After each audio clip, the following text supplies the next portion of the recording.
Mine Till Midnight by Lisa Kleypas.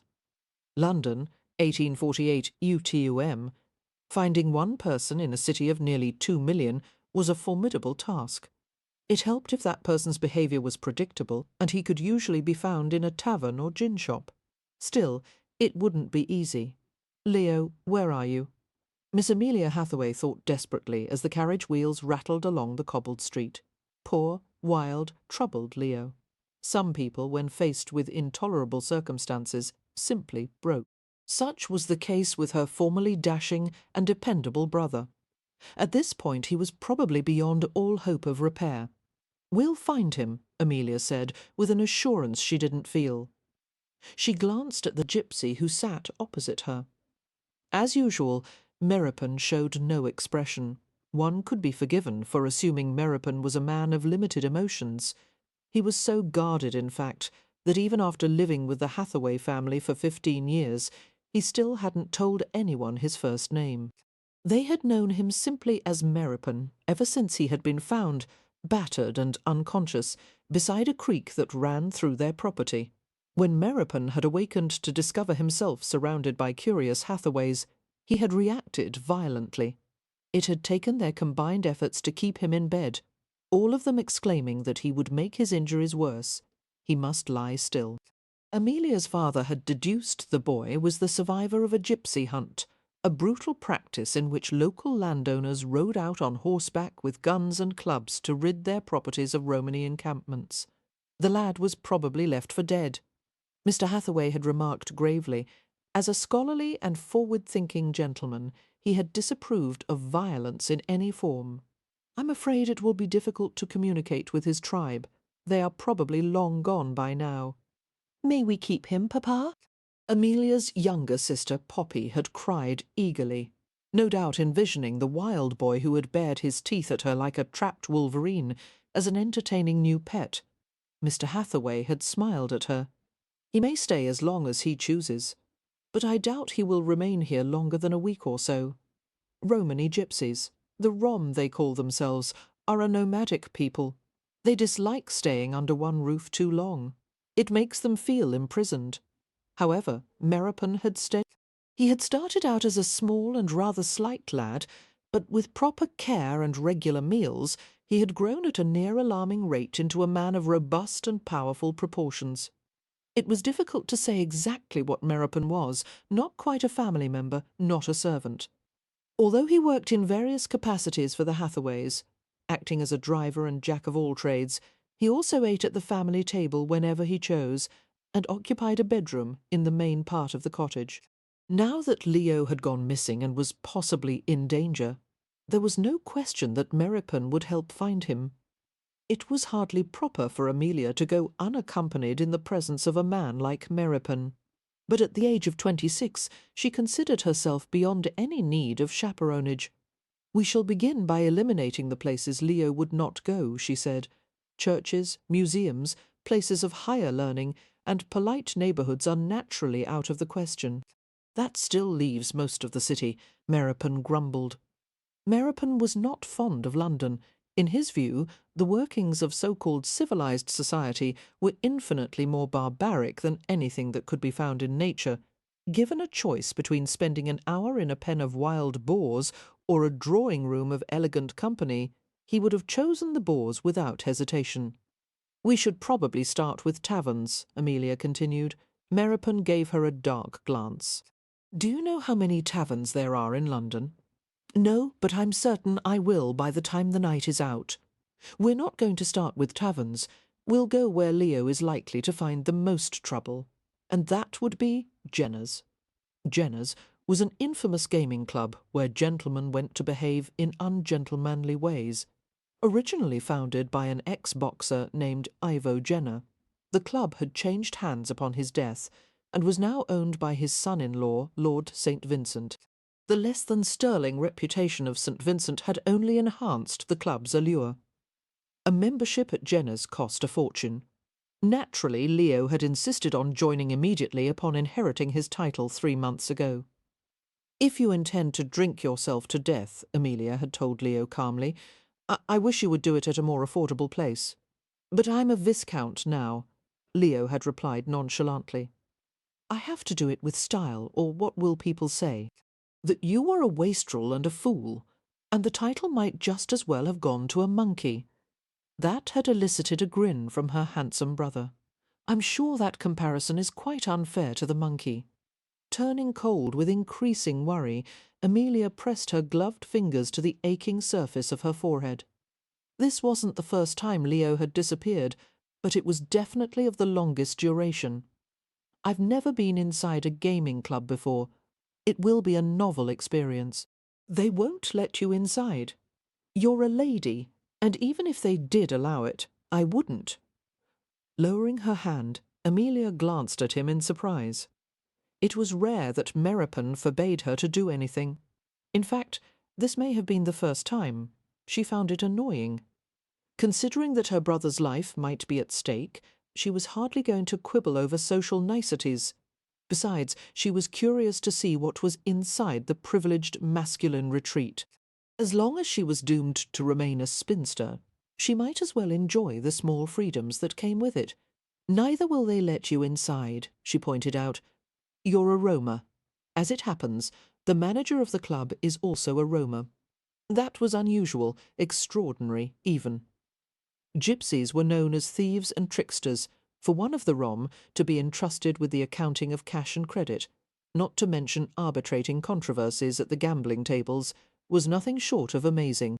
"He must be a rather remarkable individual to have assumed such a position," Amelia said. "Very well, I will allow you to accompany me inside Jenna's eyes. Possible your presence will induce him to be more forthcoming. Thank you." Meropen's voice was so dry one could have struck a match off it. Amelia remained strategically silent as he drove the covered brougham through the highest concentration of attractions, shops, and theatres in the city. The poorly sprung carriage bounced with abandon along the wide thoroughfares, passing handsome squares lined with columned houses and tidily fenced greens and Georgian-fronted buildings. As the streets became more lavish, the brick walls gave way to stucco, which soon gave way to stone.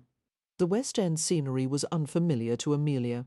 Despite the proximity of their village, the Hathaways didn't often venture into town, certainly not to this area. Even now, with their recent inheritance, there was little they could afford here. Glancing at Meropen, Amelia wondered why he seemed to know exactly where they were going, when he was no more acquainted with town than she. But Meropen had an instinct for finding his way anywhere. They turned onto King Street, which was ablaze with light shed from gas lamps.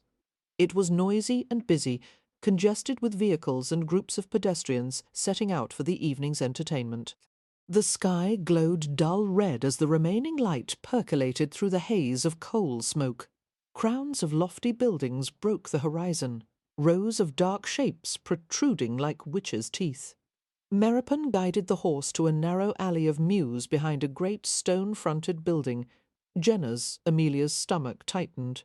It was probably too much to ask that her brother would be found safely here in the first place they looked. "Meropen?" Her voice was strained. "Yes? You should probably know that if my brother hasn't already managed to kill himself, I plan to shoot him when we find him." "I'll hand you the pistol." Amelia smiled and straightened her bonnet. "Let's go inside, and remember, do the talking." An objectionable odour filled the alley, a city smell of animals and refuse and coal dust. In the absence of a good rain, filth accumulated quickly in the streets and tributaries. Descending to the soiled ground, Amelia hopped out of the path of squeaking rats that ran alongside the wall of the building. As Meropen gave the ribbons to a stableman at the mews, Amelia glanced toward the end of the alley. A pair of street youths crouched near a tiny fire, roasting something on sticks. Amelia did not want to speculate on the nature of the objects being heated. Her attention moved to a group, 3 men and a woman, illuminated in the uncertain blaze. It appeared 2 of the men were engaged in fisticuffs. However, they were so inebriated that their contest looked like a performance of dancing bears. The woman's gown was made of gaudily coloured fabric, the bodice gaping to reveal the plump hills of her breasts. She seemed amused by the spectacle of 2 men battling over her, while a third attempted to break up the fracas. "Ere now, my fine Jacks." The woman called out in a Cockney accent. "I said I'd take ye both on. No need for a cockfight." "Stay back," Meropen murmured. Pretending not to hear, Amelia drew closer for a better view. It wasn't the sight of the brawl that was so interesting. Even their village, peaceful little Primrose Place, had its share of fistfights. All men, no matter what their situation, occasionally succumbed to their lower natures. What attracted Amelia's notice was the third man, the would-be peacemaker, as he darted between the drunken fools and attempted to reason with them. He was every bit as well dressed as the gentleman on either side, but it was obvious this man was no gentleman. He was black-haired and swarthy and exotic, and he moved with the swift grace of a cat, easily avoiding the swipes and lunges of his opponents. "My lords," he was saying in a reasonable tone, sounding relaxed, even as he blocked a heavy fist with his forearm. "I'm afraid you'll both have to stop this now, or I'll be forced to." He broke off and dodged to the side just as the man behind him leaped. The prostitute cackled at the sight. "They got you on the ope tonight, Rohan," she exclaimed. Dodging back into the fray, Rohan attempted to break it up once more. "My lords, surely you must know." He ducked beneath the swift arc of a fist. That violence, he blocked a right hook, never solves anything. "Bugger you," one of the men said, and butted forward like a deranged goat. Rohan stepped aside and allowed him to charge straight into the side of the building. The attacker collapsed with a groan and lay gasping on the ground. His opponent's reaction was singularly ungrateful. Instead of thanking the dark-haired man for putting a stop to the fight, he growled, "Curse you for interfering, Rohan. I would have knocked the stuffing from him." He charged forth with his fists churning like windmill blades. Rohan evaded a left cross and deftly flipped him to the ground. He stood over the prone figure, blotting his forehead with his sleeve. "Had enough?" he asked pleasantly. "Yes, good. Please allow me to help you to your feet, my lord." As Rohan pulled the man upward, he glanced toward the threshold of a door that led into the club, where a club employee waited. "Dawson, escort Lord Latimer to his carriage out front. I'll take Lord Selway." "No need," said the aristocrat, who had just struggled to his feet, sounding winded. "I can walk to my own bloody carriage," tugging his clothes back into place over his bulky form. He threw the dark-haired man an anxious glance. "Rohan, I will have your word on something." "Yes, my lord."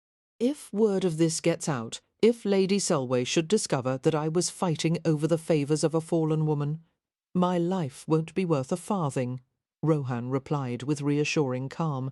"She'll never know, my lord. She knows everything," Selway said. "She's in league with the devil. If you are ever questioned about this minor altercation, it was caused by a particularly vicious game of whist," came the bland reply. "Yes, yes, good man." Selway patted the younger man on the shoulder.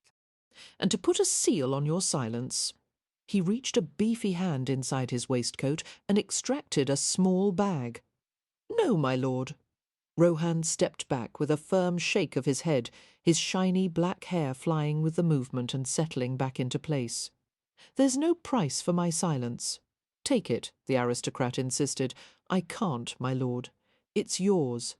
The bag of coins was tossed to the ground, landing at Rohan's feet with a metallic thud. "There, whether you choose to leave it lying on the street or not is entirely your choice."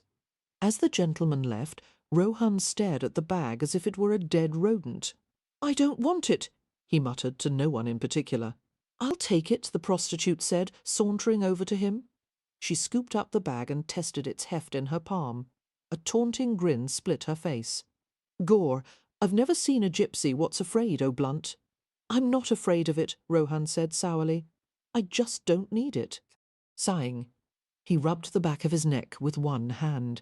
She laughed at him and slid an openly appreciative glance over his lean form.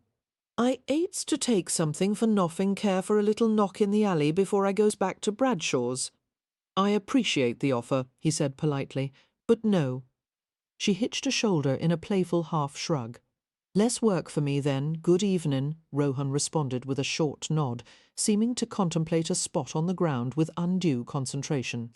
He was very still, seeming to listen for some nearly imperceptible sound.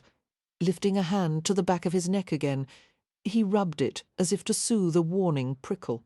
Slowly he turned and looked directly at Amelia. A little shock went through her as their gazes met. Although they were standing several yards apart, she felt the full force of his notice. His expression was not tempered by warmth or kindness. In fact, he looked pitiless, as if he had long ago found the world to be an uncaring place and had decided to accept it on its own terms. As his detached gaze swept over her, Amelia knew exactly what he was seeing. A woman dressed in serviceable clothes and practical shoes. She was fair-skinned and dark-haired, of medium height, with the rosy-cheeked wholesomeness common to the Hathaways. Her figure was sturdy and voluptuous, when the fashion was to be reed-slim and wan and fragile. Without vanity, Amelia knew that although she wasn't a great beauty, she was sufficiently attractive to have caught a husband. But she had risked her heart once with disastrous consequences. She had no desire to try it again, and God knew she was busy enough trying to manage the rest of the Hathaways. Rohan looked away from her. Without a word or a nod of acknowledgement, he walked to the back entrance of the club. His pace was unhurried, as if he were giving himself time to think about something. There was a distinctive ease in his movements. His strides didn't measure out distance so much as flow over it like water. Amelia reached the doorstep at the same time he did. "Sir, Mr. Rohan." "I presume you're the manager of the one club." Rohan stopped and turned to face her. They were standing close enough for Amelia to detect the sense of male exertion and warm skin. His unfastened waistcoat, made of luxurious grey brocade, hung open at the sides to reveal a thin white linen shirt beneath. As Rohan moved to button the waistcoat, Amelia saw a quantity of gold rings on his fingers. A ripple of nervousness went through her, leaving an unfamiliar heat in its wake. Her corset felt too tight, her high-necked collar constricting. Rushing, she brought herself to stare at him directly. He was a young man, not yet 30, with the countenance of an exotic angel. This face had definitely been created for sin. The brooding mouth, the angular jaw, the golden hazel eyes shaded by long straight lashes. His hair needed cutting, the heavy black locks curling slightly over the back of his collar. Amelia's throat cinched around a quick breath as she saw the glitter of a diamond in his ear. He accorded her a precise bow. "At your service, Miss Hathaway," she said precisely. She turned to indicate her companion, who had come to stand at her left. "And this is my companion, Meropen." Rohan glanced at him alertly. The Romany word for life and also death. Was that what Meropen's name meant? Surprised, Amelia looked up at him. Meropen gave a slight shrug to indicate it was of no importance. She turned back to Rohan. "Sir, we've come to ask you a question or two regarding— I don't like questions. I am looking for my brother, Lord Ramsay," she continued doggedly, "and I desperately need any information you may possess as to his whereabouts. I wouldn't tell you even if I knew his accent was a subtle mixture of foreignness and Cockney, and even a hint of upper class. It was the voice of a man who kept company with an unusual assortment of people. I assure you, sir, I wouldn't put myself or anyone else to the trouble were it not absolutely necessary. But this is the 3rd day since my brother has gone missing. Not my problem." Rohan turned toward the door. "He tends to fall in with bad company. That's unfortunate. He could be dead by now. I can't help you. I wish you luck in your search." Rohan pushed open the door and made to enter the club. He stopped as Meropen spoke in Romany. Since Meropen had first come to the Hathaways, there had been only a handful of occasions on which Amelia had heard him speak the secret language known to the Rom. It was heathen-sounding, thick with consonants and drawn-out vowels, but there was a primitive music in the way the words fit together. Staring at Meropen intently, Rohan leaned his shoulder against the door frame. "The old language," he said. "It's been years since I've heard it. Who is the father of your tribe?" "I have no tribe." A long moment passed, while Meropen remained inscrutable in the face of Rohan's regard. The hazel eyes narrowed. "Come in, I'll see what I can find out." They were brought into the club without ceremony. Rohan directing an employee to show them to a private receiving room upstairs. Amelia heard the hum of voices and music coming from somewhere and footsteps going to and fro. It was a busy masculine hive forbidden to someone like herself. The employee, a young man with an East London accent and careful manners, took them into a well-appointed room and bid them wait there until Rohan returned. Meropen went to a window overlooking King Street. Amelia was surprised by the quiet luxury of her surroundings. The hand-knotted carpet done in shades of blue and cream, the wood-panelled walls and velvet-upholstered furniture, quite tasteful, she commented, removing her bonnet and setting it on a small claw-footed mahogany table. For some reason I had expected something a bit, well, tawdry. Jenner's is a cut above the typical establishment. It masquerades as a gentleman's club, when its real purpose is to provide the largest hazard bank in London. Amelia went to a built-in bookshelf and inspected the volumes as she asked idly, "Why is it, do you think, that Mr. Rohan was reluctant to take money from Lord Selway?" Meropen cast a sardonic glance over his shoulder. "You know how the Rom feel about material possessions. Yes, I know your people don't like to be encumbered, but from what I've seen, Romers are hardly reluctant to accept a few coins in return for a service. It's more than not wanting to be encumbered. For a chal to be in this position, what's a chal to son of the Rom?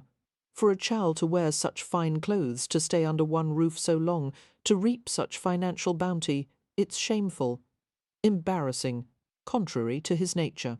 He was so stern and certain of himself. Amelia couldn't resist teasing him a little. "And what's your excuse, Meropen? You've stayed under the Hathaway roof for an awfully long time. That's different. For one thing, there's no profit in living with you." Amelia laughed. "For another," Meropen's voice softened, "I owe my life to your family." Amelia felt a surge of affection as she stared at his unyielding profile. "What a spoil-sport," she said gently. "I try to mock you, and you ruin the moment with sincerity. You know you're not obligated to stay, dear friend. You've repaid your debt to us 1,000 times over." Meropen shook his head immediately. "It would be like leaving a nest of plover chicks with a fox nearby. We're not as helpless as all that," she protested. "I'm perfectly capable of taking care of the family, and so is Leo when he's sober. When would that be?" His bland tone made the question all the more sarcastic. Amelia opened her mouth to argue the point, but was forced to close it. Meropen was right. Leo had wandered through the past 6 months in a state of perpetual inebriation. She put a hand to her midriff, where worry had accumulated like a sack of lead shot. Poor wretched Leo. She was terrified nothing could be done for him. Impossible to save a man who didn't want to be saved. That wouldn't stop her from trying, however. She paced around the room too, agitated to sit and wait calmly. Leo was out there somewhere needing to be rescued, and there was no telling how long Rohan would have them bide their time here. "I'm going to have a look around," she said, heading to the door. "I won't go far. Stay here, Meropen, in case Mr. Rohan should come." She heard him mutter something beneath his breath. Ignoring her request, he followed at her heels as she went out into the hallway. "This isn't proper," he said behind her. Amelia didn't pause. Propriety had no power over her now. "This is my one chance to see inside a gaming club. I'm not going to miss it." Following the sound of voices, she ventured toward a gallery that wrapped around the second story of a huge, splendid room. Crowds of elegantly dressed men gathered around 3 large hazard tables, watching the play, while croupiers used rakes to gather dice and money. There was a great deal of talking and calling out, the air crackling with excitement. Employees moved through the hazard room, some bearing trays of food and wine, others carrying trays of chips and fresh cards, remaining half hidden behind a column. Amelia surveyed the crowd from the upper gallery. Her gaze alighted on Mr. Rohan, who had donned a black coat and cravat. Even though he was attired similarly to the club members, he stood out from the others, like a fox among pigeons. Rohan half sat, half leaned against the bulky mahogany manager's desk in the corner of the room where the hazard bank was managed. He appeared to be giving directions to an employee, He used a minimum of gestures, but, even so, there was a suggestion of showmanship in his movements, an easy physicality that drew the eye. And then, somehow, the intensity of Amelia's interest seemed to reach him. He reached up to the back of his neck, and then he looked directly at her. Just as he had done in the alley, Amelia felt her heartbeat awaken everywhere, in her limbs and hands and feet, and even in her knees. A tide of uncomfortable colour washed over her. She stood immersed in guilt and heat and surprise, red-faced as a child, before she could finally gather her wits sufficiently to dart behind the column. "What is it?" she heard Meropen ask. "I think Mr. Rohan saw me." A shaky laugh escaped her. "Oh dear, I hope I haven't annoyed him. Let's go back to the receiving room." And risking one quick glance from the concealment of the column, she saw that Rohan was gone. Chapter 2. Cam pushed away from the mahogany desk and left the hazard room. As usual, he couldn't leave without being stopped once or twice. There was an usher whispering that Lord So-and-so wished to have his credit limit raised, an under-butler asking if he should replenish the sideboard of refreshments in one of the card rooms. He answered their questions absently, his mind occupied with the woman awaiting him upstairs. An evening that had promised to be routine was turning out to be rather peculiar. It had been a long time since a woman had aroused his interest as Amelia Hathaway had. The moment he had seen her standing in the alley, wholesome and pink-cheeked, her voluptuous figure contained in a modest gown, he had wanted her.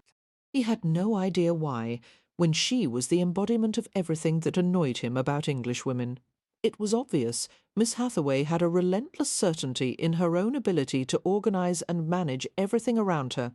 Cam's usual reaction to that sort of female was to flee in the opposite direction.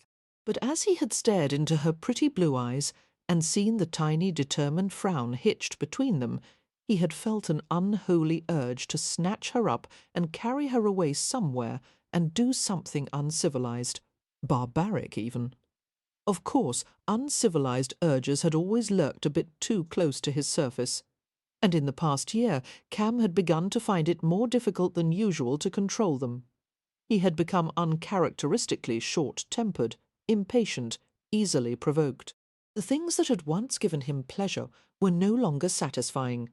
Worst of all, he'd found himself attending to his sexual urges with the same lack of enthusiasm he was doing everything else these days. Finding female companionship was never a problem. Cam had found release in the arms of many a willing woman, and had repaid the favour until they had purred with satisfaction. There was no real thrill in it, however. No excitement, no fire, no sense of anything other than having taken care of a bodily function as ordinary as sleeping or eating. Cam had been so troubled that he'd actually brought himself to discuss it with his employer, Lord St. Vincent. Once a renowned skirt chaser, now an exceptionally devoted husband, St. Vincent knew as much about these matters as any man alive. When Cam had asked glumly if a decrease in physical urges was something that naturally occurred as a man approached his 30s, St. Vincent had choked on his drink. "Good God, no!" the Viscount had said, coughing slightly as a swallow of brandy seared his throat. They had been in the manager's office of the club, going over account books in the early hours of the morning. St. Vincent was a handsome man with wheat-coloured hair and pale blue eyes. Some claimed he had the most perfect form and features of any man alive. The looks of a saint, the soul of a scoundrel. "If I may ask, what kind of women have you been taking to bed?" "What do you mean? What kind?" Cam had asked warily. "Beautiful or plain?" "Beautiful, I suppose." "Well, there's your problem," St. Vincent said in a matter-of-fact tone. "Plain women are far more enjoyable. There's no better aphrodisiac than gratitude. Yet you married a beautiful woman." A slow smile had curved St. Vincent's lips. "Wives are a different case altogether. They require a great deal of effort, but the rewards are substantial. I highly recommend wives, especially one's own." Cam had stared at his employer with annoyance, reflecting that serious conversation with St. Vincent was often hampered by the Viscount's fondness for turning it into an exercise of wit. "If I understand you, my lord," he said curtly, "your recommendation for a lack of desire is to start seducing unattractive women." Picking up a silver penholder, St. Vincent deftly fitted a nib into the end and made a project of dipping it precisely into an ink bottle. "Rohan, I'm doing my best to understand your problem. However, a lack of desire is something I've never experienced. I'd have to be on my deathbed before I stopped wanting. No, never mind. I was on my deathbed in the not-too-distant past, and even then I had the devil's own itch for my wife." "Congratulations," Cam muttered, abandoning any hope of prying an earnest answer out of the man. "Let's attend to the account books. There are more important matters to discuss than sexual habits." St. Vincent scratched out a figure and set the pen back on its stand. "No, I insist on discussing sexual habits. It's so much more entertaining than work." He relaxed in his chair with a deceptive air of laziness. "Discreet as you are, Rohan, one can't help but notice how ardently you are pursued. It seems you hold quite an appeal for the ladies of London, and from all appearances you've taken full advantage of what's been offered." Cam stared at him without expression. "Pardon, but are you leading to an actual point, my lord?" Leaning back in his chair, St.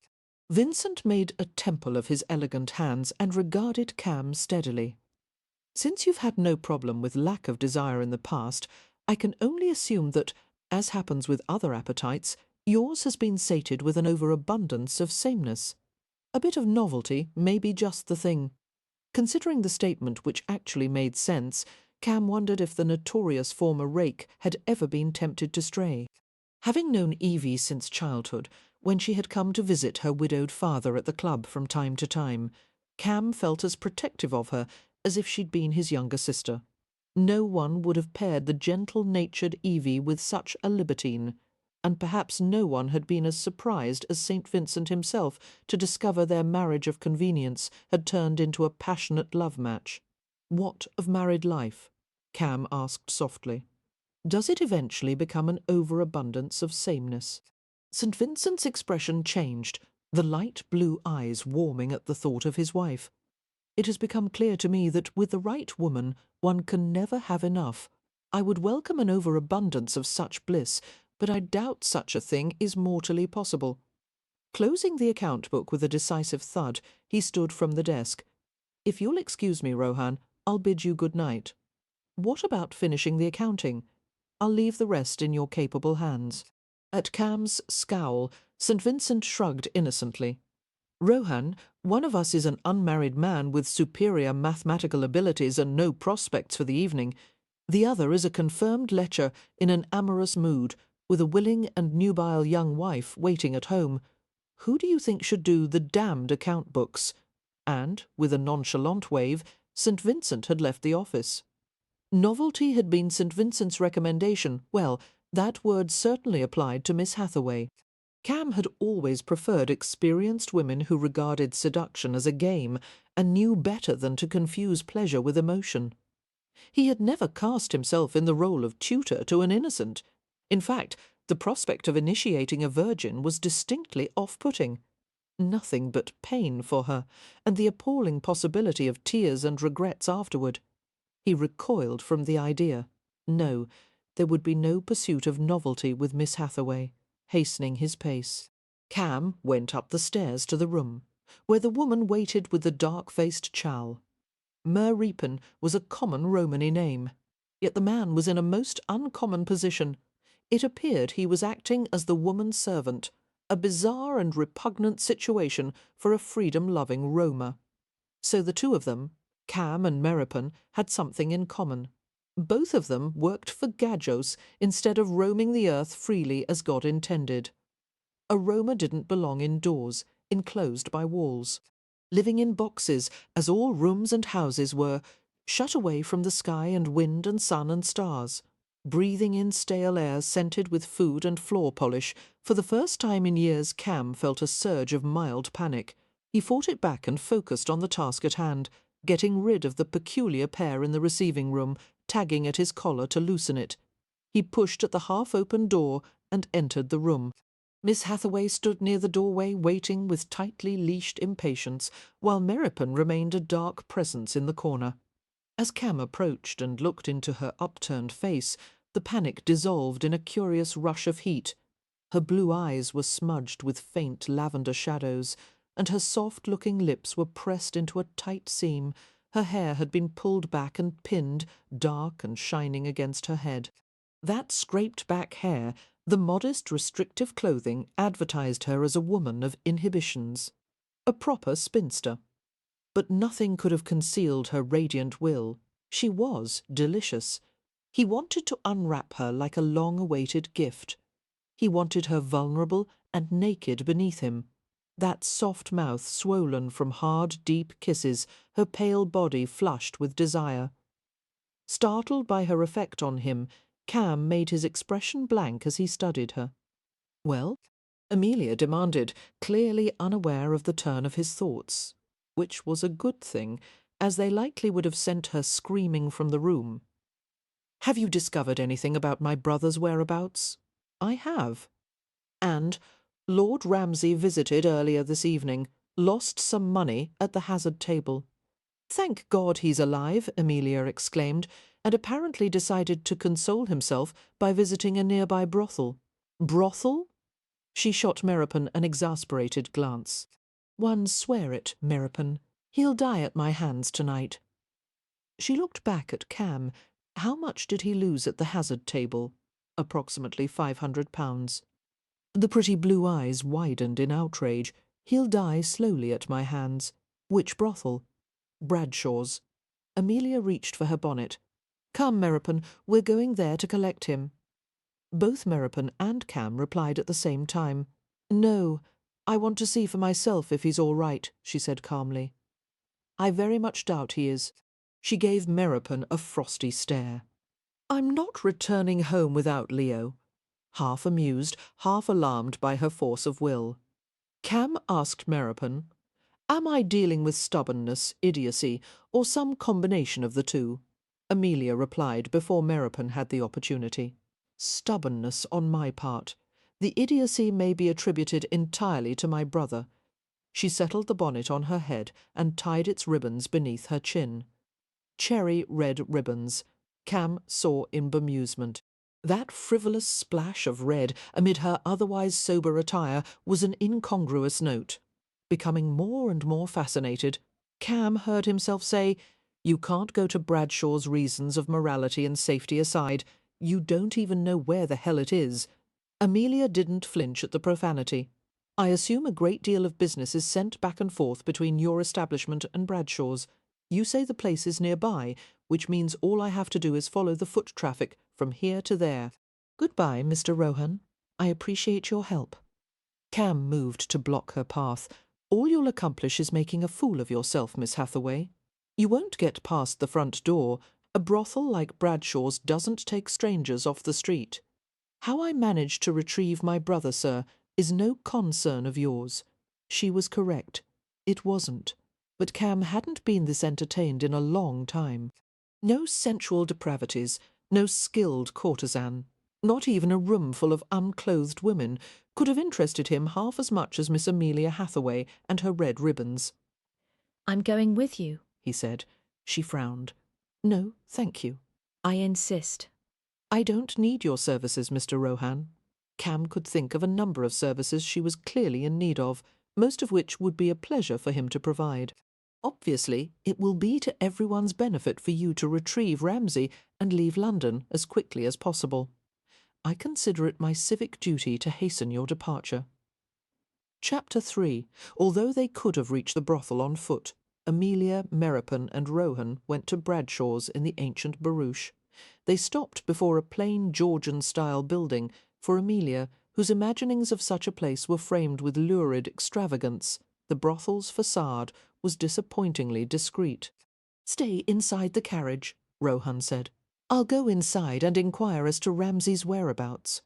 He gave Meropen a hard look. "Don't leave Miss Hathaway unattended even for a second. It's dangerous at this time of night."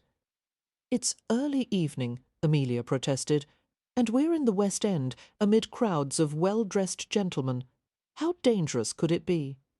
I've seen those well-dressed gentlemen do things that would make you faint to hear of them.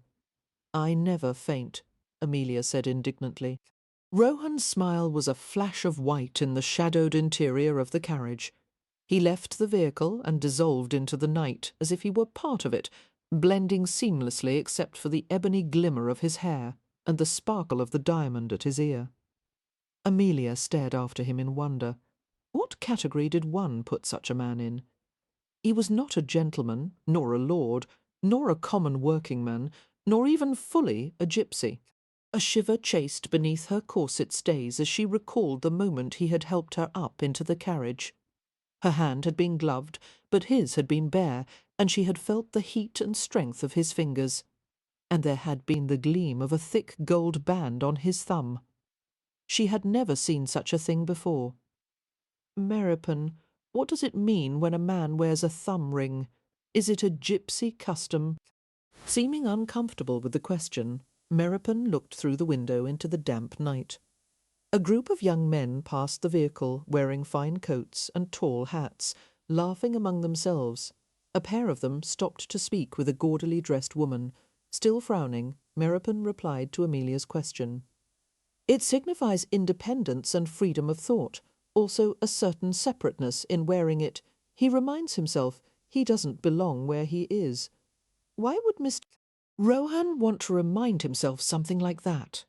Because the ways of your kind are seductive, Meropen said darkly. It's difficult to resist them. Why must you resist them?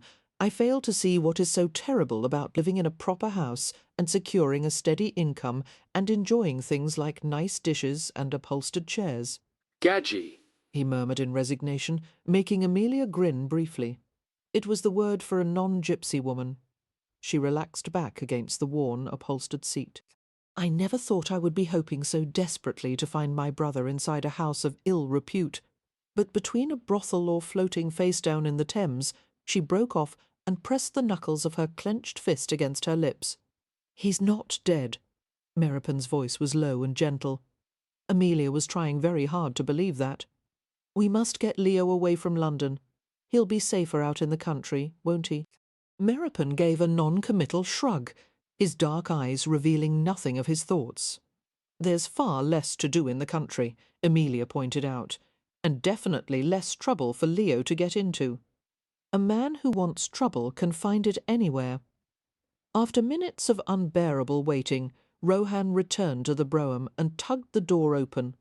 Where is he? Amelia demanded, as the gypsy climbed inside. Not here. After Lord Ramsay went upstairs with one of the girls and, conducted the transaction, he left the brothel. Where did he go? Did you ask? He told them he was going to a tavern called the Hell and Bucket. Lovely, Amelia said shortly. Do you know the way?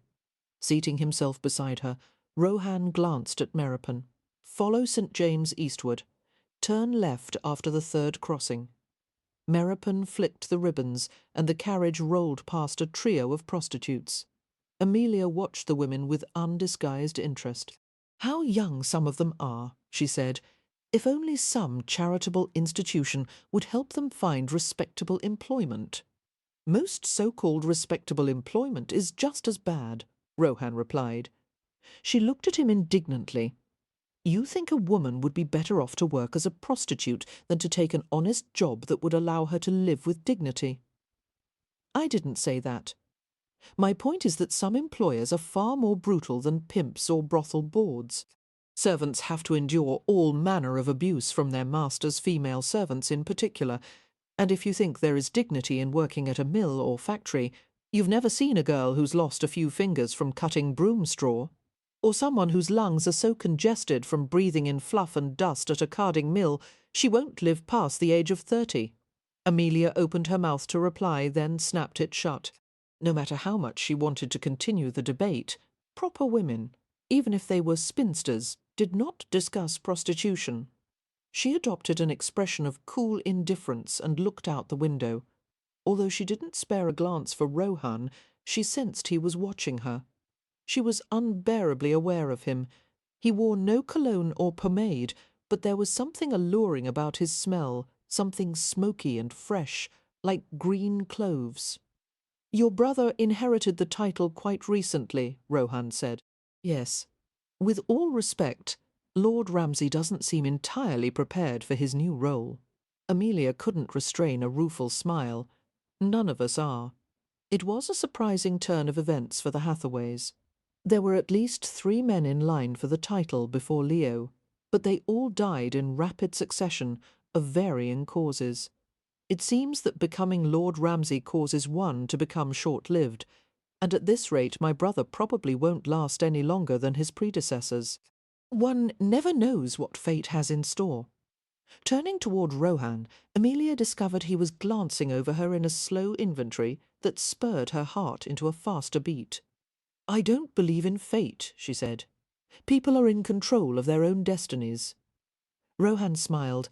Everyone, even the gods, are helpless in the hands of fate. Amelia regarded him sceptically. "Surely you, being employed at a gaming club, know all about probability and odds. Which means you can't rationally give credence to luck or fate or anything of the sort."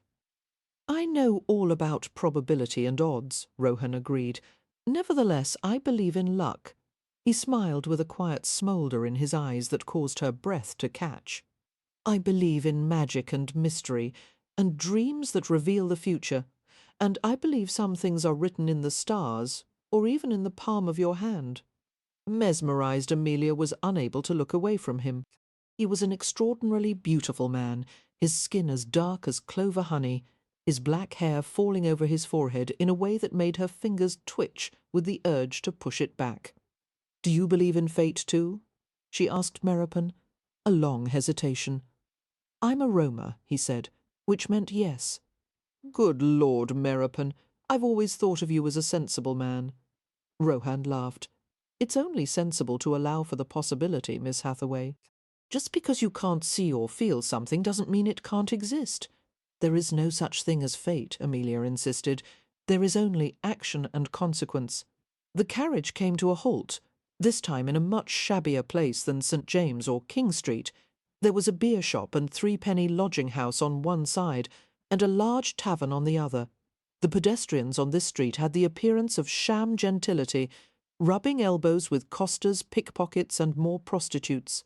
A brawl was in progress near the threshold of the tavern, a writhing mixture of arms, legs, flying hats and bottles and canes. Any time there was a fight, the greatest likelihood was that her brother had started it. "Meropen," she said anxiously, "you know how Leo is when he's foxed. He's probably in the middle of the fray, if you would be so kind." Before she had even finished, Meropen made to leave the carriage. "Wait," Rohan said. "You'd better let me handle it." Meropen gave him a cold glance. "You doubt my ability to fight. This is a London rookery. I'm used to the kind of tricks they employ. If you—" Rohan broke off as Meropen ignored him and left the carriage with a surly grunt. "So be it," Rohan said, exiting the carriage and standing beside it to watch. "They'll slice him open like a mackerel at a Covent Garden fish stand." Amelia came out of the vehicle as well. "Meropen can handle himself quite well in a fight, I assure you." Rohan looked down at her, his eyes shadowed and cat-like. "You'll be safer inside the vehicle. I have you for protection, do I not?" she pointed out. "Sweetheart," he said with a softness that undercut the noise of the crowd, "I may be the one you most need protection from." She felt her heart miss a beat. He met her wide-eyed glance with a steady interest that caused her toes to curl inside her practical leather shoes, fighting for composure. Amelia looked away from him, but she remained sharply aware of him. The relaxed alertness of his posture, the unknown pulse secreted beneath the elegant layers of his clothing. They watched as Meropen waded into the chaos of brawling men, sorted through a few of them. Before a half-minute had passed, he unceremoniously hauled someone out, easily deflecting blows with his free arm. "He's good," Rohan said in mild surprise. Amelia was overwhelmed with relief as she recognized Leo's dishevelled form. "Oh, thank God."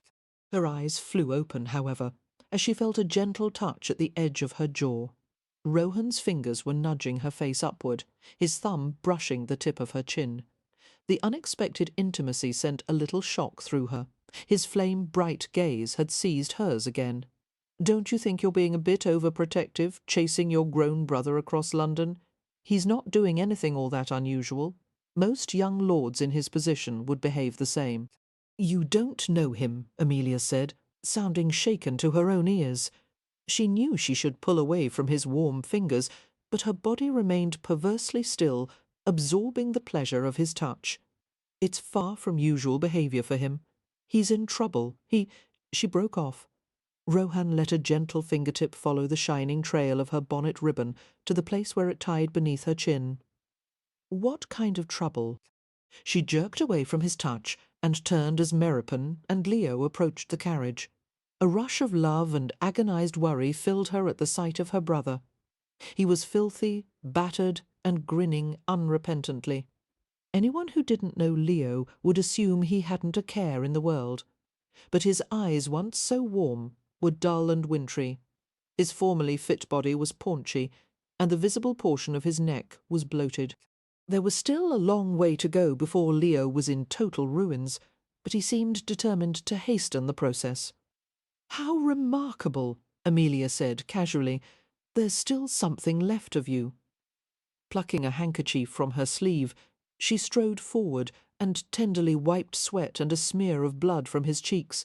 Noticing his unfocused gaze, she said, "I'm the one in the middle, dear." "Ah, there you are." Leo's head bobbed up and down like a string puppet's. He glanced at Meropen, who was providing far more support than Leo's own legs were. "My sister," he said. "Terrifying girl." "Before Meropen puts you in the carriage," Amelia said, "are you going to cast up your accounts, Leo?" "Certainly not," came the unhesitating reply. "Hathaways always hold their liquor." Amelia stroked aside the dirty brown locks that dangled like strands of yarn over his eyes. "It would be nice if you would try to hold a bit less of it in the future, dear." "Ah, but sis—" As Leo looked down at her, she saw a flash of his old self, a spark in the vacant eyes, and then it was gone. "I have such a powerful thirst." Amelia felt the smart of tears at the corners of her eyes, tasted salt at the back of her throat. Swallowing it back, she said in a steady voice, "For the next few days, Leo, your thirst will be slaked exclusively by water or tea into the carriage with him, Meropen." Leo twisted to glance at the man who held him steady. "For God's sake, you're not going to put me in her custody, are you? Would you rather dry out in the care of a Bow Street jail keeper?" Meropen asked politely. "He would be a damn sight more merciful." Grumbling, Leo lurched toward the carriage with Meropen's assistance. Amelia turned to Cam Rohan, whose face was inscrutable. "May we take you back to Jenna's, sir?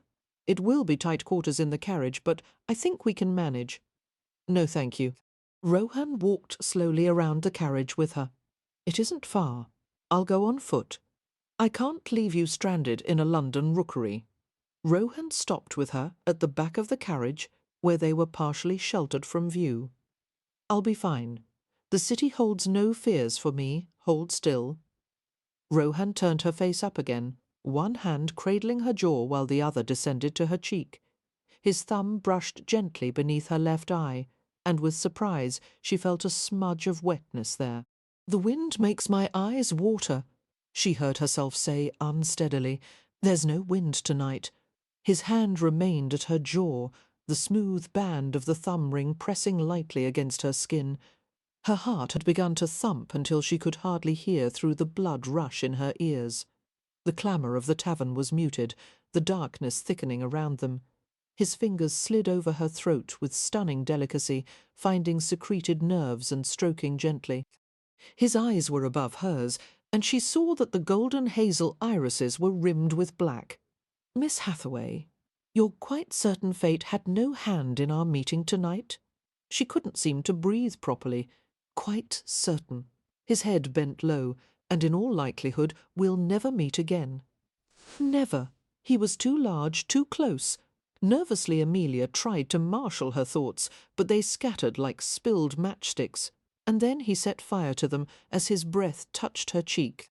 "I hope you're right. God help me if I should ever have to face the consequences." "Of what?" Her voice was faint. "This. His hand slid to the back of her neck and his mouth covered hers. Amelia had been kissed before, not all that long ago, as a matter of fact, by a man she had been in love with. The pain of his betrayal had cut so deep she had sworn never to allow any man close to her again. But Cam Rohan hadn't asked her consent or given her any chance to protest.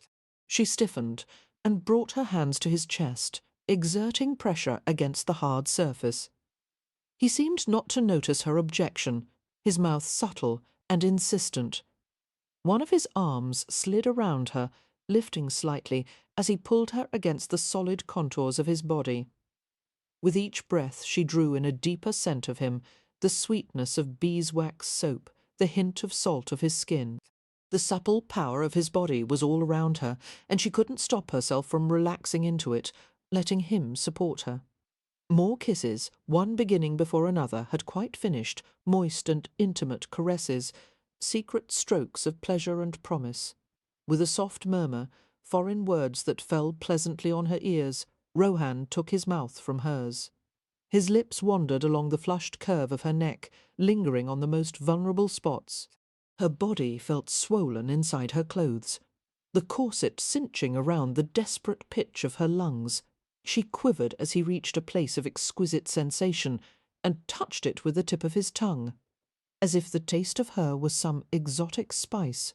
A pulse awakened in her breasts and stomach, and between her thighs she was filled with a dreadful urge to press against him.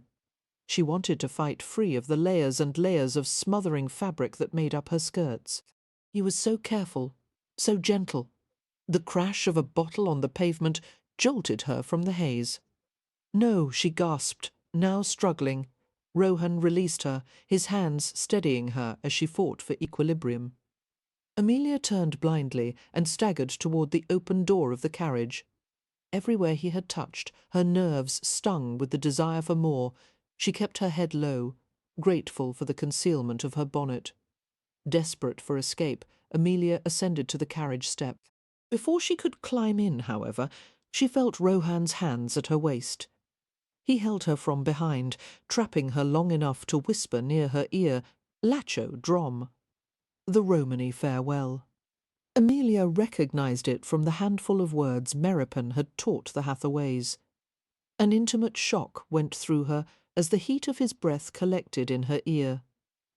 She couldn't reply, only climbed into the carriage and awkwardly pulled the mass of her skirts away from the open doorway.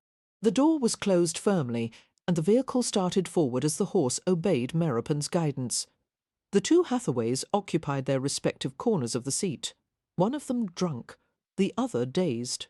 After a moment Amelia reached to untie her bonnet with trembling hands and discovered the ribbons were hanging loose. One ribbon, actually. The other. Removing her bonnet, Amelia regarded it with a perplexed frown. One of the red silk ribbons was gone, except for the tiny remnant at the inside edge. It had been neatly cut. He had taken it. Chapter 4. 1 week later, all 5 Hathaway siblings and their belongings had removed from London to their new home in Hampshire. Despite the challenges that awaited them, Amelia was strongly hopeful their new situation would benefit them all. The house in Primrose Place held too many memories. Things had never been the same since both Hathaway parents had died, her father of a heart ailment, her mother of grief a few months afterward. It seemed the walls had absorbed the family's sorrow until it had become part of the paint and paper and wood.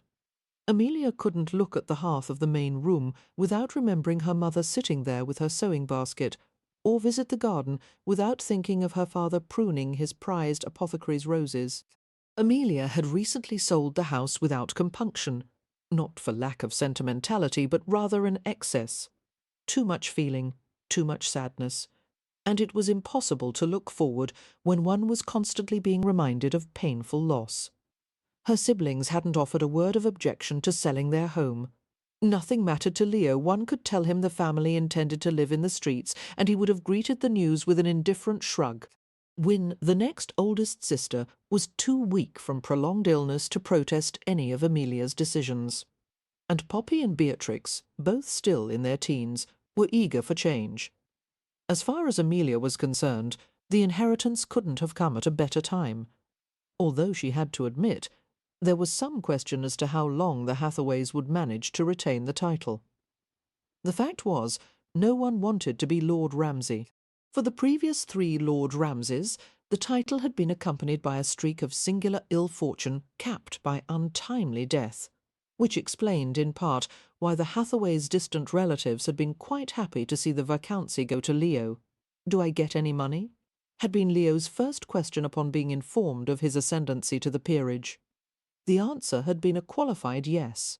Leo would inherit a Hampshire estate of limited acreage and a modest annual sum that wouldn't begin to account for the cost of refurbishing it. "We're still poor," Amelia had told her brother after poring over the solicitor's letter describing the estate and its affairs. "The estate is small, the servants and most of the tenants have left. The house is shabby, and the title is apparently cursed, which makes the inheritance a white elephant, to say the least. However, we have a distant cousin who may arguably be in line before you. We can try to throw it all off on him. There is a possibility that our great-great-great-grandfather may not have been legitimate issue, which would allow us to apply for forfeiture of the title on he grounds of." "I'll take the title," Leo had said decisively. "Because you don't believe in curses any more than I do?" "Because I'm already so damned cursed. Another one won't matter." Having never been to the southern county of Hampshire before, all the Hathaway siblings, with the except Ion of Leo, craned their necks to view the scenery. Amelia smiled at her sister's excitement. Poppy and Beatrix, both dark-haired and blue-eyed like herself, were filled with high spirits. Her gaze alighted on Wyn and stayed for a moment, taking careful measure of her condition. Wyn was different from the rest of the Hathaway brood, the only one who had inherited their father's pale blonde hair and introspective nature. She was shy and quiet, enduring every hardship without complaint. When scarlet fever had swept through the village a year earlier, Leo and Wyn had fallen gravely ill. Leo had made a complete recovery, but Wyn had been frail and colourless ever since. The doctor had diagnosed her with a weakness of the lungs, caused by the fever, that he said might never improve. Amelia refused to accept that Wyn would be an invalid forever. No matter what it took, she would make Wyn well again. It was difficult to imagine a better place for Wyn and the rest of the Hathaways than Hampshire. It was one of the most beautiful counties in England, with intersecting rivers, great forests, meadows, and wet heathlands. The Ramsay estate was situated close to Stony Cross, one of the largest market towns in the county. Stony Cross exported cattle, sheep, timber, corn, a plenitude of local cheeses, and wildflower honey. Rich territory indeed. "I wonder why the Ramsay estate is so unproductive," Amelia mused as the carriage travelled alongside lush pastures. "The land in Hampshire is so fertile, one almost has to try not to grow something here. But our land is cursed, isn't it?" Poppy asked with mild concern. "No," Amelia replied, "not the estate itself. Just the tittle holder, which would be Leo." "Oh." Poppy relaxed. "That's fine, then." Leo didn't bother responding, only huddled in the seat corner, looking surly. Although a week of enforced sobriety had left him clear-eyed and clear-headed, it had done nothing to improve his temper. With Meropen and the Hathaways watching over him like hawks, he'd had no opportunity to drink anything other than water or tea. For the first few days Leo had been given to uncontrollable shaking, agitation, and profuse sweating. Now that the worst of it was over, he looked more like his old self. But few people would believe Leo was a man of 28. The past year had aged him immeasurably. The closer they came to Stony Cross, the lovelier the scenery was, until it seemed nearly every view was worth painting. The carriage rode past tidy black and white cottages with thatched roofs, mill houses and ponds shrouded with weeping willows, old stone churches dating back to the Middle Ages. Thrushes busily stripped ripe berries from hedgerows, while stonechats perched on blossoming hawthorns. Meadows were dense with autumn crocus and meadow saffron, and the trees were dressed in gold and red plump white sheep grazed in the fields. Poppy took a deep, appreciative breath. "How bracing," she said. I wonder what makes the country air smell so liferent. It could be the pig farm we just passed, Leo muttered. Beatrix, who had been reading from a pamphlet describing the south of England, said cheerfully, Hampshire is known for its exceptional pigs.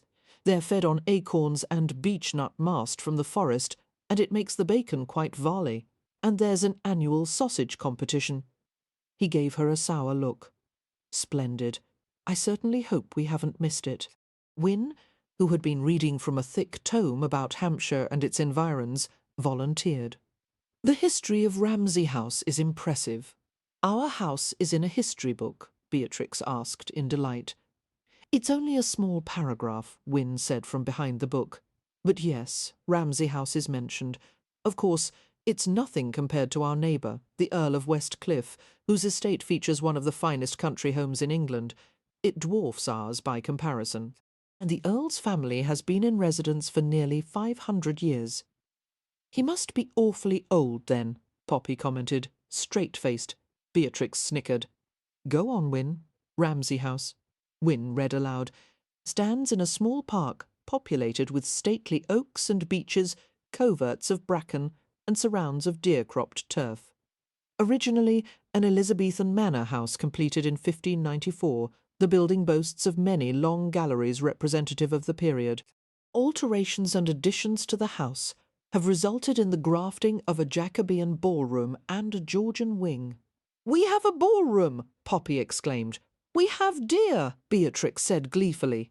Leo settled deeper into his corner. God, I hope we have a privy. It was early evening by the time the hired driver turned the carriage onto the private beech-lined drive that led to Ramsay House. Weary from the long journey, the Hathaways exclaimed in relief at the sight of the house, with its high roofline and brick chimney stacks. I wonder how Meropen is faring, Wynne said, her blue eyes soft with concern. Meropen, the cook-maid, and the footman had gone to the house 2 days earlier to prepare for the Hathaways' arrival.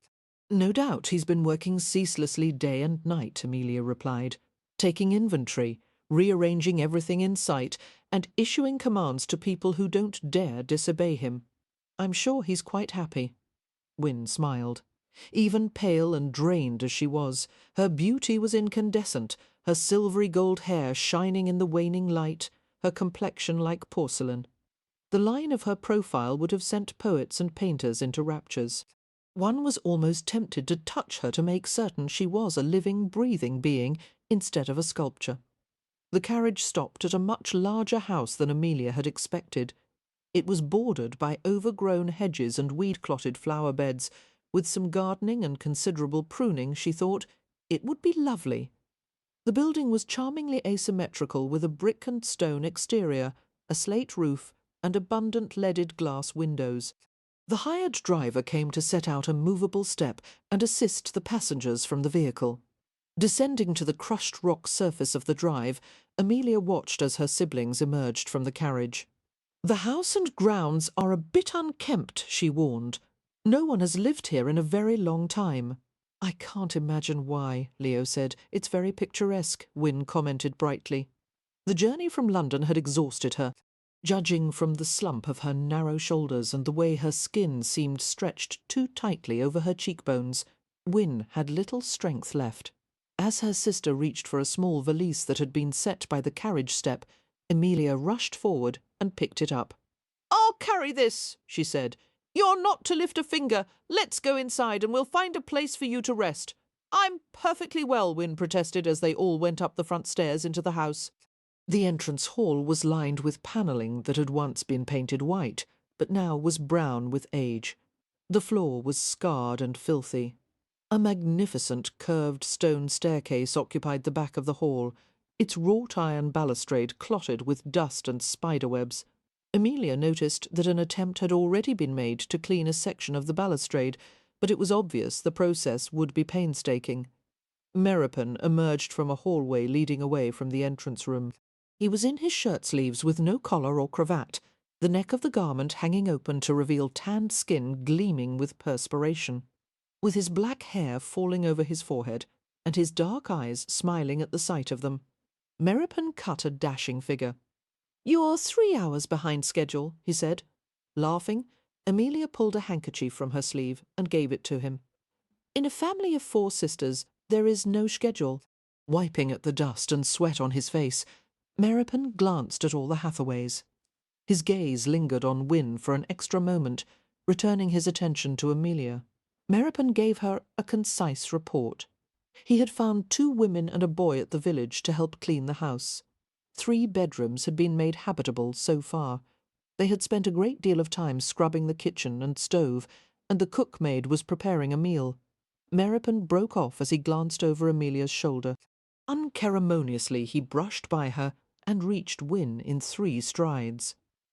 Amelia saw Wynne's slight form, swaying, her lashes lowering as she half collapsed against Meropen. He caught her easily and lifted her in his arms, murmuring for her to put her head on his shoulder.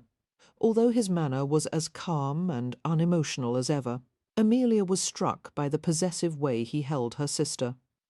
The journey was too much for her, Amelia said in concern. She needs rest. Meropen's face was expressionless. I'll take her upstairs. Wynne stirred and blinked. Bother, she said breathlessly. I was standing still, feeling fine, and then the floor seemed to rush up toward me. I'm sorry, I despise swooning. It's all right. Amelia gave her a reassuring smile.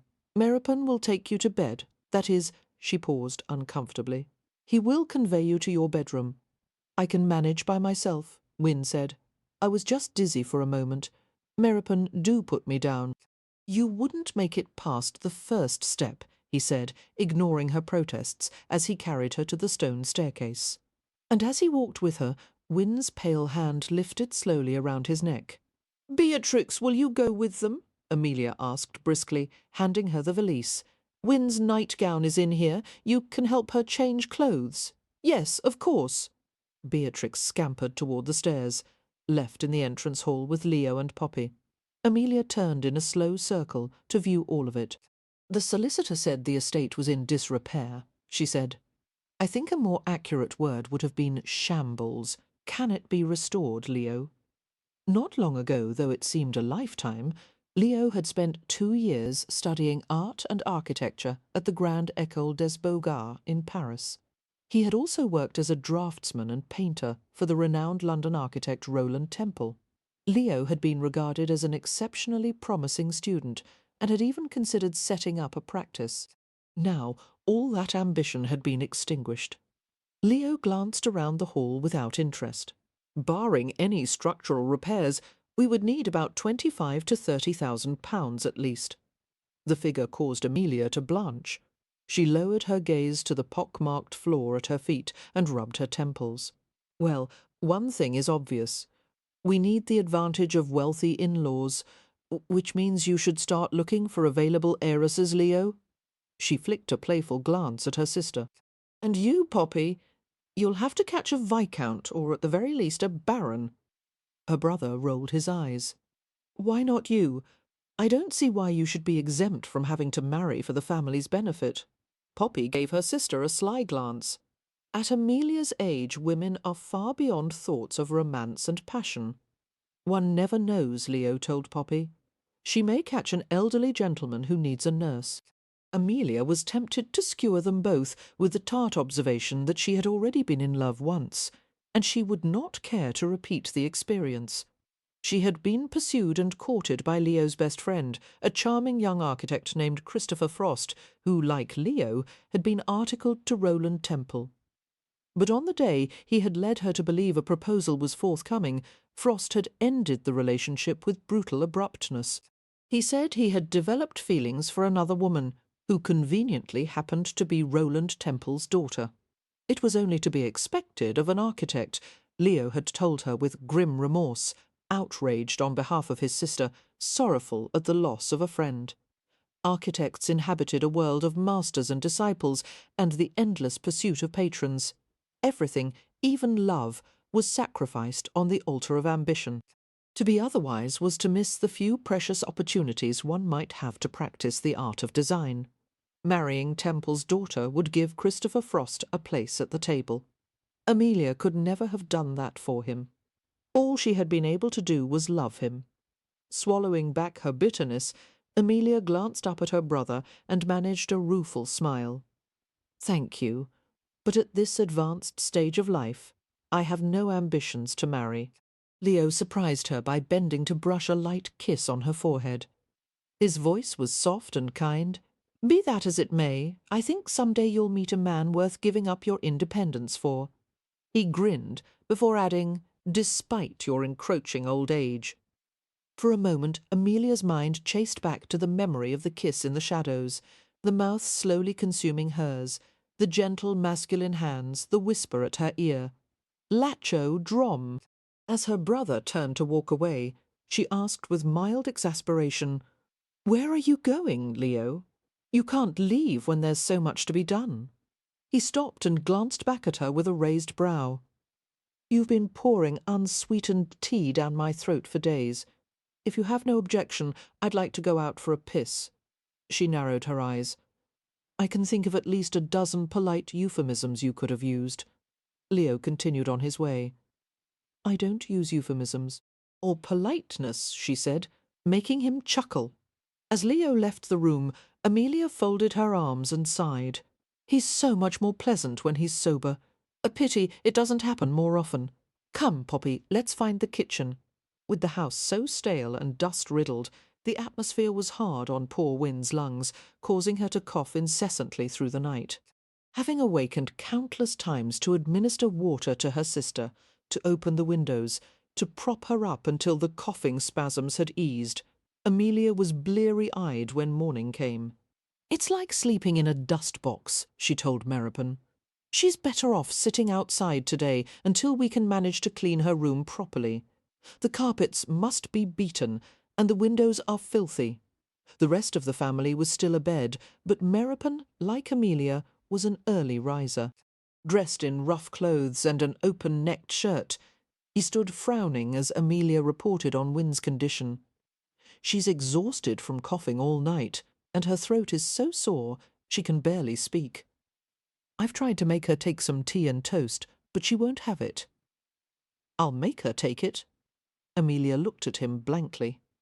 She supposed she shouldn't be surprised by his assertion.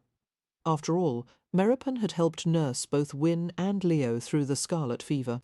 Without him, Amelia was certain neither of them would have survived. In the meanwhile, Meropen continued, "Make a list of supplies you want from the village. I'll go this morning." Amelia nodded, grateful for his solid, reliable presence. "Shall I wake Leo? Perhaps he could help." "No." She smiled wryly, well aware that her brother would be more of a hindrance than a help. Going downstairs, Amelia sought the help of Freddie, the boy from the village, to move an ancient chaise out to the back of the house. They set the furniture on a brick-paved terrace that opened onto a weed-choked garden bordered by beech hedges. The garden needed resodding and replanting, and the crumbling low walls would have to be repaired. "There's work to be done, Mum," Freddie commented, bending to pluck a tall weed from between two paving bricks. "Freddie, you are a master of understatement." Amelia contemplated the boy, who looked to be about 13. He was robust and ruddy-faced, with a ruff of hair that stood up like a robin's feathers. "Do you like gardening?" she asked. "Do you know much about it?" "I keeps a kitchen plot for my ma. Would you like to be Lord Ramsay's gardener? How much does it pay, miss? Would 2 shillings a week suffice?" Freddie looked at her thoughtfully and scratched his wind-chapped nose. "Sounds good, but you'll have to ask my ma. Tell me where you live, and I'll visit her this very morning." "All right. It's not far. We're at the closest side of the village." They shook hands on the deal, talked a moment more, and Freddie went to investigate the gardener's shed. Turning at the sound of voices, Amelia saw Meropen carrying her sister outside. Win was dressed in a nightgown and robe and swathed in a shawl, her slim arms looped around Meropen's neck. With her white garments and blonde hair and fair skin, Win was nearly colourless, except for the flags of soft pink across her cheekbones and the vivid blue of her eyes. "That was the most terrible medicine," she was saying cheerfully. "It worked," Meropen pointed out, bending to settle her carefully on the chaise. "That doesn't mean I forgive you for bullying me into taking it. It was for your own good." "You're a bully," Wynne repeated, smiling into his dark face. "Yes, I know," Meropen murmured, tucking the lap blankets around her with extreme care. Delighted by the improvement in her sister's condition, Amelia smiled. "He really is dreadful, but if he manages to persuade more villagers to help clean the house, you will have to forgive him, Wynne." Wynne's blue eyes twinkled. She spoke to Amelia, while her gaze remained on Meropen. "I have every faith in his powers of persuasion. Coming from anyone else, the words might have been construed as a piece of flirtation." But Amelia was fairly certain that Wynne had no awareness of Meropen as a man. To her, he was a kindly older brother, nothing more. The feelings on Meropen's side, however, were more ambiguous. An inquisitive grey jackdaw flapped to the ground with a few chacks and made a tentative hop in Wynne's direction. "I'm sorry," she told the bird. "There's no food to share." A new voice entered the conversation. "Yes, there is!" It was Beatrix, carrying a breakfast tray containing a plate of toast and a mug of tea. Her curly dark hair had been pulled back into an untidy bunch, and she wore a white pinafore over her berry-coloured dress. The pinafore was too young a style for a girl of 15, Amelia thought. Beatrix was now at an age when she should be wearing her skirts to the floor, and a corset, heaven help her. But in the past year of turmoil, Amelia hadn't given much thought to her youngest sister's attire. She needed to take Beatrix and Poppy to a dressmaker and have some new frocks made for them. Adding that to the long list of expenditures in her head, Amelia frowned. "Here's your breakfast, Wynne," Beatrix said, settling the tray on her lap. "Are you feeling well enough to butter the toast yourself, or shall I?" "I will, thank you." Wynne moved her feet and gestured for Beatrix to sit at the other end of the chaise. Beatrix obeyed promptly. "I'm going to read to you while you sit out here," she informed Wynne, reaching into one of the huge pockets of her pinafore. She withdrew a little book and dangled it tantalizingly. "This book was given to me by Philomena Parsons, my best friend in the entire world. She says it's a terrifying story filled with crimes and horrors and vengeful phantoms. Doesn't it sound lovely?" "One thought your best friend in the world was Edwina Huddersneld," Wynne said with a questioning lilt. "Oh, no, that was weeks ago. Edwina and I don't even speak now." Snuggling comfortably in her corner, Beatrix gave her older sister a perplexed glance. "Wynne, you have the oddest look on your face. Is something the matter?" Wynne had frozen in the act of lifting a teacup to her lips, her blue eyes round with alarm. Following her sister's gaze, Amelia saw a small reptilian creature slithering up Beatrix's shoulder. A sharp cry escaped her lips, and she moved forward with her hands raised. Beatrix glanced at her shoulder. "Oh, drat, you're supposed to stay in my pocket." She plucked the wriggling object from her shoulder and stroked him gently. "A spotted sand lizard," she said. "Isn't he adorable? I found him in my room last night." Amelia lowered her hands and stared dumbly at her youngest sister. "You've made a pet of him?" Wynne asked weakly. "Beatrix, dear, don't you think he would be happier in the forest where he belongs?"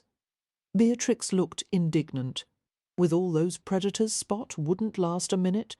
Amelia found her voice. "He won't last a minute with me either.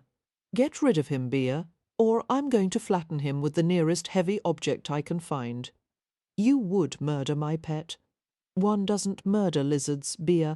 One exterminates them." Exasperated, Amelia turned to Meropen. "Find some cleaning women in the village, Meropen. God knows how many other unwanted creatures are lurking in the house, not counting Leo." Meropen disappeared at once. "Spot is the perfect pet," Beatrix argued. "He doesn't bite, and he's already house-trained. I draw the line at pets with scales." Beatrix stared at her mutinously. "The sand lizard is a native species of Hampshire, which means Spot has more right to be here than we do. Nevertheless, we will not be cohabiting." Walking away before she said something she would regret later, Amelia wondered why, when there was so much to be done, Beatrix would be so troublesome. But a smile rose to her lips as she reflected that 15-year-old girls didn't choose to be troublesome. They simply were, lifting handfuls of her skirts to pull them away from her legs. Amelia bounded up the grand central staircase. Since they would not be receiving guests or paying calls, she had decided not to wear a corset that day. It was a wonderful feeling to breathe as deeply as she wished and move freely about the house. Filled with determination, she pounded on Leo's door. "Wake up, slug-abbed!" A string of foul words filtered through the heavy oak panels. Grinning, Amelia went into Poppy's room. She pulled the curtains open, releasing clouds of dust that caused her to sneeze. "Poppy, it's a chew! Time to get out of bed!" The covers had been drawn completely over Poppy's head. "Not yet," came her muffled protest. Sitting on the edge of the mattress, Amelia eased the covers away from her 19-year-old sister. Poppy was groggy and sleep-flushed, her cheek imprinted with a line left by a fold of the bedclothes. Her brown hair, a warmer, ruddier tint than Amelia's, was a wild mass of tangles. "I hate morning," Poppy mumbled, "and I'm sure I don't like being awakened by someone who looks so bloody pleased about it. I'm sorry." Continuing to smile, Amelia stroked her sister's hair away from her face repeatedly. "Hmm?" Poppy kept her eyes closed. "Mama used to do that. Feels nice. Does it?" Amelia laid her hand gently over the curve of Poppy's skull. "Dear, I'm going to walk to the village to ask Freddie's mother if we can hire him as our gardener. Isn't he a bit young? Not in comparison to the other candidates for the position. We have no other candidates, precisely." She went to Poppy's valise in the corner and picked up the bonnet poised atop it. "May I borrow this? Mine still hasn't been repaired." "Of course, but you're going right now." "I won't be long. I'll cover the territory quickly. Would you like me to go with you?" "Thank you, dear. But no, dress yourself and have some breakfast, and keep a close watch on Win. She's in Beatrix's care at the moment." "Oh." Poppy's eyes widened. "I'll hurry." Chapter 5. It was a pleasantly cool, nearly cloudless day, the southern climate far milder than London. Amelia walked briskly through a fruit orchard beyond the garden. The tree branches were weighted with large green apples. Fallen fruit had been half-eaten by deer and other animals, and left to ferment and spoil. Pausing to tug an apple from a low-hanging branch, Amelia polished it on her sleeve and took a bite. The flavour was intensely acidic. A honeybee buzzed close by, and Amelia jerked back in alarm. She had always been terrified of bees. Although she had tried to reason herself out of her fear, she couldn't seem to control the panic that overcame her whenever one of the dratted beasts was in the vicinity. Hurrying from the orchard, Amelia followed a sunken lane that led past a wet meadow. Despite the lateness of the season, heavy beds of watercress flourished everywhere. Known as poor man's bread, the delicate pepper-flavoured leaves were eaten in bunches by local villagers and made into everything from soup to goose stuffing. She would gather some on her way back, she decided. The shortest route to the village crossed through a corner of Lord Westcliffe's estate. As Amelia passed the invisible boundary between the Ramsay estate and Stony Cross Park, she could almost feel a change in the atmosphere. She walked on the outskirts of a rustling forest, too dense for daylight to penetrate the canopy. The land was luxurious, secretive, the ancient trees anchored deeply into dark and fertile ground. Removing her bonnet, Amelia held it by the brim and enjoyed the breeze against her face. This had been Westcliffe's land for generations. She wondered what kind of people the Earl and his family were. Terribly proper and traditional, she guessed. It would not be welcome news that Ramsay House was now occupied by an ill-mannered, red-blooded lot like the Hathaways. Finding a well-worn footpath that cut through the forest, she disrupted a pair of wheatears, who flapped away with indignant chirps. Life abounded everywhere, including butterflies of almost unnatural colour and beetles as bright as sparks. Taking care to stay on the footpath, Amelia picked up her skirts to keep them from dragging through the leaf litter of the forest floor. She emerged from a copse of hazel and oak into a broad, dry field. It was empty and ominously quiet. No voices, no cheep of finches, no drone of bees or rattle of grasshoppers. Something about it filled her with the instinctive tension that warned of an unknown threat. Cautiously she proceeded up the gentle rise of the meadow. Reaching the brow of a stunted hill, Amelia paused in bewilderment at the sight of a towering contraption made of metal. It appeared to be a chute propped up on legs, tilted at a steep angle. Her attention was caught by a minor commotion farther afield, two men emerging from behind a small wooden shelter. They were shouting and waving their arms at her. Amelia instantly realized she had stumbled into danger, even before she saw the smouldering trail of sparks move, snake-like, along the ground toward the metal chute. A fuse one.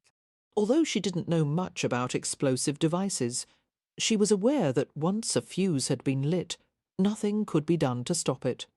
Dropping to the sun-warmed grass, Amelia covered her head with her arms, having every expectation of being blown to bits.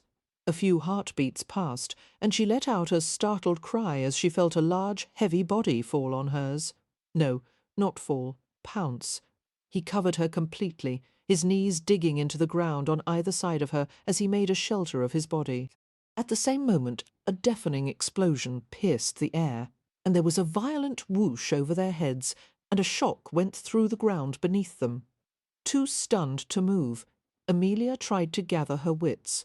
Her ears were filled with a high-pitched buzz. Her companion remained motionless over her, breathing heavily in her hair.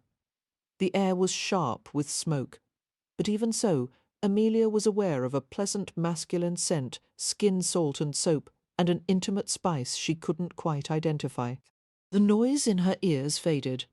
Raising up on her elbows, feeling the solid wall of his chest against her back, she saw shirt sleeves rolled up over forearms cabled with muscle. And there was something else. Her eyes widened at the sight of a small stylized design inked on his arm. A tattoo of a black winged horse with eyes the colour of brimstone. It was an Irish design of a nightmare horse called a puka, a malevolent mythical creature that spoke in a human voice and carried people away at midnight. Her heart stopped as she saw the heavy rounded band of a thumb ring. Wriggling beneath him, Amelia tried to turn over. The strong hand curved around her shoulder, helping her. His voice was low and familiar. "Are you hurt? I'm sorry. You were in the way of—" He stopped as Amelia rolled to her back. The front of her hair had come loose, pulled free of a strategically anchored pin. The lock fanned over her face, obscuring her vision. Before she could reach up to push it away, he did it for her, and the brush of his fingertips sent ripples of liquid fire along intimate pathways of her body. "You," he said softly, "Cam Rohan. It can't be," she thought dazedly. "Here in Hampshire."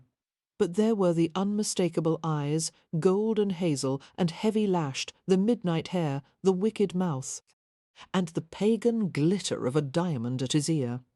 His expression was perturbed, as if he'd been reminded of something he had wanted to forget. But as his gaze slid over her bewildered face, his mouth curved a little, and he settled into the cradle of her body with an insolent familiarity that temporarily robbed her of breath. "Mr. Rohan, what are you doing here?" he replied, without moving, as if he were planning to lie there and converse all day. His infinitely polite tone was an unsettling contrast to the intimacy of their position. "Miss Hathaway, what a pleasant surprise. As it happens, I'm visiting friends. And you? I live here." "I don't think so. This is Lord Westcliffe's estate." Her heart thundered in her breast as her body absorbed the details of him. "I didn't mean precisely here. I meant over there, on the other side of the woods. The Ramsay estate. We've just taken up residence." She couldn't seem to stop herself from chattering in the aftermath of nerves and fright. "What was that noise? What were you doing? Why do you have that tattoo on your arm? It's a puka, an Irish creature, isn't it?" That last question earned her an arrested stare. Before Rohan could reply, the other two men approached from her prone position. Amelia had an upside-down view of them. Like Rohan, they were in their shirt sleeves, with waistcoats left unbuttoned. One of them was a portly old gentleman with a shock of silver hair. He held a small wood and metal sextant, which had been strung around his neck on a lanyard. The other black-haired man looked to be in his late 30s. He wasn't as tall as Rohan, but he had an air of authority tempered with aristocratic arrogance. Amelia made a helpless movement, and Rohan lifted away from her with fluid ease. He helped her stand, his arm steadying her. "How far did it go?" he asked the men. "Devil take the rocket," came a gravelly reply. "What is the woman's condition?" "Unharmed." The silver-haired gentleman remarked, "Impressive, Rohan. You covered a distance of 50 yards in no more than 5 or 6 seconds. I would hardly miss a chance to leap on a beautiful woman," Rohan said, causing the older man to chuckle. Rohan's hand remained at the small of Amelia's back, the light pressure causing her blood to simmer. Easing away from his distracting touch, Amelia raised her hands to the dangling front locks of her hair, tucking them behind her ears. "Why are you shooting rockets? And more to the point, why are you shooting them at my property?" The stranger nearby gave her a sharp, assessing glance. "Your property?" Rohan interceded. "Lord Westcliff. This is Miss Amelia Hathaway, Lord Ramsay's sister." Frowning, Westcliff executed a precise bow. "Miss Hathaway, I was not informed about your arrival. Had I been aware of your presence, I would have notified you about our rocketry experiments, as I have everyone else in the vicinity." It was clear that Westcliff was a man who expected to be informed about everything. He looked annoyed that the new neighbours had dared to move into their own residence without telling him first. "We arrived only yesterday, my lord," Amelia replied. "I had intended to call on you after we settled in. Under ordinary circumstances, she would have left it at that. But she was still off balance, and there was no stopping the flow of comments from her own mouth.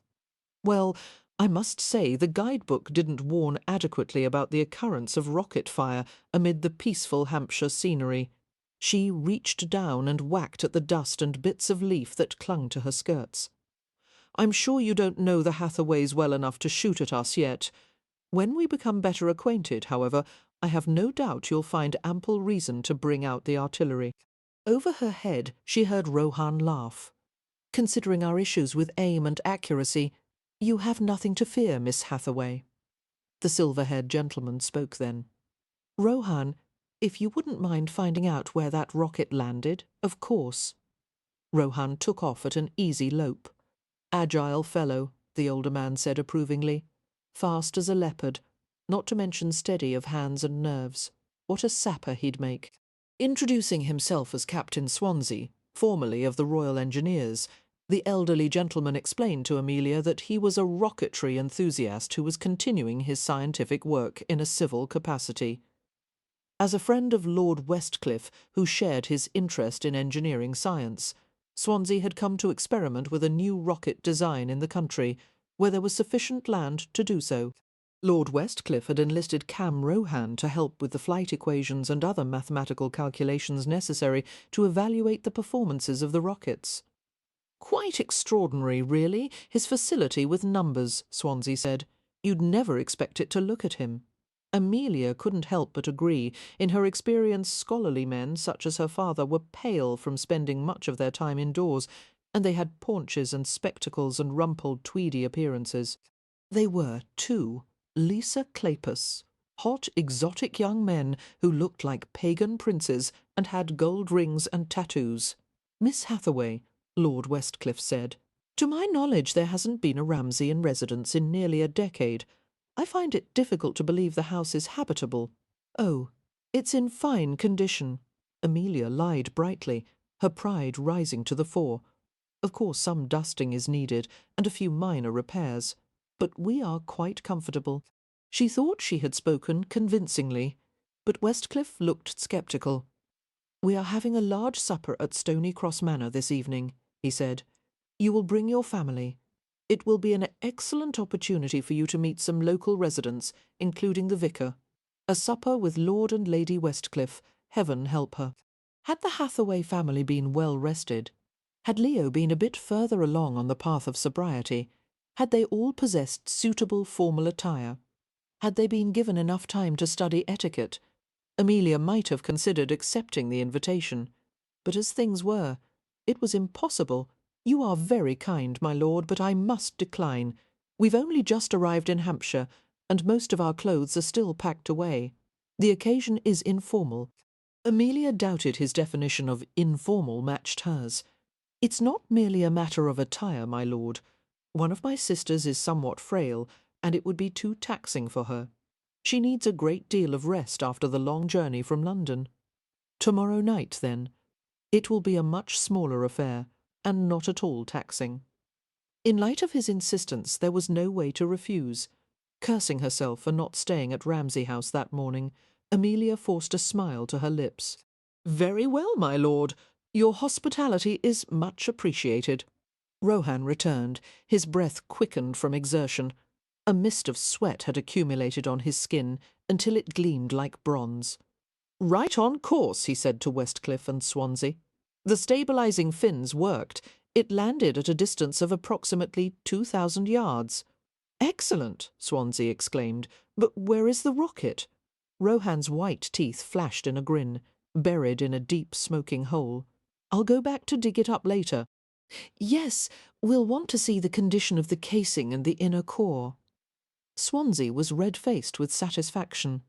He used a handkerchief to blot his steaming, wrinkled countenance. "It's been an exciting morning, eh?" "Perhaps it's time to return to the manor, Captain," Westcliff suggested. "Yes, quite." Swansea bowed to Amelia.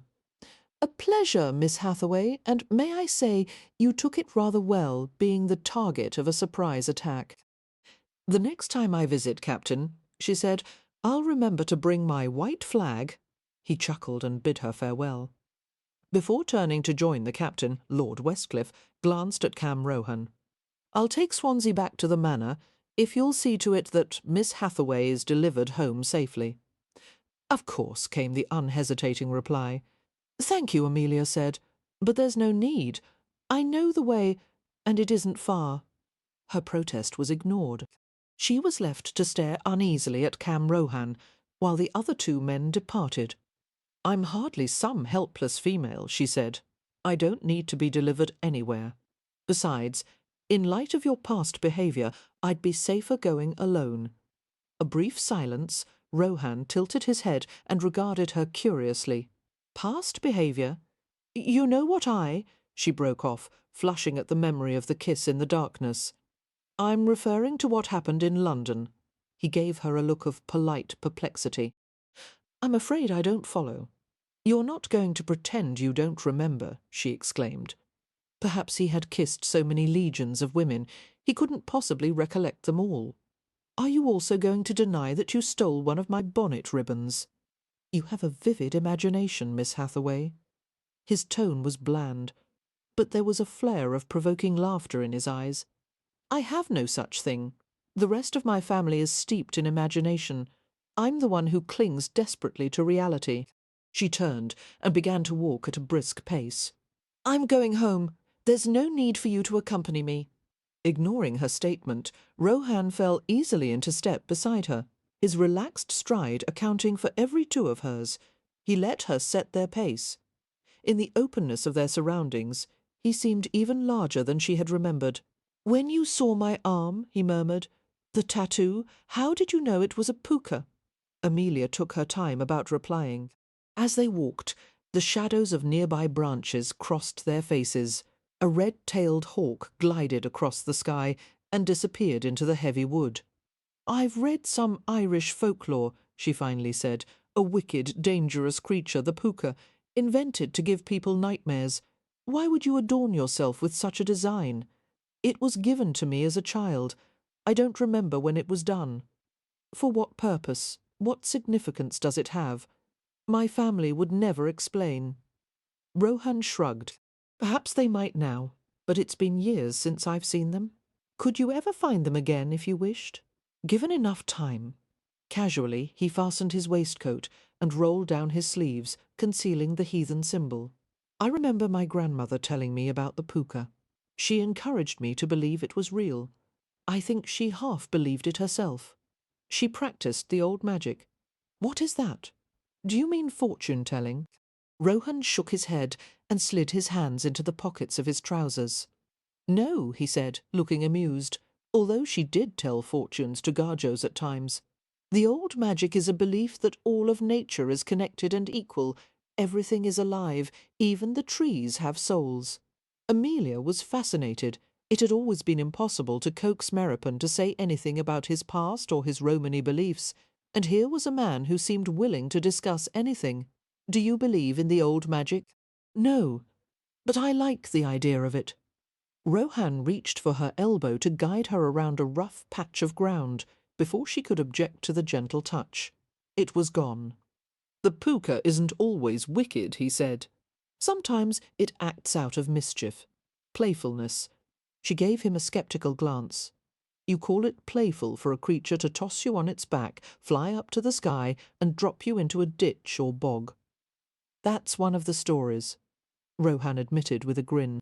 But in other accounts, the puka only wants to take you on an adventure, fly you to places you can only see in dreams, and then he returns you home. But the legends say that after the horse takes you on his midnight travels, you're never the same. No, he said softly. How could you be? Without realizing it, Amelia had slowed their pace to a relaxed amble. It seemed impossible to walk with brisk efficiency on a day like this, with so much sun and soft air, and with this unusual man beside her, dark and dangerous and charming.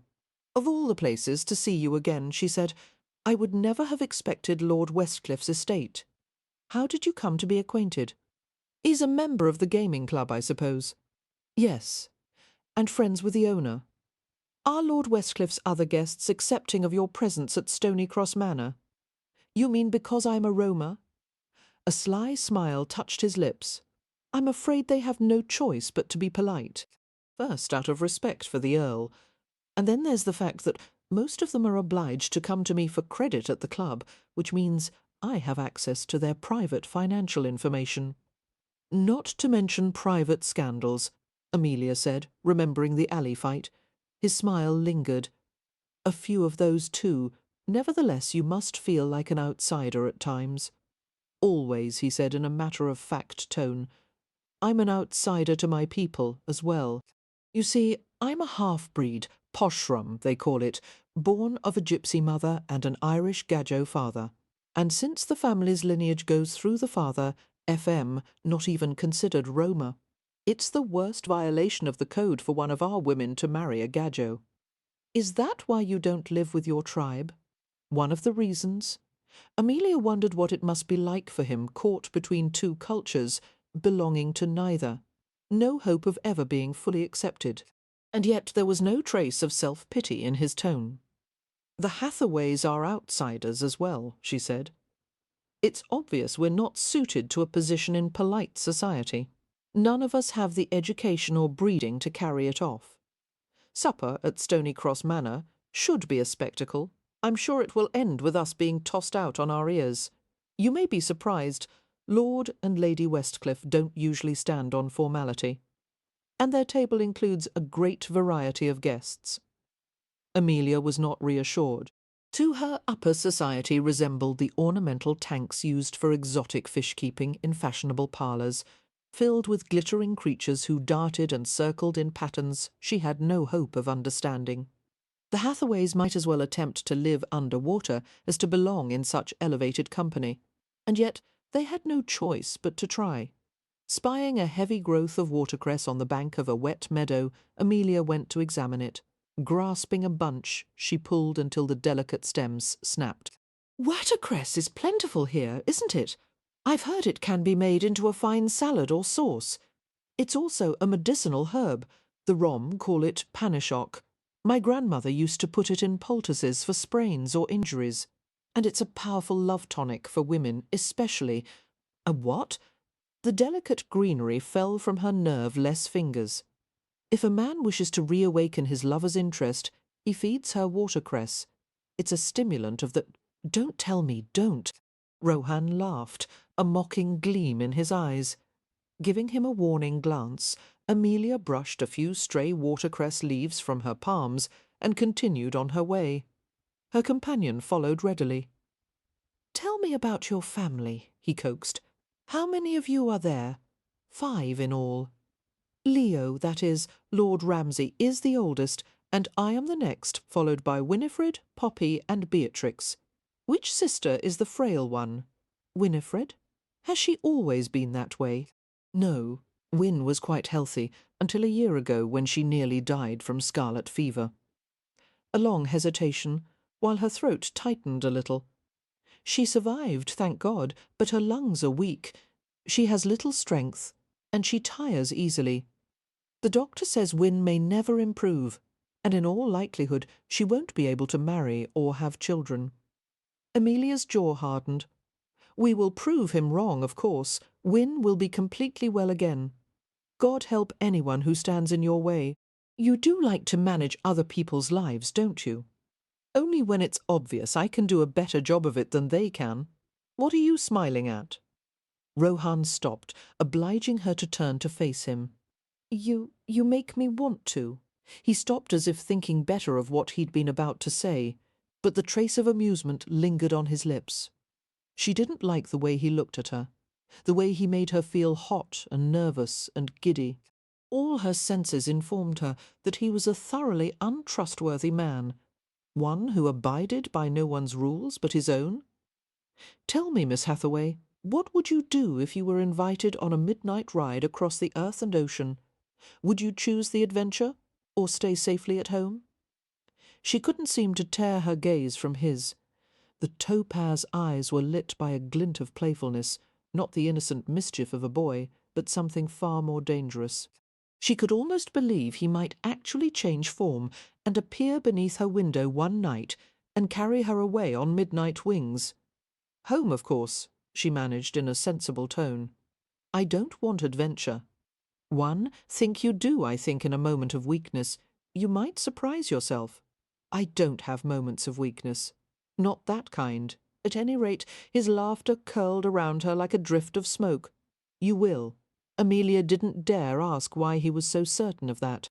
Perplexed, she lowered her gaze to the top button of his waistcoat. Was he flirting with her? No, it must be that he was mocking her, trying to make her look foolish. And if there was one thing she feared in life more than bees, it was appearing foolish. Gathering her dignity, which had scattered like bits of dandelion fluff in a high wind, she frowned up at him. We're nearly at Ramsay House. She indicated the outline of a roof rising from the forest. I would prefer to go the last part of the distance alone. You may tell the Earl that I was safely delivered. Good day, Mr. Rohan. He gave a nod, took her in with one of those bright, disarming glances, and stayed to watch her progress as she walked away. With each step, Amelia put between them. She should have felt safer, but the sense of disquiet remained. And then she heard him murmur something, his voice shadowed with amusement, and it sounded as if he had said, "Some midnight." The news that they were to have supper at the home of Lord and Lady Westcliff was received with a variety of reactions from the Hathaways. Poppy and Beatrix were pleased and excited, whereas Win, who was still trying to regain her strength after the journey to Hampshire, was merely resigned. Leo was looking forward to a lengthy repast accompanied by fine wine. Merripon, on the other hand, flatly refused to go. You are part of the family, Amelia told him, watching as he secured loose panelling boards in one of the common rooms. Merripon's grip on a carpenter's hammer was deft and sure as he expertly sank a handmade nail into the edge of a board. No matter how you may try to deny all connection to the Hathaways, and one could hardly blame you for that, the fact is, you're one of us, and you should attend. Merripon methodically pounded a few more nails into the wall. My presence won't be necessary. Of course, it won't be necessary. But you might enjoy yourself. No, I wouldn't, he replied with grim certainty, and continued his hammering. Why must you be so stubborn? If you're afraid of being treated badly, you should recall that Lord Westcliff is already acting as host to Aroma, and he seems to have no prejudice. I don't like Gajos. My entire family, your family are Gajos. Does that mean you don't like us? Merripon didn't reply, only continued to work, noisily. Amelia let out a taut sigh. Merripon, you're a dreadful snob, and if the evening turns out to be terrible, it's your obligation to endure it with us. Meropen reached for another handful of nails. "That was a good try," he said, "but I'm not going. The primitive plumbing at Ramsay House, its poor lighting, and the dinginess of the few available looking-glasses made it difficult to prepare for the visit to Stonycross Manor. After laboriously heating water in the kitchen, the Hathaways hauled buckets up and down the stairs for their own baths. Everyone, except Wynne, of course, who was resting in her room to preserve her strength. Amelia sat with unusual submissiveness as Poppy styled her hair, pulling it back, making thick braids and pinning them into a heavy chignon that covered the back of her head. "There," Poppy said with pleasure. "At least you're fashionable from the ears upward." Like the other Hathaway sisters, Amelia was dressed in a serviceable bombazine gown of twilled blue silk and worsted. Its design was plain with a moderately full skirt, the sleeves long and tightly fitted. Poppy's gown was a similar style, only in red. She was an uncommonly pretty girl, her fine features lit with vivacity and intelligence. If a girl's social popularity were based on merit rather than fortune, Poppy would have been the toast of London. Instead, she was living in the country in a rattletrap house, wearing old clothes, hauling water and coal like a maidservant, and she had never once complained. "We'll have some new dresses made very soon," Amelia said earnestly, feeling her heart twist with remorse. "Things will improve, Poppy, I promise. I hope so," her sister said lightly. "I'll need a ball gown if I'm to catch a rich benefactor for the family. You know, I only said that in jest. You don't have to look for a rich suitor, only one who will be kind to you." Poppy grinned. "Well, we can hope that wealth and kindness are not mutually exclusive, can't we?" Amelia smiled back at her. Indeed, as the siblings assembled in the entrance hall, Amelia felt even more remorseful as she saw Beatrix turned out in a green dress with ankle-length skirts and a starched white pinafore, an ensemble far more appropriate for a girl of 12 instead of 15. Making her way to Leo's side, Amelia muttered to him, "No more gambling, Leo. The money you lost at Jenner's would have been far better spent on proper clothes for your younger sisters. There is more than enough money for you to have taken them to the dressmaker," Leo said coolly. "Don't make me the villain when it's your responsibility to clothe them." Amelia gritted her teeth. As much as she adored Leo, no one could make her as angry as he, and so quickly. She longed to administer some heavy clout on the head that might restore his wits. "At the rate you've been going through the family coffers, I didn't think it would be wise of me to go on a spending spree." The other Hathaways watched wide-eyed as the conversation exploded into a full-on argument. "You may choose to live like a miser," Leo said, "but I'll be damned if I have to. You're incapable of enjoying the moment because you're always intent on tomorrow." "Well, for some people, tomorrow never comes." Her temper flared. "Someone has to think of tomorrow, you selfish spendthrift," coming from an overbearing shrew. Wynne stepped between them, resting a gentle hand on Amelia's shoulder. "Hush, both of you. It serves no purpose to make yourselves cross just before we are to leave." She gave Amelia a sweet quirk of a smile that no one on earth could have resisted. "Don't frown like that, dear. What if your face stayed that way?" With prolonged exposure to Leo, Amelia replied, "It undoubtedly would." Her brother snorted. "I'm a convenient scapegoat, aren't I? If you were honest with yourself, Amelia—" "Meropen," Wynne called out. "Is the carriage ready now?" Meropen came through the front door, looking rumpled and surly. It had been agreed that he would drive the Hathaways to the West Cibis residence and return for them later. "It's ready." As he glanced at Wynne's pale golden beauty, it seemed his expression turned even surlier, if such a thing were possible. Like a word puzzle that had just solved itself in her brain, that stolen glance made a few things clear to Amelia. Meropen wasn't attending the dinner that evening because he was trying to avoid being in a social situation with Wynne. He was trying to keep a distance between them, while at the same time he was desperately worried about her health. It troubled Amelia. The notion that Meropen, who never displayed strong feelings about anything, might be entertaining a secret and powerful longing for her sister. Wynne was too delicate, too refined, too much his opposite in every way, and Meropen knew that. Feeling sympathetic and maudlin, and rather worried herself, Amelia climbed into the carriage after her sisters. The occupants of the vehicle were silent as they proceeded along the oak-lined drive to Stonycross Manor. None of them had ever seen grounds so richly tended or imposing. Every leaf on every tree seemed to have been affixed with careful forethought. Surrounded by gardens and orchards that flowed into dense woods, the house sprawled over the land like a drowsing giant. 4 lofty corner towers denoted the original dimensions of the European-styled fortress, but many additions had given it a pleasing asymmetry. With time and weathering, the house's honey-coloured stone had mellowed gracefully, its outlines dressed with tall, perfectly trimmed hedges.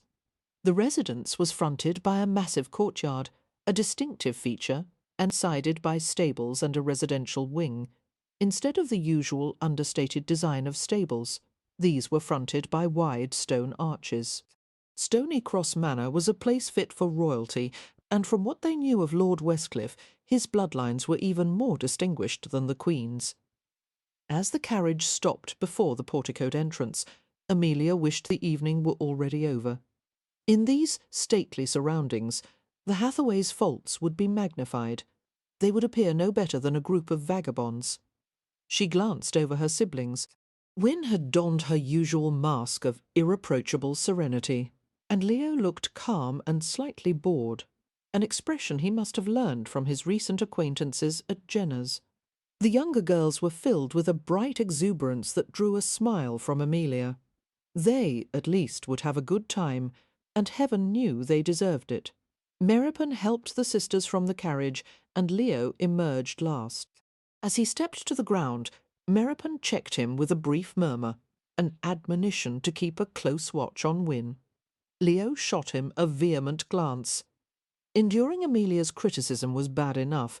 He wouldn't tolerate it from Meropen. "If you're so bloody concerned about her," Leo muttered, "then you go inside and play nanny." Meropen's eyes narrowed, but he didn't reply. The relationship between the two men had never been what one could describe as brotherly, but they had always maintained a cool cordiality.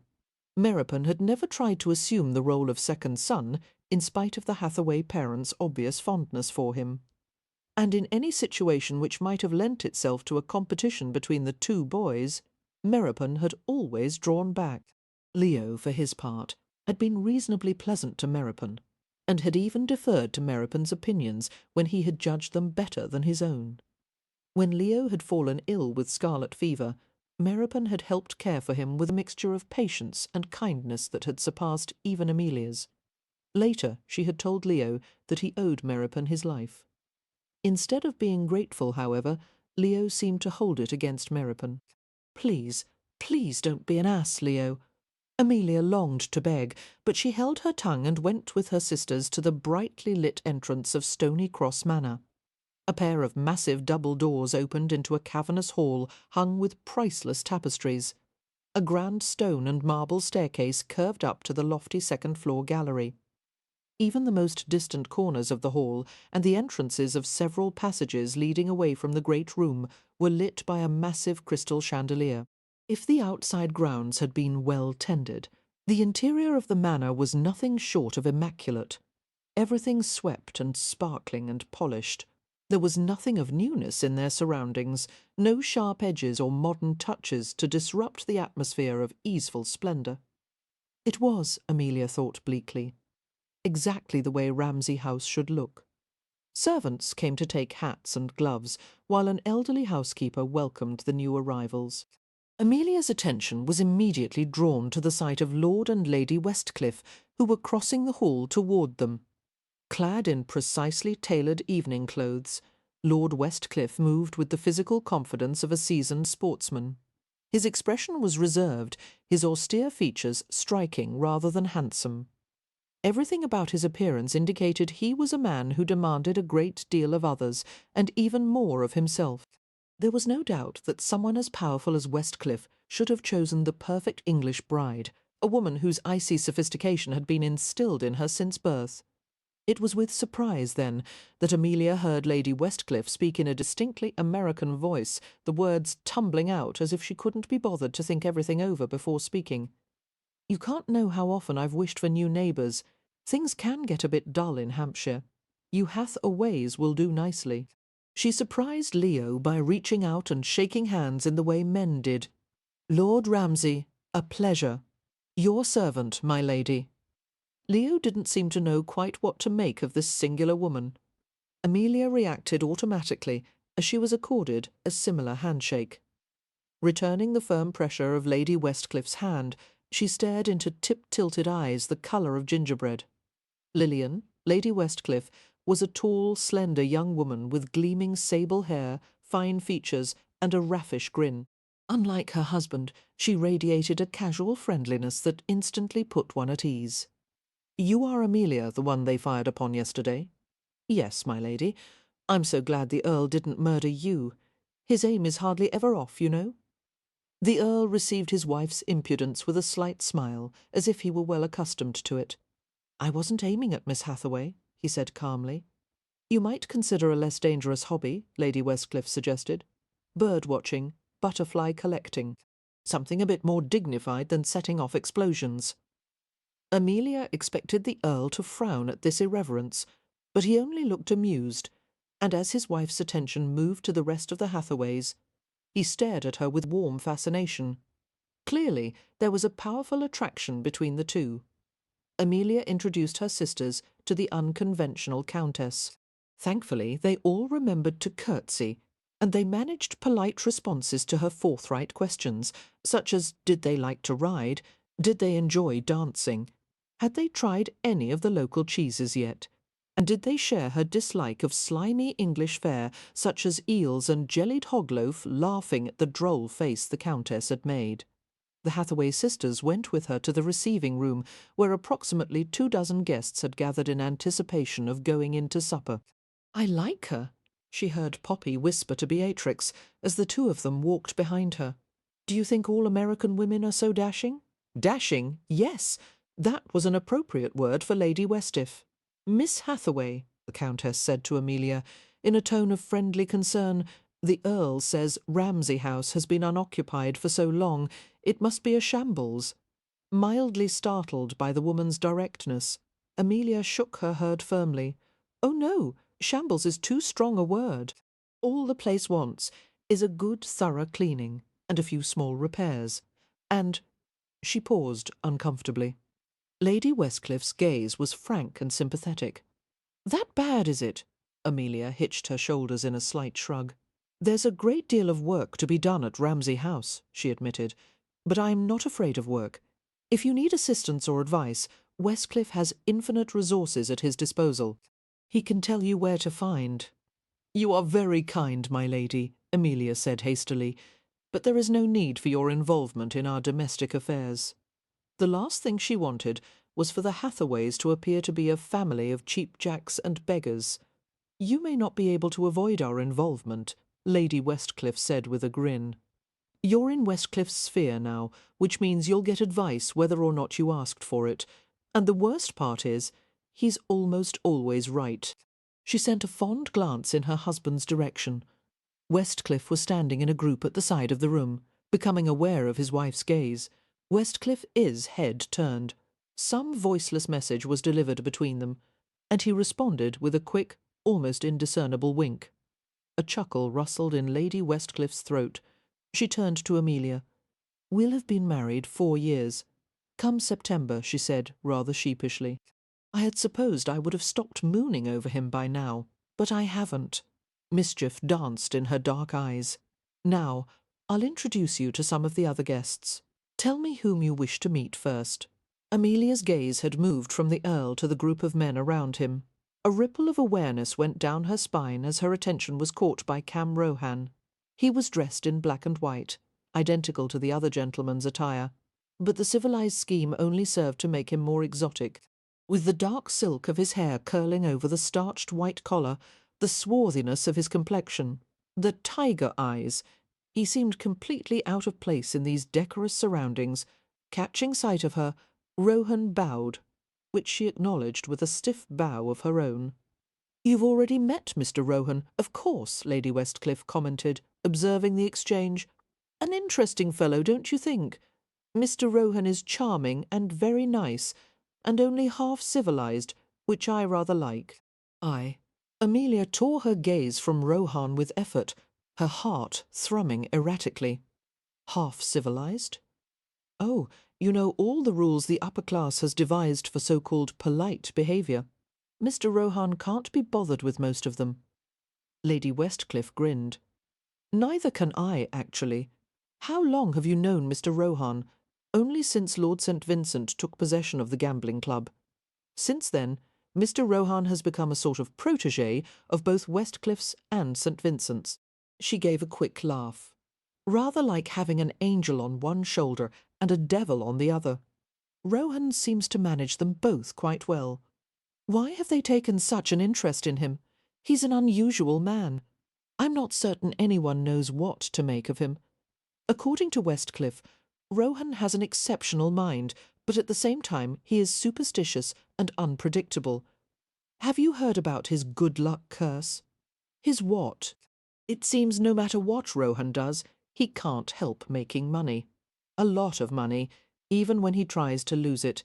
He claims it's wrong for one person to own so much." "It's the Romani way," Amelia murmured. "They don't believe in owning things." "Yes. Well, being from New York, I don't altogether understand the concept, but there you have it, against his will, Mr. Rohan has been given a percentage of the profits at the club, and no matter how many charitable donations or unsound investments he makes, he keeps getting massive windfalls. First he bought an old racehorse with short legs, Little Dandy, who won the Grand National last April. Then there was the rubber debacle, and Thwat. It was a small failing rubber manufactory on the east side of London. Just as the company was about to go under, Mr. Rohan made a large investment in it. Everyone, including Lord Westcliff, told him not to, that he was afoot, and he would lose every cent. Which was his intention, Amelia said. Exactly. But to Rohan's dismay, the whole thing turned around. The company's director used his investment to acquire the patent rights for the vulcanization process, and they invented these little stretchy scraps of tubing called rubber bands, and now the company is a blazing success. I could tell you more, but it's all variations on the same theme, Mr. Rohan throws the money away, and it comes back to him tenfold." "I wouldn't call that a curse," Amelia said. "Neither would I." Lady Westcliff laughed softly. "But Mr. Rohan does. That's what makes it so amusing. You should have seen him sulking earlier in the day when he received the latest report from one of his stock jobbers in London. All good news. He was gnashing his teeth over it." Taking Amelia's arm, Lady Westcliff led her across the room. "Although we have a sad lack of eligible gentlemen tonight, I promise we'll have quite an array visiting later in the season. They all come to hunt and fish, and there's usually a high proportion of men to women." "That is good news," Amelia replied. "I have high hopes that my sisters will find suitable gentlemen to marry." "Not missing the implication?" Lady Westcliff asked. "But you have no such hopes for yourself?" "No, I don't expect ever to marry." "Why?" "I have a responsibility to my family. They need me," after a brief pause, Amelia added frankly. "And the truth is, I should hate to submit to a husband's dictates. I used to feel the same way, but I must warn you, Miss Hathaway, life has a way of fouling up our plans. I speak from experience." Amelia smiled, unconvinced. It was a simple matter of priorities. She would devote all her time and energies to creating a home for her siblings and seeing them all healthy and happily married. There would be nieces and nephews aplenty, and Ramsay House would be filled with the people she loved. No husband could offer her more. Catching sight of her brother, Amelia noticed there was a peculiar expression on his face, or rather a lack of expression that indicated he was concealing some strong or private emotion. He came to her at once, exchanged a few pleasantries with Lady Westcliff, and nodded politely as she asked leave to attend to an elderly guest who had just arrived. "What is it?" Amelia whispered, looking up as Leo cupped her elbow in his hand. "You look as though you'd just gotten a mouthful of rotten cork. Don't let's trade insults just now." He gave her a giant's that was more concerned than any he'd given her in recent memory. His tone was low and urgent. "Bear up, sis. There's someone here you don't want to see, and he's coming this way." She rolled her eyes. "If you mean Mr. Rohan, I assure you I'm perfectly—" "No, not Rohan." His hand went to her waist, as if anticipating the need to steady her. And she understood.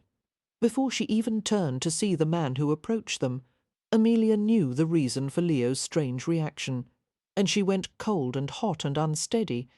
But somewhere in the internal havoc, a certain resignation lurked. She had always known she would see Christopher Frost again some day. He was alone as he approached them, a small mercy, as one would have expected him to have his new wife in tow. And Amelia was fairly certain she couldn't have tolerated being introduced to the woman Christopher had abandoned her for.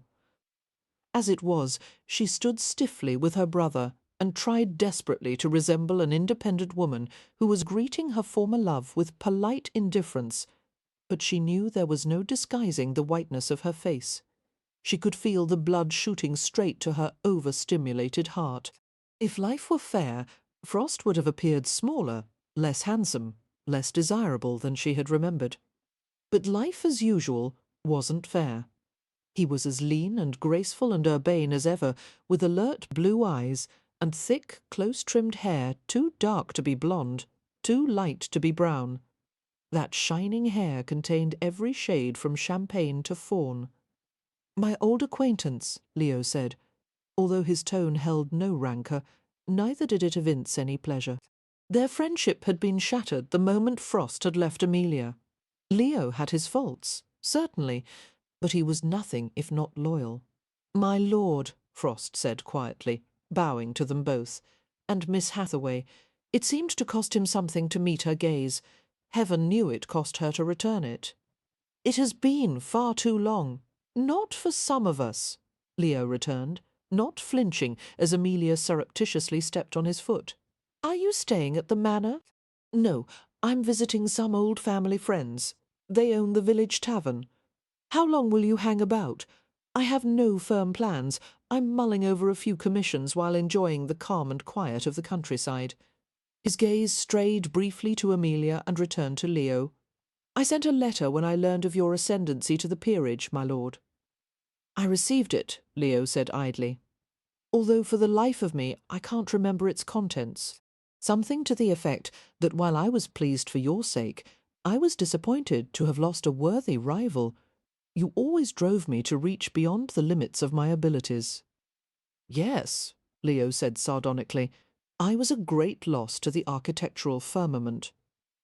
"You were," Frost agreed without irony. His gaze remained on Amelia. "May I remark on how well you look, Miss Hathaway?" How odd it was, she thought dazedly, that she had once been in love with him, and now they were speaking to each other so formally. She no longer loved him, and yet the memory of being held by him, kissed, caressed, it tinted every thought and emotion like tea-dyed lace. One could never fully remove the stain. She remembered a bouquet of roses he had once given her. He had taken one and stroked the petals over her cheeks and parted lips, and had smiled at her fierce blush. "My little love," he had whispered. "Thank you," she said. "In turn, may I offer my congratulations on your marriage?" "I'm afraid no felicitations are in order," Frost replied carefully. "The wedding didn't take place?" Amelia felt Leo's hand tighten at her waist. She leaned against him imperceptibly and looked away from Christopher Frost, unable to speak. "He isn't married. Her thoughts were in anarchy." "Did she come to her senses?" she heard Leo ask casually. "Or did you? It became obvious we didn't suit as well as one would have hoped. She was gracious enough to release me from the obligation." "So you got the boot," Leo said. "Are you still working for her father?" "Leo," Amelia protested in a half-whisper. She looked up in time to see Frost's wry, brief grin, and her heart twisted at the painful familiarity of it. "You were never one to mince words, were you? Yes, I am still employed by Temple." Frost's gaze moved slowly over Amelia, taking measure of her brittle guardedness. "A pleasure to see you again, Miss Hathaway." She sagged a little as he left them, turning blindly toward her brother. Her voice was tattered at the edges. "Leo, I would very much appreciate it if you could cultivate just a little delicacy of manner. We can't all be as suave as your Mr. Frost. He's not my Mr. Frost." A pause, and she added dully, "He never was. You deserve a hell of a lot better. Just remember that if he comes sniffing around your heels again—" "He won't," Amelia said, hating the way her heart leaped behind her well-manufactured defences. Chapter 7. Just before the Hathaways had arrived, Captain Swansea, who had spent 4 years serving in India, had been regaling some of the guests with an account of a tiger hunt in Vishnupur. The tiger had stalked the spotted deer, brought it down with a pounce, and clamped the back of its neck in its jaws. Women and even a few men had grimaced and exclaimed in horror as Swansea described how the tiger had proceeded to eat the chital while it was still alive. "The vicious beast," one of the women had gasped, but as soon as Amelia Hathaway entered the room, Cam had found himself entirely in sympathy with the tiger. There was nothing he wanted more than to bite the tender back of her neck and drag her to some private place where he could feast on her for hours. In a crowd of elaborately dressed women, Amelia stood out in her simple gown and unadorned throat and ears. She looked clean and winsome and appetizing. He wanted to be alone with her, outside in the open air, his hands free upon her body, but he knew better than to entertain such thoughts about a respectable young woman. He watched the tense little scene involving Amelia, her brother, Lord Ramsay, and the architect, Mr. Christopher Frost. Although he couldn't hear their conversation, he read their postures, the subtle way Amelia leaned into her brother's support. It was clear some kind of history was shared between Amelia and Frost, not a happy one. A love affair that had ended badly, he guessed. He imagined them together, Amelia and Frost. It provoked him far more than he would have liked, tamping down the surge of inappropriate curiosity. He dragged his attention away from them as he anticipated the long, bland supper to come, the interminable courses, the mannered conversation. Cam sighed heavily. He had learned the social choreography of these situations, the rigid boundaries of propriety. At first he had even regarded it as a game, learning the ways of these privileged strangers, but he had grown tired of hovering at the edge of the Gadjo world. Most of them didn't want him there any more than he did. But there seemed no other place for him except at the periphery. It had all started approximately 2 years earlier, when St. Vincent had thrown a bank passbook at him in the casual manner he might have used to toss a rounder's ball. "I've established an account for you at the London Banking House and Investment Society," St. Vincent had told him. "It's on Fleet Street. Your percentage of Jenner's profits will be deposited monthly. Manage them if you wish, or they'll be managed for you." "I don't want a percentage of the profits," Cam had said, thumbing through the passbook without interest. "My salary is fine. Your salary wouldn't cover the annual cost of my boot blacking. It's more than enough, and I wouldn't know what to do with this." Cam had been appalled by the figures listed on the balance page. Scowling, he tossed the book to a nearby table. "Take it back." St. Vincent had looked amused and vaguely exasperated. "Damnation, man, now that I own the place, I can't have it said that you're paid pauper's wages. Do you think I'll tolerate being called a skinflint? You've been called worse," Cam had pointed out. "I don't mind being called worse when I deserve it, which is often, I'm sure." St. Vincent had stared at him in a considering way, and with one of those damnable flashes of intuition you would never expect from the former profligate, he murmured, "It means nothing, you know. It doesn't make you any less of a roamer, whether I pay you in pounds, whale's teeth, or wampum. I've compromised too much already. Since I first came to London, I've stayed under one roof. I've worn Gadjo clothes, I've worked for a salary. But I draw the line at this. I've just given you an investment account, Rohan," St. Vincent had said acidly, "not a pile of manure." "I would have preferred the manure. At least it would be good for something. I'm afraid to ask. But curiosity compels me." What in God's name is manure good for? Fertilizer? Ah, well then, let's approach it this way. Money is just another variety of fertilizer. St. Vincent had gestured to the discarded bank passbook. Do something with it, whatever pleases you, although I would advise something other than composting it in sod. Cam had resolved to get rid of every cent by scattering it in a series of lunatic investments. That was when the good luck curse had befallen him. His growing fortune had begun to open doors that should never have been open to him, especially now that upper society was being raided by men of industry. And, having walked through those doors, Cam was behaving in ways, thinking in ways that weren't usual for him. St. Vincent had been wrong. The money did make him less of a roamer. He had forgotten things, words, stories, the songs that had lulled him to sleep as a child. He could barely remember the taste of dumplings flavoured with almonds and boiled in milk, or Boronija stew spiced with vinegar and dandelion leaves. The faces of his family were a distant blur. He wasn't certain he would know them if he met them now, and that made him fear he was no longer Romo. When was the last time he had slept out under the sky? The company proceeded as a whole into the dining hall. The informal nature of the gathering meant they would not have to be arranged in order of precedence. A line of footmen clad in black, blue and mustard moved forward to attend the guests, pulling out chairs, pouring wine and water. The long table was covered by an acre of pristine white linen, each place setting, bristling with silverware, was surmounted with a hierarchy of crystal glasses in assorted sizes. Cam wiped all expression from his face as he discovered he had been seated next to the vicar's wife, whom he had met on previous visits to Stony Cross Park. The woman was terrified of him. Whenever he looked at her, tried to talk to her, she cleared her throat incessantly. Her sputtery noises brought to mind a tea kettle with an ill-fitting lid. No doubt the vicar's wife had heard one too many stories of gypsies stealing children, placing curses on people, and attacking helpless females in a frenzy of uncontrolled lust.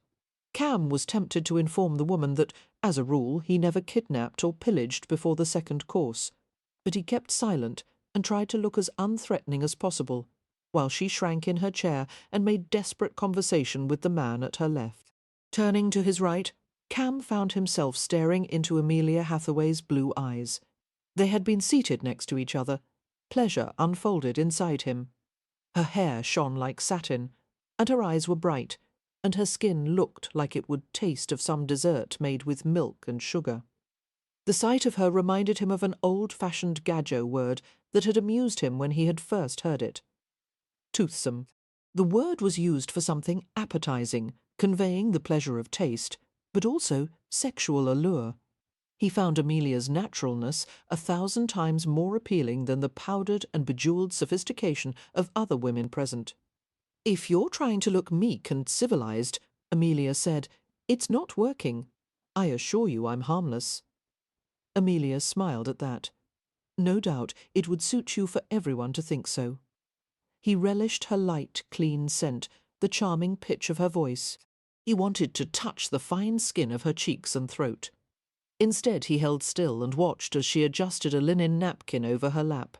A footman came to fill their wine glasses. Cam noticed that Amelia kept stealing glances at her siblings like a mother hen with chicks gone astray. Even her brother, seated only 2 places away from the head of the table, was subjected to the same relentless concern. She stiffened as she caught sight of Christopher Frost, who was seated near the far end of the table. Their gazes locked, while the ripple of a swallow chased down Amelia's throat. She seemed mesmerized by the Gadjo. It was obvious an attraction still existed between the two, and judging from Frost's expression, he was more than willing to rekindle their acquaintance. It required a great deal of Cam's willpower, and he had a considerable supply, not to skewer Christopher Frost with the dining utensil. He wanted her attention, all of it. At the first formal supper I attended in London, he told Amelia, I expected to come away hungry. To his immediate satisfaction, Amelia turned to him, her interest refocusing. Why? Because I thought the little side plates were what the Gadjos used for their main course, which meant I wasn't going to get much to eat. Amelia awed. You must have been relieved when the large plates were brought out. He shook his head. I was too busy learning the rules of the table, such as sit where they tell you don't speak of politics or bodily functions, drink soup from the side of the spoon, don't use the nut pick as a fork, and never offer someone food from your plate.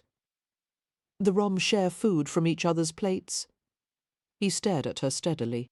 If we were eating gypsy style, sitting before a fire, I would offer you the choicest bites of meat, the soft inside of the bread, the sweetest sections of fruit. The colour heightened in her cheeks, and she reached for her wine-glass.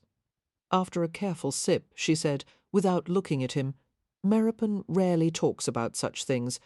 I believe I've learned more from you than I have after 12 years of knowing him. Meropen, the taciturn chal who had accompanied her in London. There had been no mistaking the easy familiarity between the two, betraying that Meropen was more than a mere servant to her. Before Cam could pursue the matter, however, the soup course was brought out. Footmen and under-butlers worked in harmony to present huge steaming tureens of salmon soup, with lime and dill nettle soup with cheese and caraway floats, watercress soup garnished with slivers of pheasant, and mushroom soup laced with sour cream and brandy. After Cam chose the nettle soup, and it was ladled into a shallow china bowl in front of him, he turned to speak to Amelia again. To his disgruntlement, she was now being monopolised by the man on her other side, who was enthusiastically describing his collection of Far East porcelain. Cam took a quick inventory of the other conversations around him, all featuring mundane subjects. He waited patiently until the vicar's wife had bent her attention to the soup bowl in front of her. As she raised a spoon to her papery lips, she became aware that Cam was looking at her. Another throat-clearing noise, while the spoon quivered in her hand. He tried to think of something that would interest her. "Whorehound," he said to her, in a matter-of-fact manner. Her eyes bulged with alarm, and a pulse throbbed visibly in her neck. "H, H," she whispered. "Whorehound, licorice root and honey. It's good for getting rid of phlegm in the throat. My grandmother was a healer. She taught me many of her remedies." The word phlegm nearly caused her eyes to roll back in her head. "Whorehound is also good for coughs and snake bites," Cam continued helpfully. Her face drained of colour, and she set her spoon on her plate.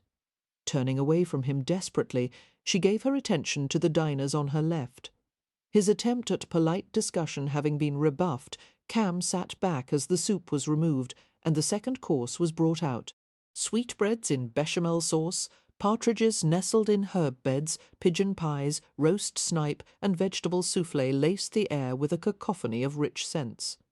The guests exclaimed appreciatively, watching in anticipation as their plates were filled, but Amelia Hathaway barely seemed aware of the sumptuous dishes. Her attention was focused on a conversation at the end of the table between Lord Westcliff and her brother Leo. Her face was calm, but her fingers clenched around a fork handle. "Obvious you possess a large acreage of good land that has gone unused," Westcliff was saying, while Leo listened without apparent interest. "I will make my own estate agent available to you, to apprise you of the standard terms of tenancy here in Hampshire. Usually these arrangements are unwritten, which means it is an obligation of honour on both sides to uphold the agreements." "Thank you," Leo said, after downing half his wine in an expedient gulp. "But I'll deal with my tenants in my own time, my lord." "I'm afraid time has run out for some of them," Westcliff replied. "Many of the tenant houses on your land have run to rains. The people who now depend on you have been neglected for far too long. Then it's time they learn my one great consistency is neglecting the people who depend on me." Leo flicked a laughing glance at Amelia, his eyes hard. "Isn't that right, sis?" With visible effort, Amelia forced her fingers to unclench from the fork. "I'm certain Lord Ramsay will lend his close attention to the needs of his tenants," she said carefully. "Pray don't be misled by his attempt to be amusing. In fact, he has mentioned future plans to improve the tenant leaseholds and study modern agricultural methods."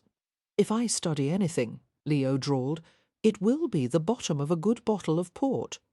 The Ramsay tenants have proven their ability to thrive on benign neglect. They clearly don't need my involvement." A few guests tensed apprehensively at Leo's insouciant speech, while others gave a few forced chuckles. Tension thickened the air. If Leo was deliberately trying to make an enemy of Westcliff, he couldn't have chosen a better way of doing it. Westcliff had a deep concern for those less fortunate than himself, and an active dislike for self-indulgent noblemen who failed to live up to their responsibilities. Drat. Cam heard Lillian mutter beneath her breath as her husband's brows lowered over cold, dark eyes. But just as Westcliff parted his lips to deliver a withering speech to the insolent young Viscount, one of the female guests gave an ear-splitting shriek. Two other ladies jumped up from their chairs, along with several of the gentlemen, all of them staring in wide-eyed horror at the centre of the table. All conversation had stopped. Following the guests' collective gazes, Cam saw something, a lizard, wriggling and slithering its way past sauce-boats and salt cellars. Without hesitation he reached out and captured the small creature, cupping it in closed hands.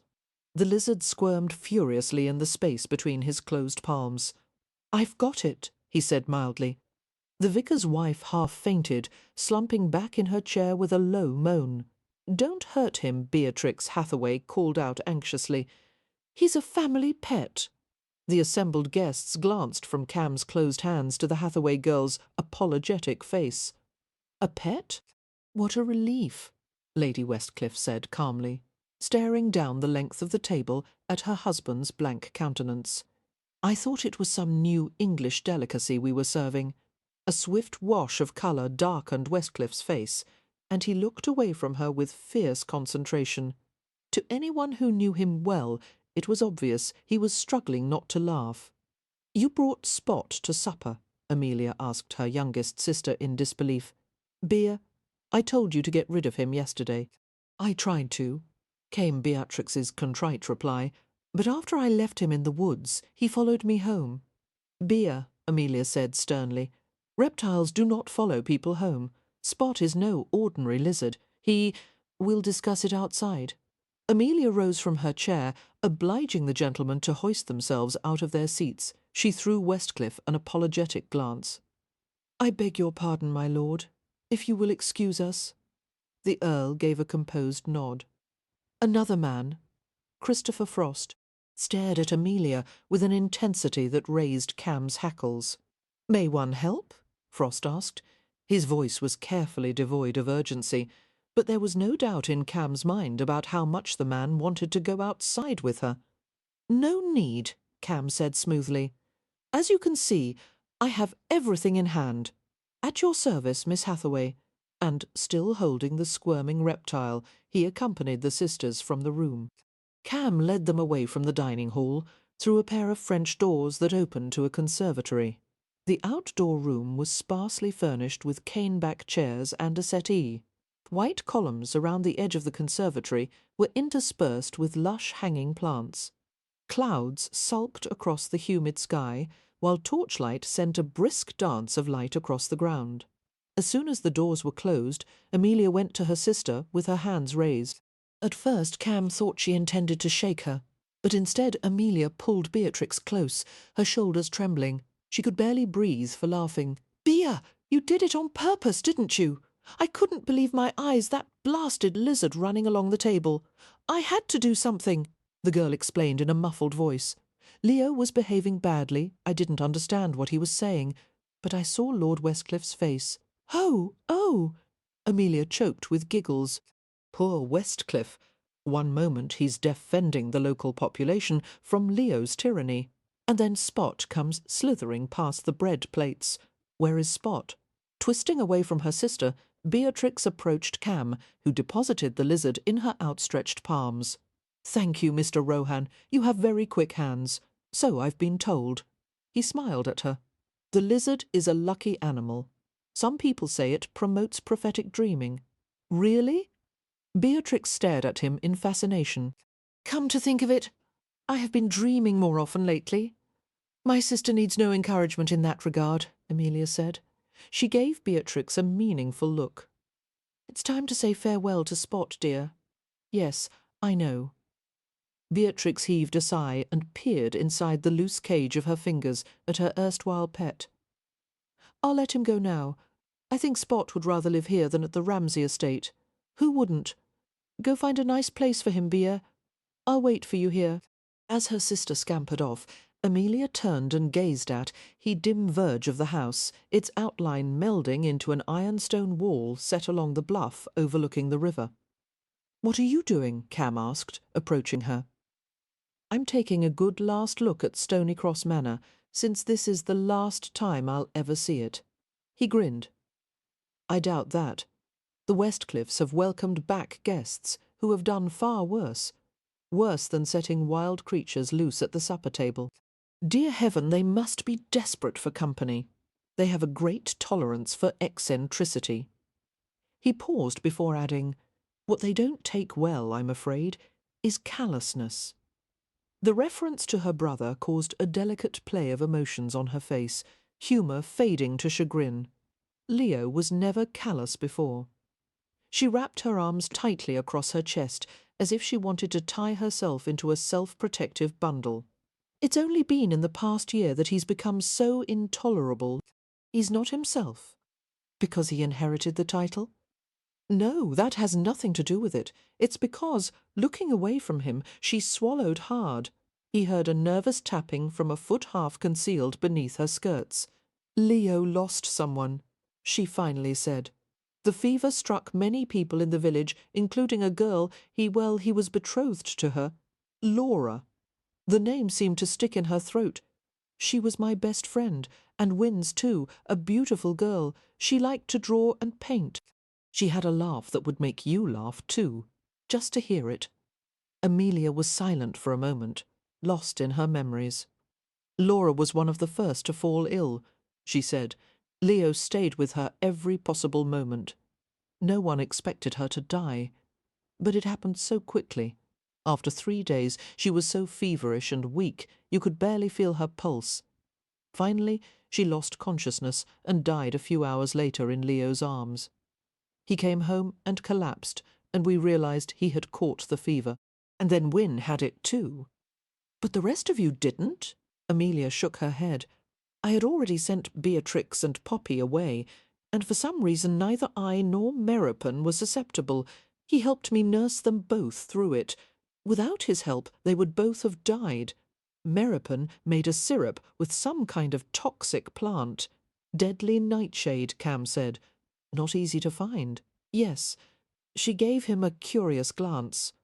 "How did you know you learned it from your grandmother, I suppose?" He nodded.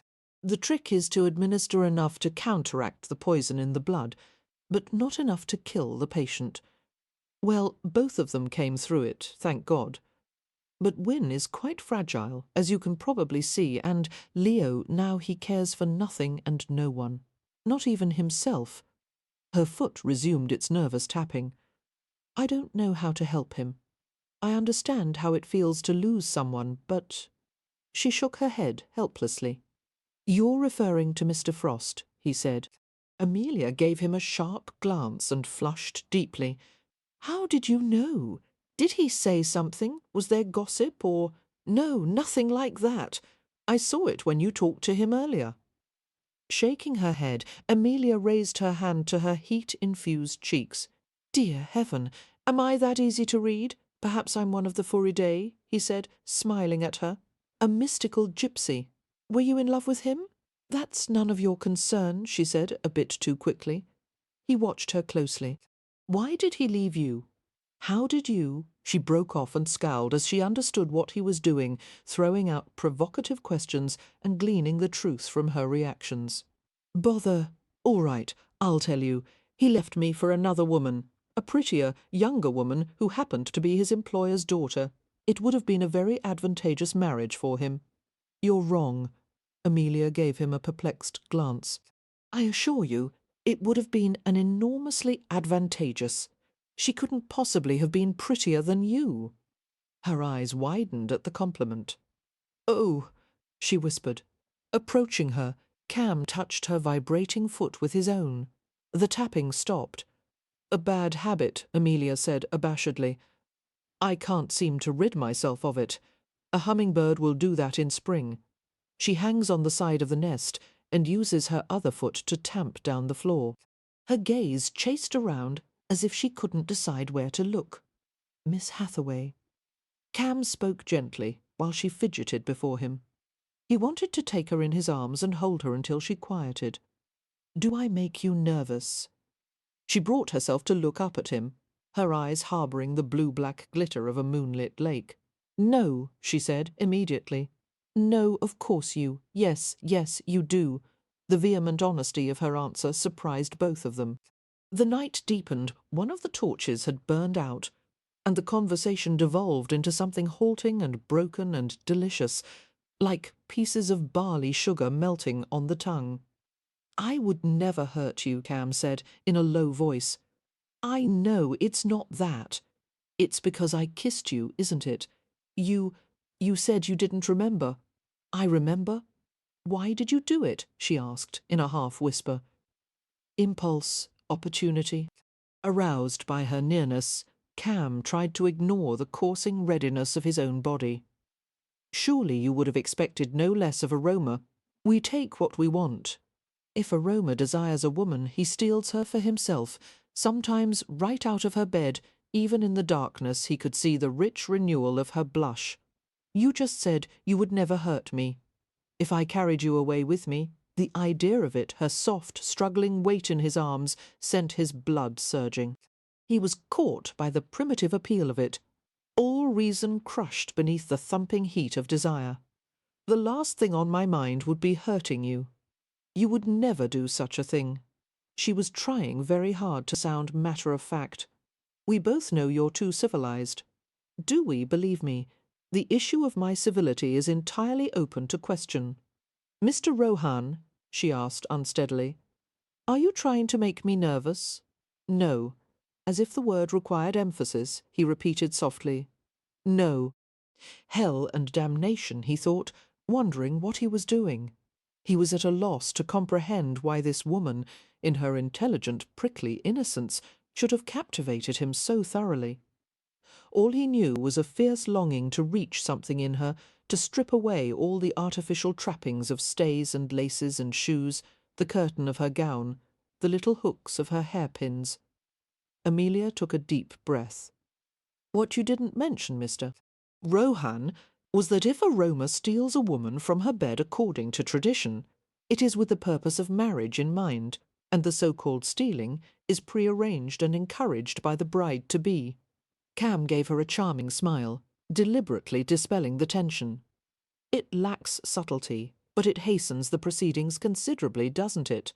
No, asking for the father's permission, no banns, no prolonged betrothal. Very efficient, a Romany courtship." Their conversation was checked by the reappearance of Beatrix.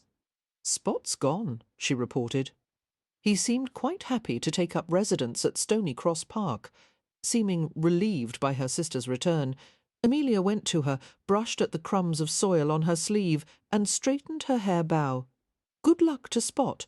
Are you ready to go back in to supper, dear?" "No." "Oh, everything will be fine. Just remember to look chastened while I grimace in an authoritative manner, and I'm certain they'll allow us to stay through dessert." "I don't want to go back," Beatrix moaned. "It's so dreadfully dull, and I don't like all that rich food, and I've been sitting beside the vicar who only wants to talk about his own religious writings. It's so redundant to quote oneself, don't you think?" "It does bear a certain odour of immodesty." Amelia agreed with a grin, smoothing her sister's dark hair. "Poor Bea. You don't have to go back if you don't wish it. I'm sure one of the servants can recommend a nice place for you to wait until supper is done. The library, perhaps." "Oh, thank you." Beatrix heaved a sigh of relief. "But who will create another distraction if Leo starts being disagreeable again?" "I will," Cam assured her gravely. "I can be shocking at a moment's notice." "I'm not surprised," Amelia said. "In fact, I'm fairly certain you would enjoy it." The company at Westcliffe's table had been relieved by the news that Beatrix had elected to spend the rest of the evening alone in quiet contemplation. No doubt they feared another interruption by yet some other pocket-sized pet, but Amelia had assured them there would be no more unexpected visitors at the table. Only Lady Westcliff had seemed genuinely perturbed by Beatrix's absence. The Countess excused herself some time between the fourth and fifth courses, and reappeared after a quarter hour. Amelia later learned that Lady Westcliff had sent for a supper tray to be brought to Beatrix in the library, and had visited her there. Lady Westcliff told me a few stories of when she was a girl, and how she and her younger sister used to misbehave, Beatrix recounted the next day. She said bringing a lizard to supper was nothing compared to the things they had done. In fact, she said they were both diabolical and rotten to the core. Isn't that wonderful? Wonderful, Amelia said sincerely, reflecting on how much she liked the American woman who seemed relaxed and fun-loving. Westcliff was another matter. The Earl was more than a little intimidating. And after Leo's callous dismissal of Westcliff's concerns over the Ramsay tenants, it was doubtful the Earl would be kindly disposed toward the Hathaways.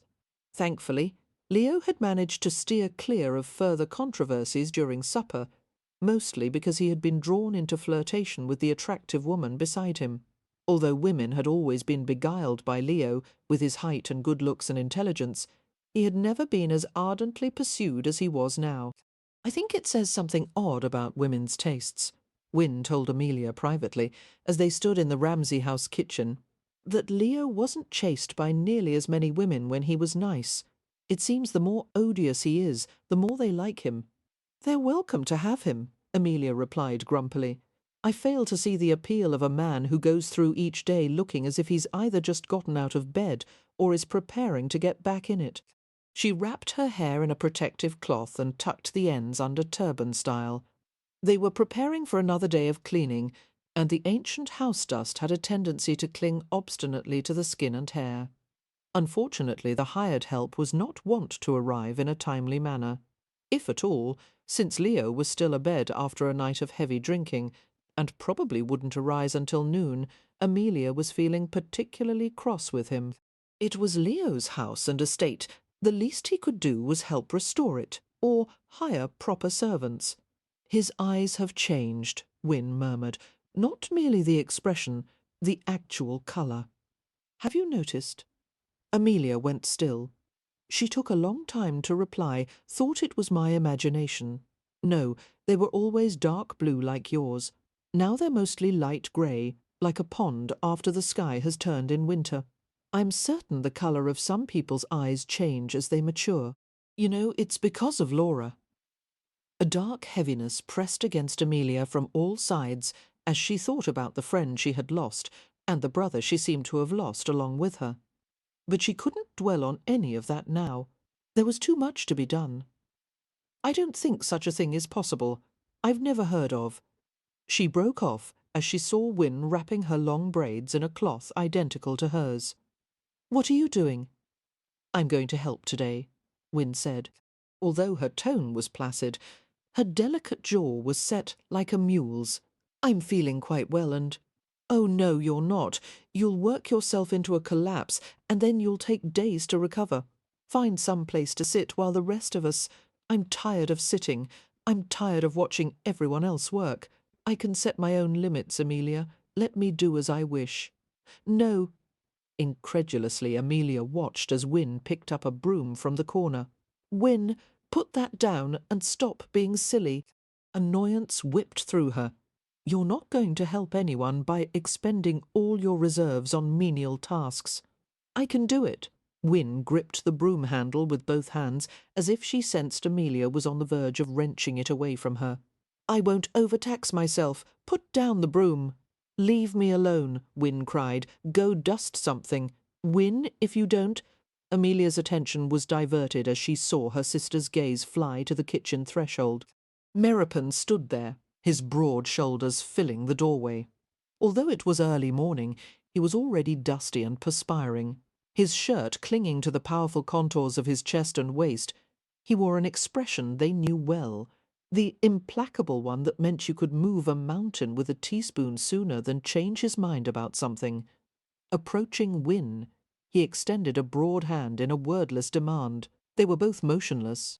But even in their stubborn opposition, Amelia saw a singular connection, as if they were locked in an eternal stalemate from which neither wanted to break free.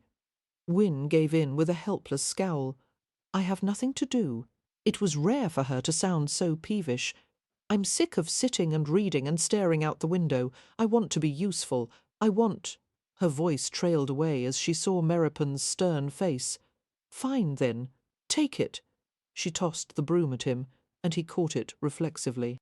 "I'll just find a corner somewhere and quietly go mad. I'll— Come with me," Meropen interrupted calmly. Setting the broom aside, he left the room. Wynne exchanged a perplexed glance with Amelia, her vehemence fading.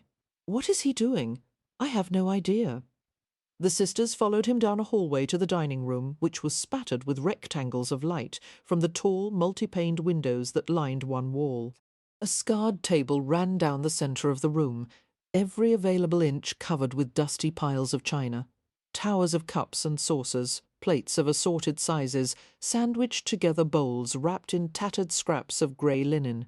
There were at least 3 different patterns all jumbled together. "It needs to be sorted," Meropen said, gently nudging Wynne toward the table. "Many pieces are chipped. They must be separated from the rest." It was the perfect task for Wynne. Enough to keep her bus, but not so strenuous that it would exhaust her. Filled with gratitude, Amelia watched as her sister picked up a teacup and held it upside down. The husk of a tiny dead spider dropped to the floor. "What a mess!" Wynne said, beaming. "I'll have to wash it too, I suppose, if you'd like Poppy to help." Amelia began. "Don't you dare send for Poppy," Wynne said. "This is my project, and I won't share it." Sitting at a chair that has been placed beside the table, she began to unwrap pieces of china. Meropen looked down at Wynne's turbaned head, his fingers twitching as if he was sorely tempted to touch blonde tendril that had slipped from beneath the sea-oath. His face was hard, with the patience of a man who knew he would never have what he truly wanted. Using a single fingertip, he pushed a saucer away from the edge of the table. The china rattled subtly across the battered wood. Amelia followed Meropen back to the kitchen. "Thank you," she said, when they were out of her sister's hearing. "In my worry over making certain Wynne didn't tire herself, it hadn't occurred to me that she might go mad from boredom." Meropen picked up a heavy, clattering box of discarded odds and ends and hoisted it to his shoulder with ease. A smile crossed his face. "She's getting better." He strode to the door and shouldered his way outside. It was hardly an informed medical opinion, but Amelia was certain he was right.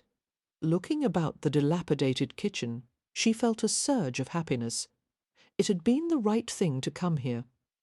A new place offering new possibilities. Perhaps the Hathaways' bad luck had finally changed, armed with a broom, mop, dustpan, and a stack of rags. Amelia went upstairs to one of the rooms that hadn't yet been explored. She used her full weight to open the first door, which gave way with a cracking sound and a shriek of unoiled hinges. It appeared to be a private receiving room with built-in wood bookcases. There were 2 volumes on one shelf. Examining the dust-coated books, their aged leather covers shot with spidery cracks, Amelia read the first title, Fine Angling, a symposium on the fisherman's art with much on roach and pike.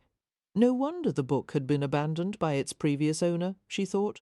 The second title was far more promising. Amorous Exploits of the Court of England in the Reign of King Charles II. Hopefully it would contain some ribald revelations she and Wynne could giggle over iota. Replacing the books, Amelia went to open the shrouded windows. The drapery's original colour had faded to grey, their velvet nap ragged and moth-eaten. As Amelia laboured to pull one fabric panel to the side, the entire brass rod came loose from the ceiling and clattered heavily to the floor. A cloud of dust enveloped her. She sneezed and coughed in the clotted air. She heard an inquiring shout from downstairs, probably from Meropen. "I'm all right," she called back. Picking up a clean rag, she wiped her face and unlatched the filthy window. The casing stuck. She pushed hard against the frame to loosen it. Another push, harder, and then a determined shove with all her weight behind it. The window gave way with astonishing suddenness, unsettling her balance. She pitched forward and caught the edge of the window in an attempt to find purchase, but it swung outward. In the flash of forward-falling panic, she heard a muffled sound behind her. Before another heartbeat had passed, she was snatched, pulled back with such force that her bones protested abrupt reversal of momentum. She staggered, fetching hard against something solid and yet supple. Helplessly, she tumbled to the floor in a tangle of limbs, some of them not her own. Sprawled over a sturdy masculine chest, she saw a dark face below her, and she muttered in confusion, "Mary," but these were not Meropen's sable eyes. They were light, glowing amber. A shot of pleasure went through her stomach. "You know, if I have to keep rescuing you like this," Cam Rohan remarked casually, "we really should discuss some kind of reward." He reached up to tug off her hair covering, which was askew, and her braids tumbled down. Mortification swept away every other feeling. Amelia knew how she must look, dishevelled and dust-stippled. Why did he never miss an opportunity to catch her at a disadvantage? Gasping out an apology, she struggled to get off him, but the weight of her skirts and the stiffness of her corset made it difficult.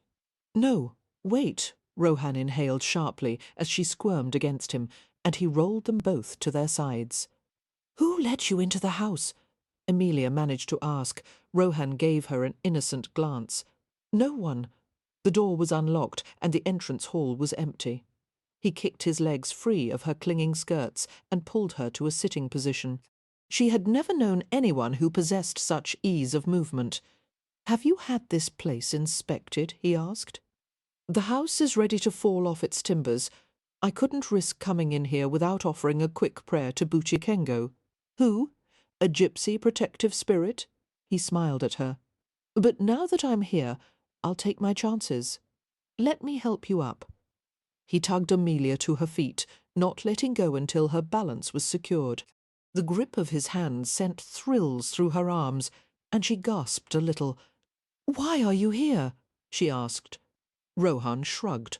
"Just paying a call. There isn't much to do at Stony Cross Park. It's the first day of fox hunting season. You didn't want to take part." He shook his head. "I only hunt for food, not sport, and I tend to sympathise with the fox, having been in his position once or twice."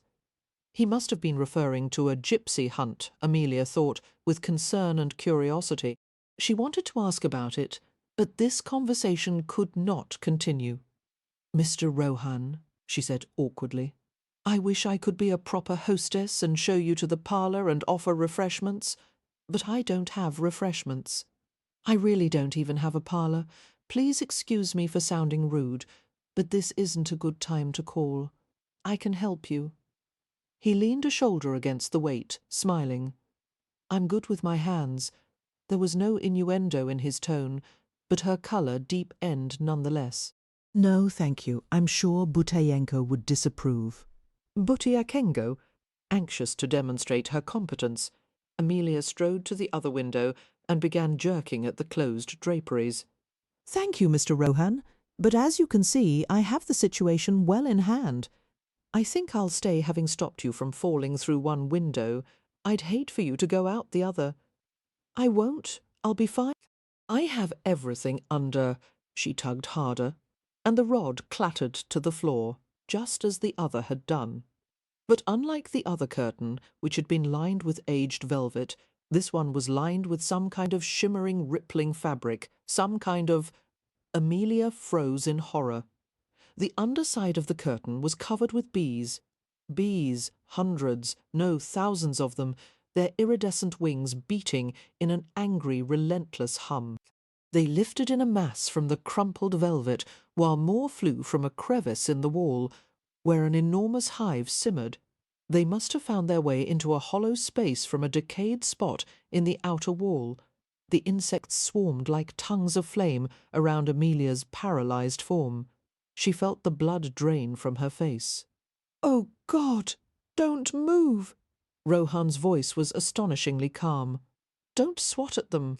She had never known such primal fear welling up from beneath her skin, leaking through every pore. No part of her body seemed to be under her control. The air was boiling with them. Bees and more bees. It was not going to be a pleasant way to die. Closing her eyes tightly, Amelia willed herself to be still when every muscle strained and screamed for action. Insects moved in sinuous patterns around her, tiny bodies touching her sleeves, hands, shoulders. "They're more afraid of you than you are of them," she heard Rohan say. Amelia highly doubted that. "These are not fright-end bees." Her voice didn't sound like her own. "These are furious bees. They do seem a bit annoyed," Rohan conceded, approaching her slowly. "It could be the dress you're wearing. They tend not to like dark colours." A short pause.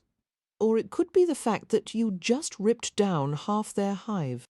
If you have the nerve to be amused by this—" She broke off and covered her face with her hands, trembling all over. His soothing voice undercut the buzzing around them. "Be still.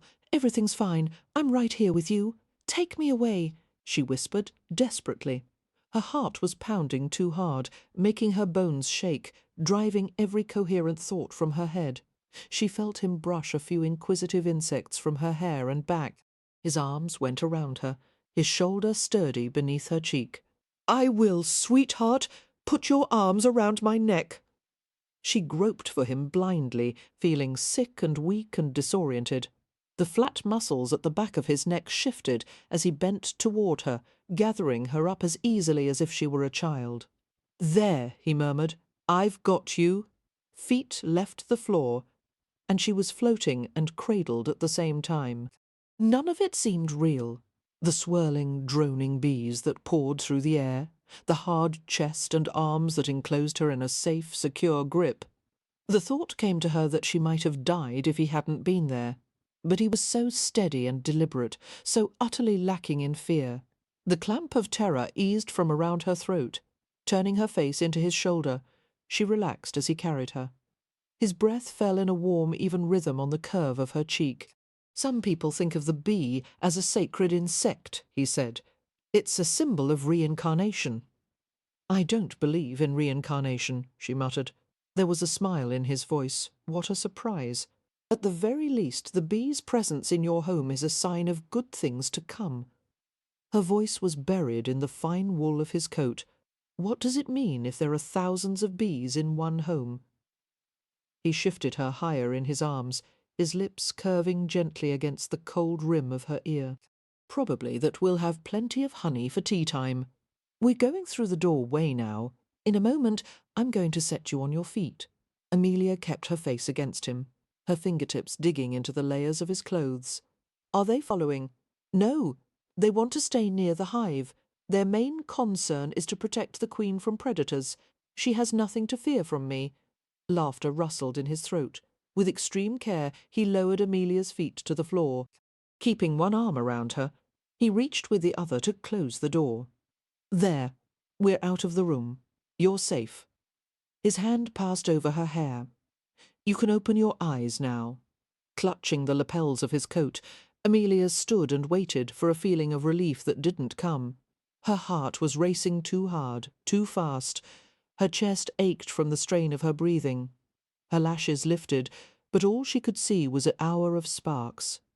"Amelia, easy. You're all right." His hands chased the shivers that ran up and down her back.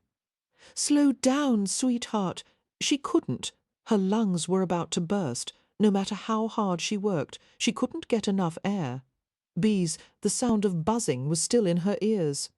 She heard his voice, as if from a great distance, and she felt his arms go around her again as she sank into layers of grey softness. After what could have been a minute or an hour, pleasant sensations filtered through the haze. A tender pressure moved over her forehead. The gentle brushes touched her eyelids, slid to her cheeks. Strong arms held her against a comfortingly hard surface, while a clean, salt-edged scent filled her nostrils.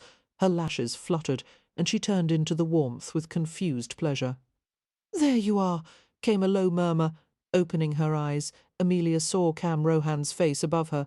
They were on the hallway floor. He was holding her in his lap. As if the situation weren't mortifying enough, the front of her bodice was gaping, and her corset was unhooked. Only her crumpled chemise was left to cover her chest. Amelia stiffened. Until that moment she had never known there was a feeling beyond embarrassment that made one wish one could crumble into a pile of ashes. My dress. You weren't breathing well. I thought it best to loosen your corset. I've never fainted before, she said groggily, struggling to sit up. You were frightened. His hand came to the centre of her chest, gently pressing her back down. Rest another minute. His gaze moved over her wan features. I think we can conclude you're not fond of bees. I've hated them ever since I was 7. Why?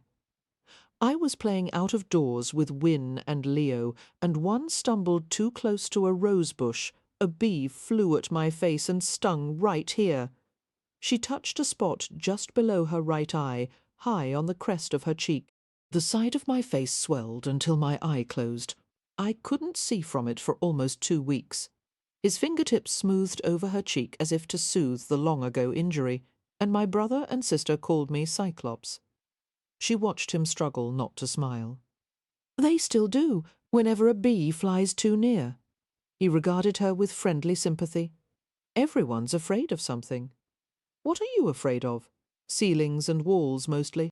She stared at him in puzzlement, her thoughts still coursing too slowly. You mean you would rather live outside like a wild creature? Yes, that's what I mean. Have you ever slept outside before? On the ground? Her bewildered tone made him grin. On a pallet beside a fire. Amelia tried to imagine it, lying undefended on the hard ground, at the mercy of every creature that crawled, crept, or flew. I don't think I could fall asleep that way. She felt his hand playing slowly in the loose locks of her hair. You could. His voice was soft. I would help you. She had no idea what he meant by that.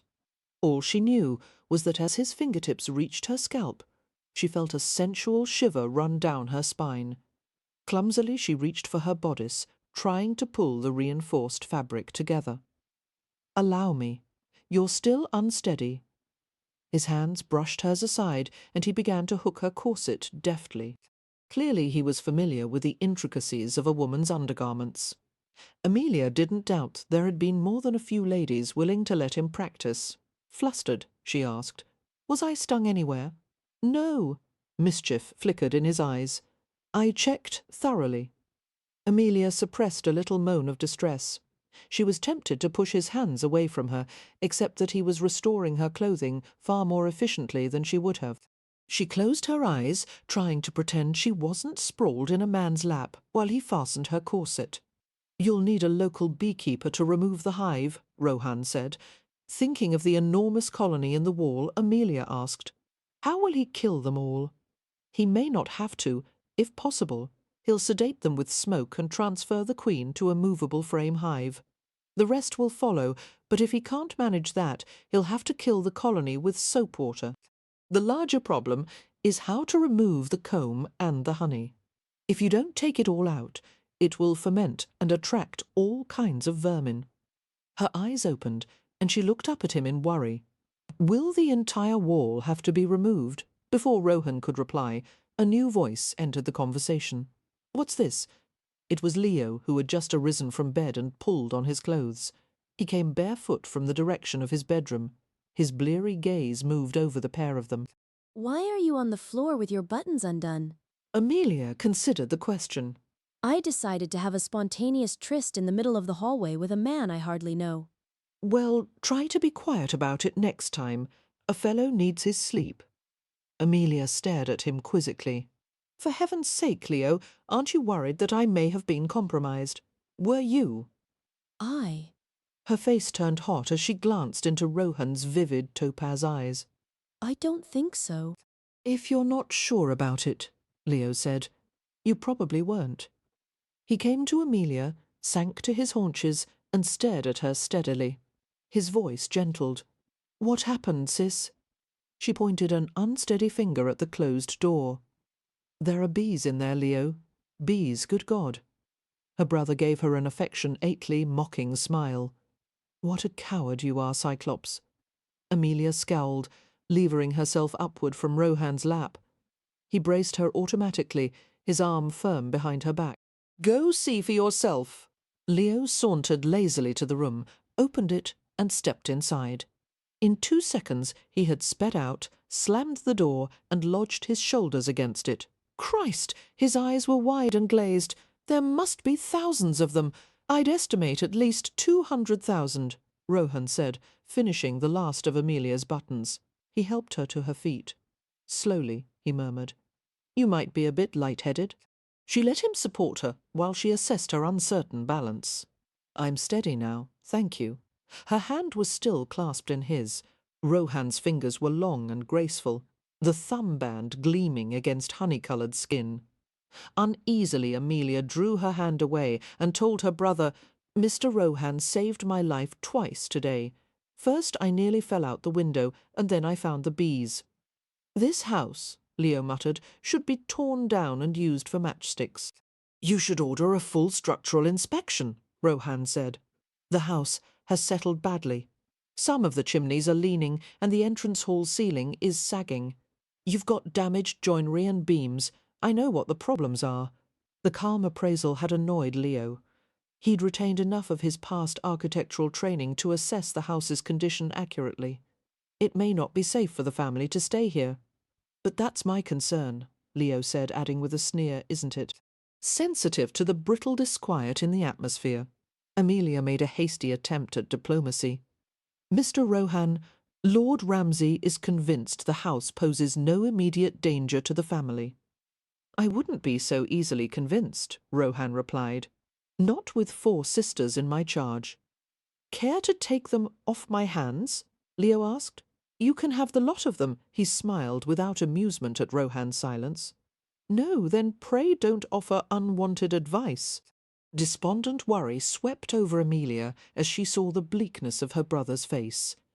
He was becoming a stranger, this man who harboured despair and fury so deep inside that it had begun to eat at his foundations, until, like the house, he would eventually collapse as the weakest parts of the structure gave way. Unruffled, Rohan turned to Amelia. In lieu of advice, let me offer some information. 2 days hence there'll be a mop fair held at the village. What is that? It's a hiring fair attended by all the local residents in need of work. They wear tokens to signify their trade. A servant girl will carry a mop, a thatcher carries a tuft of straw, and so forth. Give the ones you want a shilling to seal the contract, and you'll have them for a year's employment. Amelia darted a cautious glance at her brother. We do need proper servants, Leo. Go then, and hire whomever you please. I don't give a damn. Amelia gave a troubled nod and raised her hands to her upper arms, rubbing them over her sleeves. It was cold, she thought, even for autumn. Icy draughts wrapped around her stockinged ankles beneath the edges of her cuffs across the sweat-dampened back of her neck. Her muscles tensed against the strange, raw chill. Both men had fallen silent. Leo's face was blank, his gaze focused inward. It felt as if the space around them were folding in on itself, thickening until the air was as heavy as water. Colder, tighter, closer. Instinctively, Amelia stepped back, away from her brother, until she felt Rohan's chest against her shoulders. His hand came up to her arm, gently cupping her elbow. Shivering, she leaned harder against the warm, vital strength of his body. Leo had not moved. He waited, his gaze unfocused, as if he were intent on absorbing the chill.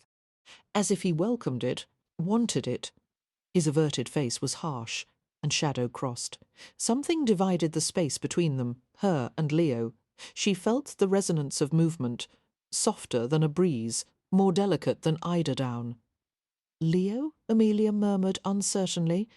The sound of her voice seemed to bring him back to himself. He blinked and stared at her with near-colourless eyes. Show Rohan out, he said curtly. That is, if you've been sufficiently compromised for 1 day. He walked away rapidly. Reaching his room, he closed the door with a clumsy swipe of his arm.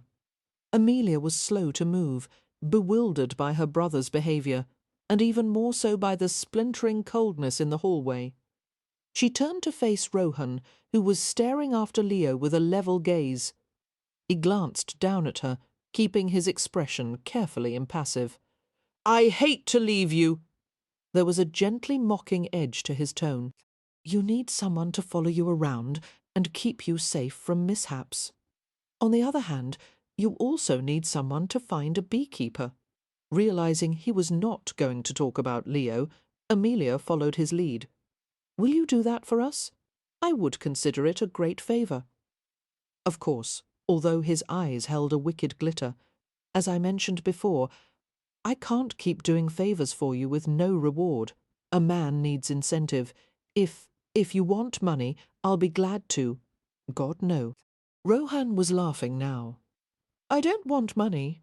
Reaching out, he smoothed back her hair, letting the heel of his hand graze the edge of her cheekbone. The brush of his skin was light and erotic, causing her to swallow hard. "Goodbye, Miss Hathaway. I'll see myself out." He flashed a smile at her and advised, "Stay away from the windows." On the way down the stairs, Rohan passed Meropen, who was ascending at a measured pace. Meropen's face darkened at the sight of the visitor. "What are you doing here?" "It seems I'm helping with pest eradication." "Then you can begin by leaving," Meropen growled. Rohan only grinned nonchalantly and continued on his way.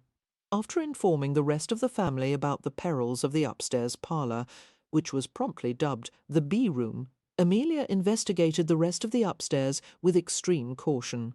There were no more hazards to be found, only dust and decay and silence, but it was not an unwelcoming house. When the windows were opened and light spilled across floors that had been untouched for years, it seemed the place was eager to pen and breathe and be restored. Ramsay House was a charming place, really, with eccentricities, secret corners, and unique features that only needed some polish and attention, not unlike the Hathaway family itself. In the afternoon, Amelia collapsed in a chair downstairs, while Poppy made tea in the kitchen. "Where is Wynne?" "Napping in her room," Poppy replied.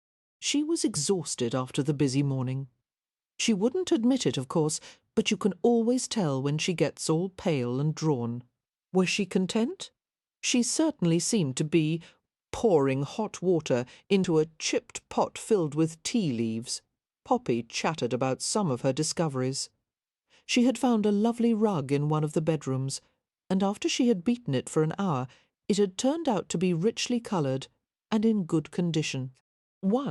Think most of the dust was transferred from the carpet to you," Amelia said, since Poppy had covered the lower half of her face with a handkerchief during the carpet beating. The dust had settled on her forehead, eyes, and the bridge of her nose. When the handkerchief was removed, it had left Poppy's face oddly two-toned, the top half grey, the lower half white.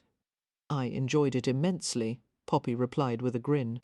"There's nothing like whacking a carpet with a rug beater to vent one's frustrations." Amelia was about to ask what Poppy's frustrations were when Beatrix entered the kitchen. The girl, usually so lively, was quiet and downcast. "Tea will be ready soon," Poppy said, busy slicing bread at the kitchen table. "Will you have some toast too, Bee?" "No, thank you, not hungry." Beatrix sat in a chair beside Amelia's, staring at the floor. "You're always hungry," Amelia said. What's the matter, dear? Aren't you feeling well? Are you tired? Silence. A violent shake of her head. Beatrix was definitely upset about something. Amelia settled a gentle hand on her youngest sister's narrow back and leaned over her. "Beatrix, what is it? Tell me. Are you missing your friends? Or Spot? Are you—" "No, it's nothing like that." Beatrix ducked her head until only the reddened arc of her cheek was visible. "Then what?" "Something's wrong with me." Her voice roughened with misery. "It's happened again, Amelia. I couldn't help myself. I barely remember doing it. "Oh, no," came Poppy's whisper. Amelia kept her hand on Beatrix's back. "Is it the same problem as before?" Beatrix nodded. "I'm going to kill myself," she said vehemently. "I'm going to lock myself in the bee room. I'm going to—" "Hush! You'll do no such thing." Amelia rubbed her rigid back. "Quiet, dear, and let me think for a moment." Her worried gaze met Poppy's over Beatrix's down-bent head. The problem had occurred on and off for the past 4 years, ever since the Hathaways' mother had died. Every now and then Beatrix suffered an irresistible impulse to steal something, either from a shop or someone's home. Usually the objects were insignificant: a tiny pair of sewing scissors, hairpins, a pen nib, a cube of sealing wax. But every so often she took something of value, like a snuff box or an earring. As far as Amelia could tell, Beatrix never planned these small crimes. In fact, the girl often wasn't even aware of what she had done until later. And then she suffered an agony of remorse, and no small amount of fear. It was alarming to discover one wasn't always in control of one's actions. The Hathaways kept Beatrix's problem a secret, of course, all of them conspiring to return the stolen objects discreetly and protect her from the consequences. Since it hadn't happened for nearly a year, they had all assumed Beatrix was cured of her inexplicable compulsion. "I assume you took something from Stony Cross Manor?" Amelia said with forced calm. "That's the only place you visited?" Beatrix nodded miserably. "It was after I let Spot go. I went to the library and looked in a few rooms on the way, and I didn't mean to, Amelia. I didn't want to." "I know." Amelia wrapped her arms around her in a consoling hug. She was filled with a maternal instinct to protect, soothe, ease. "We'll fix it, Bea. We'll put everything back, and no one will know. Just tell me what you took, and try to remember which rooms the things came from. Here, this is everything." Reaching into the pockets of her pinafore, Beatrix dumped a small collection of objects in her lap. Amelia held up the first item. It was a carved wooden horse, no bigger than her fist, with a silk mane and a delicately painted face. The object was worn from much handling, and there were teeth marks along the horse's body. "The Westcliffs have a daughter, still quite small," she murmured. "This must belong to her." "I took a toy from a baby," Beatrix moaned. "It's the lowest thing I've ever done. I should be in prison." Amelia picked up another object, a card with 2 similar images printed side by side. She guessed it was meant to be inserted into a stereoscope, a device that would merge the 2 images into a dimensional picture. The next stolen item was a household key, and the last, oh dear, it was a sterling silver seal with an engraved family crest on one end. One would use it to stamp a blob of melted wax and close an envelope. The object was heavy and quite costly, the kind of thing that was passed down from generation to generation. "From Lord Westcliff's private study," Beatrix muttered. "It was on his desk. He probably uses it for his official correspondence. I'll go hang myself now. We must return this immediately," Amelia said, passing a hand over her dampening brow. "When they realise it's missing, a servant may be blamed." The 3 women were silent with horror at the thought. "We'll pay a morning call to Lady Westcliff," Poppy said, sounding a bit breathless from anxiety. "Is tomorrow one of her receiving days?" "It doesn't matter," Amelia said, striving to sound calm. "There's no time to wait. You and I are calling tomorrow, whether or not it's a proper day." "Shall I go too?" Beatrix asked. "No," Amelia and Poppy answered simultaneously. They were both thinking the same thing, that Beatrix might not be able to control herself during another visit. 129, thank you. Beatrix seemed relieved, although "I'm sorry you have to undo my wrongs. I should be punished somehow. Perhaps I should confess and apologise." "We'll resort to that if we're caught," Amelia said. "First let's try covering it up. Do we have to tell Leo or Wynne or Meropen?" Beatrix asked sheepishly. "No," Amelia murmured, gathering her close and pressing her lips to her sister's unruly dark curls. "We'll keep this between the 3 of us. Poppy and I will take care of everything, dear." "All right. Thank you." Beatrix relaxed and nestled against her with a sigh. "I only hope you can do it without getting caught." "Of course we can," Poppy said brightly. "Don't you worry for one moment." "Problem solved," Amelia added, and above Beatrix's head, Amelia and Poppy looked at each other in shared panic. "I don't know why Beatrix does these things," Poppy said the next morning, as Amelia held the ribbons of the barouche. They were on their way to Stony Cross Manor, with the stolen objects secreted in the pockets of their best day gowns. "I'm certain she doesn't mean to," Amelia replied, her forehead furrowed with worry. If it was intentional, Beatrix would steal things she truly wanted, like hair ribbons or gloves or candy, and she wouldn't confess afterward. She sighed. "It seems to happen when there's been a significant change in her life. When Mother and Father died, and when Leo and Wynne fell ill, and now when we've uprooted ourselves and moved to Hampshire. We'll just smooth this over as best we can and try to ensure that Beatrix is in a calm and serene atmosphere." "There is no such thing as calm and serene in our household," Poppy said glumly. "Oh, Amelia, why must our family be so odd?" "We're not odd." Poppy batted her hands in a dismissive gesture. "Odd people never think they're odd." "I'm perfectly ordinary," Amelia protested. "Ha!" Amelia glanced at her in surprise. "Why in heaven's name would you say ha to that? You try to manage everything and everyone. And you don't trust anyone outside the family. You're like a porcupine. No one can get past the quills." "Well, I like that," Amelia said indignantly. "Being compared to a large prickly rodent when I've decided to spend the rest of my entire life looking after the family. No one's asked that of you. Someone has to do it. And I'm the oldest Hathaway. Leo's the oldest. I'm the oldest sober Hathaway. That still doesn't mean you have to martyr yourself." "I'm not a martyr. I'm merely being responsible. And you're ungrateful. Would you prefer gratitude or a husband? Personally, I'd take the husband. I don't want a husband." They bickered all the way to Stony Cross Manor. By the time they arrived, they were both cross and surly. However, as a footman came to assist them out, they pasted false smiles on their faces and linked tense arms as they walked to the front door. They waited in the entrance hall as the butler went to announce their arrival.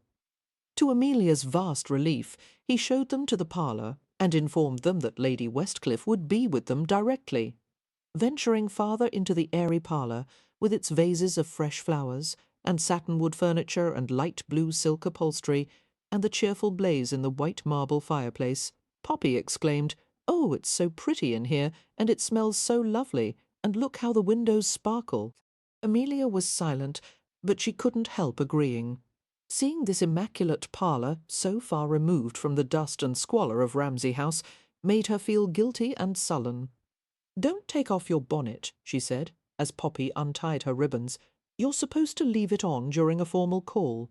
"Only in town," Poppy argued. "In the country, etiquette is more relaxed, and I hardly think Lady Westcliff would mind." A woman's voice came from the doorway. "Mind what?" It was Lady Westcliff, her slender form clad in a pink gown, her dark hair gathered at the back of her head in shining curls. Her smile was wrought of mischief and easy charm. She held hands with a dark-haired toddler in a blue dress, a miniature version of herself with big round eyes the colour of gingerbread. "My lady," Amelia and Poppy both bowed. Deciding to be frank, Amelia said, "Lady Westcliff, we were just debating whether or not we should remove our bonnets." "Good God, don't bother with formality," Lady Westcliff exclaimed, coming in with the child. "Off with the bonnets, by all means, and do call me Lillian. This is my daughter, Merritt. She and I are having a bit of playtime before her morning nap. I hope we're not interrupting," Poppy began apologetically. "Not at all. If you can tolerate our romping during your visit, we're more than happy to have you. I've sent for tea." Before long they were all chatting easily. Merritt quickly lost all vestige of shyness and showed them her favourite doll named Annie and a collection of pebbles and leaves from her pocket. Lady Westcliff, Lillian, was an openly affectionate and playful mother, showing no compunction about kneeling on the floor to look for fallen pebbles beneath the table. Lillian's interactions with the child were quite unusual for an aristocratic household. Children were hardly ever brought out to see visitors unless it was a brief presentation, accompanied by a pat on the head and a quick departure. Most women of the Countess's exalted position wouldn't see their own offspring more than once or twice a day, leaving the majority of child-rearing to the nanny and nursery maids. "I can't help wanting to see her," Lillian explained candidly. "So the nursery servants have learned to tolerate my interference." When the tea tray arrived, Annie the doll was propped up on the settee between Poppy and Merritt. The little girl pressed the edge of her teacup against the doll's painted mouth. "Annie wants more sugar, Mama," Merritt said. Lillian grinned, knowing who was going to drink the highly sweetened tea. "Tell Annie we never have more than 2 lumps in a cup, darling. It will make her ill." "But she has a sweet tooth," the child protested. She added ominously, "a sweet tooth and a temper." Lillian shook her head with a tisk-tisk. Such a headstrong doll. "Be firm with her, Merritt." Poppy, who had been watching the exchange with a grin, adopted a perplexed look and wriggled slightly on the settee. "Dear me, I do believe I'm sitting on something." She reached behind her and produced the little wooden horse, pretending she had found it lodged between the settee cushions. "That's my horsey," Merritt exclaimed, her small fingers closing around the object. "I thought he'd run away." "Thank goodness," Lillian said. "Horsey is one of Merritt's favourite toys. The entire household has been searching for it." Amelia's smile wavered as she met Poppy's gaze, both of them wondering if it had been discovered that other things were missing. The stolen objects, especially the silver seal, must be returned as soon as possible. She cleared her throat. "My lady, that is, Lillian, if you wouldn't mind, I should like to know where the convenience is." "Oh, certainly. Shall I have a housemaid show you the way, or—" "No, thank you," Amelia said hastily, after receiving Lillian's matter-of-fact instructions. Amelia excused herself from the parlour, leaving the 3 of them to continue their tea. The first room she had to find was the library, where the stereoscope card and the key belonged. Recalling Beatrix's description of the main floor plan, Amelia hurried along the quiet hallway. She slowed her pace as she saw a maid sweeping the carpet, and tried to look as if she knew where she was going. The maid stopped sweeping and stood aside respectfully as she passed. Rounding a corner, Amelia found an open door revealing a large library with upper and lower galleries, better, yet it was empty. She rushed inside and saw a stereoscope on the massive library table. There was a wooden box nearby, stuffed with cards just like the one in her pocket. Tucking the card in with the others, she hurried out of the library, pausing only to insert the key into the empty lock case of the door. Only one task left. She had to find Lord Westcliffe's private study and return the silver seal. The weight of it bounced uncomfortably against her leg as she walked. "Please don't let Lord Westcliff be there," she thought desperately. "Please let it be empty. Please don't let me be caught." Beatrix had said the study was close to the library, but the first door Amelia tried turned out to be the music room. Spying another door across the hallway, she discovered a supplies closet filled with pails, brooms, rags, and pots of wax and polish. "Blast, blast, blast," she muttered, rushing to another open doorway. It was a billiards room, and it was occupied by a half-dozen gentlemen involved in a game. Worse, one of them was Christopher Frost. His handsome face was devoid of expression as his gaze met hers. Amelia stopped, colour flaring in her face. "Do excuse me," she murmured, and fled. To her dismay, Christopher Frost moved as if to follow her. She was so intent on making her escape that she didn't see someone cut in front of Frost, neatly blocking him. Miss Hathaway, at the sound of a man's voice, Amelia whirled around. She expected to see Christopher Frost, but was startled to find that Cam Rohan had followed her. "Sir?" Cam Rohan was in his shirt-sleeves, and his collar was a bit loose, as if he'd been tugging on it. His jet-black hair was casually disordered, as if he'd recently dragged his fingers through the shining layers. Her heart quickened. She waited stiffly as he approached her in fluid strides. Lingering in the doorway, Christopher Frost gave them a last frowning glance before retreating into the room. Rohan reached Amelia and stopped with a nod of greeting. "Is there something I can help you with?" he asked politely. "Have you lost your way?" Abandoning caution in favour of expediency, Amelia seized a fold of his rolled-up sleeve. "Mr. Rohan, do you know where Lord Westcliffe's study is?" "Yes, of course. Show me." Rohan looked at her with a quizzical smile. "Why?" "There's no time to explain. Just take me there now. Please, let's hurry." Obligingly, he led her across the hallway 2 doors down into a small rosewood-panelled room, a gentleman's study. The only ornamentation was a row of rectangular stained-glass windows. Along one wall here was where Marcus, Lord Westcliff, conducted most of his estate business. Rohan closed the door behind them. Fumbling in her pocket, Amelia retrieved the heavy silver seal. "Where does this go?" "On the right side of his desk, near the inkwell," Rohan said. "How did you come by it?" "I'll explain later. I beg you. Don't tell anyone." She went to place the silver seal on the desk. "I only hope he didn't notice it was missing. Why would you want it in the first place?" Rowan asked idly. "Resorting to forgery, are we?" "Forgery?" Amelia turned pale. A letter in Westcliff's name, sealed with his family emblem, would be a powerful instrument.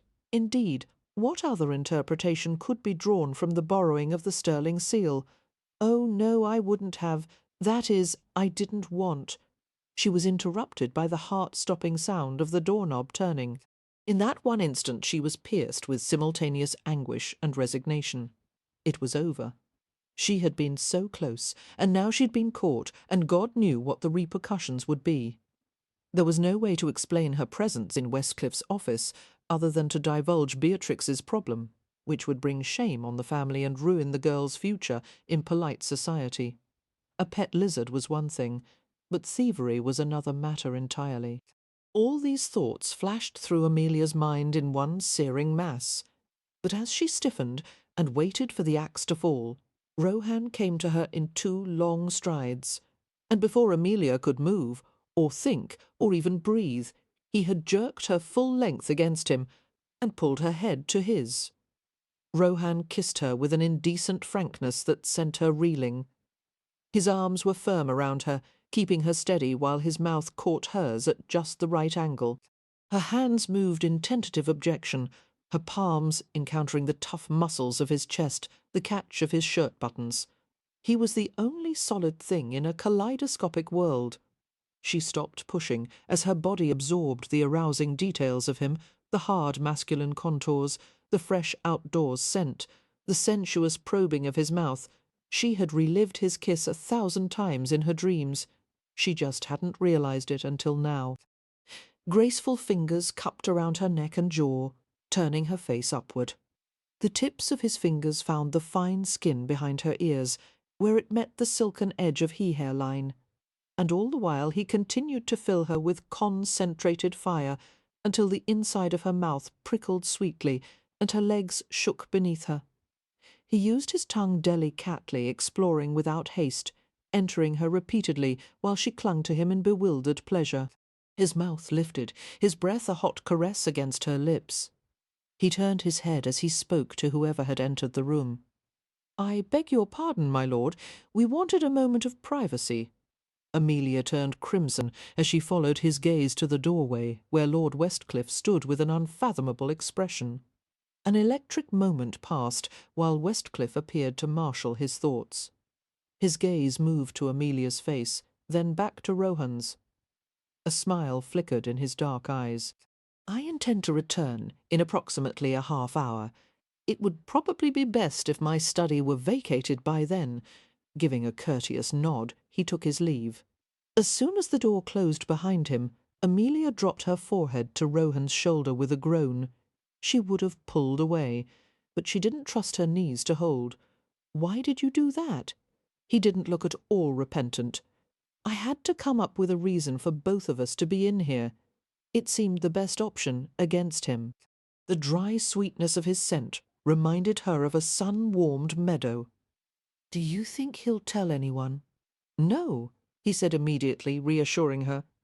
"Westcliff isn't given to gossip. He won't say a word to anyone except—" "Except Lady Westcliff?" "He'll probably tell her." Amelia considered that, thinking perhaps it wasn't so terrible. Lady Westcliff didn't seem like the kind of person who would condemn her for this. The Countess seemed quite tolerant of scandalous behaviour. "Of course," Rohan continued. "If Lady Westcliff knows, there's a high probability she'll tell Lady St. Vincent, who's due to arrive with Lord St. Vincent by the end of the week. And since Lady St. Vincent tells her husband everything, he'll know about it too. Other than that, no one will find out unless—" her head jerked upward like a string puppet's. "Unless what?" "Unless Lord St. Vincent mentions it to Mr. Hunt, who would undoubtedly tell Mrs. Hunt, and then everyone would find out." "Oh, no. I can't bear it." He gave her an alert glance. "Why? Because you were caught kissing a gypsy?" "No, because I'm not the kind of woman who is caught kissing anyone. I don't have rendezvous. When everyone finds out, I'll have no dignity left. No reputation. No, what are you smiling at? I wouldn't have expected such melodrama." That annoyed Amelia, who was not the kind of woman who indulged in theatrics. She wedged her arms more firmly between them. "My reaction is perfectly reasonable, considering you're not bad at it." She blinked in confusion. "Melodrama? No, kissing. With a little practice, you'd be exceptional. But you need to relax."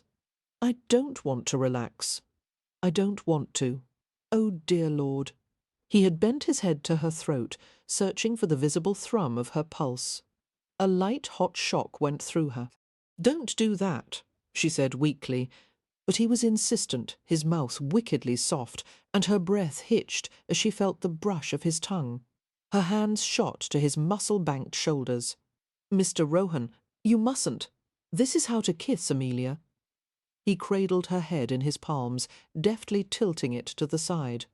"Noses go here."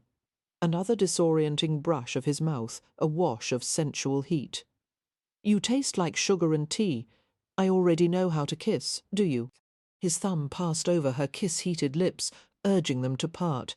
"Then show me," he whispered. "Let me in, Amelia." Never in her life had she thought a man would say something so outrageous to her, and if the words were improper, the gleam in his eyes was positively immolating. I'm a spinster." She offered the word as if it were a talisman. Everyone knew that rakish gentlemen were supposed to leave spinsters alone, but it appeared no one had told Cam Rohan. A covert smile deepened the corners of his mouth. "That's not going to keep you safe from me." She tried to turn away from him, but his hands guided her face back to his. "I can't seem to leave you alone. In fact, I'm reconsidering my entire policy on spinsters." Before she could ask what his policy was, his mouth possessed hers again, while his fingers caressed the taut edge of her jaw, coaxing her to relax. Even in her most ardent moments with Christopher Frost, he had never kissed her like this, as if he were consuming her slowly. His lips rubbed over hers until they caught and sealed warmly, and his tongue found hers. He played with her, stroking and reaching, while his hands gathered her closer. He caressed her back and shoulders, while his lips broke from hers to explore the soft slope of her neck. He found a place that made her writhe, teasing gently until a helpless moan slipped from her throat. Rohan's head lifted. His eyes glowed, as if brimstone were contained within the dark-rimmed irises. He spoke slowly, as if he were collecting words like fallen leaves. "This is probably a bad idea." Amelia nodded shakily. "Yes, Mr. Rohan." His fingertips teased a fresh surge of colour to the surface of her cheeks. "My name is Cam." "I can't call you that." "Why not?" "You know why?" came her unsteady reproach. A long breath was neatly rifted as she felt his mouth descend to her cheek, exploring the rosy skin. "What does it mean? My name?" "It's the Romany word for son." Amelia could scarcely think, as in the offspring of a father or in the sky. "Sky?" He moved to the arch of her eyebrow, kissing the outward tip. "Did you know a gypsy has 3 names?" She shook her head slowly, while his mouth slid across her forehead. He pressed a warm veil of words against her skin. "The first is a secret name. A mother whispers into her child's ear at birth. The second is a tribal name used only by other gypsies. The third is the name we use with non-Roma." His scent was all around her, spare and fresh and delicious. "What is your tribal name?" He smiled slightly, the shape of his mouth a burning motif against her cheek. "I can't tell you. I don't know you well enough yet." "Yet. The tantalizing promise embedded in that word shortened her breath. "Let me go," she whispered. "Please, we mustn't." But the words were lost as he bent and took her mouth hungrily, suffused with pleasure. Amelia groped for his hair, finding acute satisfaction in the slide of heavy silk through her fingers. As he felt her touch him, he gave a low mutter of encouragement. The pattern of his breath changed, roughened, his kisses turning hard and languorous. He took what she offered more, sinking his tongue deeper, gathering sensation, and she responded until her soul was scorched at the edges, and her thoughts had vanished like sparks leaping from a bonfire. Abruptly, Rohan took his mouth from hers and held her tightly, too tightly against his body. She felt herself straining in a subtle pendulum sway, needing friction, pressure, release. He kept her still, holding her close, while she trembled and ached. Rohan's grip eased. She was released by gradual degrees until he was finally able to push her away completely. "Pardon," he eventually said. She saw the days of heat in his eyes. "I don't usually have such a difficult time stopping." Amelia nodded blindly and wrapped her arms around herself. She wasn't aware of her foot's nervous tapping until Rohan came to her and slid one of his feet beneath her skirts to still her drumming toes. "Hummingbird," he whispered, "you'd better go now. If you don't, I'll end up compromising you in ways you never knew were possible." Amelia was never quite certain how she returned to the parlour without getting lost. She moved as if through the layers of a dream. Reaching the settee where Poppy sat, Amelia accepted another cup of tea and smiled at little Merritt, who was fishing around in her own cup for a chunk of dropped sugar biscuit, and responded non-committally to Lillian's suggestion that the entire Hathaway family join them on a picnic at week's end. "I do wish we could have accepted her invitation," Poppy said wistfully on the way home. "But I suppose that would be asking for trouble, since Leo would probably be objectionable and Beatrix would steal something. And there's far too much for us to do at Ramsay House," Amelia added, feeling distracted and distant.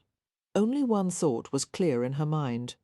Cain Rohan would return to London soon, for her own sake, and perhaps his as well. She would have to avoid Stony Cross Park until he was gone. Perhaps it was because they were all weary of cleaning, repairing and organising, but the entire Hathaway family fell into a desultory mood that evening.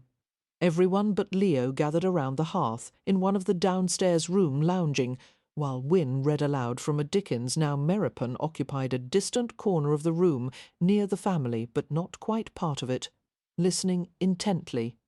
No doubt Wynne could have read names from an insurance register, and he would have found it enthralling. Poppy was busy with needlework, stitching a pair of men's slippers with bright wool threads, while Beatrix played solitaire on the floor near the hearth.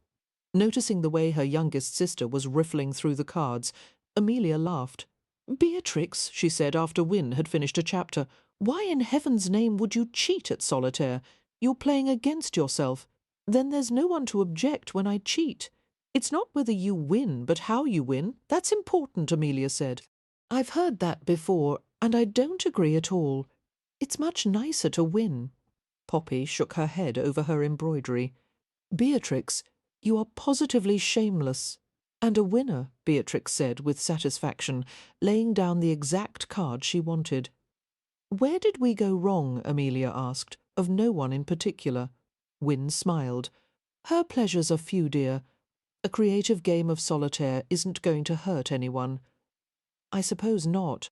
Amelia was about to say more, but she was diverted by a cold waft of air that slipped around her ankles and turned her toes numb.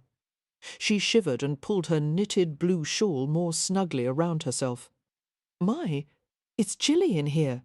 You must be sitting in a draught," Poppy said in concern. "Come sit by me, Amelia. I'm much closer to the fire." "Thank you, but I think I'll go to bed now." Still shivering, Amelia yawned. "Good night, everyone." She left as Beatrix asked Wynne to read one more chapter. As Amelia walked along the hallway, she passed a small room that, as far as they had been able to tell, had been intended as a gentleman's room. It featured an alcove that was just large enough for a billiards table and a dingy painting of a hunting scene on one wall. A large overstuffed chair was positioned between the windows, its velvet nap eroded. Light from a standing lamp slid across the floor in a diluted wash. Leo, was drowsing in the chair, one arm hanging loosely, I over the side. An empty bottle stood on the floor near the chair, casting a spear-like shadow to the other side of the eye room. Amelia would have continued on her way, but some ill thing about her brother's undefended posture caused her eye to stop. He slept with his head slumped over one shoulder, eyelips slightly parted, just as he had in childhood. With his face wiped clean of anger and grief, he looked young, and vulnerable. She was reminded of the gallant boy he had once been, and her heart contracted with pity. Venturing into the room, Amelia was shocked by the abrupt change of temperature, the biting air. It was far colder in here than it was outside, and it wasn't her imagination. She could see the white puffs of her breath shivering. She drew closer to her brother. The coldness was concentrated, around him turning so bitter that it made her lungs hurt to breathe. As she hovered over his prone form, she was swamped in a feeling of bleakness, a sorrow beyond tears. Leo? His face was grey, his lips dry and blue, and when she touched his cheek, there was no trace of warmth. Leo, no response. Amelia shook him, pushed hard at his chest, took his stiff face in her hands. As she did so, she felt some invisible force pulling at her. She held on doggedly, knotting her fists in the loose folds of his shirt. "Leo, wake up!" To her infinite relief, he stirred and gasped, and his lashes flickered upward. The irises of his eyes were as pale as ice. His palms came to her shoulders, and he muttered groggily, I'm awake, Jesus! Don't scream. You're making enough noise to wake the dead." For a moment I thought that was exactly what I was doing. Amelia half collapsed onto the arm of the chair, her nerves thrilling unpleasantly. The chill was receding now. "Oh, Leo, you were so still and pale. I've seen livelier-looking corpses." Her brother rubbed his eyes. "I'm only a bit tapackled, not dead. You wouldn't wake up." "I didn't want to. He paused, looking troubled. His tone was soft and wondering. "I was dreaming such vivid dreams. About what?" He wouldn't answer. "About Laura?" Amelia persisted. His face closed, deep lines weathering the surface like fissures made by the expansion of ice inside rock. "I told you never to mention her name to me." "Yes, because you didn't want to be reminded of her. But it doesn't matter, Leo. You never stop thinking about her whether you hear her name or not. I'm not going to talk about her. Well, it's fairly obvious that avoidance isn't working." Her mind spun desperately with the question of what tack to take, how best to reach him. She tried determination. "I won't let you fall to pieces, Leo." The look he gave her made it clear that determination had been a bad choice. "Someday," he said with cold pleasantness.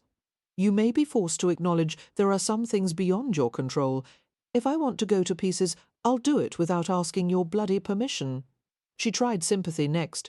"Leo, I know what you've gone through since Laura died.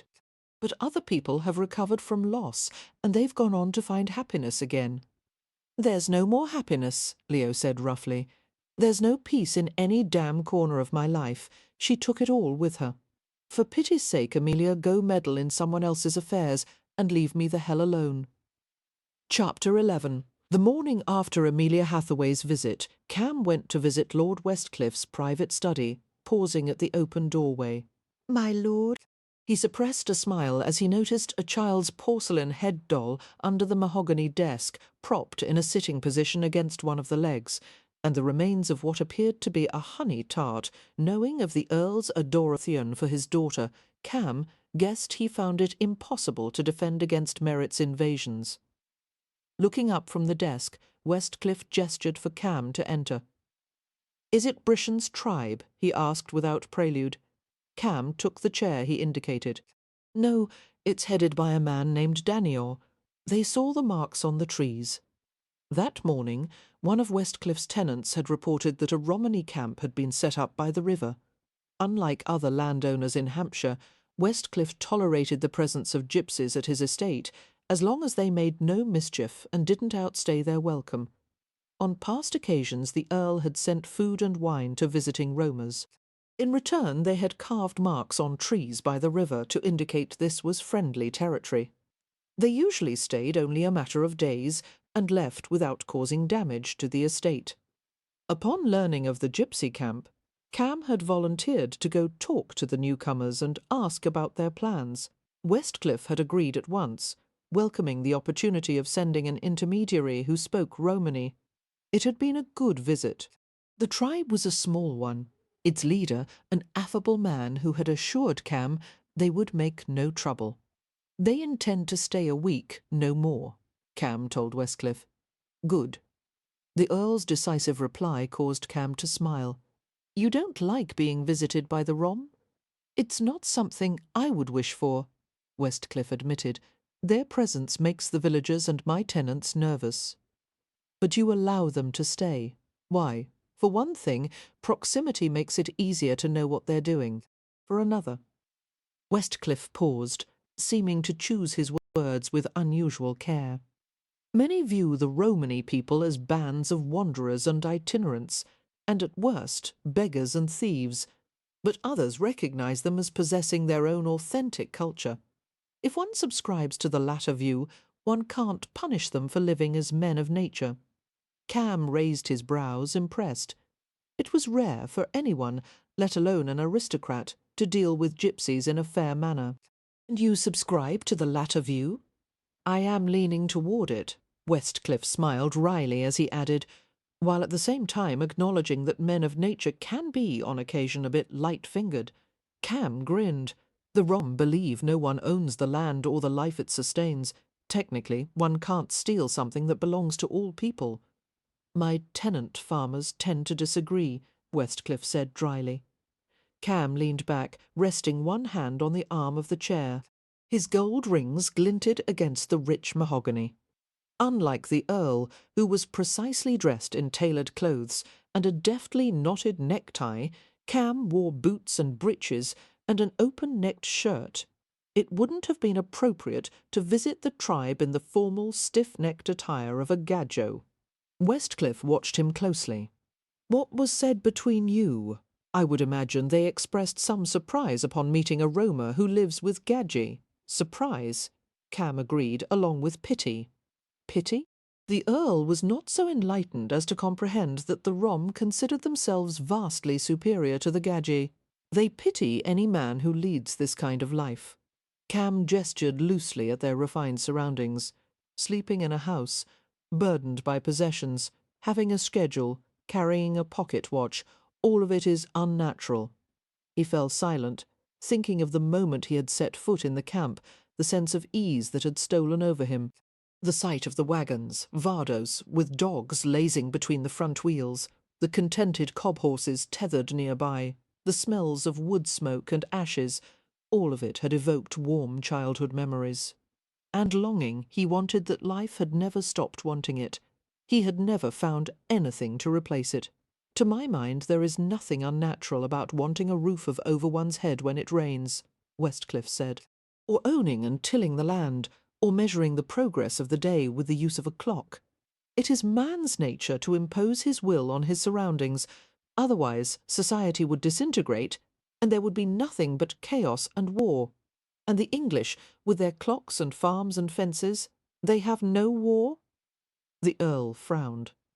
"One can't view these matters so simplistically. The Rom do."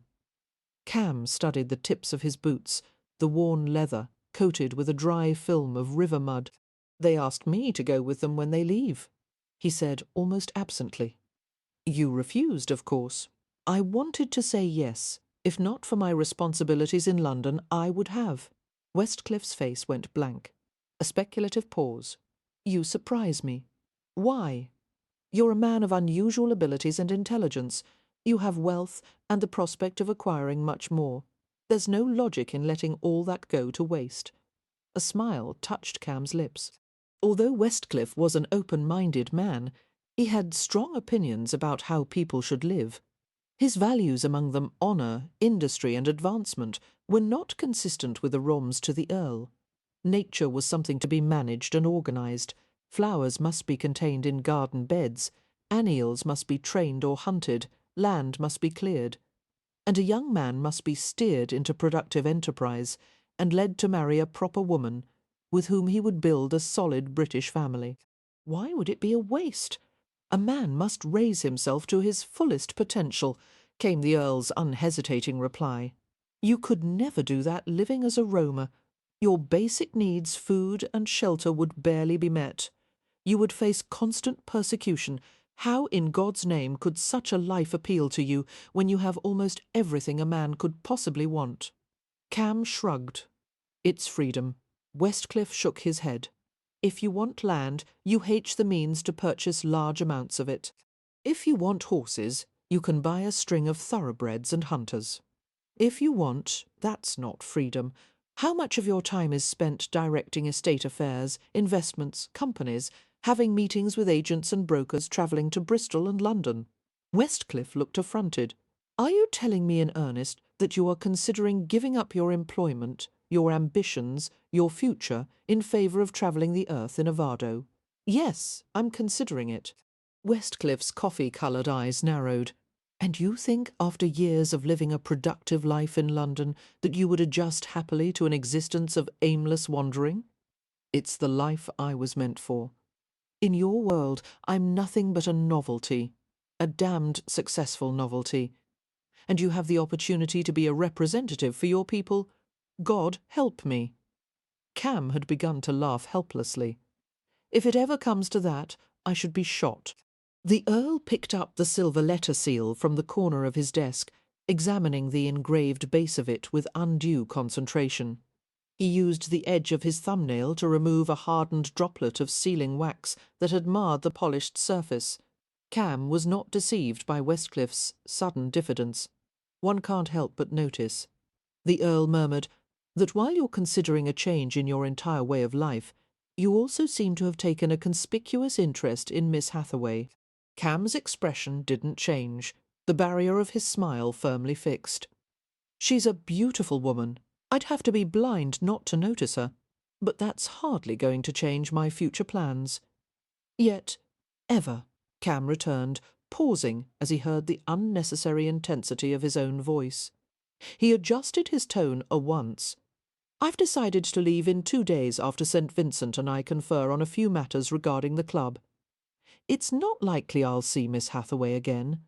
Thank God, he added privately. The handful of encounters he'd had with Amelia Hathaway were uniquely troubling. Cam couldn't recall when, if ever, he had been so affected by a woman. He was no one to involve himself in other people's affairs. He wore loath to give advice, and he spent little time considering problems that didn't directly concern him, but he was irresistibly drawn to Amelia. She was so deliciously serious-minded, so busy trying to manage everyone in her sphere, was an ungodly temptation to distract her. Make her laugh, make her play. And he could if he wished, knowing that made it all the more difficult to stay away from her. The tenacious connections she had formed with the others in her family, the extent she would go to take care of them, that appealed to him on an instinctual level. The Rom were like that, tribal. And yet Amelia was his opposite in the most essential ways, a creature of domesticity who would insist on putting down roots. Ironic that he should be so fascinated by someone who represented everything he needed to escape from. It seemed the entire county turned out for the Mop Fair, which, according to tradition, had been held every October the 12th for at least 100 years. The village, with its tidy shops and white and black thatched cottages, was almost absurdly charming. Crowds milled about the distinctive oval village green or strolled along the main, though fair where a multitude of temporary stalls and booths had been erected. Vendors sold penny toys, foodstuffs, bags of salt from Lymington, glassware and fabrics, and pots of local honey. The music of singers and fiddlers was punctuated by bursts of applause as entertainers performed tricks for passers-by. Most of the work hiring had been done earlier in the day, with hopeful labourers and apprentices standing in lines on the village green, talking to potential employers. After an agreement was made, a fasten penny was given to the newly hired servant, and the rest of the day was spent in merrymaking. Meropen had gone in the morning to find 2 or 3 suitable servants for Ramsay House. With that business concluded, he returned to the village in late afternoon, accompanied by the entire Hathaway family. They were all delighted by the prospect of music, food, and entertainment. Leo promptly disappeared with a pair of village women, leaving his sisters in Meropen's charge. Browsing among the stalls, the sisters feasted on hand-sized pork pies, leek pasties, apples and pears, and to the girls' delight, gingerbread husbands. The gingerbread had been pressed into wooden man-shaped moulds, baked and gilded. The baker at the stall assured them that every unmarried maiden must eat a gingerbread husband for luck, id she wanted to catch the real thing some day. A laughing mock argument sprang up between Amelia and the baker as she flatly refused one for herself, saying she had no wish to marry. "But of course you do," the baker declared with a sly grin. "It's what every woman hopes for." Amelia smiled and passed the gingerbread men to her sisters. "How much for 3, sir?" "A farthing each." He attempted to hand her a 4th. "And this is for no charge. It would be a sad waste for a lovely blue-eyed lady to go without a husband." "Oh, I couldn't," Amelia protested. "Thank you, but I don't." A new voice came from behind her. "She'll take it." Discomfiture and pleasure seethed low in her body, and Amelia saw a dark masculine hand reaching out, dropping a silver piece into the baker's upturned palm. Hearing her sister's giggling exclamations, Amelia turned and looked up into a pair of bright hazel eyes. "You need the luck," Cam Rohan said, pushing the gingerbread husband into her reluctant hands. "Have some." She obeyed, deliberately biting off the head, and he laughed. Her mouth was filled with the rich flavour of molasses and the melting chewiness of gingerbread on her tongue. Glancing at Rohan, she thought he should have had at least 1 or 2 flaws, some irregularity of skin or structure, but his complexion was as smooth as dark honey, and the lines of his features were razor-perfect. As he bent his head toward her, the perishing sun struck brilliant spangles in the dark waves of his hair. Managing to swallow the gingerbread, Amelia mumbled, "I don't believe in luck." Rohan smiled, or husbands, apparently not for myself. "No, but for others. It doesn't matter. You'll marry anyway." "Why do you say that?" Before replying, Rohan cast a look askance at the Hathaway sisters, who were smiling benevolently upon them. Meropen, on the other hand, was scowling. "May I steal your sister away?" Rohan asked the rest of the Hathaways. "I need to speak with her on some apiary matters." "What does that mean?" Beatrix asked, taking the headless gingerbread husband from Amelia. "I suspect Mr. Rohan is referring to our B-room," Wynne replied with a grin, gently urging her sisters to come away with her. "Come, let's see if we can find a stall with embroidery silks." "Don't go far," Amelia called after them, more than a little, amazed by the speed at which her family was abandoning her. "Beer, don't pay for something without bargaining first, and Wynne—" Her voice trailed away as they scattered. She obeyed, deliberately biting off the head, and he laughed. Her mouth was filled with the rich flavour of molasses and the melting chewiness of gingerbread on her tongue. Glancing at Rohan, she thought he should have had at least 1 or 2 flaws, some irregularity of skin or structure, but his complexion was as smooth as dark honey, and the lines of his features were razor-perfect. As he bent his head toward her, the perishing sun struck brilliant spangles in the dark waves of his hair. Managing to swallow the gingerbread, Amelia mumbled, "I don't believe in luck," Rohan smiled. "Or husbands, apparently. Not for myself. No, but for others. It doesn't matter. You'll marry anyway." "Why do you say that?" Before replying, Rohan cast a look askance at the Hathaway sisters, who were smiling benevolently upon them. Meropen, on the other hand, was scowling. "May I steal your sister away?" Rohan asked the rest of the Hathaways. "I need to speak with her on some apiary matters." "What does that mean?" Beatrix asked, taking the headless gingerbread husband from Amelia. "I suspect Mr. Rohan is referring to our B-room," Wynne replied with a grin, gently urging her sisters to come away with her. "Come, Let's see if we can find a stall with embroidery silks." "Don't go far," Amelia called after them, more than a little amazed by the speed at which her family was abandoning her.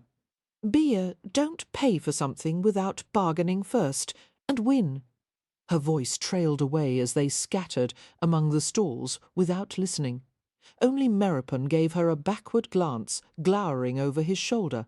Seeming to enjoy the sight of Meropen's annoyance, Rohan offered Amelia his arm. "Walk with me." She could have objected to the soft-voiced command, except this was probably the last time she would see him for a long while, if ever. And it was difficult to resist the beguiling gleam of his eyes. "Why did you say I would marry?" she asked, as they moved through the crowd at a relaxed pace. It did not escape her that many gazes strayed to the handsome Roma dressed like a gentleman. "It's written on your hand. Palm reading is a sham, and men don't read palms, only women." "Just because we don't," Rohan replied cheerfully, "doesn't mean we can't. And anyone could see your marriage line. It's as clear as day, marriage line. Where is it?" Amelia took her hand from his arm and scrutinized her own palm. Rohan drew her with him beneath the shade of a bulky beech tree on the edge of the green. Crowds milled across the cropped oval, while the last few swags of sunlight crumpled beneath the horizon. Torches and lamps were already being lit in anticipation of evening. "This one," Rohan said, taking her left hand, turning it palm upward. Amelia's fingers curled as a wave of embarrassment went through her. She should have been wearing gloves, but her best pair had been stained, and her second-best pair had a hole in one of the fingers, and she hadn't yet managed to buy new ones. To make matters worse, there was "I was 10 years old," he said. "For as long as I could remember, I travelled in my grandparents' Vardo. I never knew my parents. My mother died in childbirth, and my father was an Irish gajo. His family rejected his marriage and convinced him to abandon my mother. I don't think he ever knew she'd had a child. Did anyone try to tell him? I don't know. They may have decided it wouldn't have changed anything. According to my grandparents, he was a young man." He flashed a brief, mischievous smile in her direction, and immature even for a gajo. "One day my grandmother dressed me in a new shirt she had made and told me I had to leave the tribe. She said I was in danger and could no longer live with them. What kind of danger from what source? She wouldn't say an older cousin of mine. His name was Noah, took me to London and helped me find a situation and a job. He promised to come back for me some day and tell me when it was safe to go home." "And in the meantime you worked at the gaming club?" "Yes, old Jenna hired me as a list-maker's runner." Rohan's expression softened with reminiscent fondness. "In many ways he was like a father to me. Of course he was quick-tempered and a bit too ready with his fists. But he was a good man. He looked out for me." "It couldn't have been easy for you," Amelia said, feeling compassion for the boy he had been, abandoned by his family and obliged to make his own way in the world. "I wonder that you didn't try to run back to your tribe. I had promised I wouldn't." Seeing a leaf fluttering down from an overhead tree branch, Rohan reached upward, the clever fingers plucking it from the air as if by sleight of hand. He brought the leaf to his nose, inhaling its sweetness, and gave it to her. "I stayed at the club for years," he said in a matter-of-fact tone, "waiting for Noah to come back for me." Amelia chafed the crisply pliant skin of the leaf between the pads of her fingers. "But he never did." Rohan shook his head. "Then Jenna died, and his daughter and son-in-law took possession of the club. You've been treated well in their employ, too well." A frown swept across his forehead. "They started my good luck curse." "Yes, I've heard about that." She smiled at him. "But since I don't believe in luck or curses, I'm sceptical. It's enough to ruin a gypsy. No matter what I do, money comes to me." "How dreadful! That must be very trying for you." "It's damned embarrassing," he muttered, with a sincerity she couldn't doubt. Half amused, half envious, Amelia asked, "Had you ever experienced this problem before?" Rohan shook his head. "But I should have seen it coming. It's fate." Stopping with her, he showed her his palm, where a cluster of star-shaped intersections glimmered at the base of his forefinger. Financial prosperity, came his glum explanation. And it won't end any time soon. You could give your money away. There are countless charities and many people in need. I intend to, soon. Taking her elbow, he guided her carefully around an uneven patch of ground. The day after tomorrow I'm returning to London to find a replacement factotum at the club. And then what will you do? Live as a true roamer. I'll find some tribe to travel with. No more account books or salad forks or shoe polish. I'll be free. He seemed convinced that he would be satisfied with a simple life. But Amelia had her doubts. The problem was, there was no middle ground. One could not be a wanderer and a domesticated gentleman at the same time. A choice had to be made. It made her thankful that no duality existed in her own nature. She knew exactly who and what she was. Rohan brought her to a stall set up by the village wine shop and bought 2 cups of plum wine.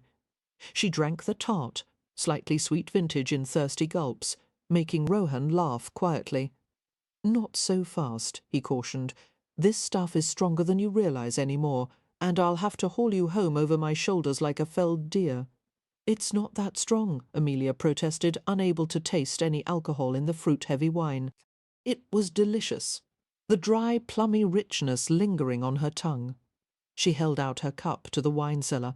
"I'll take another," although proper women didn't ordinarily eat or drink in public. The rules were often cast aside at rural fairs and festivals where gentry and commoners rubbed elbows and ignored the conventions. Looking amused, Rohan finished his own wine and waited patiently as she drank more. "I found a beekeeper for you," he said. "I described your problem to him. He said he would go to Ramsay House tomorrow, or perhaps the next day. One way or another you'll be rid of the bees." "Thank you," Amelia said fervently. "I am indebted to you, Mr. Rohan.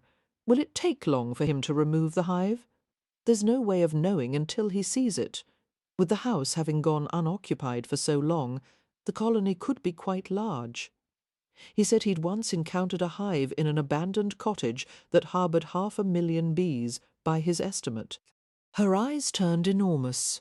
"500,000. I doubt yours is that bad," Rohan said. "But it's almost certain part of the wall will have to be removed after the bees are gone. More expense, more repairs." Amelia's shoulders slumped at the thought. She spoke without thinking. "Had I known Ramsay House was in such terrible condition, I wouldn't have moved the family to Hampshire. I shouldn't have taken the solicitor's word that the house was habitable. But I was in such a hurry to remove Leo from London, and I wanted so much for all of us to make a new start. You're not responsible for everything. Your brother is an adult. So are Winifred and Poppy. They agreed with your decision, didn't they?" "Yes, but Leo wasn't in his right mind. He still isn't. And Win is frail. And you like to blame yourself, don't you? Come walk with me." She set her empty wine cup at the corner of the stall, feeling light-headed. The second cup of wine had been a mistake. And going anywhere with Rohan, with night deepening and revelry all around them, would be yet another. But as she looked into his hazel eyes, she felt absurdly reckless. Just a few stolen minutes. She couldn't resist the lawless mischief of his smile.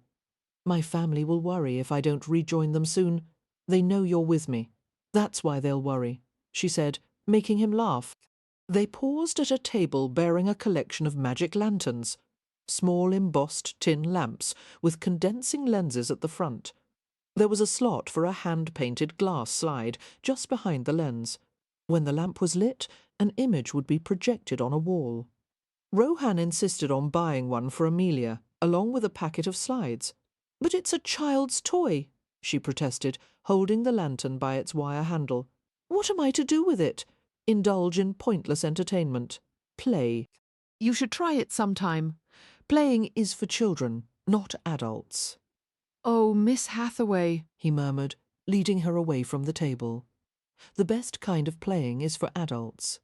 They hemmed the edge of the crowd, weaving in and out like an embroiderer's needle, until finally they drifted free of the torchlight and movement and music, and reached the dark, luminous quiet of a beech grove. "Are you going to tell me why you had that silver seal from Westcliffe's study?" he asked.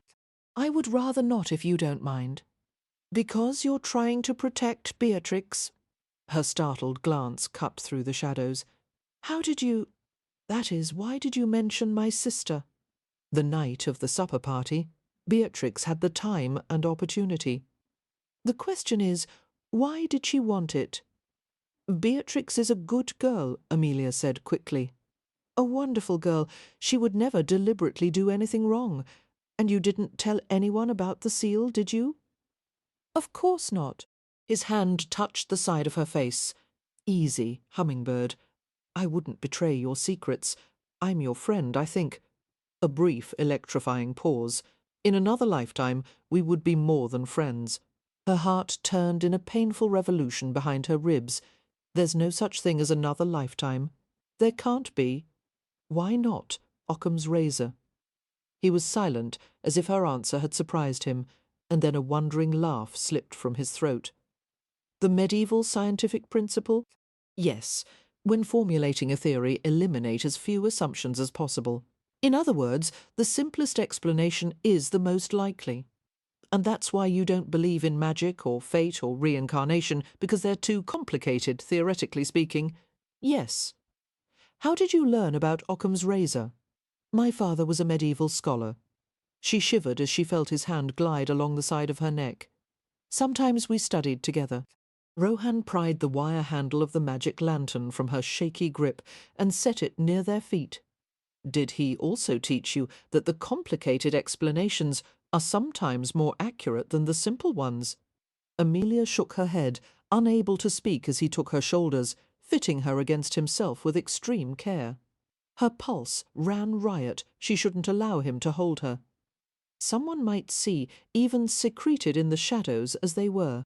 But as her muscles drew in the warm pressure of his body, the pleasure of it made her dizzy, and she stopped caring about anyone or anything outside his arms. Rohan's fingertips drifted with stunning delicacy over her throat, behind her ear, pushing into the satiny warmth of her hair. You are an interesting woman, Amelia. Gooseflesh rose wherever his breath touched. I can't fathom why you would think so. His playful mouth traced the wing of her brow. I find you thoroughly, deeply interesting. I want to open you like a book and read every page.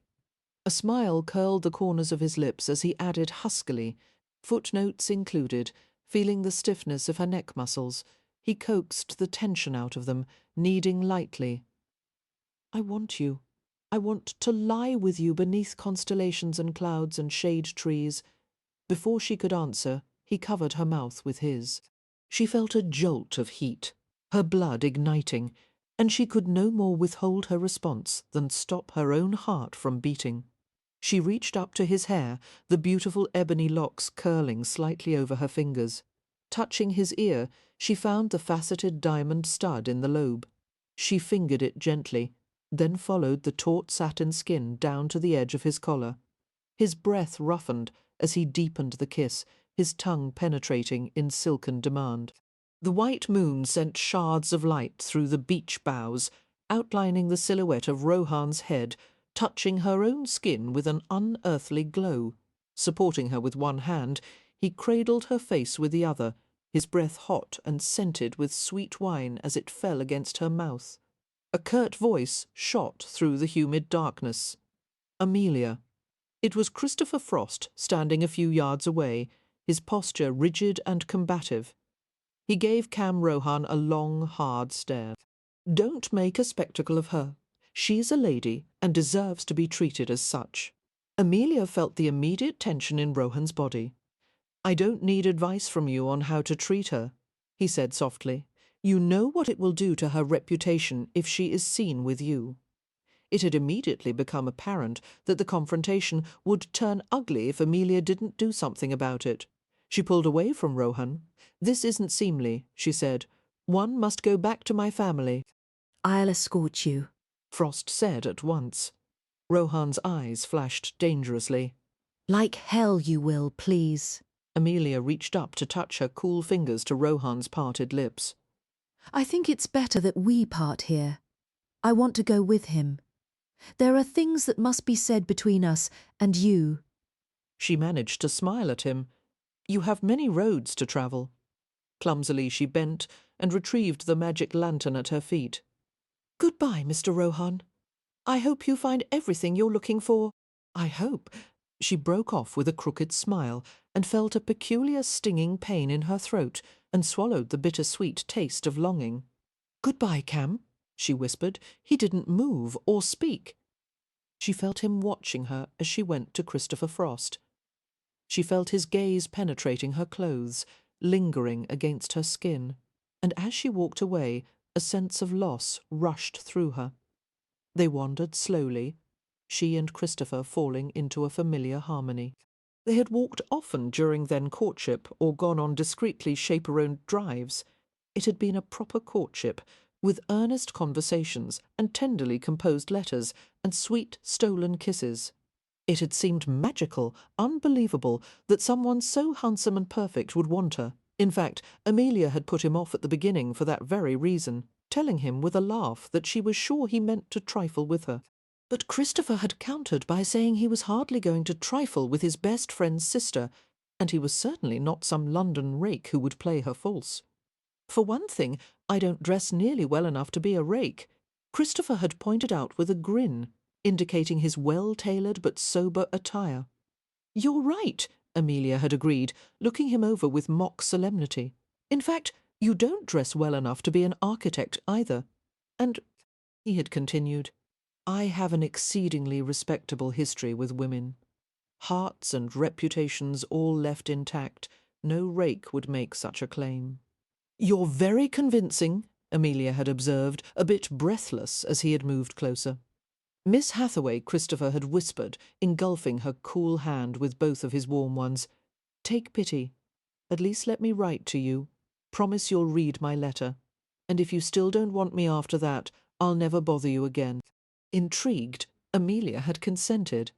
And what a letter it had been, charming and eloquent and fairly blistering in parts. They had begun a correspondence, and Christopher had visited Primrose Place whenever he could. Amelia had never enjoyed any man's company so much.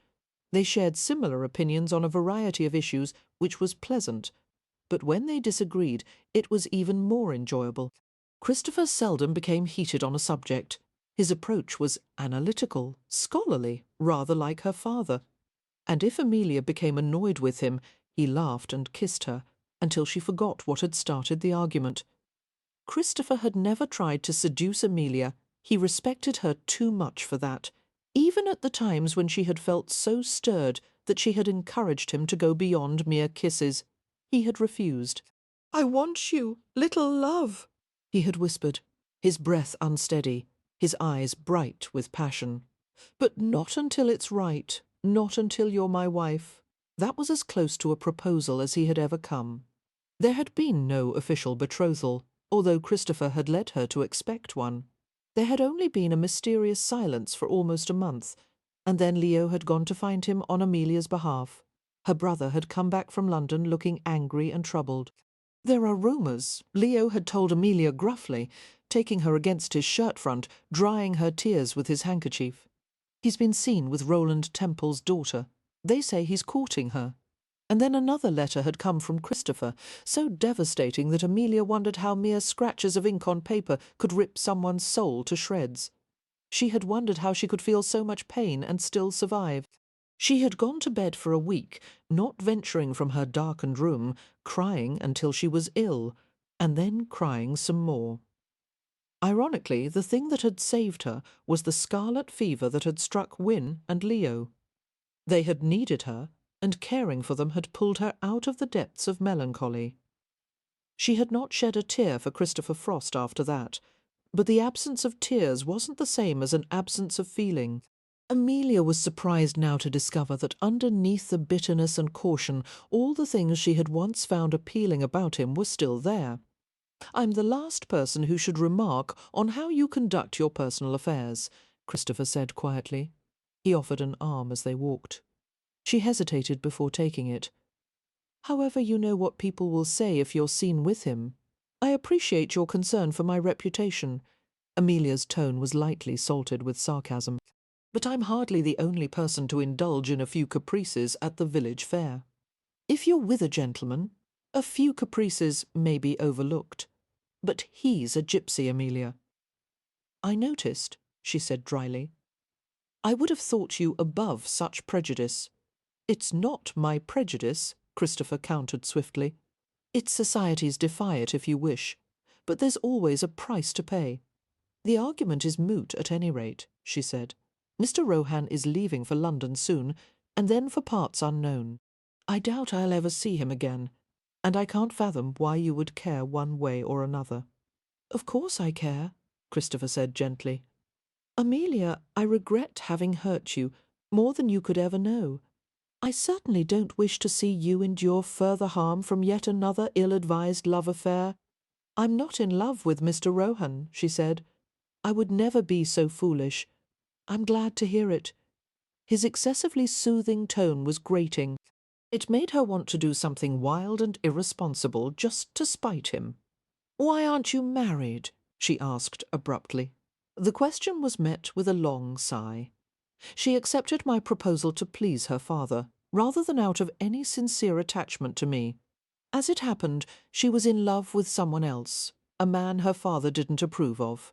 Eventually they eloped to Gretna Green. There's some justice in that, Amelia said. You abandoned someone who loved you, and she abandoned you for someone she loved. Would it please you to know that I never loved her? One liked and admired her, but it was nothing compared to what I felt for you. No, that doesn't please me in the least. It's even worse that you put ambition before all else. I'm a man who's trying to support himself, and someday a family, with an uncertain career. I don't expect you to understand. Your career was never that uncertain, Amelia shot back. You had every promise of advancement, even without marrying Roland Temple's daughter. Leo told me your talent would have taken you far. Would that talent were enough? But it's naive to think so. Well, naivete seems to be a common failing of the Hathaways. Amelia, he murmured. It's not like you to be cynical. She bent her head. You don't know what I'm like now. I want the chance to find out. That drew a glance of startled disbelief from her. There's nothing to be gained by a renewed acquaintance with me, Christopher. I'm no wealthier, nor am I more advantageously connected. Nothing has changed since we last met. Perhaps I have. Perhaps I've come to realize what I lost. Threw away, she corrected, her heart thumping painfully. Threw away, he acknowledged in a soft tone. I was a fool and a cad, Amelia. I would never ask that you overlook what I did, but at least give me the opportunity to make amends. I want to be of service to your family, if at all possible, and to help your brother. You can't, Amelia said. You see what's become of him. He is a man of remarkable talents. It would be criminal to waste them, perhaps. If I could befriend him again, I don't think he would be very receptive to that. I want to help him. I have influence with Roland Temple now.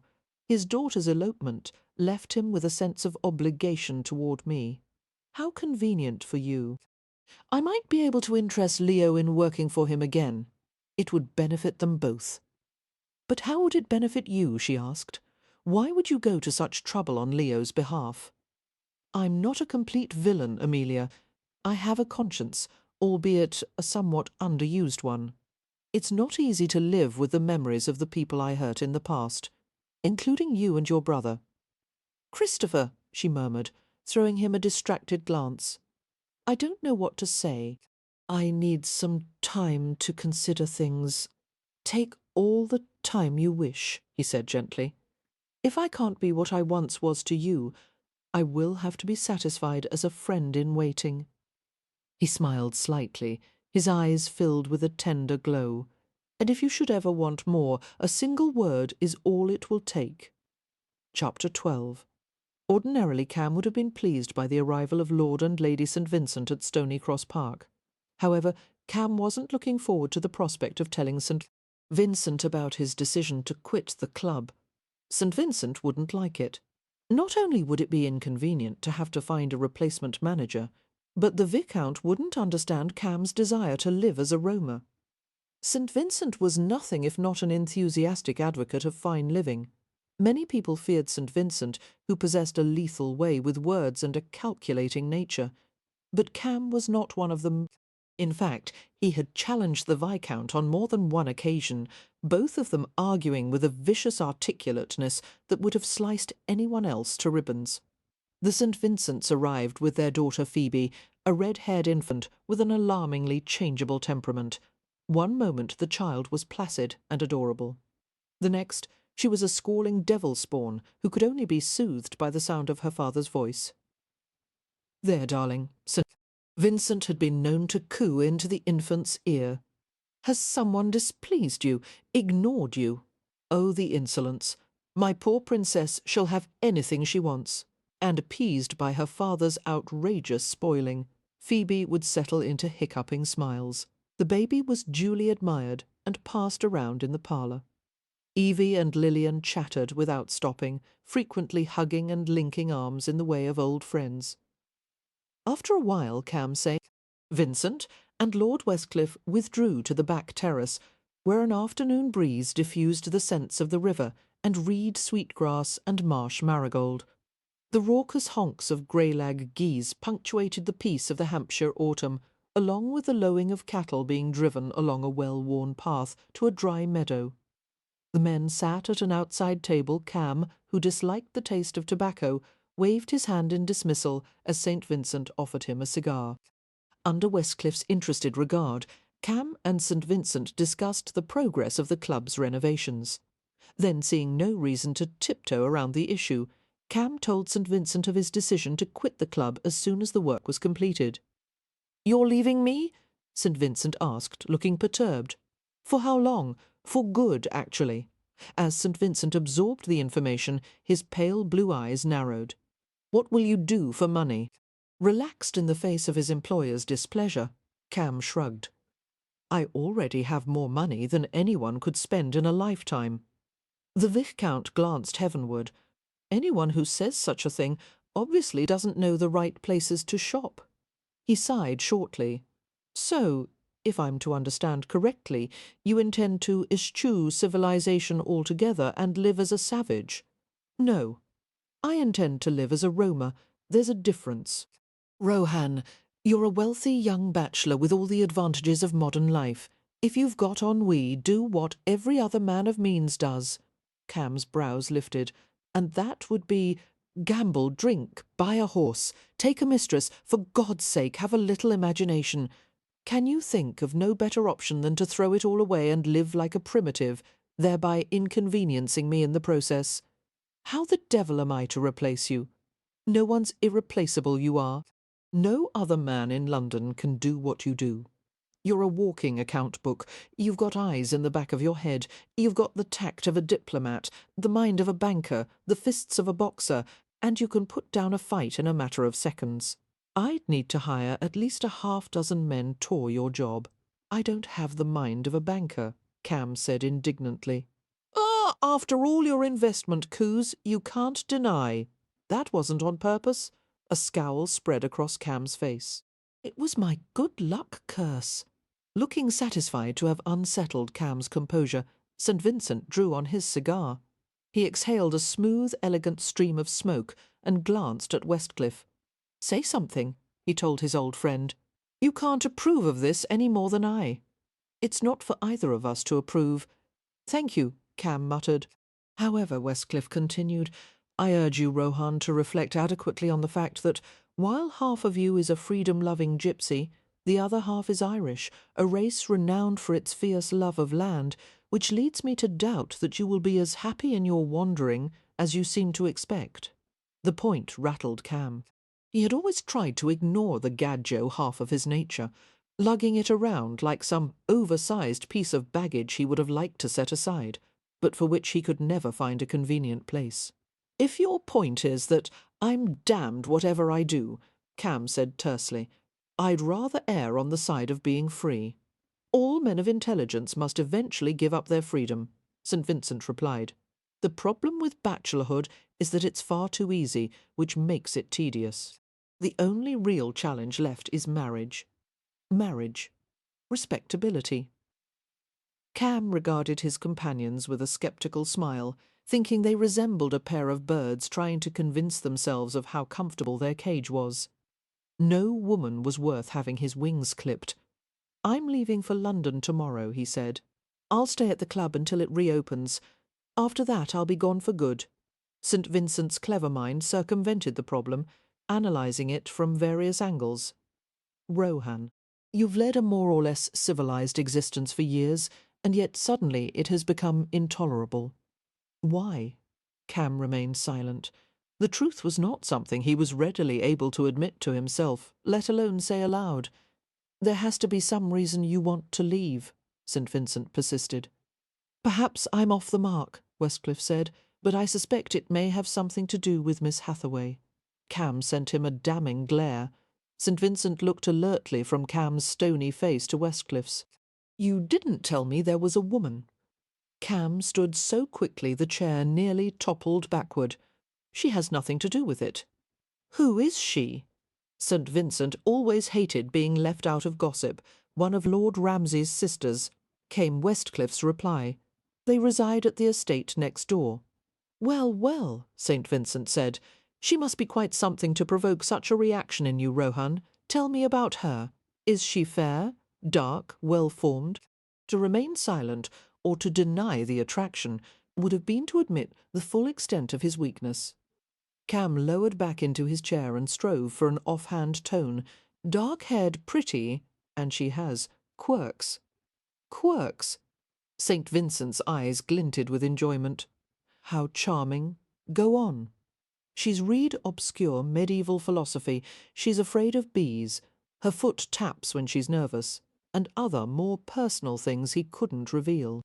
Like the beautiful paleness of her throat and chest, the weight of her hair in his hands, the way strength and vulnerability were pleated inside her, like two pieces of fabric folded together. Not to mention a body that had been designed for mortal sin. Cam didn't want to think about Amelia. Every time he did, he was swamped with a feeling he'd never known before. Something as acute as pain, as pervasive as hunger. The feeling seemed to have no purpose other than to rob him of sleep at night. There wasn't 1 millimetre of Amelia Hathaway that didn't attract him profoundly. And that was a problem so far outside his experience, he didn't begin to know how to address it. If only he could take her ease this endless ache. But having lain with her once, he might want her even more afterward. In mathematics, one could take a finite figure and divide its content infinitely, with the result that even though the content was unchanged, the magnitude of its bounds went on forever. Potential infinity. It was the first time Cam had ever comprehended the concept in the form of a woman.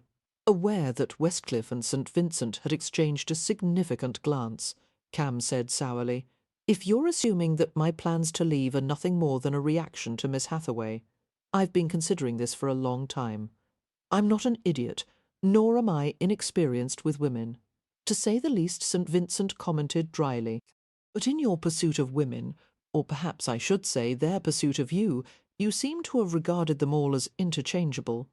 Until now, if you are taken with this Hathaway creature, don't you think it bears investigating?" God, no. There's only one thing it could lead to. "Marriage," the Viscount said, rather than asked. "Yes, and that's impossible." "Why?" The fact that they were discussing Amelia Hathaway and the subject of marriage was enough to make Cam blanch in discomfort. "I'm not the marrying kind," St. Vincent snorted. "No man is. Marriage is a female invention. But even if I was so inclined," Cam continued, "I'm a roamer. I wouldn't do that to her. There was no need to elucidate. Decent gadges didn't marry gypsies. His blood was mixed, and even though Amelia herself might harbour no prejudices, the routine discriminations Cam encountered would certainly extend to his wife and children. And if that wasn't bad enough, his own people would be even more disapproving of the match. Gadget gadgensa, rom romensa, gadget with gadget, Roma with Roma. What if your heritage made no difference to her?" Westcliff asked quietly. "That's not the point. It's how others would view her." Seeing that the older man was about to argue, Cam murmured, "Tell me, would either of you wish your daughter to marry a gypsy?" In the face of their discomforted silence, He smiled without amusement. After a moment, Westcliff stubbed out his cigar in a deliberate, methodical fashion. Obviously, you've made up your mind. Further debate would be pointless. St. Vincent followed his lead with a resigned shrug and a facile smile. I suppose now I'm obliged to wish you happiness in your new life, although happiness in the absence of indoor plumbing is a debatable concept. Cam was undeceived by the show of resignation. He had never known Westcliff or St. Vincent to lose an argument easily. Each in his own way would hold his ground long after the average man would have collapsed to his knees, which made Cam fairly certain he hadn't heard the last word from either of them yet.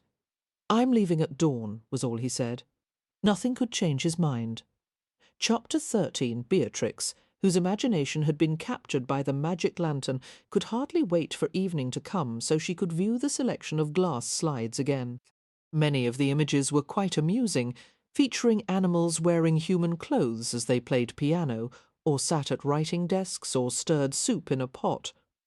Other slides were more sentimental, a train passing through a village square, winter scenes, children at play.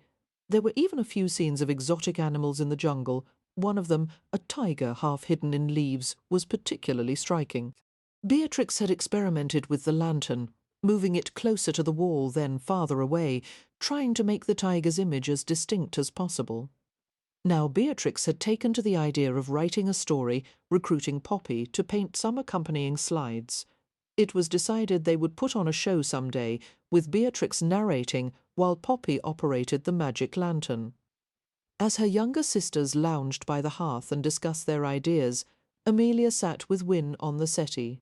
She watched Win's slender, graceful hands as she embroidered a delicate floral pattern, the needle flashing as it dove through the cloth.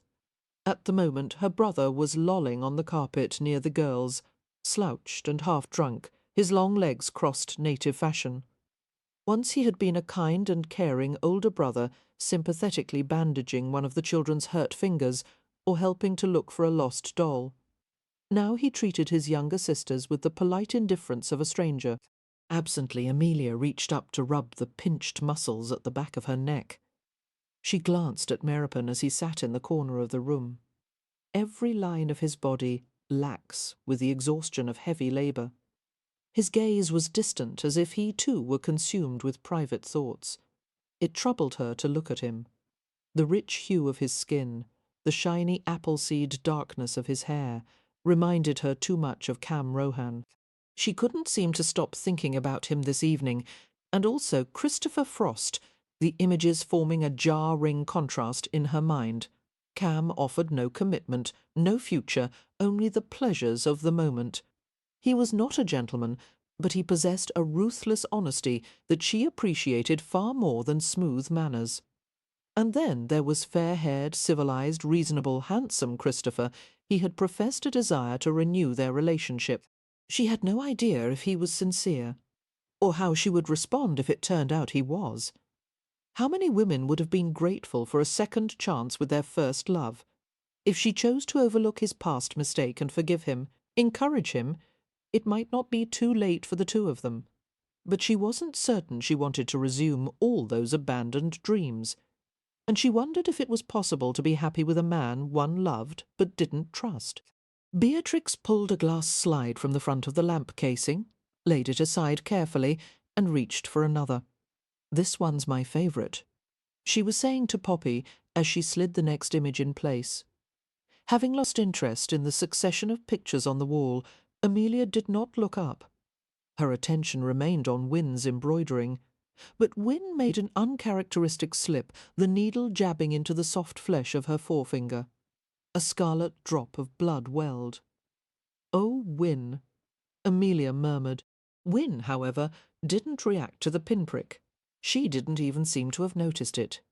Frowning, Amelia glanced at her sister's still face and followed her gaze to the opposite wall. The image cast by the magic lantern was a winter scene, with a snow-blurred sky and the dark cache of forest beneath. It would have been an unremarkable scene, except for the delicate outline of a woman's face that seemed to emerge from the shadows. A familiar face. As Amelia stared, transfixed, The spectral features seemed to gain dimension and substance until it seemed almost as if she could reach out and shape her fingers against the waxing contours. "Laura," she heard Wynne breathe. It was the girl Leo had loved. The face was unmistakable. Amelia's first coherent thought was that Beatrix and Poppy must be playing some horrid joke. But as she looked at the pair on the floor, chatting together innocently, she perceived at once that they didn't even see the dead girl's image. Nor did Meropen, who was watching Wynne with a questioning frown. By the time Amelia's gaze shot once more to the projection, the face had disappeared. Beatrix pulled the slide from the magic lantern. She fell back with a little cry as Leo charged toward her and made a grab for the slide. "Give it to me," Leo said, more an aninal growl than a human voice. His face was blanched and contorted, his body knotted with panic. He hunched over the little piece of painted glass and stared through it as if it were a tiny window into hell. Fumbling with the magic lantern, Leo nearly overset it as he tried to jam the slide back in. "Don't you'll break it!" Beatrix cried in bewilderment. "Leo, what are you doing, Leo?" Amelia managed to say. "You'll cause a fire." "Careful. What is it?" Poppy demanded, looking bewildered. "What's happening?" The glass fell into place, and the winter scene flickered on the wall once more. Snow, sky, forest, nothing else. "Come back," Leo muttered feverishly, rattling the lantern. "Come back, come back." "You're frightening me, Leo," Beatrix accused, hopping up and speeding to Amelia. "What's the matter with him?" Leo's foxed. "That's all," Amelia said distractedly. "You know how he is when he's had too much to drink. He's never been like this before." "It's time for bed," Wynne remarked. Worry seeped through her voice like a watermark on fine paper. "Let's go upstairs, Beatrix, Poppy." She glanced at Meropen, who stood at once. "But Leo's going to break my lantern," Beatrix exclaimed. "Leo, do stop. You're bending the sides." Since their brother was apparently beyond hearing or comprehension, Wynne and Meropen efficiently whisked the younger girls from the room. A questioning murmur from Meropen, and Wynne replied softly that she would explain in a moment. When everyone had gone and the sounds of voices had faded from the hallway, Amelia spoke carefully. "I saw her too, Leo. So did Wynne." Her brother didn't look at her, but his hands stilled on the lantern. After a moment he removed the slide and put it back in again. His hands were shaking. The sight of such raw misery was difficult to bear. Amelia stood and approached him. "Leo, please talk to me. Please, leave me alone." He half shielded his face from her regard, palm turned outward. "Someone has to stay with you." The room was getting colder. A tremor began at the top of Amelia's spine and worked downward. "I'm fine." A few stunted breaths. With a titanic effort, Leo lowered his hand and stared at her with strange light eyes. "I'm fine, Amelia. I want a little time alone. But I want to talk about what we saw right in front of us. It was nothing." He was sounding calmer by the second. It was an illusion. It was Laura's face. You and Wynne and I all saw it. We all saw the same shadow. The barest hint of wry amusement edged his lips. "Come, sis, you're too rational to believe in ghosts." "Yes, but—" She was reassured by the familiar mockery in his tone, and yet she didn't like the way he kept one hand on the lamp. "Go on," he urged gently. "As you said, it's late. You need to rest. I'll be all right." Amelia hesitated, her arms chilled and stinging beneath the sleeves of her gown. "If you really want—" "Yes, go on." She did reluctantly. A draught from somewhere seemed to rush past her as she left the room. She hadn't intended to close the door fully, but it snapped shut like the jaws of a hungry animal. It was difficult to make herself walk away. She wanted to protect her brother from something. She just didn't know what it was. After reaching her room, Amelia changed into her favourite nightgown. The white flannel was thick and shrunken from many washings. The high collar and long sleeves textured with whitework embroidery that Wynne had done. The chill she had taken downstairs was slow to fade. even after she had crawled beneath the bedclothes and curled tightly into a ball. She should have thought to light a fire at the hearth. She should do it now to make the room warmer, but the idea of climbing out of bed was not appealing in the least. Instead, she occupied her mind with thoughts of hot things: a cup of tea, a woolen shawl, a steaming bath, a flannel-wrapped brick from the hearth. Gradually warmth accumulated around her, and she relaxed enough to sleep. But it was a troubled rest. She had the impression of arguing with people in her dreams, back and forth conversations that made no sense. Shifting, rolling to her stomach, her side, her back, she tried to ignore the bothersome dreams. Now, there were voices, Poppy's voice actually, and no matter how she tried to ignore it, the sound persisted. "Amelia? Amelia?" She heaved herself up on her elbows, blind and confused from the sudden awakening. Poppy was by her bed. "What is it?" Amelia mumbled, scraping back a tangled curtain of hair from her face. At first Poppy's face was disembodied in the darkness, but as Amelia's eyes adjusted, the rest of her became dimly visible. "I smell smoke," Poppy said. Such words were never used lightly, nor could they ever be dismissed without investigation. Fire was an ever-present concern, no matter where one lived. It could start in any number of ways, from overturned candles, lamps, sparks that leaped from the hearth, or embers from coal-burning ovens. And fire in a house this old would be nothing less than disaster. Struggling from the bed, Amelia hunted for the slipper box near the end of the bed. She stubbed her toe and hopped and cursed. "Here, I'll fetch them." Poppy lifted the tin lid of the slipper box and took the shoes out, while Amelia found a shawl. They linked arms and made their way through the dark room with the caution of elderly cats. Reaching the top of the stairs, Amelia sniffed hard, but could detect nothing other than the familiar accumulation of cleaning soap, wax, dust, and lamp oil. "I don't smell any smoke. Your nose isn't awake. Try again." This time there was a definite taint of something burning. Alarm speared through her. She thought of Leo, alone with the lantern, the flame and oil, and she knew instantly what had happened.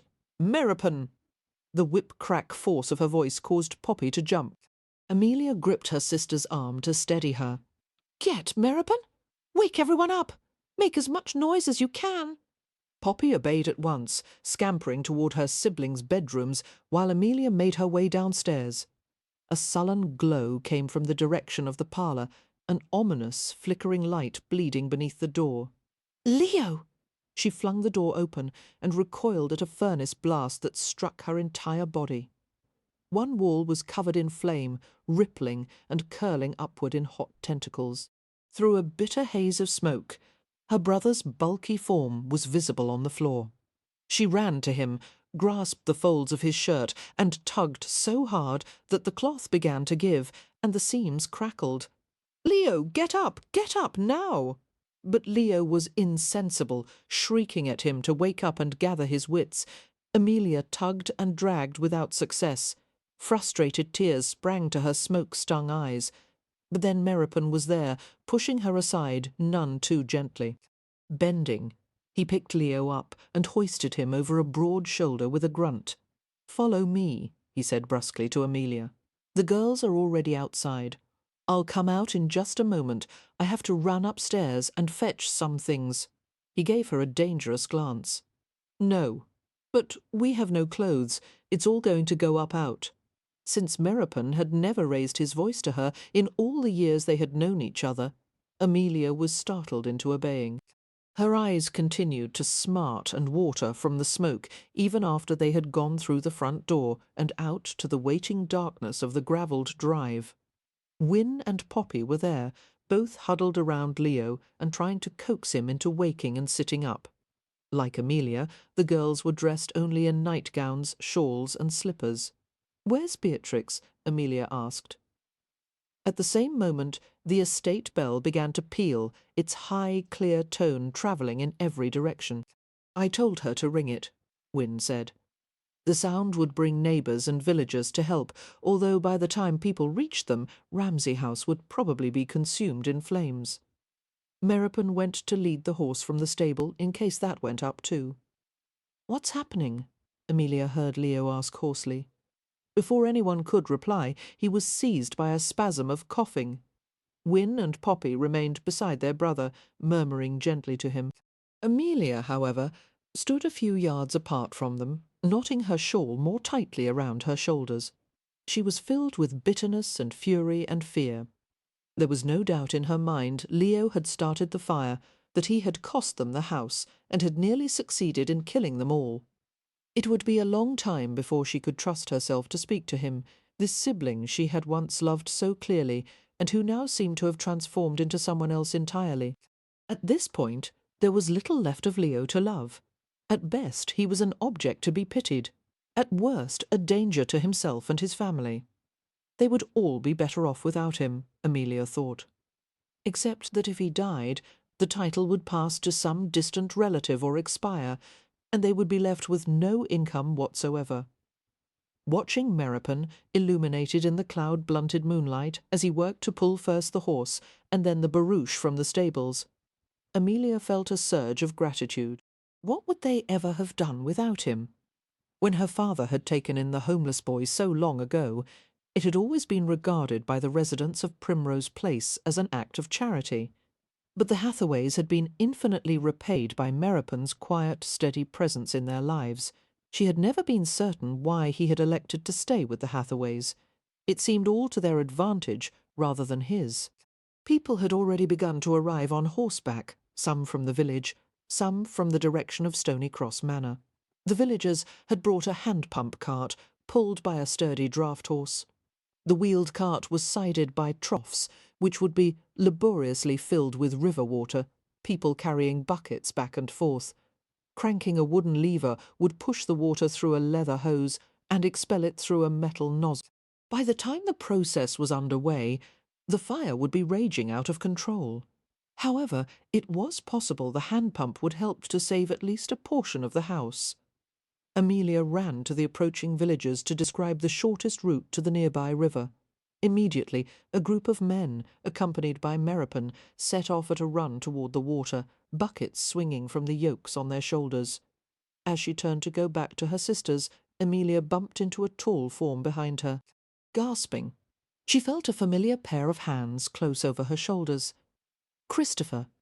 Relief flooded her at his presence, despite the fact that he could do nothing to save her home. She twisted to look up at him, his handsome features bathed in erratic light.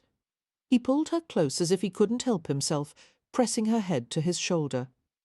"Thank God you're not hurt. How did the fire start?" "I don't know." Amelia went still against him, thinking dazedly that she had never expected to be held by him again. She remembered this, which had been fitted with leather hosing, and hauled them past the front door. Captain Swansea remained on the steps, shouting instructions after them. The windows were shot with lurid flashes as fire began to digest the interior of the house. Soon, Amelia thought bleakly, nothing would be left but a blackened skeleton. Making her way back to her sisters, Amelia stood beside Win, who was cradling Leo's head in her lap. "How is he? He's ill from the smoke." Win ran a gentle hand over her brother's dishevelled head, "But I think he'll be all right." Glancing down at Leo, Amelia muttered, "The next time you try to kill yourself, I'd appreciate it if you wouldn't take the rest of us with you." He gave no indication of having heard, but Win, Beatrix, and Poppy glanced at her in surprise. "Not now, dear," Win said in gentle reproof. Amelia stifled the hot words that rose to her lips and stared stonily at the house. More people were arriving, some forming a line to pass water buckets back and forth from the river to the hand pump. There was no sign of activity from within the building. She wondered what Rohan and Frost were doing. Win seemed to read her mind. "It seems Captain Swansea finally has an opportunity to test his invention," she said. "What invention?" Amelia asked. "And how do you know about it?" "I sat next to him at supper at Stony Cross Manor," Wynne replied. "He told me that during his experiments with rocketry design, he had the idea for a device that would extinguish fires by spraying them with pearl ash solution When the copper canister is upended, a vial of acid mixes with the solution, and it creates enough pressure to force the liquid from the canister. Would that work? Amelia asked doubtfully. I certainly hope so. They both flinched at the sound of breaking windows. The hand pump crew was making an opening large enough to direct a stream of water inside the burning room. Becoming more worried by the moment, Amelia watched intently for any sign of Rohan or Frost. She was highly sceptical about the notion of running into a burning house with an untested device that could explode in one's face. Confronted by the chemicals, the smoke and the heat, the men might be disoriented or overwhelmed. The idea of some harm befalling either of them was unbearable. Her muscles knotted with anxiety until streaks of pain fired through every limb. Just as she began to consider the idea of venturing to the front threshold, Rohan and Frost emerged from the house with the emptied canisters and were immediately approached by Captain Swansea.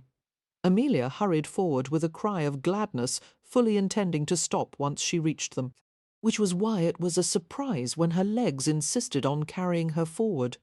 Rohan dropped the canister and caught her tightly. Easy, hummingbird. She had lost his coat and her shawl somewhere amid the impetuous dash. The cold night air pierced the thin layer of her gown, causing her to shiver hard. He gripped her more closely, easing her into the pungent fragrance of smoke and sweat. His heartbeat was steady beneath her ear, his hand tracing warm circles on her back. The extinguishers were even more effective than I'd anticipated, she heard Captain Swansea say to Christopher Frost. 2 or 3 more canisters, and I do believe we could have put it down by ourselves. Collecting herself, Amelia looked out from the circle of Rohan's arms. Frost stared at her with patent disapproval, and something that might have been jealousy. She knew she was making a spectacle of herself with Cam Rohan again, but she couldn't make herself leave the comforting shelter of his arms just yet. Captain Swansea was smiling, pleased with the results of his efforts. The fire's under control now, he told Amelia. I should think they'll have it out quite soon. Captain, I'll never be able to thank you enough, she managed to say. I've been waiting for an opportunity like this, he declared, though, of course, I wouldn't have wished for your home to serve as the testing site. He turned to view the progress with the hand pump, which was now operating at full capacity. I'm afraid, he said ruefully. The water damage will be just as bad as that from the smoke. Perhaps some of the upstairs rooms are still habitable, Amelia said. In a few minutes I should like to go up and see— No, Rohan interrupted calmly. You and the rest of the Hathaways are going to Stony Cross Manor. They have more than enough guest rooms to accommodate you. Before Amelia could say a word, Christopher Frost answered for her. I'm staying with the Shelsher family at the village tavern. Miss Hathaway and her siblings will go there with me. Amelia felt the change in Rohan's hold. His hand came to her arm, and his thumb found the inside curve of her elbow, where her pulse thrummed hard beneath fragile skin. He touched her with the possessive intimacy of a lover. Westcliff's residence is closer, Rohan said. Miss Hathaway and her sisters are standing outside in the cold, dressed in little more than their nightgowns. Their brother needs to be seen by a doctor, and if I'm not mistaken, Merripon does too. They're going to the manor. Amelia frowned as his words sank in. Why does Merripon need a doctor? Where is he? Rohan turned her in his arms to face the opposite direction.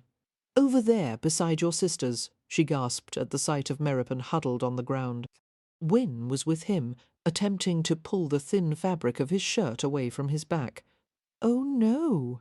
Amelia pulled away from Rohan and sped toward her family. She heard Christopher Frost calling out her name, but she ignored the sound. What happened? She asked, dropping to the damp ground beside Wynne. Has Merripon been burned? Yes, on his back. Wynne ripped a makeshift bandage from the hem of her own gown. Beatrix, would you take this, please, and soak it in water?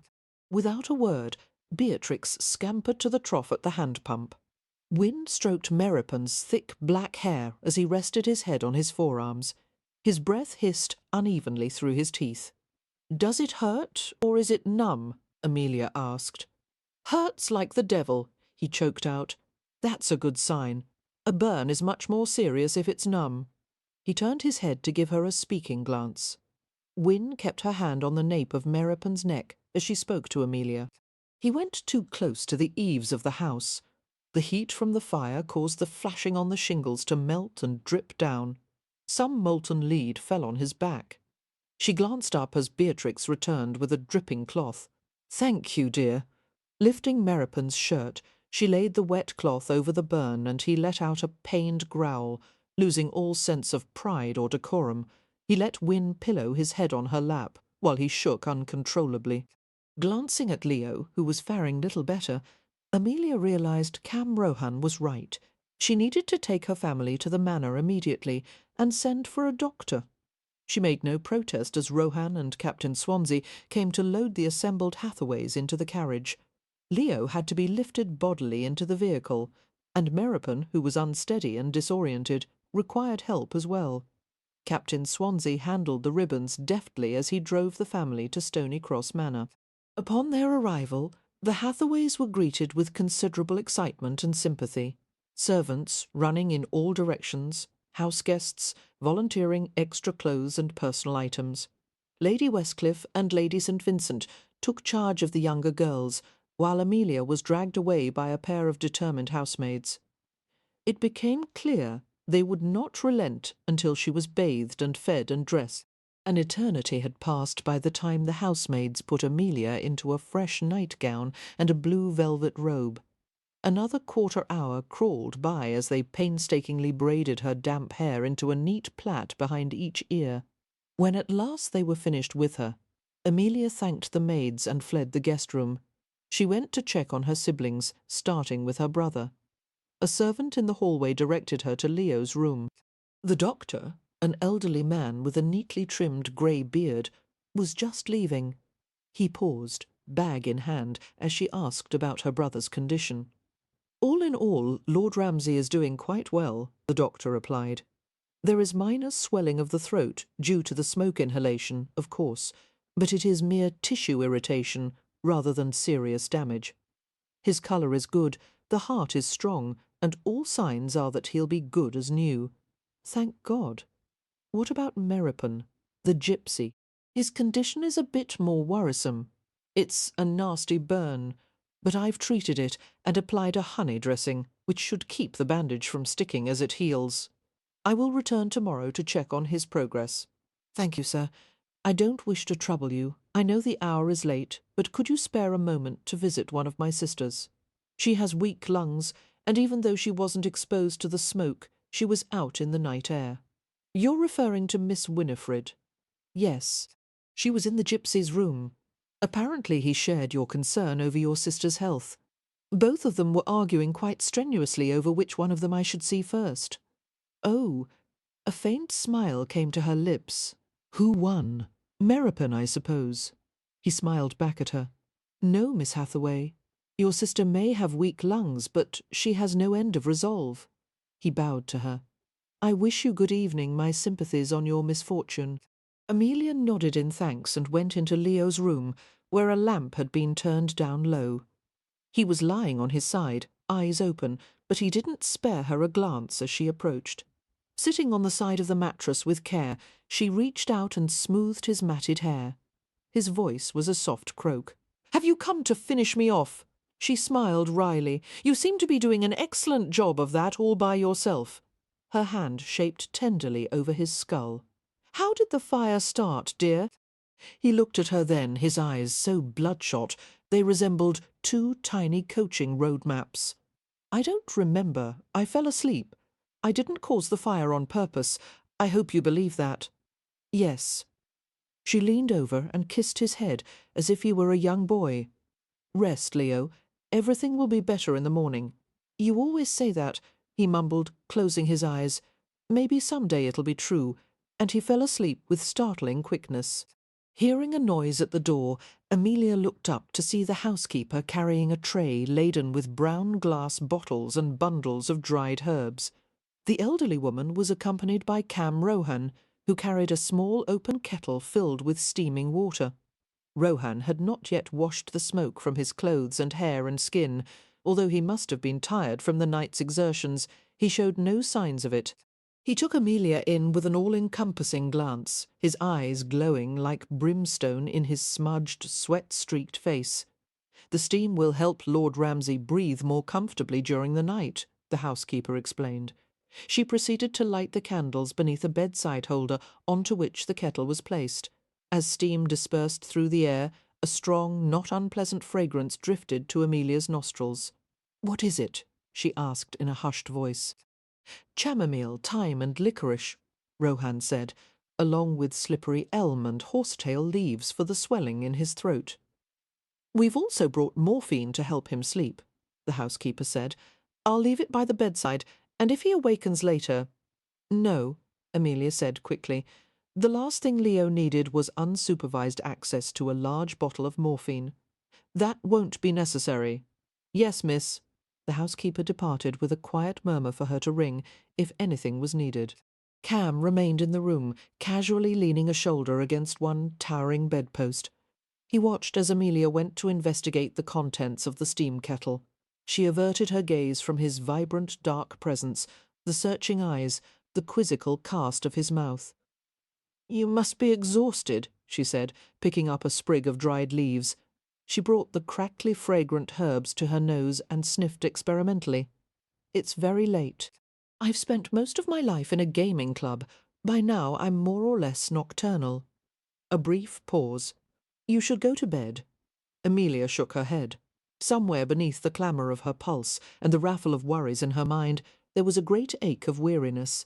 But any attempt to sleep would be useless. She would simply lie there and stare at the ceiling.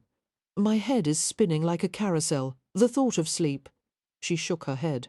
"Would it help," he asked gently, "to have a shoulder to cry on?" She fought to conceal how much the question unnerved her. "Thank you, but no." Carefully she dropped the herbs into the kettle.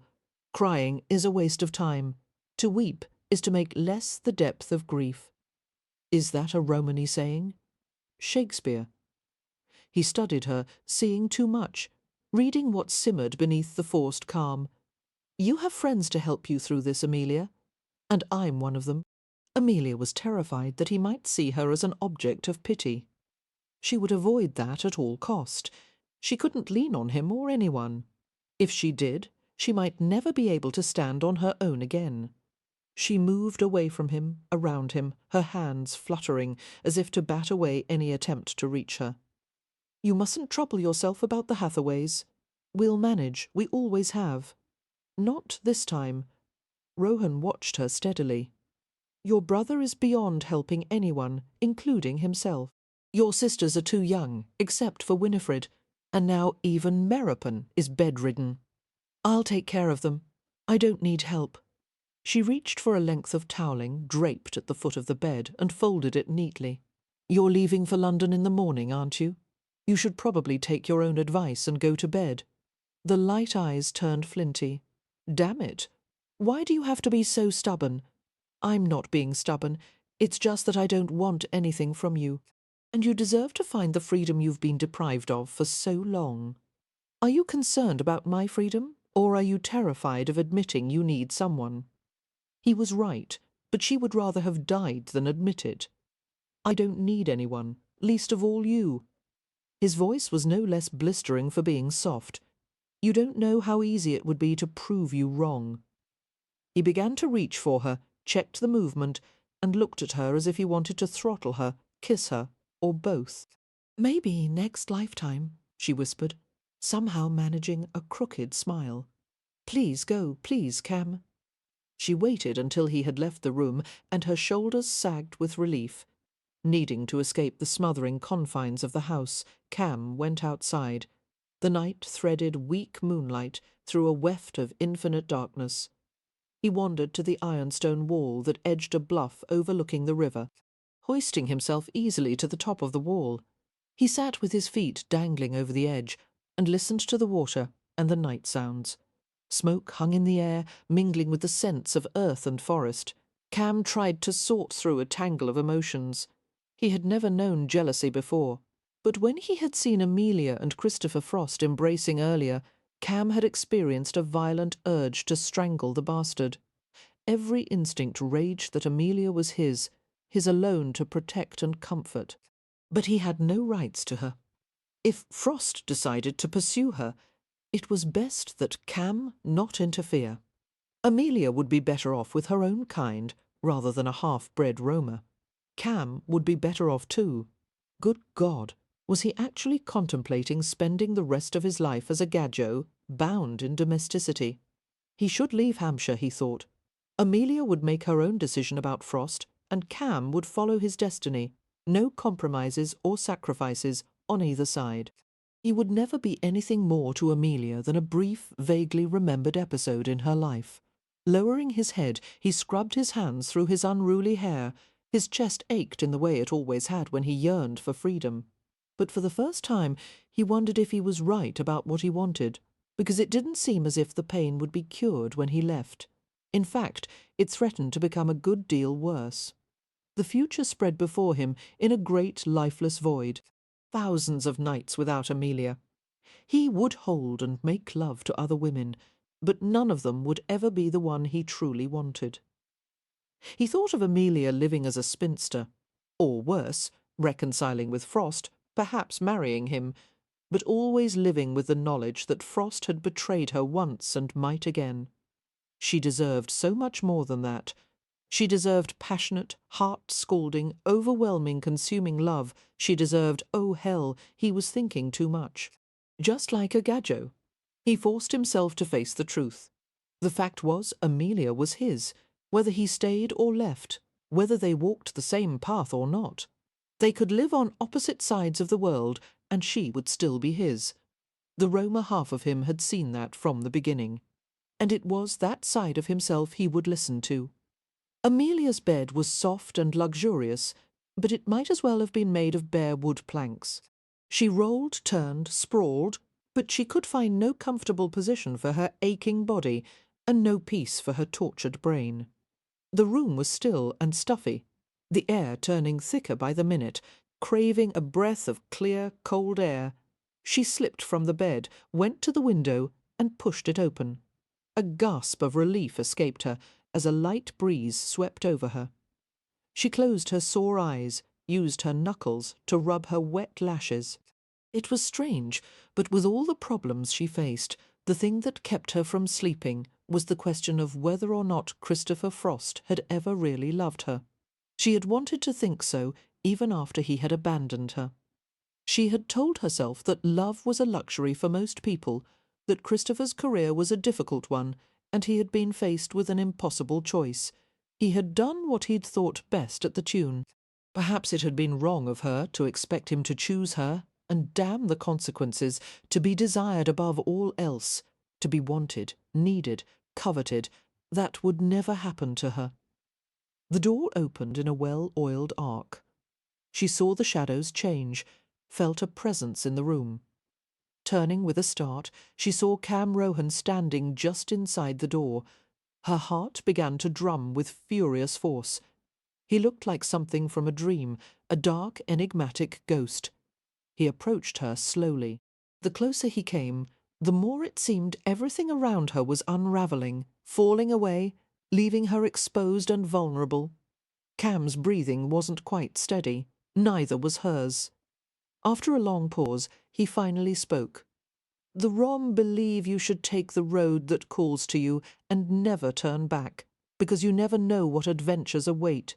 He reached for her slowly, giving her every opportunity to object. Through the cottony gauze of her nightgown, he touched the curve of her hips. He brought her close into his hard weight. "So, we're going to take this road," he murmured, "and see where it leads." He waited for a signal, some syllable of objection or encouragement, but she could only stare at him, transfixed and helpless. He smoothed her hair, whispering for her not to fear him. He would take care of her, please her. His fingers found the sensitive curve of her scalp, cradling her head as he kissed her.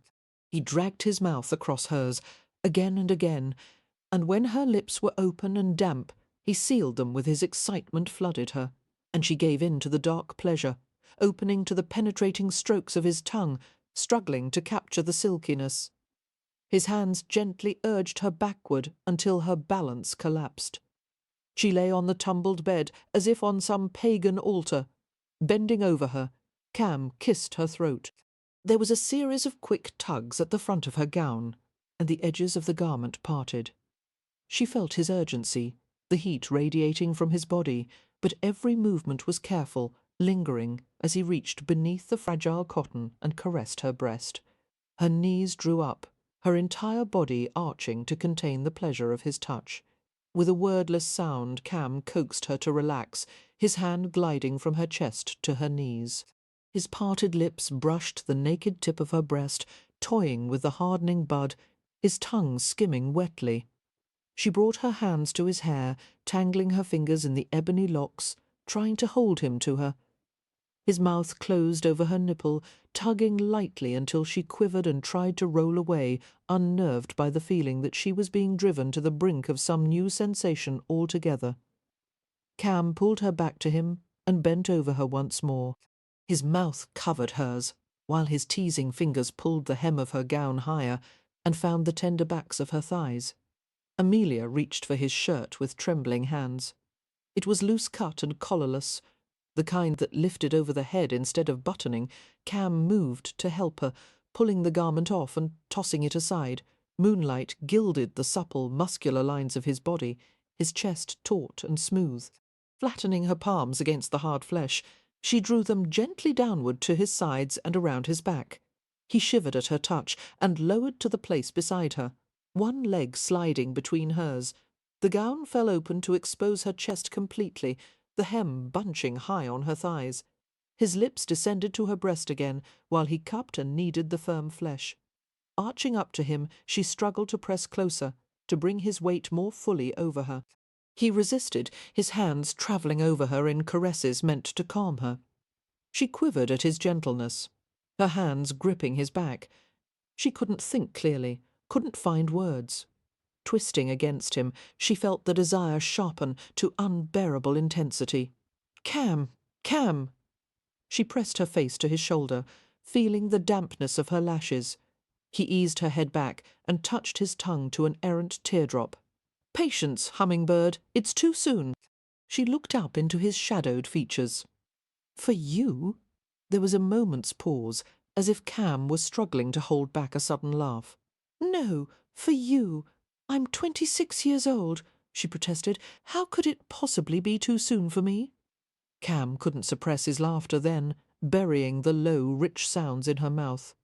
The kisses turned harder, longer, and in between, Cam spoke in a mixture of Romany and English, and it was unclear if he even knew what language he used. Grasping her hand in his, he brought it down his body to the urgent thrust of his erection. Shocked and fascinated, Amelia eased her hand along the length of him, her fingers moulding hesitantly over the hardness. Cam groaned as if in pain, and she snatched her hand back at once. "I'm terribly sorry," she said, flushing. "I didn't mean to hurt you." "You didn't hurt me." There was a flick of tender amusement in his voice. He caught her hand and brought it back down. Amelia explored him shyly, her curiosity stirred by the heat and suggestion of movement beneath the taut fabric of his breeches.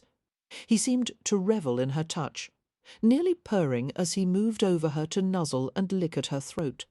Both his legs were between hers now, widening the space between them, the nightgown crumpled around her waist, exposed, mortified, excited. She felt one of his hands roaming low on her stomach. Soon there would be pain and possession, all mysteries solved. She thought perhaps now would be an opportune time to mention something. "Cam," his head lifted. "Yes? I've heard there are ways, that is, since this can lead to, oh, I don't know how to say it. You don't want me to give you a baby." His fingertips played gently through her intimate dark curls. "Yes, that is. No." Her breath tangled around a moan. "I won't, although there's always a chance." He found a place so alive with sensation that she jerked and drew her knees up. His fingers were light and gentle as he parted the soft cleft. "The question, love, is whether you want me enough to take the risk." Her senses swam in shame and pleasure at the way he touched her. Her entire existence had dwindled to the sly teasing of one fingertip. and Cam knew he waited for her answer, stroking, shaping the tenderness with his fingertips, paying careful attention to every shiver and twitch of her body. "Yes," she said unsteadily. "I want you." The pad of his thumb stroked downward, gliding through a patch of inexplicable wetness. Before she could say a word, he had pressed into the moisture with his thumb, invading her slightly. His lashes lowered over devil-bright eyes. "Do you want this?" he whispered. She nodded and tried to say yes, but all that came out was a low whimper. Deeper, a gently inquiring stroke, until she felt the hard ridge of his thumb ring press against the entrance of her body. He made slow circles inside her, the smooth ring teasing and rubbing until she felt faint and hot. Oh, dear heaven, yes, no, please. Another swirl, another, each one coiling the pleasure tighter until her heart was thundering and her hips nudged rhythmically against the heel of his hand. But then the exquisite invasion was withdrawn, and her body clasped desperately around the emptiness. She reached for him, clawing him in her frantic need, and Cam had the effrontery to laugh softly. "Easy, sweetheart. We're still at the beginning. There's no need to hurry through it." The beginning? Stunned and throbbing, she could hardly speak. If there was one thing she was certain of, it was that she couldn't bear much more of his refined torture. "I would have thought you'd have already finished by now." She felt him smile as he kissed the inside of her elbow, working his way down to her wrist. "The point is to make it last as long as possible." "Why?" "It's better that way. For both of us." He pried her clenched fingers apart and kissed the palm of her hand. After pulling her nightgown back into place, he buttoned the front with meticulous care. "What are you doing?" "Taking you for a ride." As she sputtered with questions, he touched a gentle forefinger to her lips. "Trust me," he whispered. Amelia complied in a daze as he pulled her from the bed, wrapped the velvet robe around her, and tucked her feet into soft slippers. Clasping her hand firmly in his, Cam led her from the room. The house was still and soundless. The walls hung with portraits of aristocrats with disapproving faces. They went out the back of the house to the great stone terrace, its wide curving steps leading down to the gardens. The moonlight was crossed with shredded clouds that glowed against a sky the colour of black plums.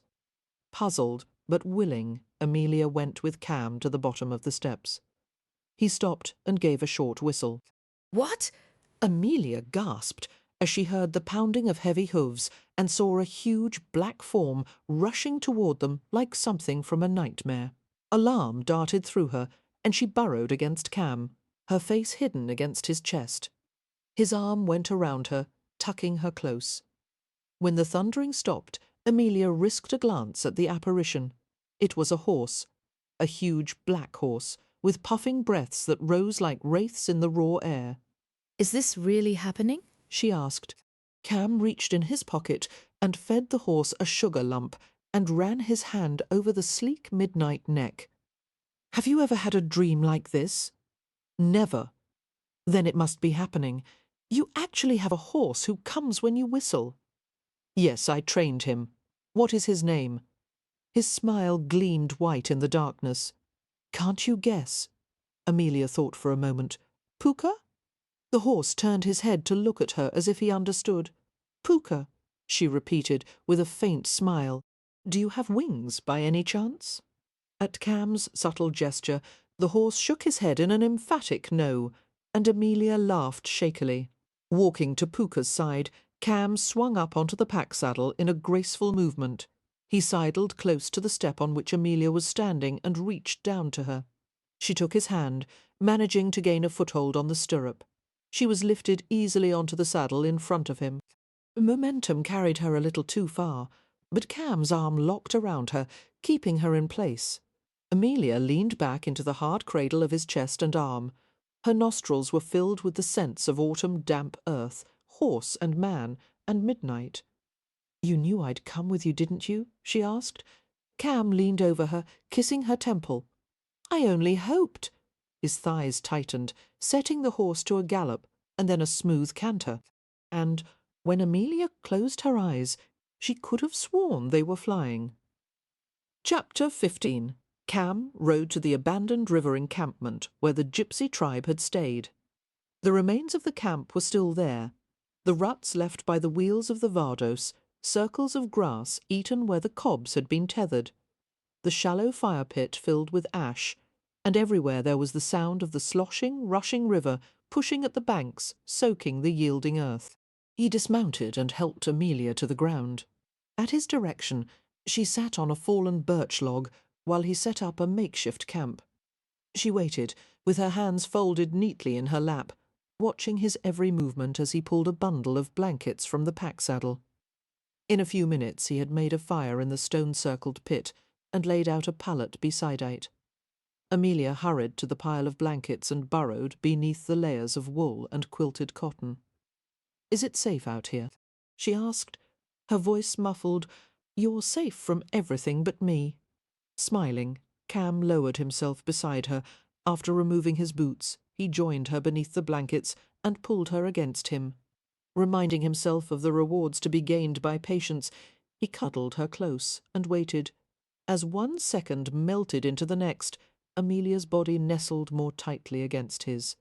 It felt so extraordinary just to hold her that he did nothing for a long time. He listened to the flow of her breathing and felt the cold night air move over them, while the warmth of their bodies collected beneath the blankets. They descended into the heart of a still, quiet pleasure Cam had never known before. His pulse began a hard, rolling drum, the heat thickening between every beat. He felt her hips pressing tentatively against his, cradling the rigid shape of his arousal, bundling closer. But still he didn't move, only let her cuddle and brush against him until he was tense and fiercely aroused. The fire flicked and snapped its yellow ribbons, lapping at broken birch and oak. Hot. He had never been so hot in his life. As he considered removing his shirt, he felt Amelia's hands creeping under the loose hem. The small, cool fingers roamed over his steaming skin. Wherever she touched, the muscles rippled and tightened, and it felt so good that Cam let out a faint groan against her hair. She grasped loose handfuls of his shirt and tugged upward. Without hesitation, he sat up, stripped the garment off, and tossed it aside. She crawled into his lap, her long hair streaming over his naked chest and shoulders in a silken net. Entranced, Cam held still as she pressed her mouth to his chest, his shoulders, the base of his throat, in a delicate frolic of kisses. Amelia. His hands came to her head, stilling her. The warm ripples of her hair slid over his arms, raising goose-flesh. "Monisha," he whispered, "I won't do anything you don't want. I only want to give you pleasure." Her face was glowing in the firelight, her lips the colour of red currants. What does that word mean? Monisha? An endearment. He could hardly think straight. Aroma says it to a woman he's intimate with. Her hands came to his fingers, slipping into the spaces between his fingers. They held each other, their lips forming soundless words, mouths grazing and catching with damp heat. Cam lowered her to the blankets, in the pool of dancing firelight, and he whispered in the old language, telling her that he wanted to chase her as the sun chased the moon across the sky. He wanted to fill her until they were Corthu, one being joined. He was only half aware of what he was saying, drunk on the scent of her and the heat rising from her body. He opened her robe and gown, dreamily pulling the soft fabric away from the deep curves of her breasts and waist. She was so beautifully made, lush and firm, the pale skin burnished with light. Voluptuous shadows dipped into places he yearned to touch and taste. He followed her spreading blush with his mouth, pursuing the wash of colour. She shivered beneath him, her hands gripping the bulging muscles of his upper arms. He cupped her breasts and teased the peaks with his breath and tongue until they were hard and silken. Softly he drew one between his teeth, held it there until she whimpered and lifted upward. Cam tugged at the tangled layer of her gown between them. The cove of her navel rose and fell with her breathing. Easing his mouth over it, he sank the tip of his tongue into the tight circle, filling the hollow. Cam... "Oh, wait!" She was squirming now, pushing at him in earnest. He caught her hands and gripped them close against her body and breathed hard against her stomach. Fighting for self-control, Cam laid his cheek against her skin with all the gentleness he was capable of. "I won't hurt you," he whispered. "I'm only going to kiss you, taste you." Her voice was plaintive. Not there. Cam couldn't suppress a smile. This was new, this mixture of amusement and arousal. Especially there. He let his fingers drift over her hip and thigh, into the soft curls. "I want to know every part of you, Manisha. Hold still for me, and yes, love. Yes." He moved downward, shaking with hunger. The sense of intimate salt and female skin had kindled an unbearable craving. His mouth brushed intimately closed lips. He licked them open, delving into the heat, the taste of her pleasure. Amelia was silent, except for her broken gasps, her legs clamping hard against his sides. Helplessly she followed the sinuous pattern of his tongue, her entire body arching and yearning. He soothed her, provoked her, his mouth as playful as a swallow in flight. His breath fell rapidly on her wet flesh, her erotic incense. He slid a finger into the silkiness. She made a sound of distress as she lost all self-control, and he gloried in it, his mouth punishing in its gentleness. He drew out the torment until the soft female moans broke into sobs. She tightened and twisted, her fingers closing in, his hair, hips pulsing in helpless movements as he licked away every twitch and throb.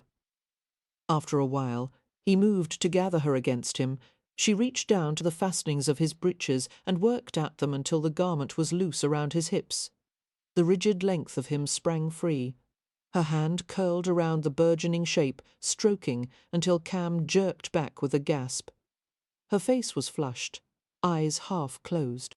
She touched him again, urged him forward, instinctively making an open cradle of her hips and legs.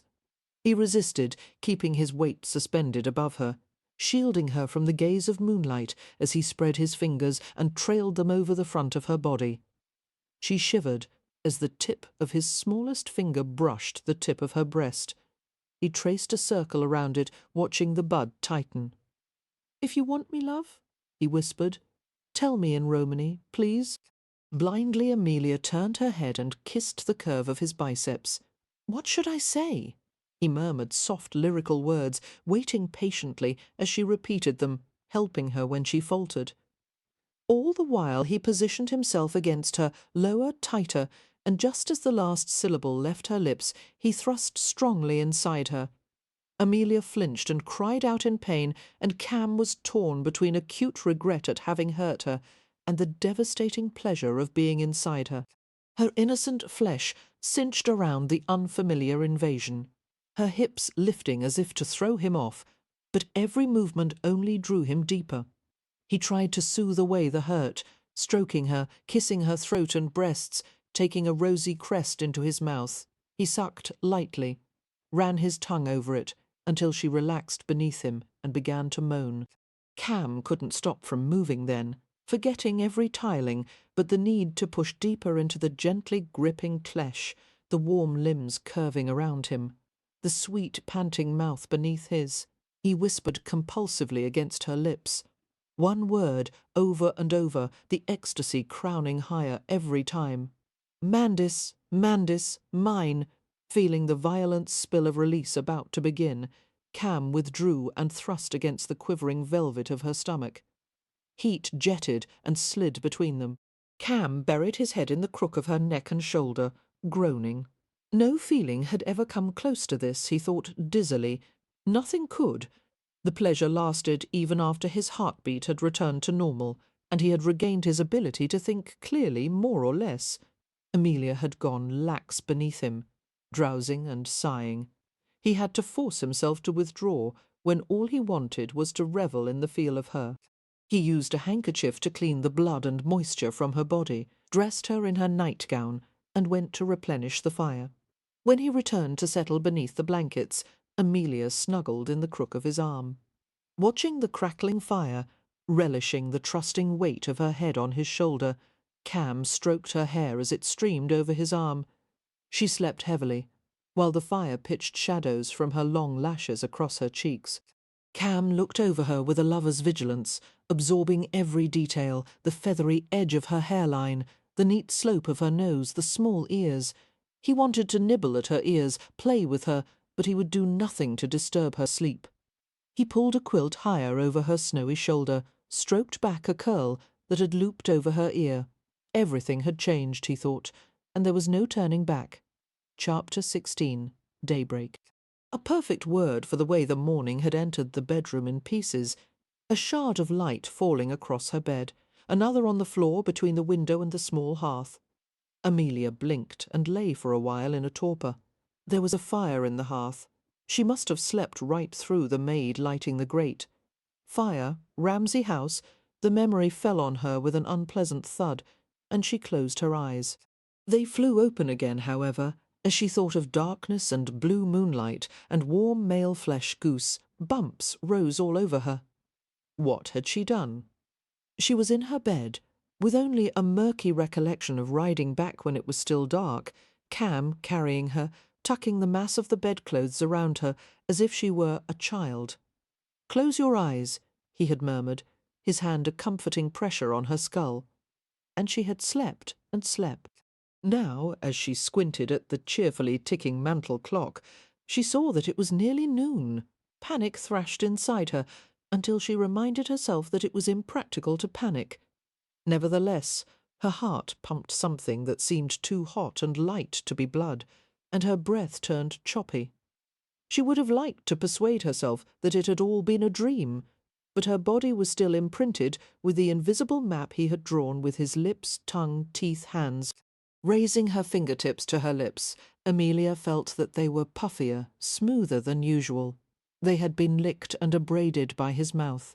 Every inch of her body felt sensitive, tender places, still harbouring an ache of pleasure. A decent woman should certainly have felt shame over her actions. Amelia felt none. The night had been so extraordinary, so rich and dark and sweet, she would hoard the memory forever. It had been an experience not to be missed, with a man unlike anyone she had ever known or would ever meet again. But oh, how she hoped he was gone by now. With any luck, Cam would have already left to take care of his business in London. Amelia wasn't at all certain she could face him after last night, and she certainly didn't need the distraction he presented, when there was so much to be decided. As for the memories of the night with Cam, all of it so gently refracted, as if he were a prism her feelings had travelled through. Now was not the time to think about any of that. There would be time later, days, months, years. Don't think about it, she told herself sternly. Climbing out of bed, she rang for a maid and fumbled to fasten her robe. In less than a minute, a sturdy, light-haired maid with apple cheeks appeared. "May I have some hot water?" Amelia asked. "Aye, miss." "I can bring some up, or if thou likes, I can draw a bath in the bathing room." The maid spoke in a broad, warm Yorkshire accent, the R's slightly rolled, the consonants adhering to the back of her throat. Amelia nodded at the second suggestion, remembering the modern bath from the previous night. She followed the maid, who identified herself as Betty, out of the room and along the hallway. "How are my sisters and brothers, and Mr. Meropen? Miss Winifred, Miss Poppy, and Miss Beatrix have all gone downstairs for breakfast," the maid reported. "The two gentlemen are still abed. Are they ill? Does Mr. Meropen have a fever? Mrs. Brierly, the housekeeper, is of the mind they're both fine, Miss only resting." Thank goodness, Amelia resolved to check on Meropen as soon as she was presentable. Burn wounds were dangerous and unpredictable. She was still quite worried for his sake. They entered a room with walls covered in pale blue tiling. There was a chaise longue in one corner and a large porcelain tub in another. A richly coloured oriental curtain hung from the ceiling to provide a secluded dressing area. The bathing room was warm, thanks to the fireplace, and a large open wardrobe displayed neatly folded stacks of bath linens, Turkish towels and various soaps and toiletries. The bath water was heated in the room by some kind of gas apparatus, with taps for cold, hot or tepid water and pipes leading outside. Betty opened the taps and adjusted the water temperature. She laid out bath linens across the chaise longue in a precise row. "Shall I attend while the bathes, miss?" "No, thank you," Amelia said at once. I'll manage by myself, if you wouldn't mind bringing my clothes to the adjoining dressing room." "Which dress, miss?" That stopped Amelia cold. She realised she had come to Stony Cross Manor with no clothes whatsoever. "Oh dear, I wonder if someone could be sent to Ramsay House to fetch my things. They're likely all clarty and full of smoke, miss, but Lady St. Vincent had some of her own dresses put in your room. She and thee are more of a size than Lady Westcliff, who's taller, so she— Oh, I can't wear Lady St. Vincent's clothes," Amelia said uncomfortably. "Afraid there's no help for it, miss. There's a lovely red woolen. I'll fetch it for thee." Since there appeared to be no possibility of retrieving any of her own gowns, Amelia nodded and murmured her thanks. She went behind the dressing screen and removed her robe while the housemaid shut off the taps and left the bathing room. As Amelia stripped away the nightgown and let it drop to the floor, she saw a flash of gold on her left forefinger. Startled, she lifted her hand and examined it. A small gold signet ring with an elaborate engraved initial. It was the one Cam always wore on his smallest finger. He must have put it on her last night while she was sleeping. Had he meant it as a parting gift? Or did it have some other significance to him? She tried to pull it off and discovered it was firmly stuck. "Drat," she muttered, tugging at the thing in vain. She took a cake of soap from the wardrobe and brought it into the bath with her. The hot water soothed a myriad of small aches and stings, easing the soreness between her thighs. Sighing deeply, Amelia soaped her hand and went to work on the ring. But no matter how she tried, it wouldn't budge. Soon the surface of the bathwater was covered with soap froth, and Amelia was cursing with frustration. She couldn't let anyone see her wearing one of Cam's rings. How in God's name was she supposed to explain how and why she'd gotten it? After pulling and twisting until her knuckle was swollen, Amelia gave up and finished her bath. She dried herself with a Turkish towel, its pile loose and soft against her skin. Entering the adjoining dressing room, she found Betty waiting for her with an armload of soft wine-coloured wool. "Here is the dress, miss. The dress will look right pretty on thee with the dark hair. Lady St. Vincent is too generous." The piles of crisp, frothy undergarments looked so pristine. It was likely they had never been worn. There was even a corset, its white laces as neat as surgical sutures. "Oh, she has many, many dresses," Betty confided, handing Amelia a pair of folded drawers and a chemise. "Lord St. Vincent sees to it that his wife is dressed like a queen. I'll tell thee, Summit, if she wanted the moon for her looking-glass, he'd find a way to pull it down for her. How do you know so much about them?" Amelia asked, hooking the front of the corset while Betty moved behind her to pull the laces. "I'm Lady St. Vincent's maid. I travel with her wherever she goes. She bid me to attend thee and the other Miss Hathaways. They need special care," she said, "after what they've endured." Amelia held in her breath as the laces were tugged firmly. When they were finally tied, she expelled a quick breath. "That was very kind of her. And you, I hope my family hasn't been troublesome." For some reason that produced a chuckle. "They art a shandy lot, if you don't mind my saying so, miss." Before Amelia could ask what that meant, the maid exclaimed, "What a small waist thou has! I expect Lady St. Vincent's dress will fit thee like a glove. But before we try it, thou'd better put thy hosen on." Amelia took a handful of translucent black fabric from her. "Hosen, silk stockings, miss." Amelia nearly dropped them. Silk stockings cost a fortune, and these were embroidered with tiny flowers which made them even more expensive. If she wore them, she would be in terror of snagging them. However, there seemed to be no other choice short of going without. "Do put them on," Betty urged. With a mixture of temptation and guilt, Amelia dressed in the most luxurious clothes she had ever worn in her life. The dress, lined with silk, was entirely ladylike, but it draped and moulded over her figure in a way her own clothes never had.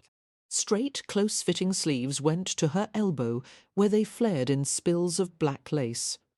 The same black lace trimmed the deep bias hem of the skirt, which was layered to suggest a multitude of underskirts. A black satin sash emphasized the neat curve of her waist, the ends crossed and pinned at the side with a sparkling jet brooch.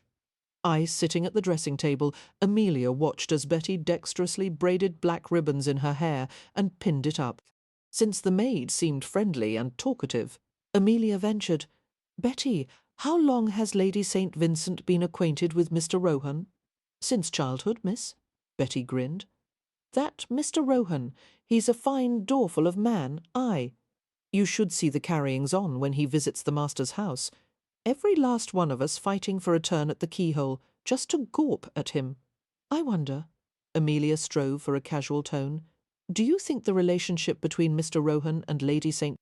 Vincent was ever— Oh, nay, miss, they was raised like brother and sister. There's even rumours that Mr. Rohan is her half-brother, wouldn't be the only bastard child sired by Ivo Jenner for certain." Amelia blinked. "Do you think the rumours are true?" Betty shook her head.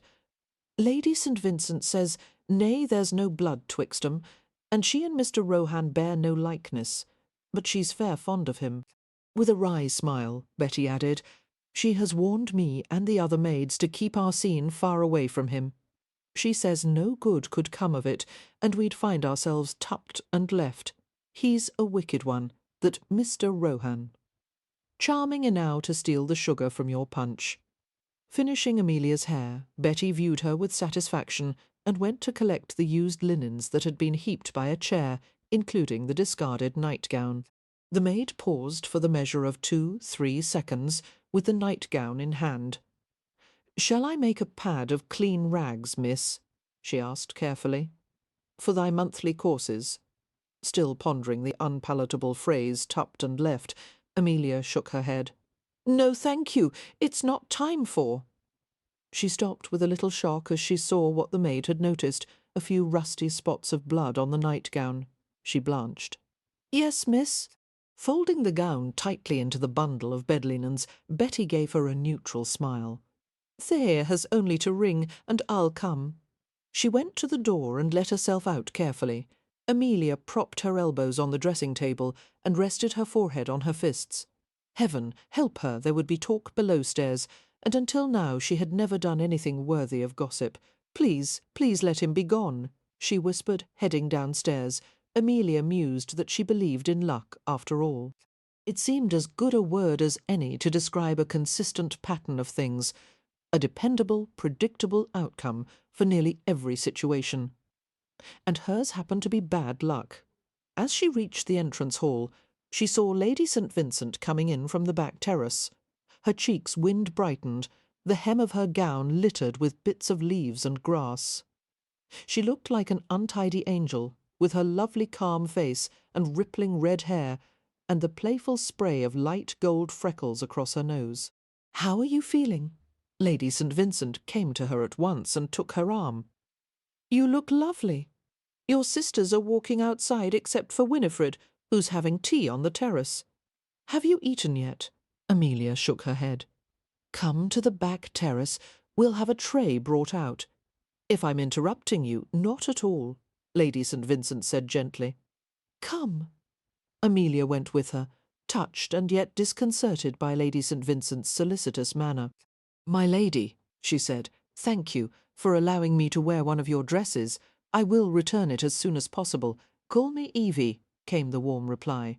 "And you must keep the dress. It is very becoming on you, and not at all on me. That particular shade of red clashes with my hair." "You are too kind," Amelia said, wishing she didn't sound so stiff, wishing she could accept the gift without feeling the weight of obligation. But Evie didn't seem to notice her awkwardness, just reached for her hand and drew it through her arm as they walked, as if Amelia needed to be led like a young girl. "Your sisters will be relieved to see you up and about. They said it was the first time they could ever remember you staying abed so long. I'm afraid I didn't sleep well. I was preoccupied." Colour climbed up the pale slopes of Amelia's cheeks as she thought of lying next to Cam's body, their clothes dishevelled to reveal places of bareness and heat, lips and hands delicately investigating. "Yes, I'm sure you—" A quick hesitation, then Evie continued in a bemused tone, "I'm sure you had much to consider." Following her gaze, Amelia realised that Evie had glanced down at the hand that rested on her sleeve. She had seen the ring. Amelia's fingers curled. She looked up into the Countess's curious blue eyes, and her mind went blank. "It's all right," Evie said, catching Amelia's hand when she would have withdrawn it, pressing it back to her arm. She smiled. "We must talk, Amelia. I thought he wasn't quite himself today. Now I understand why. There was no need to clarify who he was. My lady. Evie, there is nothing between Mr. Rohan and myself. Nothing." Her cheeks burned with agitated colour. "I don't know what you must think of me." They paused before the French doors that opened onto the back terrace, and Amelia withdrew her hand from Evie's arm, tugging at the ring, which remained stubbornly clamped on her finger. She glanced at Evie in despair. To her astonishment, Evie did not seem at all shocked or critical, but rather understanding. There was something in her face, a sort of tender gravity, that made Amelia think, no wonder Lord St. Vincent is besotted with her. "I think you're a capable young woman," Evie said, "who loves her siblings and bears a great deal of responsibility for them. I think that's a heavy burden for a woman to carry alone. I also think you have a gift for accepting people as they are, and Cam knows how rare that is." Amelia felt anxious, as if she'd lost something and needed to retrieve it quickly. Is he still here? He should have left for London by now." "He's still here, talking with my husband and Lord Westcliff. They rode to Ramsay House early this morning to see what was left of it and make some early assessments." Amelia didn't like the thought of them visiting the property without consulting her or Leo. The situation was being handled as if the Hathaways were nothing more than a group of helpless children. She squared her shoulders. "That was very kind of them. But I can manage the situation now. I expect part of Ramsay House is still habitable, which means we won't need to prevail on Lord and Lady Westcliff's hospitality any longer." "Oh, you must stay," Evie said quickly. "Lillian has already said you are welcome to remain until Ramsay House is fully restored. This is such a large house, you would never intrude on anyone's privacy. And Lillian and Lord Westcliff will be away for at least a fortnight. They're leaving for Bristol tomorrow, along with Lord St. Vincent and myself, to visit Lillian's younger sister Daisy, who is expecting a child. So you'll have the manor to yourselves, more or less. We'd reduce the place to a heap of rubble by the time they returned." Evie smiled. "I suspect your family isn't as dangerous as all that. You don't know the Hathaways, feeling the need to assert control over the situation." Amelia said, "I'll ride to Ramsay House myself after I have some breakfast. If the upstairs rooms are in suitable condition, my family will be back home by nightfall." "Do you think that's best for Winifred?" Evie asked gently. "Or Mr. Meropen, or Lord Ramsay?" Amelia flushed, knowing she was being unreasonable. But the feeling of impotence, being stripped of all authority, was rising in a choking mass. "Perhaps you should speak to Cam," Evie said, "before any decisions are made." "He has nothing to do with my decisions." Evie gave her a thoughtful look. "Forgive me? I shouldn't make assumptions. It's just that the ring on your finger, Cam's worn it since he was 12 years old." Amelia tugged violently at the ring. "I don't know why he gave it to me. I'm sure it's of no significance." "I think it has very great significance," Evie said softly. "Cam has been an outsider for his entire life, even when he lived with the Rom. I think he's always secretly hoped he could someday find a place where he would belong. But until he met you, it didn't occur to him that it might not be a place he was looking for, but a person." "I'm not that person," Amelia whispered. "Truly, I'm not." Evie regarded her with kind sympathy.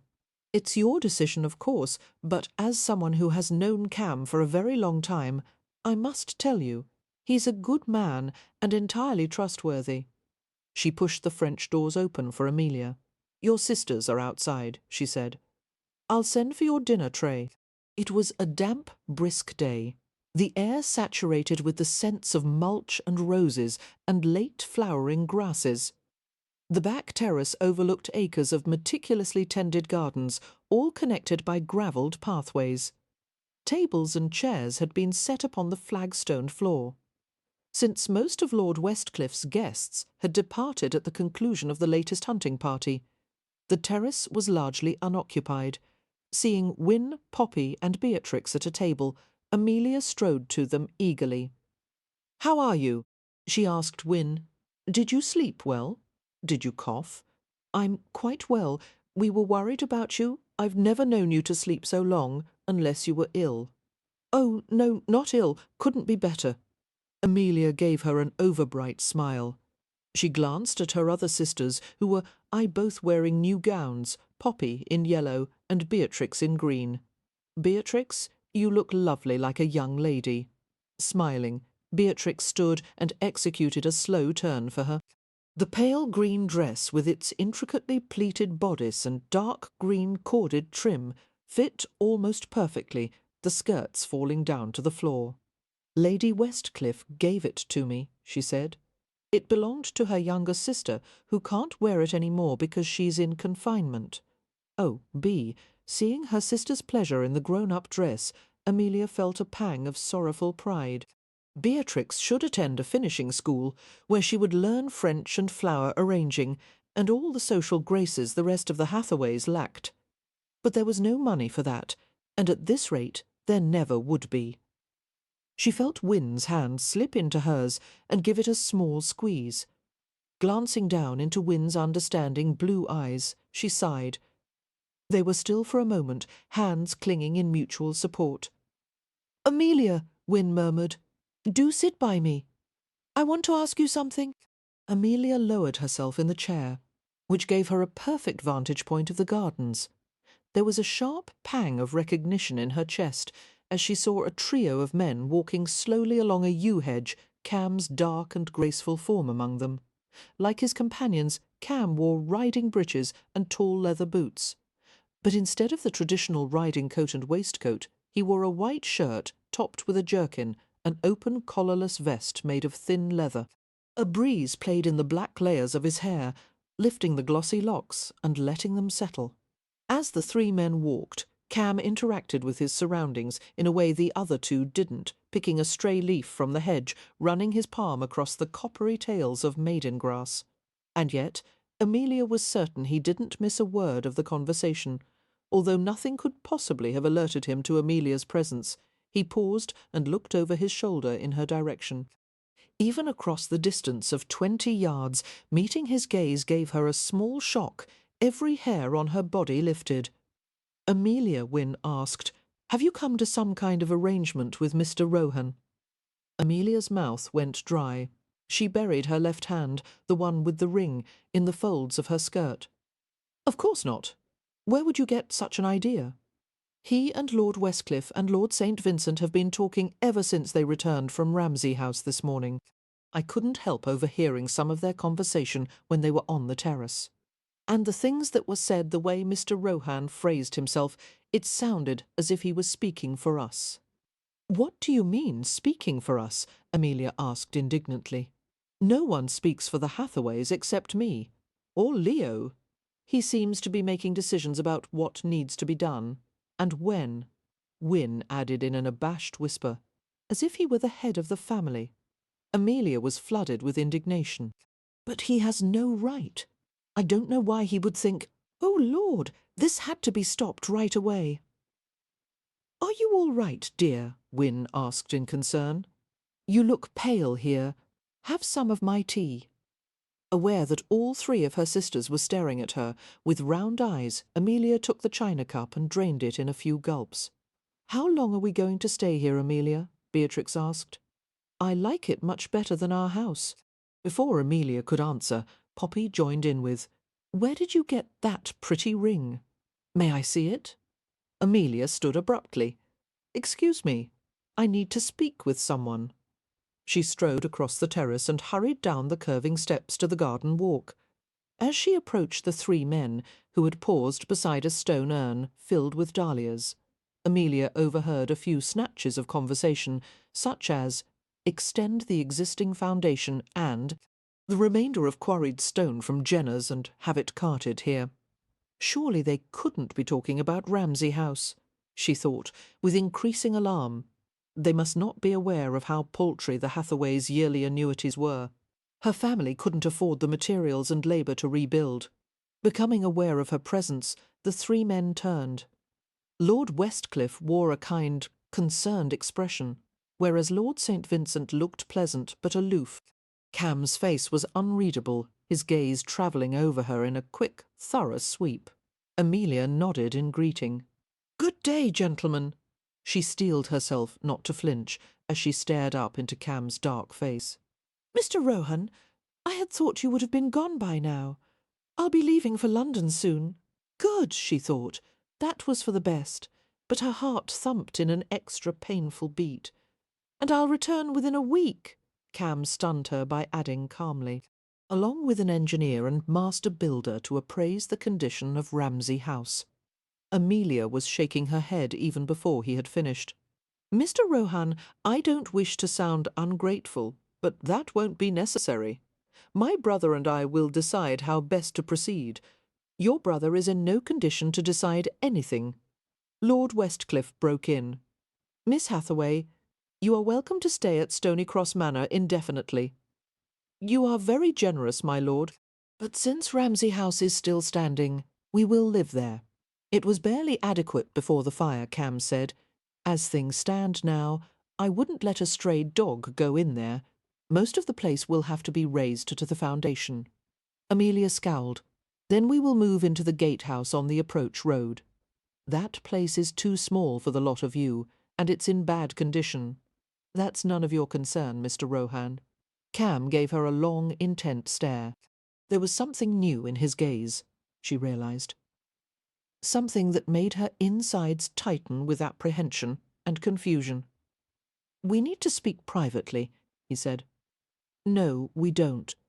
All her nerves shrilled in warning as she saw the glances the three men exchanged. "With your permission," Lord Westcliff murmured, "we will withdraw." "No," Amelia said swiftly. "You don't have to go, really. There's no need." Her voice faded as it became apparent that her permission was not required.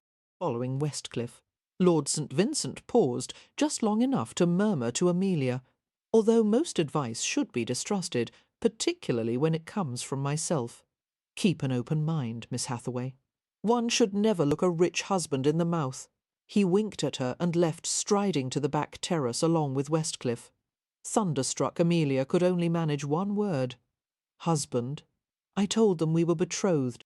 Cam took her arm in a gentle but adamant grip and guided her around to the other side of the yew, where they could not be observed from the house. "Why, because we are? What—" They stopped in the concealment of the hedge. Aghast, Amelia looked up into his warm hazel eyes. "Are you mad?" Taking her hand, Cam lifted it until the ring gleamed in the daylight. "You're wearing my ring. You slept with me. You made promises. Many in the Rom would say that constitutes full-blown marriage. But just to make certain it's legal, we'll do it the way of the Gajos as well." "We'll do no such thing." Amelia snatched her hand from his and backed away. "I'm only wearing this ring because I can't get the blasted thing off." "And what do you mean I made promises? Were those Romany words you asked me to repeat some kind of vow? You tricked me. I didn't mean what I said. But you did sleep with me." She flushed in shame and outrage and dragged a sleeve across her sweating brow. Whirling away from him, she strode rapidly along a gravelled path that led deeper into the garden. "That didn't mean anything either," she said over her shoulder. He kept pace with her easily. "It meant something to me. The sexual act is sacred to Aroma." She made a scornful sound. "What about all the ladies you seduced in London? Was it sacred when you slept with them too?" "For a while I fell into the impure ways of the Gajo," he said innocently. "Now I've reformed." Amelia sent him a sideways glare. "You don't want this. You don't want me. One night can't change the entire course of someone's life." "Of course it can." He reached for her, and Amelia skittered away, passing a mermaid fountain surrounded by stone benches. Cam caught her from behind and jerked her back against him. "Stop running from me and listen. I do want you." I want you even knowing if I marry you, I've got an instant family, complete with a suicidal brother-in-law and a gypsy houseboy with the temperament of a poked bear. Meropen is not a houseboy. Call him what you like. He comes with the Hathaways. I accept that. They won't accept you, she said desperately. There's no place for you in our family. Yes, there is, right by your side. Breathing hard, Amelia felt his hand drift over the front of her body. Even though her breasts were contained in a padded corset, the pressure of his hand over her bodice caused her to shiver. It would be disastrous. Heat climbed in her breasts and throat and face. You would resent me for taking away your freedom, and I would resent you for taking mine. I can't promise to obey you, to accept your decisions and never again be entitled to my own opinions. It doesn't have to be that way. Oh, would you swear never to command me to do anything against my will? Cam turned her to face him, his fingers gentle on the burning surface of her cheek. He considered the question carefully. No, he eventually said, I couldn't swear that, not if I thought something was for your own good. As far as Amelia was concerned, that ended the debate. I've always been the one to decide what is for my own good. I won't yield that right to you, nor to anyone. Cam fingered her earlobe lightly, traced the side of her throat. Before you make your final decision, there are some things you should consider. There's more than just the two of us at stake. As Amelia tried to step away from him, he gripped her hips and forced her to stay. Your family's in trouble, sweetheart. That's nothing new to us. We're always in trouble. Cam conceded the point. Still, it's gotten bad enough that you'd be better off, even as the wife of a Roma, than if you tried to manage it all on your own. Amelia wanted to make him understand that her objections had nothing to do with his gypsy heritage, but he was speaking again, his face close to hers. Marry me, and I'll restore Ramsay House. I'll turn it into a palace. We'll consider it part of your bride price. My what? A Romany tradition. The groom pays a sum to the bride's family before the wedding, which means I'll also settle Leo's accounts in London.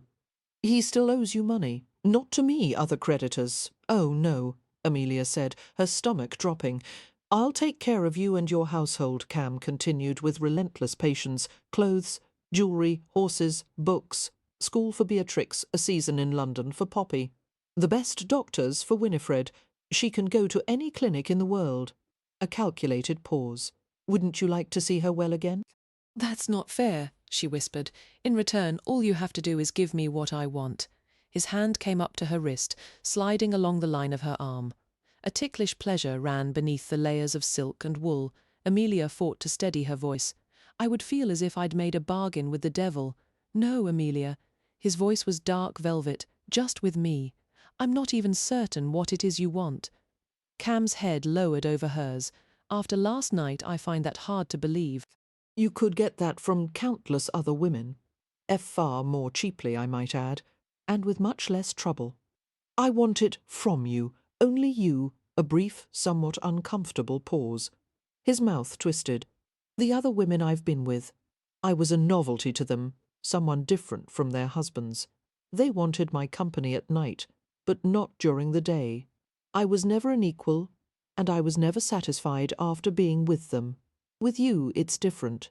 Amelia closed her eyes as she felt the hot caress of his mouth against her forehead. It was very wicked of you to sleep with married women, she said with difficulty. Perhaps if you had tried to court a respectable one. I live in a gambling club.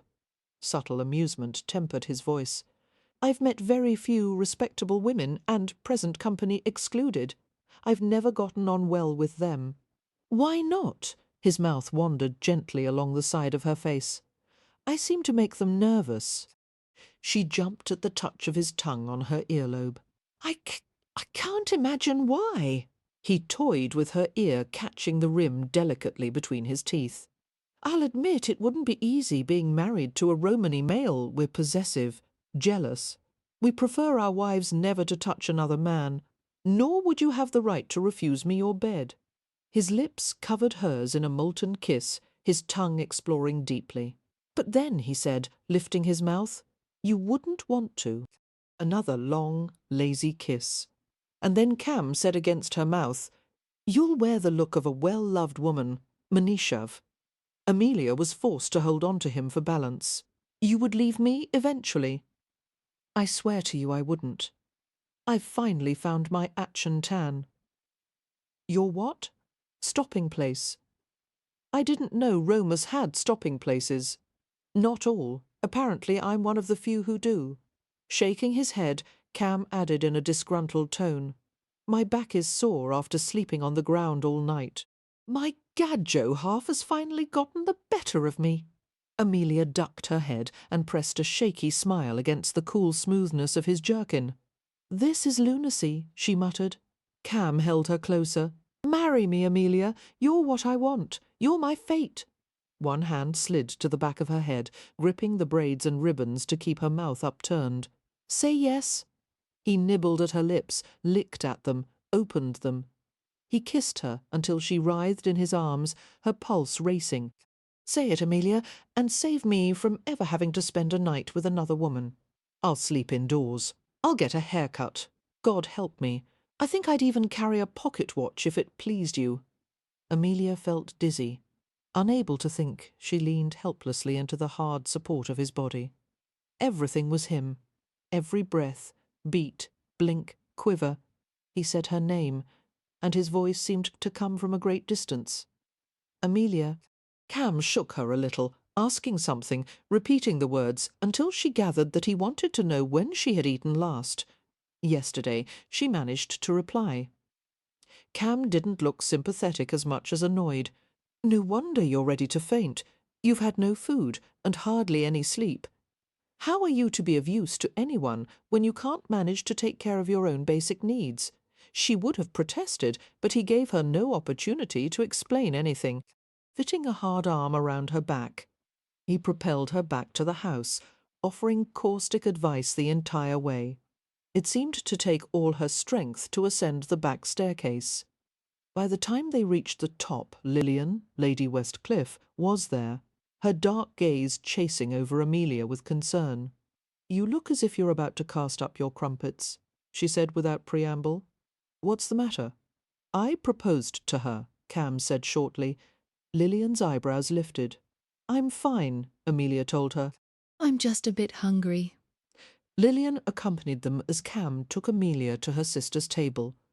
"Did she accept?" she asked Cam. "Not yet. Well, I'm not surprised.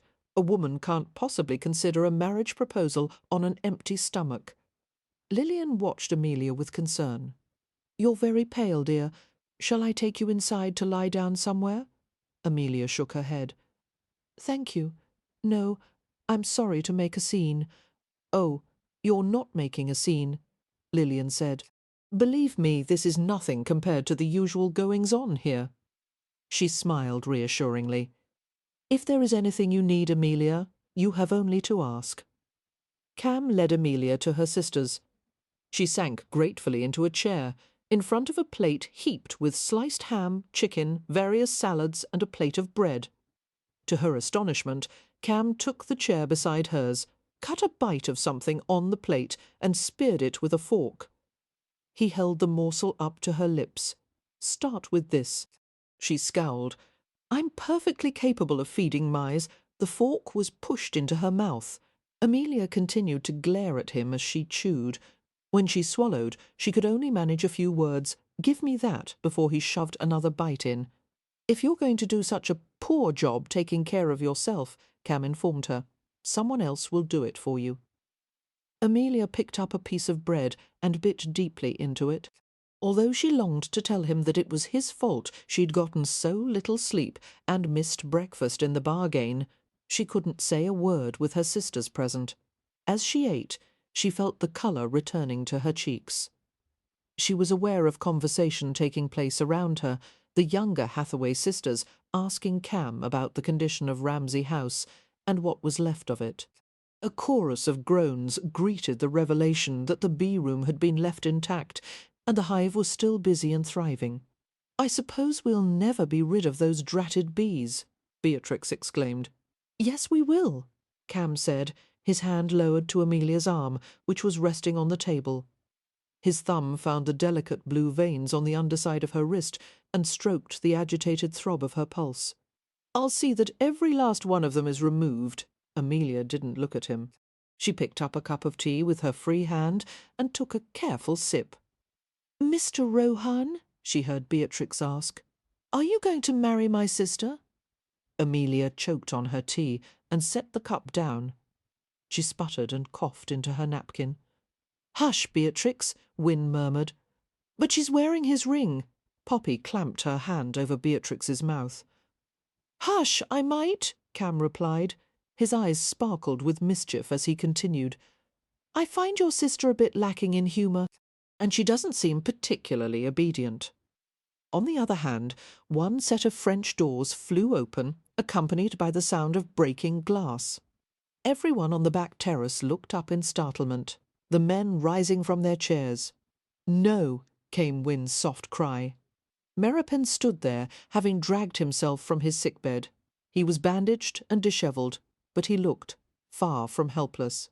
He looked like a maddened bull, his dark head lowered, his hands clenched into massive fists.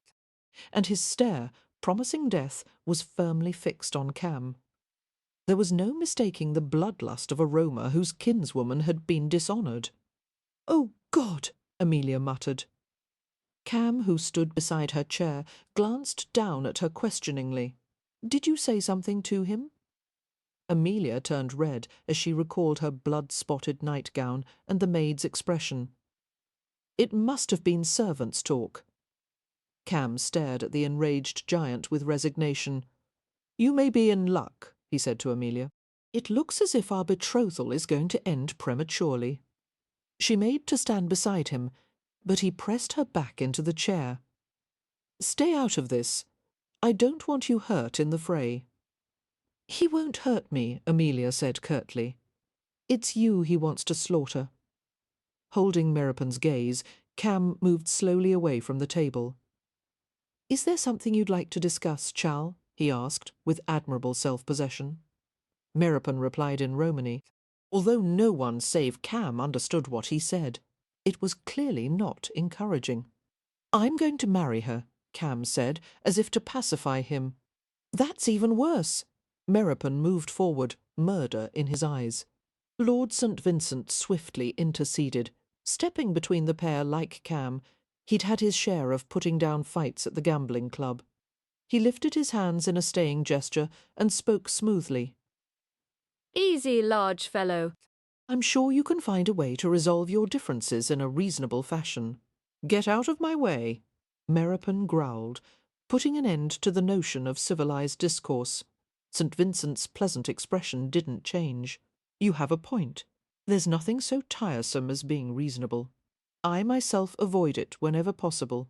Still, I'm afraid you can't brawl when there are ladies present. It might give them ideas."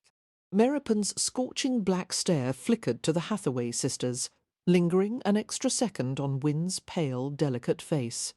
She gave him an infinitesimal shake of her head, silently willing him to relent, to reconsider. Meropen, Amelia began scratchily. The scene was mortifying, but at the same time it moved her that Meropen was so protective of her honour. Cam silenced her with a touch on the shoulder. He levelled a cool stare at Meropen and said, "Not in front of the Gadjos." Jerking his head in the direction of the back gardens, he headed to the stone staircase. After a brooding hesitation, Meropen followed Chapter 17. When the pair was out of sight, Lord Westcliff spoke to St. Vincent. Perhaps we should follow at a distance to prevent them from killing each other. St. Vincent shook his head, relaxing in his chair. He reached for his Evie's hand and began to play with her fingers. "Believe me, Rohan has the situation well in hand. His opponent may be a bit larger, but Rohan has the considerable advantage of having grown up in London, where he's interacted with criminals and remarkably violent brutes." Smiling at his wife, he added, "And those are just our employees." Amelia had no fears for Cam's sake. A fight between the two men would be like wielding a cudgel against a rapier. The rapier, with its superior grace and adroitness, would win. But that outcome brought its own perils. With the possible exception of Leo, the Hathaways were intensely fond of Meropen. The girls wouldn't find it easy to forgive someone who had harmed him, especially Wyn.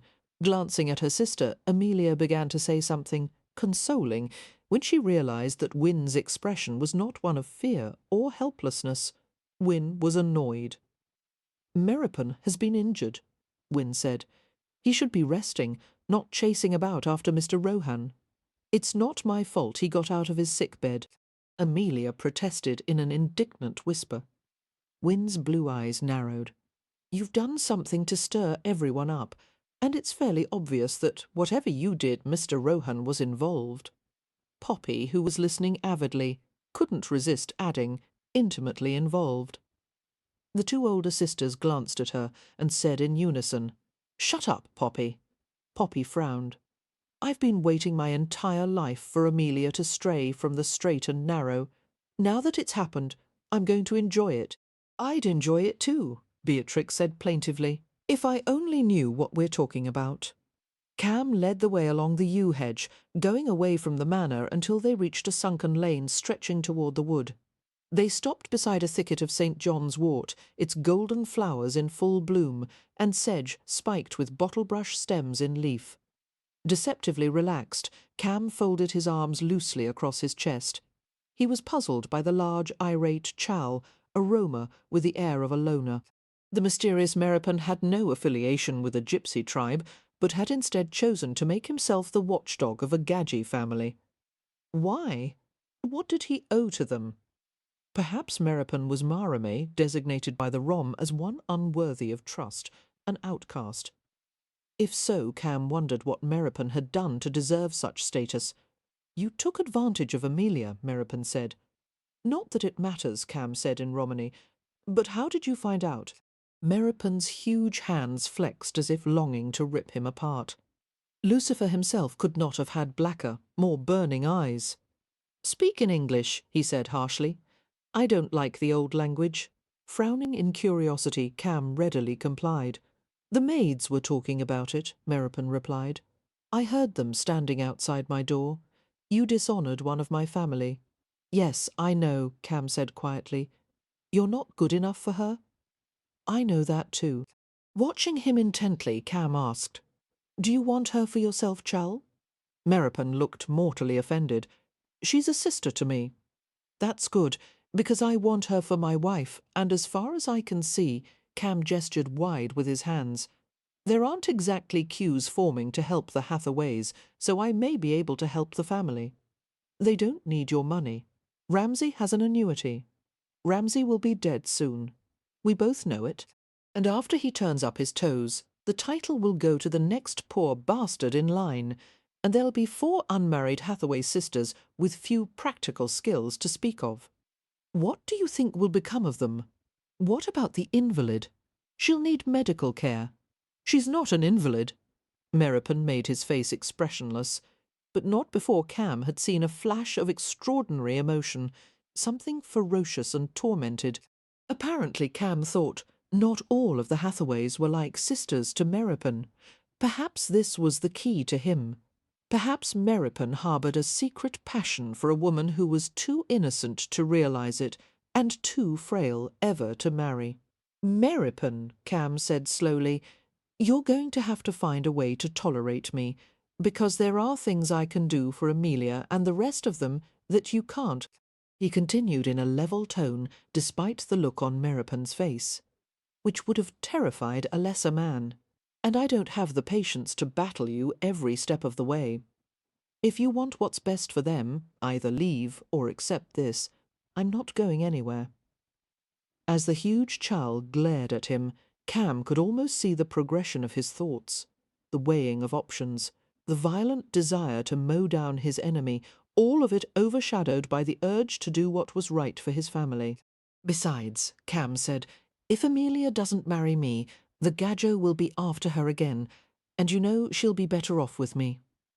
Meropen's eyes narrowed. Frost broke her heart. "You took her innocence. Why does that make you any better?" "Because I'm not going to leave her. Unlike the Gadjos, the Rom are faithful to our women." Cam paused and measured out 5 seconds before adding deliberately, You probably know that better than I.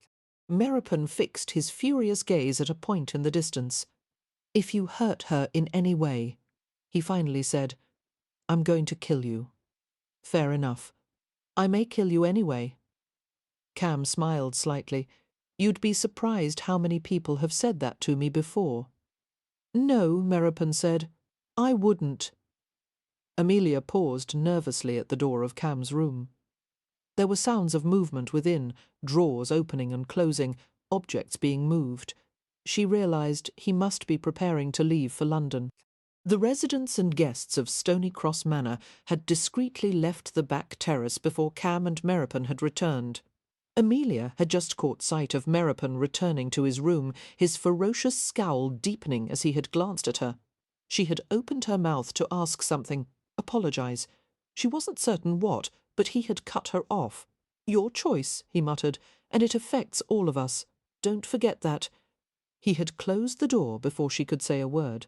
Glancing up and down the hallway, Amelia made certain she was unobserved before she gave a featherlight rap at the door and let herself into the room. Cam pushed a stack of neatly folded garments into a small gentleman's trunk at the foot of the bed. He looked up at her, a spill of black silk falling down to his eyes. He was so vibrant, so dark and beautiful, his skin like polished rosewood. Amelia's voice came unevenly from her constricted throat. I was afraid Meropen would bring you back in pieces.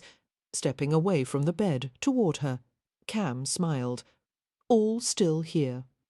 As Amelia glanced at the lean, fascinating contours of his body, she felt her temperature rise. She turned to the side and spoke rapidly. I've considered everything you said earlier. I've made a decision, but first I'd like to explain that it has nothing to do with your personal endowments, which are quite considerable. It's just that my personal endowments? Yes, your intelligence, your attractiveness. Oh, wondering why his voice sounded odd, Amelia darted a questioning glance at him. The amber eyes were bright with laughter. What had she said to amuse him? Are you paying attention? 1. Believe me when my personal endowments are being discussed. I always pay attention. Go on. She frowned. Mr. Rohan, although I consider your offer a great compliment, and present circumstances being what they— Let's get to the point, Amelia. His hands closed over her shoulders. Are you going to marry me? I can't, she said weakly. I just can't. We don't suit. It's obvious we're not at all alike. You're impetuous. You make life-altering decisions in the blink of an eye, whereas I choose one course and I don't stray from it. You strayed last night, and look how well it turned out.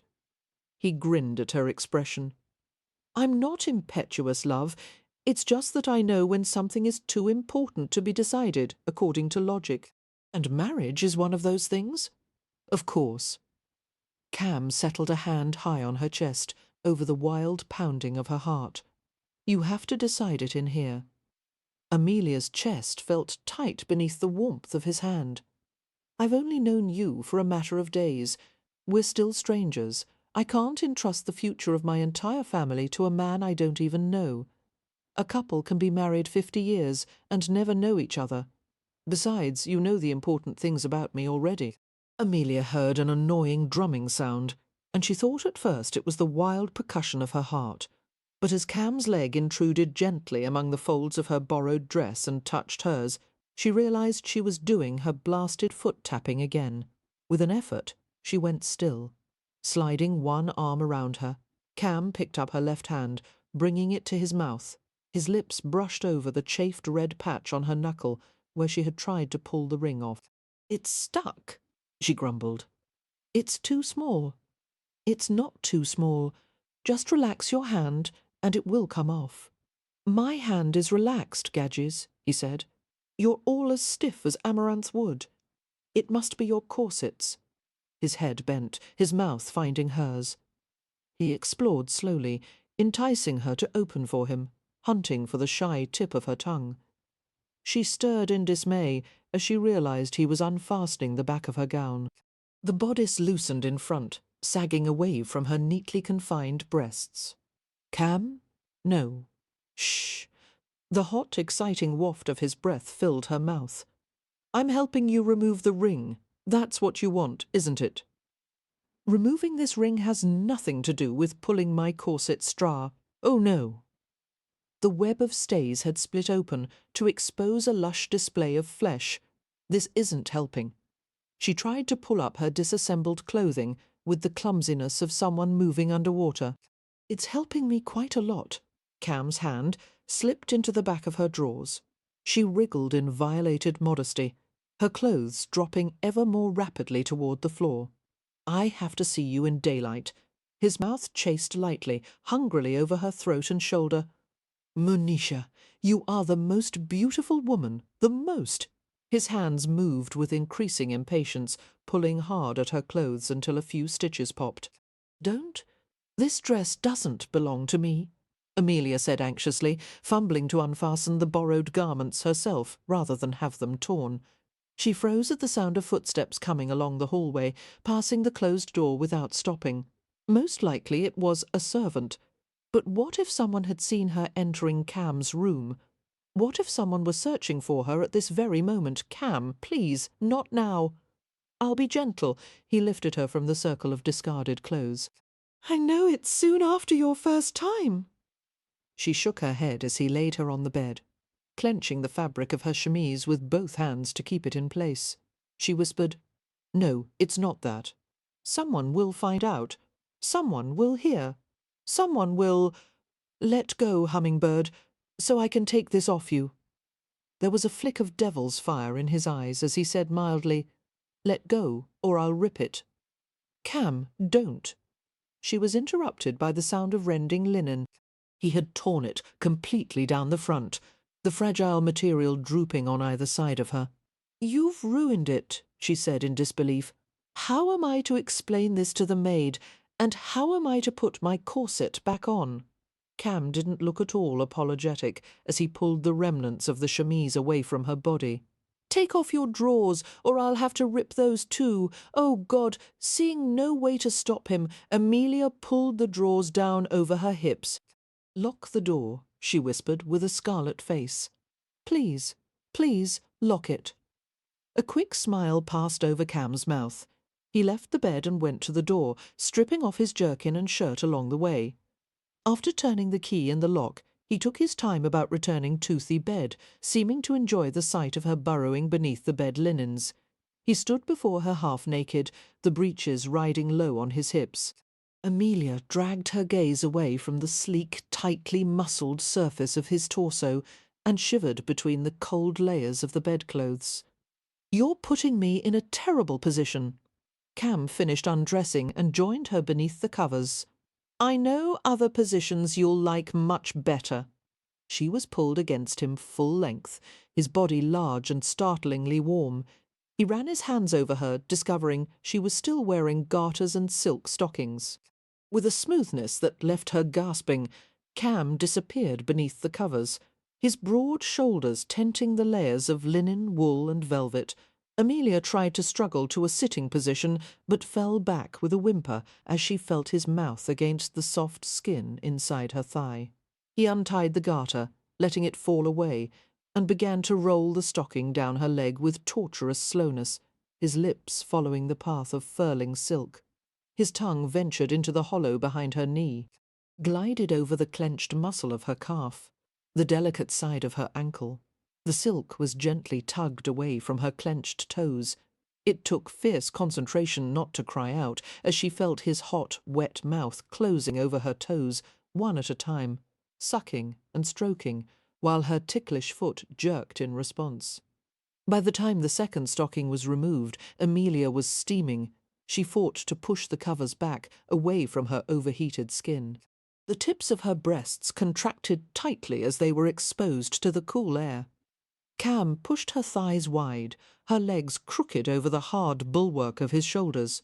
His fingers sifted through the springy curls, and he kissed her tenderly, licking into the heat and tension, circling and drawing lightly. Too much, not enough.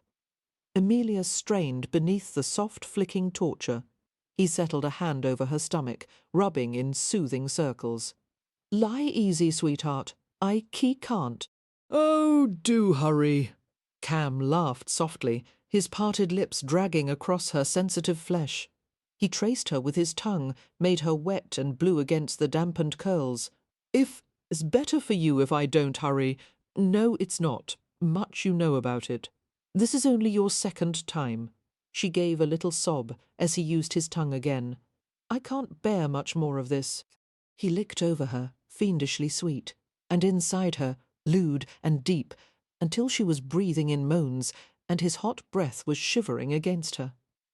He moved upward, his body settling into the taut slip of her thighs, and he entered her in a thick slide. She gasped at the shock of him filling her, pushing until she gasped and dug her fingertips into his shoulder. Cam paused, staring down at her with dilated eyes, the irises bright gold rims around circles of fathomless midnight. "Amelia, love." His kiss tasted of salt and intimacy. "Can you take a little more of me?" She fought to think above the confusion of pleasure and shook her head jerkily. The corners of his lips deepened with a smile. He whispered, "I think you can." His hands played over her, solicitous fingertips sliding to the place they were joined. He pressed inside her, a low rhythmic movement, and his fingers were astonishingly gentle, almost delicate, as they stroked in time to the patient thrusts. Gasping, she arched to take him deeper, and deeper still. Every time he pushed, his body rubbed hers in exactly the right way. She began to lift eagerly, anticipating each invasion, panting for it, sensation building on sensation, until it culminated in a blinding swell of delight. And another. She felt him begin to withdraw, and she moaned and twined her legs around his hips. "Amelia," he gasped. "No, let me. I've got to." Shuddering, he spent helplessly inside her, while her body gripped and stroked the hard length of him. Still locked together, Cam rolled Amelia to her side. He muttered something in Romany. Although she didn't understand a word, it sounded highly complimentary. Limp with pleasure and exhaustion, Amelia rested her head on the solid curve of his biceps, her breath catching as she felt the occasional twitch and pulse of him in the depths of her body. Cam reached for her left hand. Taking the signet ring between his fingers, he drew it off easily and gave it to her. "Here, although I'd rather you left it on." Amelia's mouth fell open. She examined her hand, then the ring, and hesitantly pushed it back on the same finger. It slid over her knuckle and back again with ease. "How did you do that? I helped you to relax." He ran a coaxing hand along her spine. "Put it back on, Amelia." "I can't. That would mean I've accepted your proposal, and I haven't." Stretching like a cat, Cam rolled her flat again, his weight partially supported on his elbows. Amelia drew in a quick breath as she felt him still firm within her. "You can't lie with me twice and then refuse to marry me." Cam lowered his head to kiss her ear. "I'll be ruined." He worked his way to the soft place behind her earlobe. "And I'll feel so cheap." Despite the seriousness of the matter, Amelia had to bite back a smile. "I'm doing you a great favour by refusing you. You'll thank me for it some day." "'Till thank you right now if you'll put the damned ring back on." She shook her head. Cam pushed a bit farther inside her, making her gasp. "What about my personal endowments? Who's going to take care of them?" "You can take care of them." She squirmed to the side, to set the ring on the bedside table, all by yourself. Cam moved with her obligingly. "It's much more satisfying when you're involved." As he reached to retrieve the ring, his body shifted higher in hers. She tensed in surprise. He felt harder inside her, thicker, his desire gaining new momentum. "Cam," she protested, glancing at the closed door. She grabbed for his wrist, trying to keep his hand away from the ring. He grappled with her playfully, turning until they had completed a full revolution across the mattress, and she was under him again. He was rampantly aroused now, teasing her with slow lunges. Twisting beneath him, Amelia pushed at his dark head as he began to kiss her breasts. "But we just finished." Cam lifted his head. "Roma," he said, as if by way of explanation, and settled back over her. If there was a hint of apology in his tone, There was none in the insistent rhythm of his thrusts, deep caresses that invaded and soothed, and before long her protests had melted into purring moans. Amelia wrapped her arms around him, her legs trying to contain all that hard male flesh, while the steady rocking pace of his thrusts brought her to the edge of release. But he withdrew before she could reach it, and turned her over, and for an agonizing moment she thought he had decided to stop.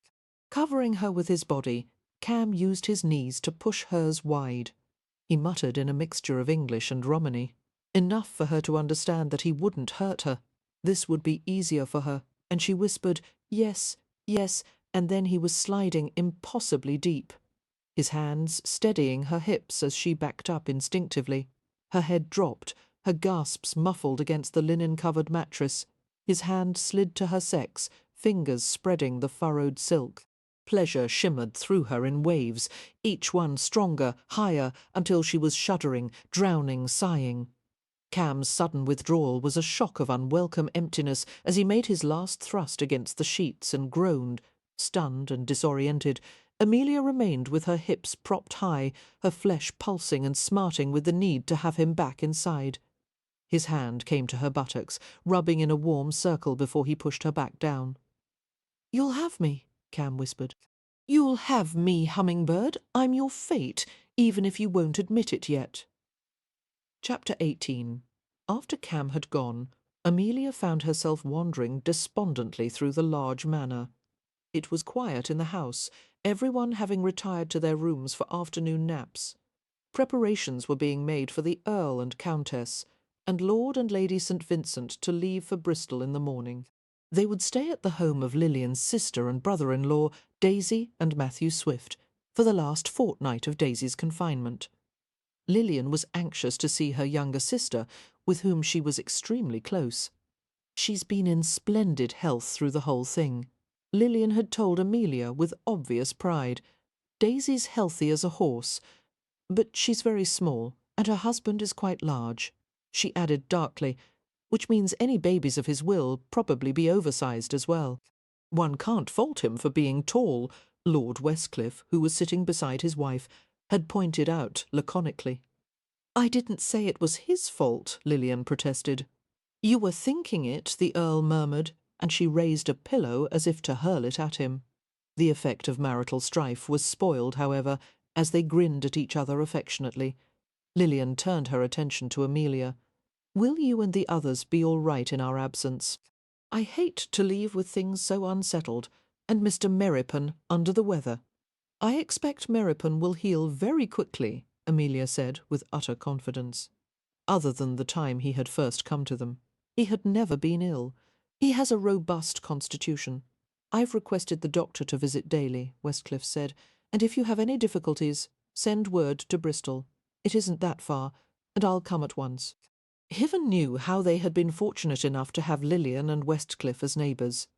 Now, as Amelia made her way through the art gallery, her gaze moving over paintings and sculptures, she became aware of a terrible hollowness inside. She couldn't think how to make it go away. It wasn't hunger, fear, or anger. It wasn't exhaustion or dread. It was loneliness.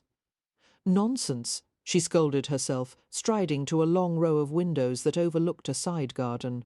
It had begun to rain, a cold, soaking glitter that fell steadily over the grounds and rushed in muddy streams toward the bluff and the river. "You can't be lonely. He hasn't even been gone for half a day, and there's no reason for it when your entire family is here." It was the first time she had ever felt the kind of loneliness that couldn't be cured with just any available company. Sighing, she pressed her nose against the cold surface of a window pane while thunder sent vibrations through the glass. Her brother's voice came from the other side of the gallery. "Mother always said that would flatten your nose." Pulling back, Amelia smiled as Leo approached her. "She only said that because she didn't want me to make smudges on the glass." Her brother looked drawn and hollow-eyed, the pastiness of his complexion a striking contrast to Cam Rohan's clover-honey tan. Leo was dressed in borrowed clothes, these so fine and precisely tailored they must have been donated by Lord St. Vincent, but instead of hanging gracefully as they did on St. Vincent's elegantly spare frame, The garments strained over Leo's bloated waist and puffy neck. "One can only hope you feel better than you look," Amelia said. "I'll feel better once I can find some decent refreshment. I've asked thrice for wine or spirits, and the servants all seem damnably absent-minded." She frowned. "Surely it's too early in the day even for you, Leo." He extracted a pocket watch from his waistcoat and squinted at its face. "It's 8 o'clock in Bombay. Being an internationally minded fellow, I'll have a drink as a diplomatic gesture." Ordinarily, Amelia would have been resigned or annoyed.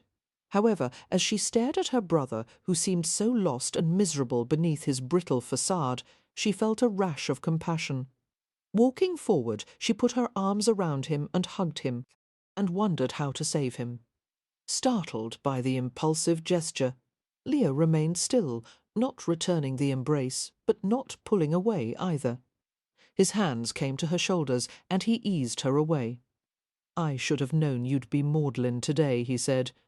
"Yes, well, finding one's brother nearly roasted to death tends to make a woman rather emotional. I'm just a bit charred."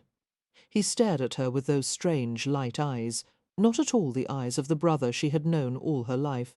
"And not so altered as you, it seems." Amelia knew immediately what he was leading to. Warily she turned away from him and pretended to inspect a nearby landscape of hills and clouds and a silvery lake. "Altered? I've no idea what you mean. I'm referring to the game of hide-the-slipper you've been playing with Rohan." "Who told you that?" "The servants, Meropen." "I can't believe he dared. For once he and I agree on something. We're going back to London as soon as Meropen is welt enough. We'll stay at the Rutledge Hotel until we can find a suitable house to lease." "The Rutledge costs a fortune," she exclaimed. "We can't afford that." "Don't argue, Amelia. I'm the head of this family, and I've made the decision, with Meropen's full support for what that's worth. The two of you can go to blazes. I don't take orders from you, Leo. You will in this instance. Your affair with Rohan is over." Feeling bitter and outraged, Amelia turned away from him. She didn't trust herself to speak in the past year. There had been so many times she had longed for Leo to assume his place as the head of the family, to have an opinion about anything, to show concern for someone othe than himself. And yet this was the issue that had provoked him to take action. "I'm so glad," she said with ominous quietness, "that you've taken such an interest in my personal affairs, Leo. Now perhaps you might expand your interest to other topics of importance, such as how and when Ramsay House will be rebuilt, and what we're going to do about Wynne's health and Beatrix's education and Poppy's. You won't distract me that easily. Good God, sis, couldn't you find someone of your own class to dally with? Have your prospects really sunk so low that you've taken a gypsy to your bed?" Amelia's mouth dropped open. She spun to face him. "I can't believe you would say such a thing. Our brother is a Roma, and Meropen isn't our brother, and he happens to agree with me.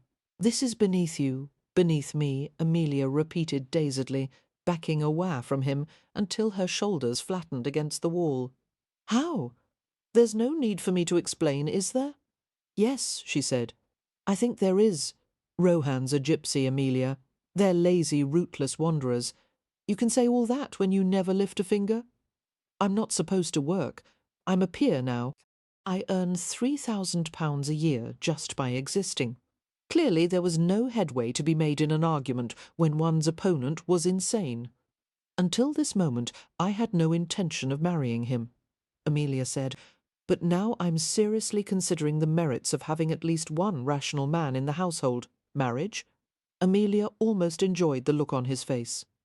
"I suppose Meropen forgot to mention that minor detail." "Yes, Cam has proposed to me. And he's rich, Leo. Rich, rich, which means even if you decide to go jump in the lake and drown yourself, the girls and I would be taken care of. Nice, isn't it, that someone's concerned about we future? I forbid it." She gave him a scornful glance. "Forgive me if I'm less than impressed by your authority, Leo. Perhaps you should practice on someone else." And she left him in the gallery, while the thunder rumbled and rain cascaded down the windows. Cam stopped the driver on the way to London, wanting another look at Ramsay House before he departed Hampshire. He was in something of a quandary as to what should be done with the place. Certainly it would have to be restored, as part of an aristocratic entailment. The estate had to be maintained in a decent condition. And Cam liked the place. There were possibilities in it. If the slopes of the surrounding grounds were altered and landscaped, and the building itself was properly redesigned and rebuilt, the Ramsay estate would be a jewel. But it was doubtful that the Ramsay title and its entailments would remain in the Hathaways' possession much longer. Not if everything depended on Leo, whose health and future existence were very much in question. Considering the problem of his soon-to-be brother-in-law, Cam bid the driver to wait and went into the ramshackle house, heedless of the rain that dampened his hair and coat. It didn't especially matter to him if Leo lived or died, but Amelia's feelings mattered very much indeed. Cam would do whatever was necessary to spare her grief or worry. If that meant helping to preserve her brother's worthless life, so be it. The interior of the house was smoke-filmed and sagging like a once jaunty creature that had been beaten into submission. He wondered what a builder would make of the place, and how much of the structure could be preserved.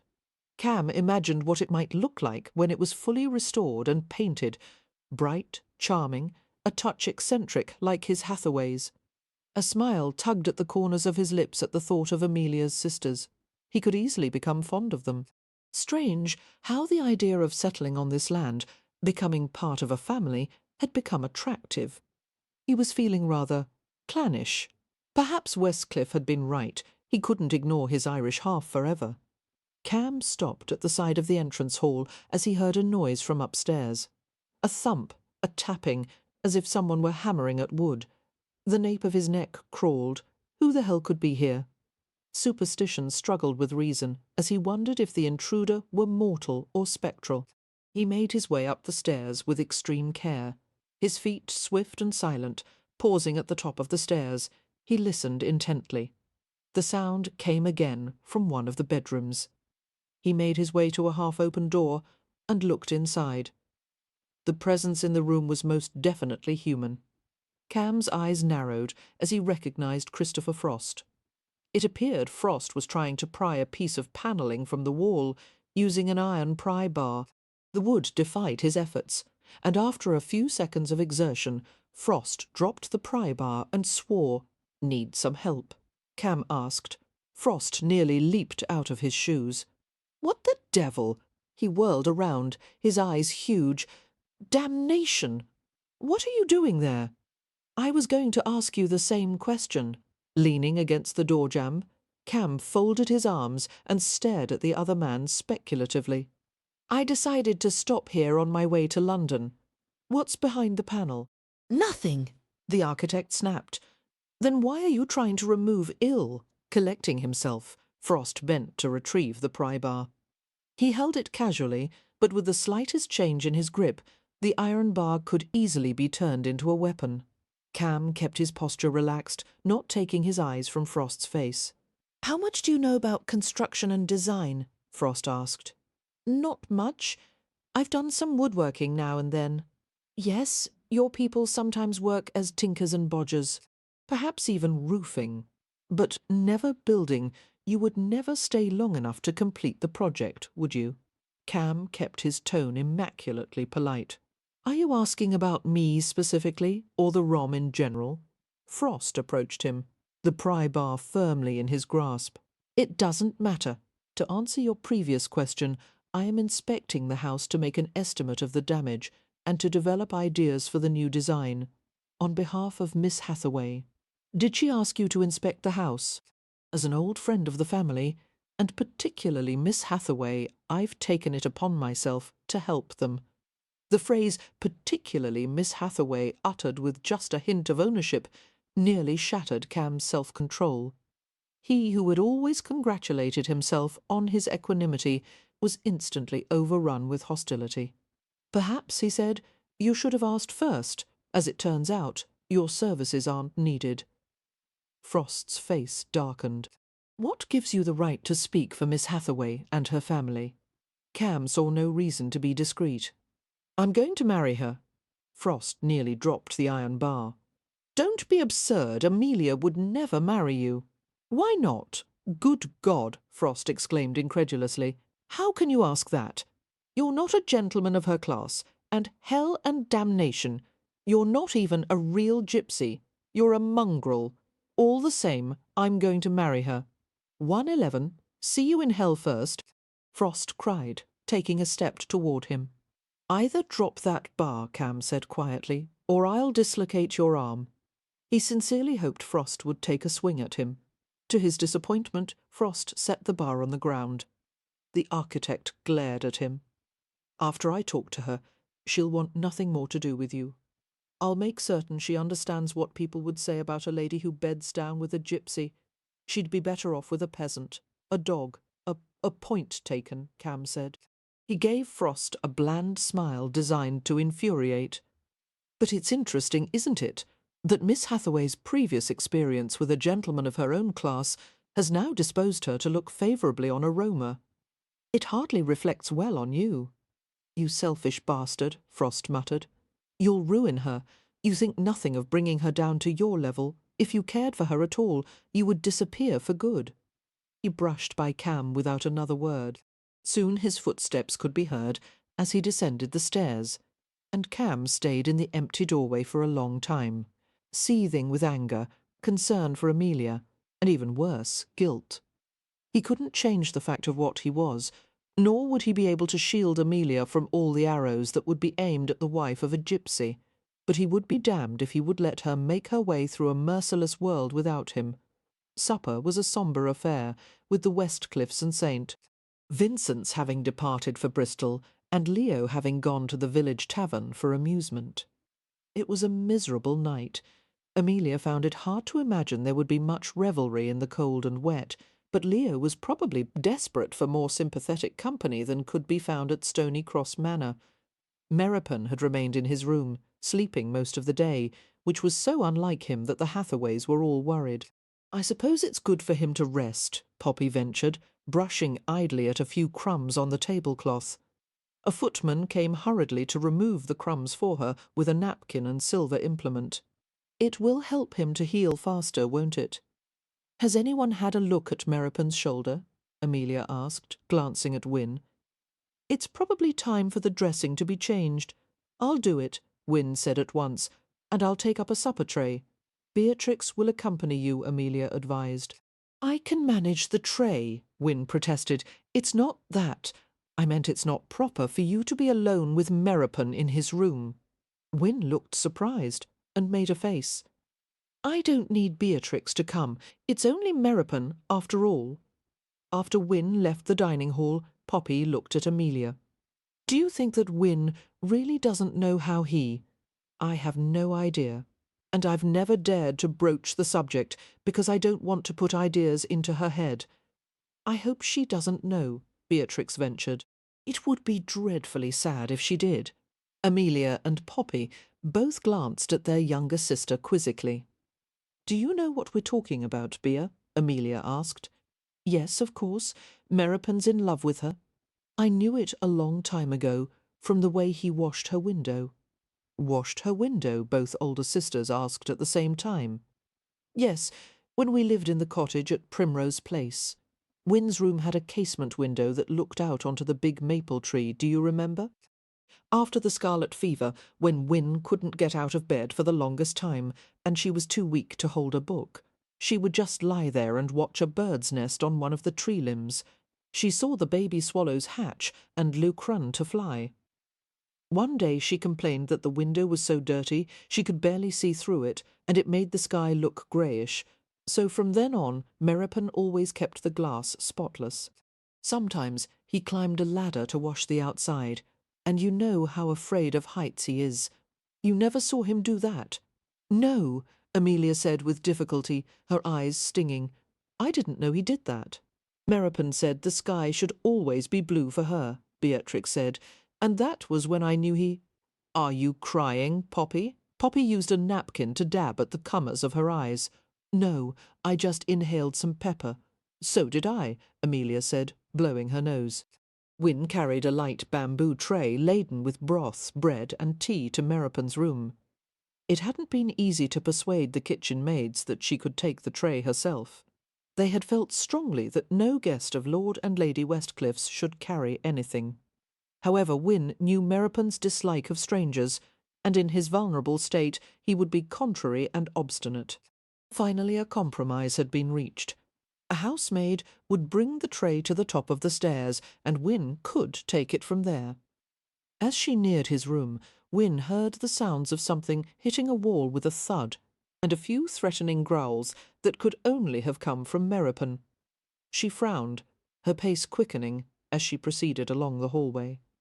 An indignant housemaid was departing from Meropen's room. "Well, I never!" the maid exclaimed, red and bristling.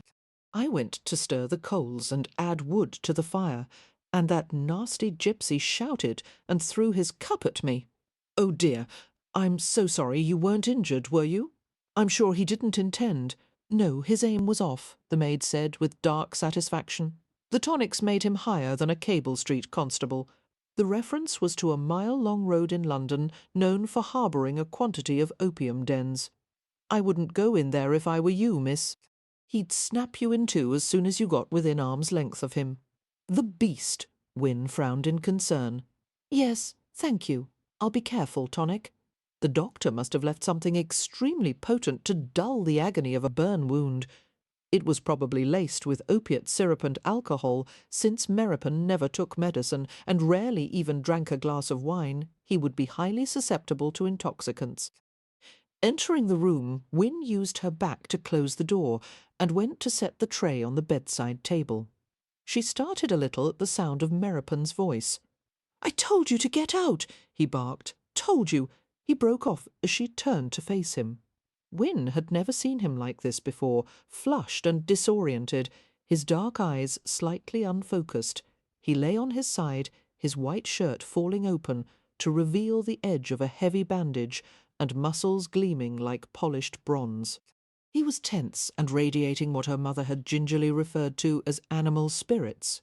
"Kev," she said gently, using his first name. They'd made a bargain once after she'd gotten scarlet fever when he'd wanted her to take some medicine. Wynne had refused until he offered to tell her his name. She'd promised never to tell anyone, and she hadn't. Perhaps he had even thought she had forgotten. "Lie still," she urged gently. "There's no need to work yourself into a temper. You frightened the poor housemaid half to death." Meropen watched her sluggishly, having trouble keeping his gaze focused. "They're poisoning me," he told her. "Pouring medicine down my throat, my head's muddled. Don't want any more." Wynne assumed the role of implacable nurse when all she wanted was to baby and coddle him. "You'd be much worse off without it." She sat on the edge of the mattress and reached for his wrist. His forearm was hard and heavy as it lay across her lap. Pressing her fingers to his wrist, she kept her face expressionless. "How much of that tonic have they given you?" His head lolled. "Too much," Wynne agreed silently, feeling how weak his pulse was. Releasing his wrist, she felt his forehead. He was very warm. Was it the beginnings of a fever? Her worry sharpened. "Let me see your back." She tried to ease away, but he had reached up to press her cool hand harder against his forehead.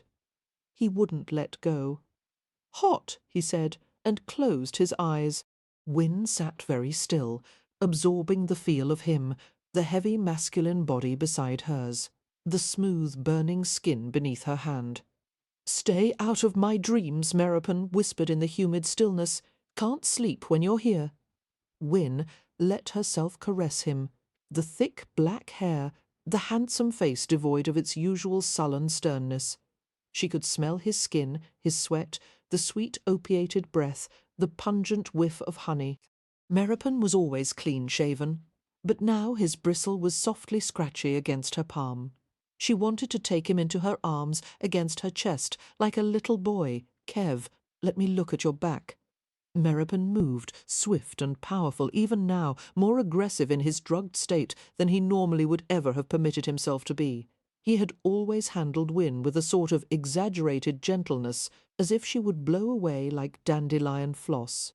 But at this moment his grip was hard and sure as he pushed her to the mattress. Breathing heavily, he glared down at her with glassy belligerence. I said, "Get out of my dreams."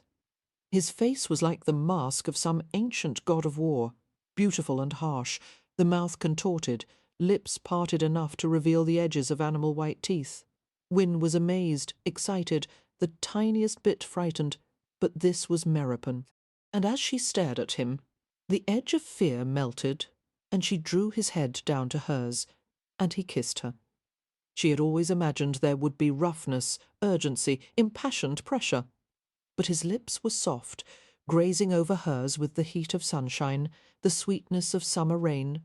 She opened to him in wonder, the solid weight of him in her arms, his body pressing into the crumpled layers of her skirts. Forgetting everything in the passionate tumult of discovery, Wynne reached around his shoulders until he winced, and she felt the bulk of his bandage against her palm. "Kev," she said breathlessly, "I'm so sorry. No, don't move, rest." She curled her arms loosely around his head, shivering as he kissed her throat. He nuzzled against the gentle rise of her breast, pressed his cheek against her bodice, and sighed. After a long, motionless minute, while her chest rose and fell beneath his heavy head, Wynne spoke hesitantly. "Kev." A slight snore was her reply. The first time she had ever kissed a man, she thought ruefully, and she had put him to sleep. Struggling out from beneath him, Wynne turned back the covers and grasped the hem of his shirt. The linen clung to the powerful slope of his back. Pulling the hem all the way up, she tucked it into the collarless neck of the shirt. Carefully she lifted the edge of the bandage, the cotton gauze sticky and reeking of honey. She blinked at the sight of the burn wound, which was angry and inflamed. The doctor had said a scab would form, but the oozing crust of the wound didn't remotely resemble healing. Seeing a black mark on the other side of his back, Wynne frowned curiously and pushed his shirt a little higher. What she discovered caused her breath to catch, her eyes turning wide. For all Meropen's robust physicality, he had always been an exceptionally modest man.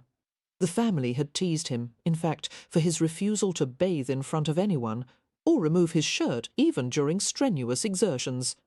Was this why? What significance did this strange mark have, and what might it reveal about his past? "Kev," she murmured in wonder, her fingers tracing the pattern on his shoulder. "What secrets are you hiding?" Chapter 19. The next morning Amelia awakened to the unwelcome news delivered by Poppy that Leo had not slept in his bed the previous night and couldn't be found anywhere, and Meropen had taken a turn for the worse. "Bother Leo," Amelia grumbled, climbing out of bed and reaching for her robe and slippers. "He started drinking yesterday afternoon and doubtless didn't stop. I couldn't care less where he is, or what's happened to him. What if he wandered out of the house and, oh, I don't know, stumbled over a tree branch or something? Shouldn't we ask some of the gardeners and groundsmen to look for him? God, how mortifying!" Amelia pulled the robe over her head and buttoned it hastily. "I suppose so, yes. Although make it clear they're not to go on an all-out search. I should hate for their work to be interrupted just because our brother has no self-control." "He's grieving, Amelia," Poppy said quietly. "I know, but God help me, I'm tired of his grieving, and it makes me feel horrid to say so."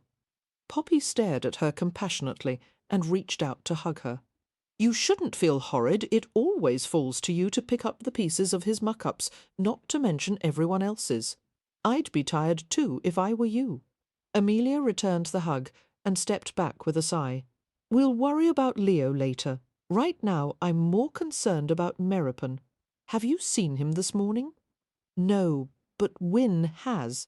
She says he's definitely feverish and the wound isn't healing. I think she stayed up with him most of the night." "And now she'll probably faint from exhaustion," Amelia said in exasperation. Poppy hesitated and frowned.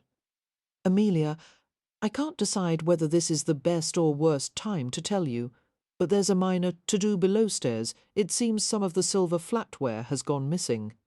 Amelia went to the window and stared beseechingly up at the cloud-heavy sky. "Dear merciful Lord, please don't let it be Beatrix. Amen, Poppy said, but it probably is. Feeling overwhelmed, Amelia thought in despair. I failed. The house is gone. Leo is missing or dead. Meropen is injured. Wynne is ill. Beatrix is going to prison. And Poppy is doomed to spinsterhood. But what she said was, I, Meropen, first, and strode briskly from the room with Poppy at her heels. Wynne was at Meropen's bedside, so exhausted she could peacefully sit up straight. Her face was blanched, her eyes bloodshot, her entire body drooping. She had so few reserves, it took very little to deplete them. He has fever, he said, wringing out a wet cloth and draping it over the ache of his neck. I'll send for the doctor. Amelia came to stand beside her. Go to bed. Wynne shook her head. Later. He needs me now. The last thing he needs is for you to make yourself ill over him, Amelia replied shortly. She softened her tone as she saw the anguish in her sister's gaze. Please go to bed, Wynne. Poppy and I will take care of him while you sleep. Slowly Wynne lowered her face until their foreheads were touching. It's going all wrong, Amelia, she whispered. His strength has gone too quickly. And the fever shouldn't have come this fast. We'll get him through this. Even to her own ears, Amelia's words rang false. She forced a reassuring smile to her lips. Go and rest, dear. Wynne obeyed reluctantly, while Amelia bent over the patient. Meropen's healthy bronze colour had been leached into ashen paleness, the black slashes of his brows and the fans of his lashes standing out in sharp contrast. He slept with his mouth partially open, shallow breaths rushing over the chapped surface of his lips. It didn't seem possible that Meropen, always so rugged and sturdy, could have sunk so fast. Touching the side of his face, Amelia was shocked by the heat coming from his skin. Meropen, she murmured. Wake up, dear. Poppy and I are going to clean your wound. You must hold still for us. All right? He swallowed and nodded, his eyes cracking open. Murmuring in sympathy, the sisters worked in tandem, folding back the covers to his waist, lifting the hem of his shirt to his shoulders, and laying out clean rags, pots of greener than honey, and fresh bandages. Amelia went to ring the servant's bell. While Poppy moved the old dressing, she wrinkled her nose at mildly unpleasant scent of the exposed raw flesh. The sisters exchanged worried glances. Working as gently and quickly as possible, Amelia cleaned the exudate from the oozing wound, applied fresh salve and covered it. Meropen was quiet and rigid, although his back flinched beneath the treatment. He couldn't stifle an occasional hiss of pain. By the time she had finished, he was trembling. Poppy wiped his sweating face with a dry cloth. Poor Meropen! She brought a cup of water to his lips. When he tried to refuse, she slid an arm beneath his head and raised it insistently. Yes, you must. I should have known you'd be a terrible patient drink, dear. Or I'll be forced to sing something. Amelia stifled a grin as Meropen complied. Your singing isn't that terrible, Poppy. Father always said, you sang like a bird. He meant a parrot, Meropen said hoarsely, leaning his head on Poppy's arm. Just for that, Poppy informed him. I'm going to send Beatrix in here to look after you today. She'll probably put one of her pets in bed with you and spread her jacks all over the floor, and if you're very lucky, she'll bring in her glue pots, and you can help make paper doll clothes. Meropen gave Amelia a glance rife with muted suffering, and she laughed. If that doesn't inspire you to get well quickly, dear, nothing will. But as the next 2 days passed, Meropen worsened. The doctor seemed powerless to do anything except offer more of the same treatment. The wound was turning sour, he admitted. One could tell by the way it was bleeding white, and the skin around it was blackening, an inevitable process that would eventually poison Meropen's entire body. Meropen dropped weight faster than one would have thought humanly possible. It was often that way with burn injuries, the doctor said. The body consumed itself in its effort to heal the wounds. What troubled Amelia more than Meropen's appearance was the increasing listlessness that even Wynne couldn't seem to penetrate. He can't stand being helpless, Wynne told Amelia, holding Meropen's hand as he slept. No one likes to be helpless, Amelia replied. It's not a question of liking or not liking. I think Meropen literally can't tolerate it, and so he withdraws. Wynne gently stroked the lax brown fingers, so powerful and Carl lost from work. Watching the tender absorption of her sister's expression, Amelia couldn't help asking softly, "Do you love him, Wynne?" And her sister, unreadable as a sphinx, turned mysterious blue eyes to her. "Why, of course. We all love Meropen, don't we?" Which wasn't at all an answer, but Amelia felt she didn't have the right to pursue the matter. A matter of increasing worry was Leo's continued absence. He had taken a horse, but had packed no belongings. Would he have gone on the long ride to London on horseback? Knowing her brother's dislike of travel, Amelia didn't think so. It was likely Leo had remained in Hampshire, although where he could have been staying was a mystery. He was not at the village tavern, nor was he at Ramsay House, nor anywhere on the Westcliff estate. To Amelia's relief, Christopher Frost came to call one afternoon, dressed in sombre attire. Handsome and scented of expensive cologne water, he brought a perfectly arranged bouquet of flowers wrapped in stylish parchment lace. Amelia met him in the downstairs parlour. In her distress over Meropen's illness and Leo's disappearance, all the constraint she might have felt toward Christopher was gone. The past hurts had receded to the back of her mind, and at the moment she needed a sympathetic friend. Taking both her hands in his, Christopher sat with her on a plush settee. "Amelia," he murmured in concern, "I can see the state of your spirits. Don't say Meropen's condition is worse." "A great deal worse," she said, grateful for the sustaining grip of his hands. "The doctor seems to have no other remedy, nor does he think any of the local folk cures would have any effect other than to cause Meropen further discomfort. I'm so afraid we'll lose him." His thumbs rubbed gently over her knuckles. "I'm sorry. I know what he has meant to your family. Shall I send for a doctor from London?" "I don't think there's time." She felt tears rising and held them back with an effort. "If there is any help I can give, you have only to ask. There is something," she told him about Leo's absence, and that she felt certain he was somewhere in Hampshire. "Someone has to find him," she said. "I would look for him myself, but I'm needed here, and he tends to go to places where respectable people don't go," Christopher finished wryly. "Knowing your brother as I do, sweet, it's probably best to let him stay wherever he is until he's slept it off and the fog has lifted." "But he could be hurt or in danger. She perceived from his expression that the last thing Christopher wanted to do was search for her scapegrace of a brother. "If you would ask some of the townspeople if they have seen him, I would be very grateful." "I will, I promise." He surprised her by reaching out for her, his arms closing around her. She stiffened, but allowed him to draw her near.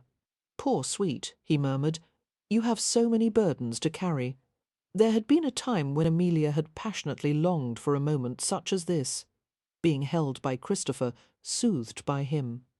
Once this would have been heaven, but it didn't feel quite the same as before.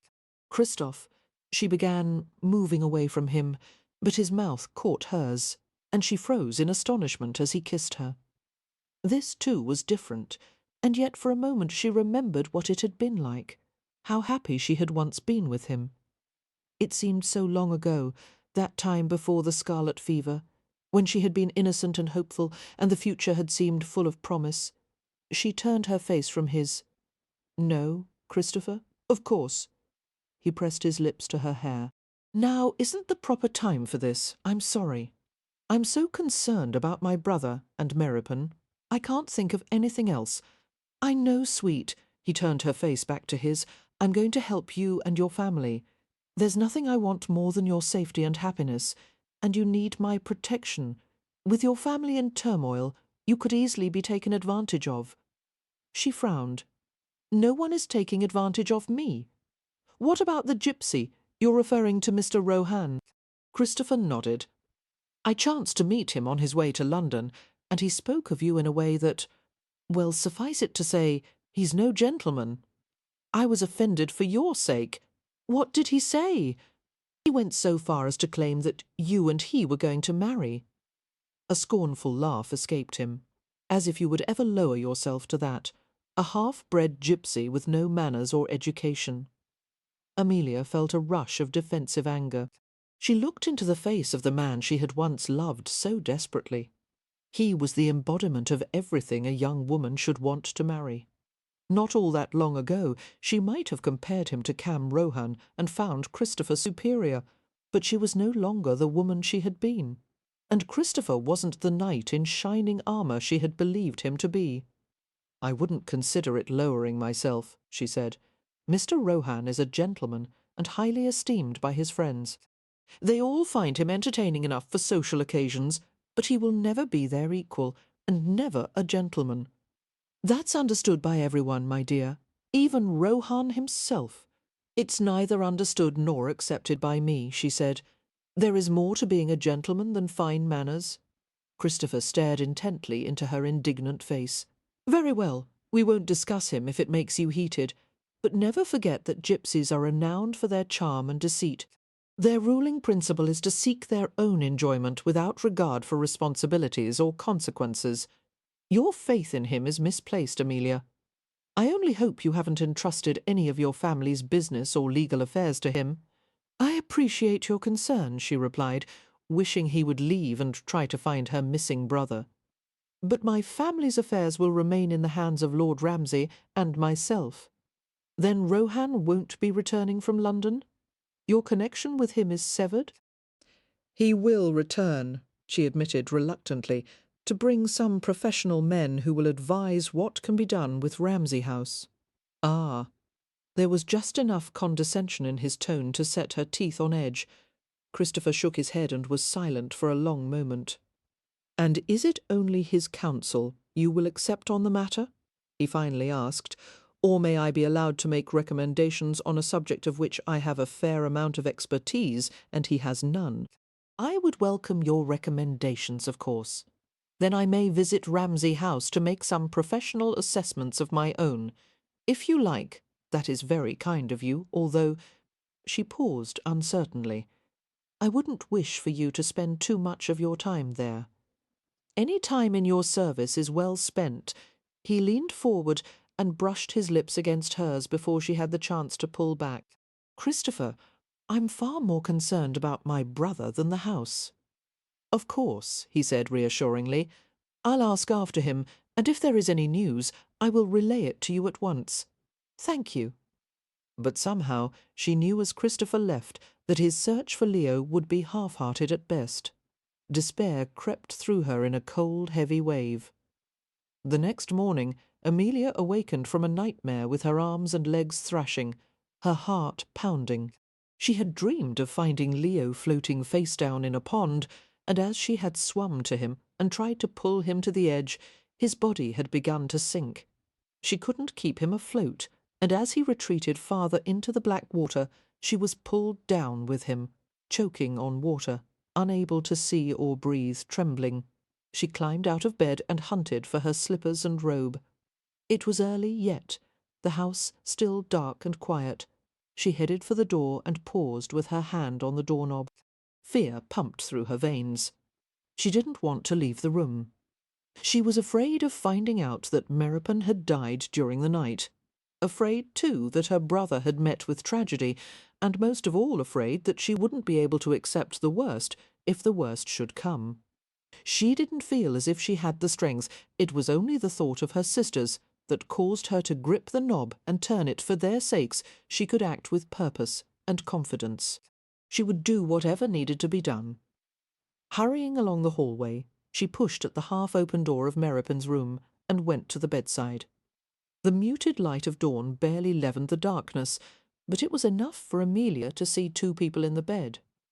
Meropen was on his side, the formerly strong lines of his body collapsed and sprawling, and there was the slim, neat shape of Wynne sleeping beside him, fully clothed, her feet tucked beneath the skirts of her house-dress.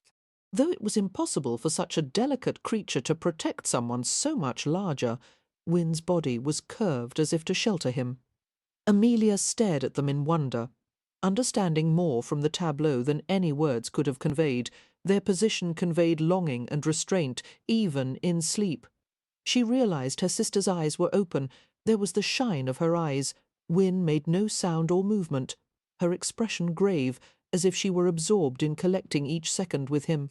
Overwhelmed with compassion and shared sorrow, Amelia tore her gaze from her sister's, retreating from the bedside. She left the room.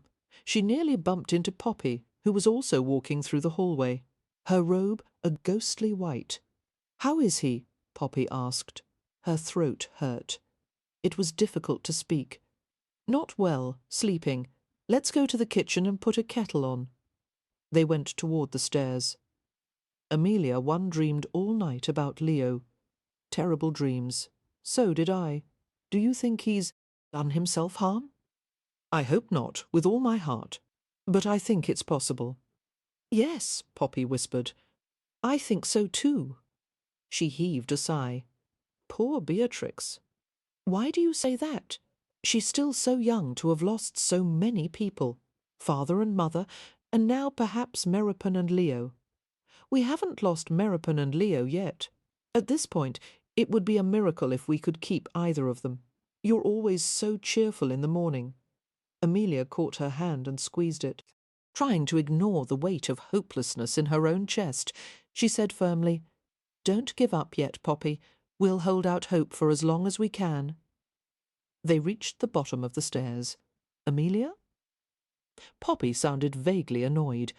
Don't you ever feel like throwing yourself to the floor and crying? Yes, Amelia thought. Right now, as a matter of fact. But she couldn't afford the luxury of tears. No, of course not. Crying never solves anything. Don't you ever want to lean on someone's shoulder? I don't need someone else's shoulder. I've got two perfectly good ones. That's silly. You can't lean on your own shoulder. Poppy, if you mean to start the day by bickering. Amelia broke off as she became aware of some noise from outside, the thunder and jangle and gravel crunching of a carriage and team of horses. Good heavens, who would come at this hour? The doctor, Poppy guessed. No, I haven't sent for him yet. Perhaps Lord Westcliff has returned.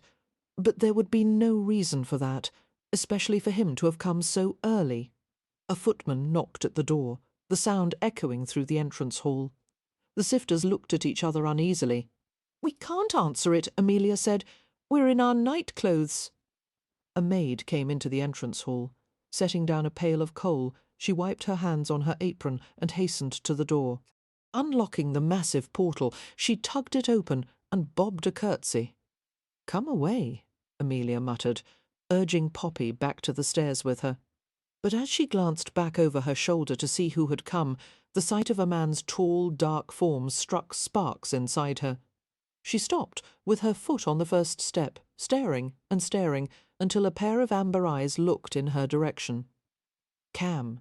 He looked dishevelled and disreputable, like an outlaw on the run. A smile came to his lips, while he stared at her intently.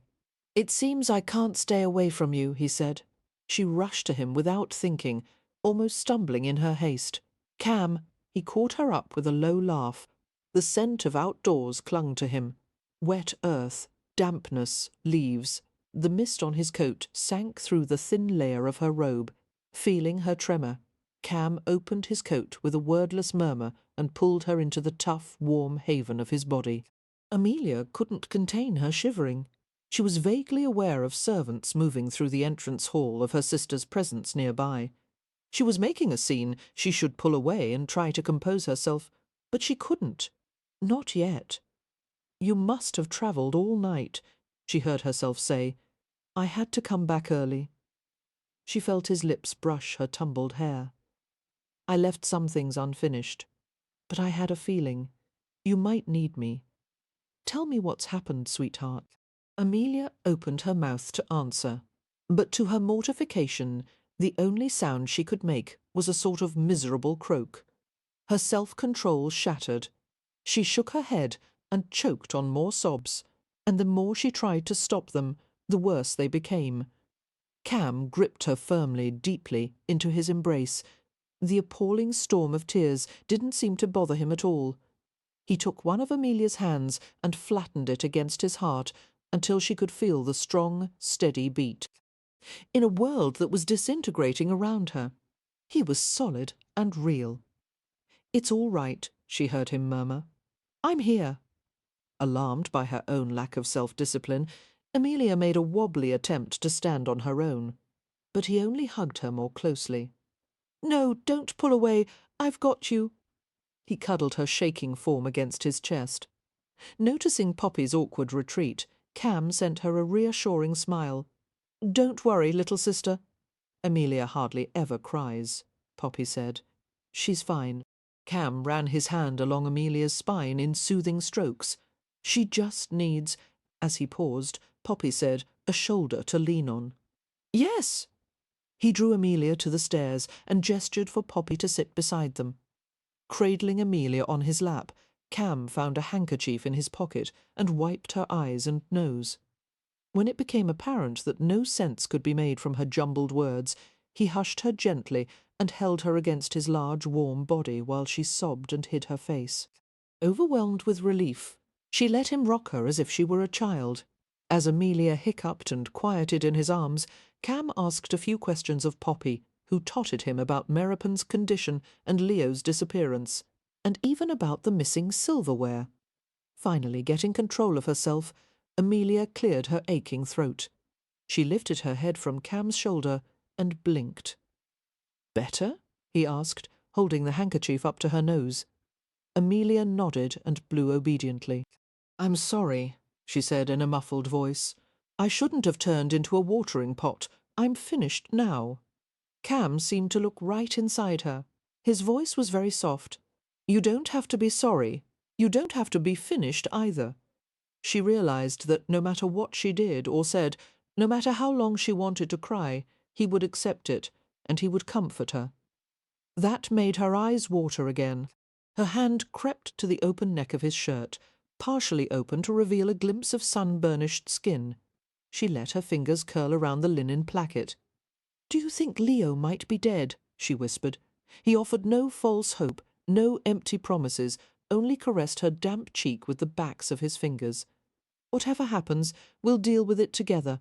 Cam, would you do something for me? Anything. Could you find some of that plant Meropen gave to Win and Leo for the scarlet fever?" He drew back and looked at her. "Deadly nightshade? That wouldn't work for this, sweetheart. But it's a fever, caused by a septic wound. You have to treat the source of the fever." His hand went to the back of her neck, soothing the tautly strung muscles. He stared at a distant point on the floor, appearing to think something over. His tangled lashes made shadows over his hazel eyes. "Let's go have a look at him." "Do you think you could help him?" Poppy asked, springing to her feet. "Either that, or my efforts will finish him off quickly, which at this point he may not mind." Lifting Amelia from his lap, Cam set her carefully on her feet, and they proceeded up the stairs. His hand remained at the small of her back, a light but steady support she desperately needed. As they approached Meropen's room, it occurred to Amelia that Win might still be inside. "Wait," she said, hastening forward. "Let me go first." Cam stayed beside the door. Entering the room with caution, Amelia saw that Meropen was alone in the bed. She opened the door wider and gestured for Cam and Poppy to enter. Becoming aware of intruders in the room, Meropen lurched to his side and squinted at them.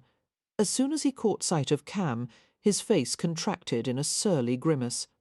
"Bugger off," he croaked. Cam smiled pleasantly. "Were you this charming with the doctor? I'll bet he was falling all over himself to help you. Get away from me."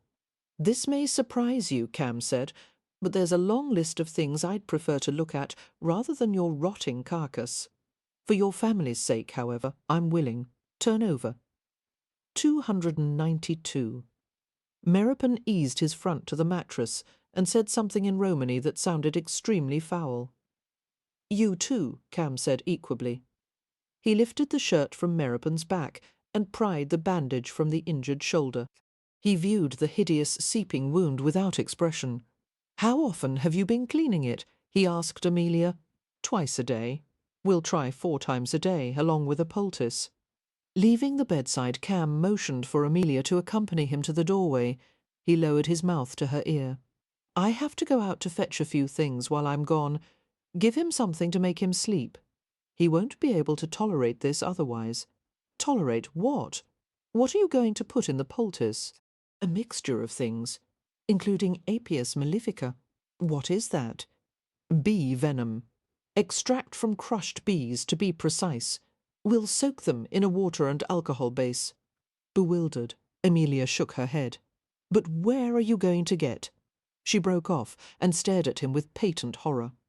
You're going to the hive at Ramsay House. H, how will you collect the bees? His mouth twitched with amusement. Very carefully. Do you want me to help? She offered with difficulty. Knowing her terror of the insects, Cam slid his hands around her head and pressed a hard kiss to her lips. Not with the bees, sweetheart. Stay here and dose Meripon with morphine syrup, a lot of it. He won't. He hates morphine. He'll want to be stoic. Trust me, none of us will want him to be awake while I'm applying the poultice, especially Meripon. The Rom call the treatment white lightning for good reason. It's not something anyone can be stoic about. So do whatever's necessary to put him out, Manisha. I'll be back soon. Do you think the white lightning will work? She asked. I don't know. Cam cast an unfathomable glance back at the suffering figure on the bed, but I don't think he'll last long without it. While Cam was gone, Amelia conferred with her sisters in private. It was decided that Wynne would be the one most likely to succeed in making Meripon take the morphine, and it was Wynne herself who stated flatly they would have to deceive him, as he would refuse to take it voluntarily no matter how they beseeched him. I'll lie to him if necessary, Wynne said, shocking the other three into speechlessness. He trusts me. He'll believe whatever I say. To their knowledge, Wynne had never told a lie in her life, not even as a child. Do you really think you could? Beatrix asked, rather awed by the notion. To save his life, yes. Delicate tension appeared between Wynne's fine brows, and splotches of pale pink appeared high on her cheeks. I think a sin committed for such a purpose may be forgiven. I agree, Amelia said swiftly. He likes mint tea, Wynne said. Let's make a strong batch and add a great deal of sugar. It will help hide the taste of the medicine. No pot of tea had ever been prepared with such scrupulous care, the Hathaway sisters hovering over the brew like a coven of young witches. Finally, a porcelain teapot was filled with the strained and sugared concoction and placed on a tray beside a cup and saucer. Wynne carried it to Meripon's room, pausing at the threshold as Amelia held the door open. "Shall I go in with you?" Amelia whispered. Wynne shook her head. "No, I'll manage. Please close the door. Make certain no one disturbs us." Her slender back was very straight as she entered the room. Meripon's eyes opened at the sound of Wynne's footsteps. The pain of the festering wound was constant, inescapable. He could feel the toxins leaking into his blood, feeding poison into every capillary. It produced at times a perplexing dark euphoria, floating him away from his wasting body until he was at the periphery of the room, until Wynne came. And then he gladly sank back into the pain, just to feel her hands on him, her breath on his face. Wynne shimmered like a mirage in front of him. Her skin looked cool and luminous, while his body raged with miasma and heat. "I've brought something for you. Don't want." "Yes," she insisted, joining him on the bed. "It will help you to get better. Here, move up a bit, and I'll put my arm around you." There was a delicious slide of female limbs against him, beneath him, and Meripon gritted his teeth against a dull burst of agony as he moved to accommodate her.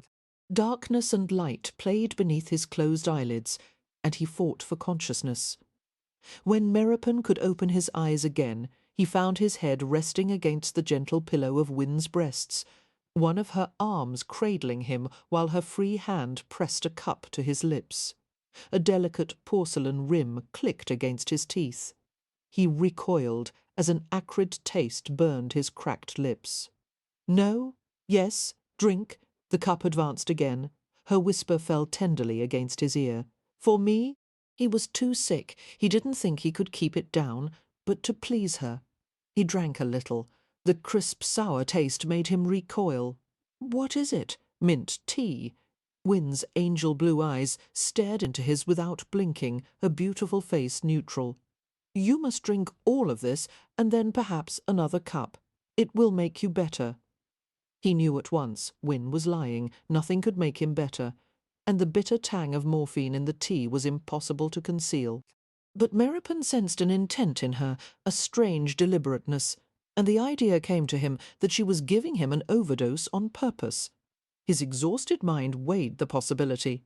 It must be that Wynne wanted to spare him more suffering, knowing the hours and days to come were beyond his endurance. Killing him with morphine was the last act of kindness she could offer him. Dying in her arms, cradled against her as he relinquished his scarred soul to the darkness. Wynne would be the last thing he would ever feel, see, hear. Had there been any tears in him, he would have wept in gratitude. He drank slowly, forcing down every swallow. He drank part of the next cup until his throat would no longer work, and he turned his face against her chest and shuddered. His head was spinning, and sparks were drifting all around him like falling stars. Wynne set the cup aside and stroked his hair and pressed her wet cheek low his forehead. And they both waited. "Sing to me," Meropen whispered as the blinding darkness rolled over him. Wynne continued to stroke his head as she crooned a lullaby. His fingers touched her throat, seeking the precious vibration of her voice, and the sparks faded as he lost himself in her, his fate at last. Amelia lowered herself to the floor and sat beside the door, her fingers laced in a loose basket. She heard Wynne's tender murmurs, a few rasping words from Meropen, a long silence. And then Wynne's voice, singing gently, humming, the tones so true and lovely that Amelia felt a fragile peace steal over her. Eventually the angelic sound faded, and there was more quiet. After an hour had passed, Amelia, whose nerves had been stretched to the limit, stood and stretched her cramped limbs. She opened the door with extreme care. Wynne was easing from the bed, tugging the bedclothes, over Meropen's prone form. "Did he take it?" Amelia whispered, approaching her. Wynne looked weary and strained. "Most of it. Did you have to lie to him?" A tentative nod. "It was the easiest thing I've ever done. You see, I'm not such a saint after all." "Yes, you are," Amelia returned and hugged her fiercely. "You are even Lord Westcliffe's well-trained servants were inclined to complain when Cam returned with 2 jars of live bees and brought them to the kitchen." The scullery maids ran shrieking to the servants' hall. The housekeeper retreated to her room to compose an indignant letter to the Earl and Countess, and the butler told the head groomsman that if this was the kind of house-guest Lord Westcliff expected him to attend, he was thinking seriously of retiring. As the only person in the household who dared go into the kitchen, Beatrix stayed with Cam, helped in the boiling, straining and mixing, and later reported to her revolted sisters that it had been great fun crushing bees. Eventually Cam brought what appeared to be a warlock's brew up to Meropen's room. Amelia waited for him there, having laid out clean knives, scissors, tweezers, fresh water, and a pile of clean white bandages. Poppy and Beatrix were commanded to leave the room, much to their disgruntlement, while Wynne closed the door firmly behind them. She took an apron from Amelia, tied it around her narrow waist, and went to the bedside. Placing her ringers at the side of Meropen's throat, Wynne said tensely, "His pulse is weak and slow. It's the morphine. Bee venom stimulates the heart," Cam replied, rolling up his shirt sleeves. "Believe me, it will be racing in a minute or 2. Shall I remove his bandage?"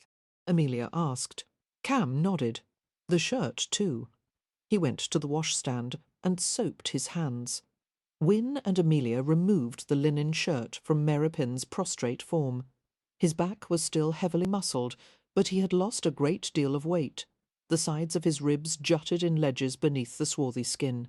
As Wynne went to discard the crumpled shirt, Amelia untucked the end of the bandage and began to pry it loose.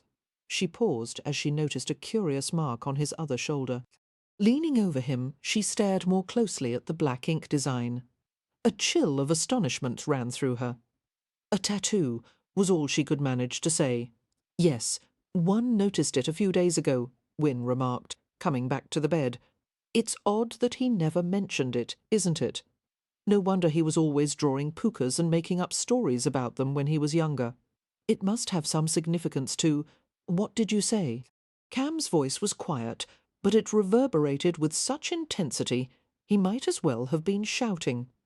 Merripon has a tattoo of a puka on his shoulder, Wynne replied, staring at him questioningly as he reached the bed in 3 strides.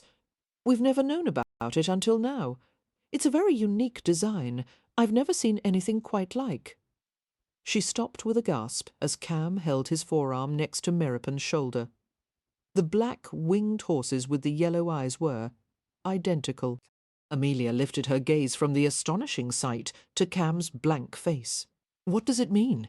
Cam couldn't seem to take his gaze from Merripon's tattoo. I don't know. Have you ever known anyone else who— No. Cam stepped back. Sweet Jesus.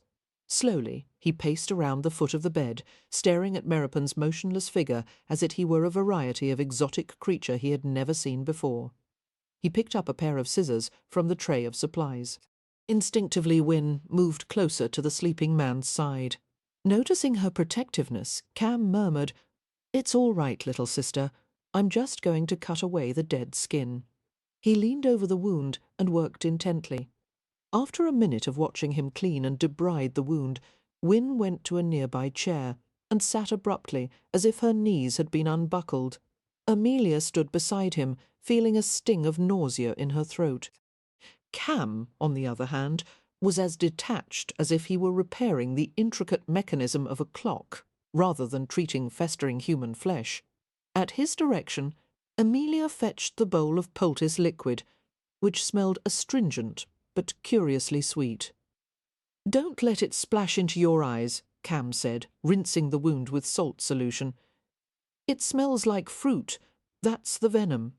Cam cut a square of cloth and pushed it into the bowl. Fishing it out gingerly, he laid the dripping cloth over the wound. Even in the depths of his sleep, Merripon jerked in reaction and groaned. "Easy, Chal." Cam laid a hand on his back, keeping him in place when he was assured. Merripon was still again. He bandaged the poultice firmly in place. "We'll replace it every time we clean the wound," he said. "Don't tip the bowl over. I'd hate to have to go back for more bees. How will we know if it's working?" Amelia asked. "The fever should go down gradually, and by this time tomorrow we should see a nice leathery scab forming." He 300 felt the side of Merripon's throat and told Wynne, "His pulse is stronger." "What about the pain?" Wynne asked anxiously. "That should improve quickly." Cam smiled at her as he quoted a Latin phrase. "Pro medicina est dolor, dolorum qui necat." The pain that kills pain acts as medicine, Wynne translated. "That would make sense only to Aroma," Amelia said, and Cam grinned. He took her shoulders in his hands. "You're in charge now, Hummingbird. I'm leaving for a little while." "Right now?" she asked in bewilderment. "But where are you going?" His expression changed. "To find your brother." Amelia stared at him with mingled gratitude and concern. "Perhaps you should rest first. You travelled all night. It may take a long tune to find him." "No, it won't." His eyes glinted with irony. "Your brother is hardly one to cover his tracks." Chapter 20. Approximately 6 hours after his search for Leo had begun, Cam knocked at the front door of a prosperous manor farm. A piece of tavern gossip had led to someone who had seen Ramsay with someone else, and they had gone to another place where their plans had been overheard, and so forth, until finally the trait had led to this place. The large Tudor house, with the date 1620 inscribed over the door, was located almost 10 miles from Stony Cross Park. From the information Cam had gathered, the farm had once belonged to a noble Hampshire family, but had been sold out of necessity to a London merchant. It served as a retreat for the merchant's dissipated sons and their playmates. Hardly a surprise that Leo had been drawn to such company. The door was opened, and a trout-faced butler appeared. His lips twisted disdainfully as he saw Cam. "Your kind isn't welcome here." "That's fortunate, since I don't intend to stay long." "I've come to collect Lord Ramsay. There's no Ramsay here." The butler began to close the door. Cam braced a hand on it. Tall, light eyes, ruddy complexioned, probably reeking of spirits. One have seen no one of that description. "Then let me speak to your master." "He is not Al Home. Look," Cam said irritably. "Thea, they're on behalf of Lord Ramsay's family. They want him back. God knows why. Give him to me and I'll leave you in peace." "If they want him," the butler said frostily, "let them send a proper servant, not a filthy gypsy." Cam rubbed the corners of his eyes with his free hand and sighed. "We can do this the easy way or the hard way. Frankly, I'd rather not go through unnecessary exertion. All I ask is that you allow me 5 minutes to find the bastard and take him off your hands. Be gone with you." After another foiled attempt to close the door, the butler reached for a silver bell on the hall table. A few seconds later, 2 burly footmen appeared. "Show this vermin out at once," the butler commanded. Cam removed his coat and tossed it onto one of the built-in benches lining the entrance hall. The first footman charged him. In a few practised movements, Cam landed a right cross on his jaw, flipped him, and sent him to a groaning heap on the floor. The second footman approached Cam with considerably more caution than the first. "Which is your dominant arm?" Cam asked. The footman looked startled. "Why do you want to know?" "I'd prefer to break the one you don't use as often." The footman's eyes bulged, and he retreated, giving the butler a pleading glance. The butler glared at Cam. "You have 5 minutes. Retrieve your master and go. Ramsay isn't my master," Cam muttered. "He's a pain in my arse. They've been in the same room for days." The footman, whose name was George, told Cam as they ascended a flight of carpeted stairs. Food sent in, whores coming and going, empty wine bottles everywhere, and the stench of opium smoke all through the entire upper floor. "You'll want to cover your eyes when you enter the room, sir, because of the smoke. That and, well, the goings-on would make the devil blush." "I'm from London," Cam said. "I don't blush." Even if George hadn't been willing to lead Cam to the room of iniquity, he could have easily found it from the smell. The door was ajar. Cam nudged it open and stepped into the hazy atmosphere. There were 4 men and 2 women, all young, all in various stages of undress. Although only 1 opium pipe was in evidence, it could have been argued that the entire room served as a huge pipe.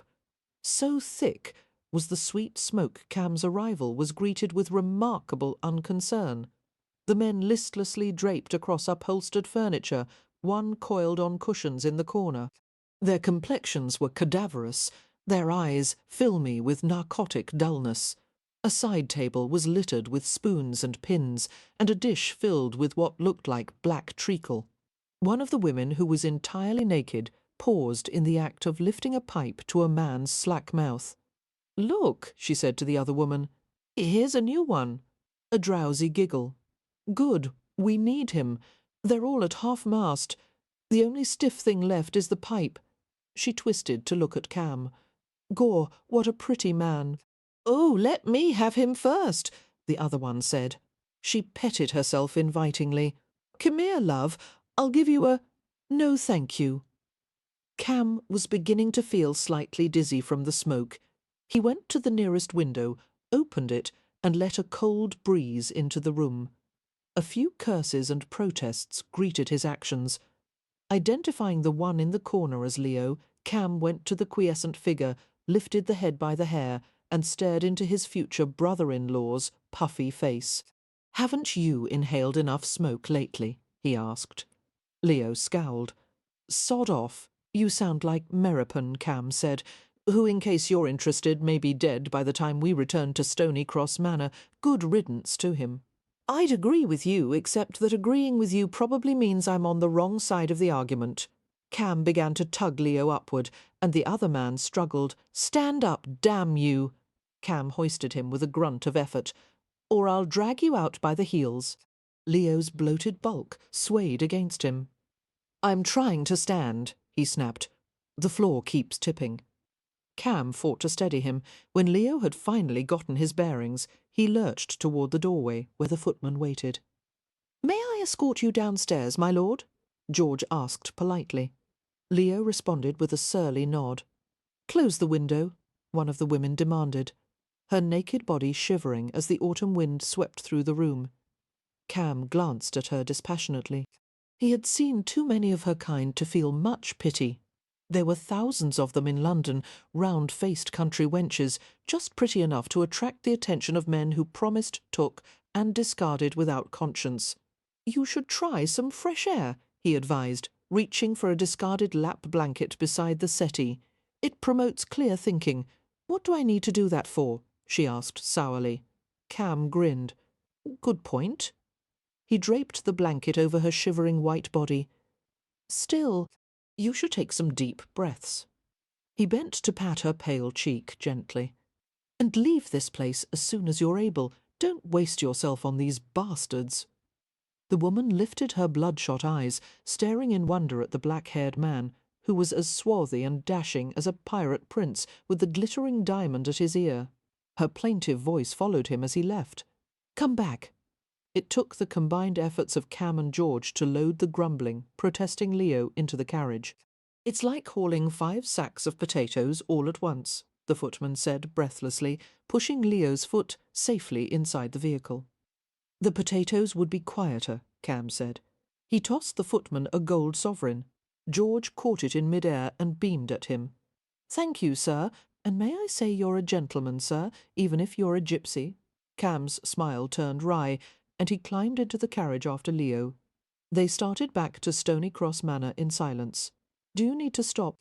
Cam asked midway through the trip, seeing that Leo's face had turned from white to green. Leo shook his head morosely. "I don't wish to talk. You owe me an answer or two, because if I hadn't had to spend the day searching through half of Hampshire to find you, I could have been in bed with your sister," he thought, but instead said sleeping. Those curiously light eyes turned toward him, the colour of icicles when blue twilight shone through them, unusual eyes. Cam had seen someone with eyes like that before, but he couldn't remember who or when, a distant memory holed just beyond reach. "What do you want to know?" Leo asked. "Why do you bear Meropen such ill will?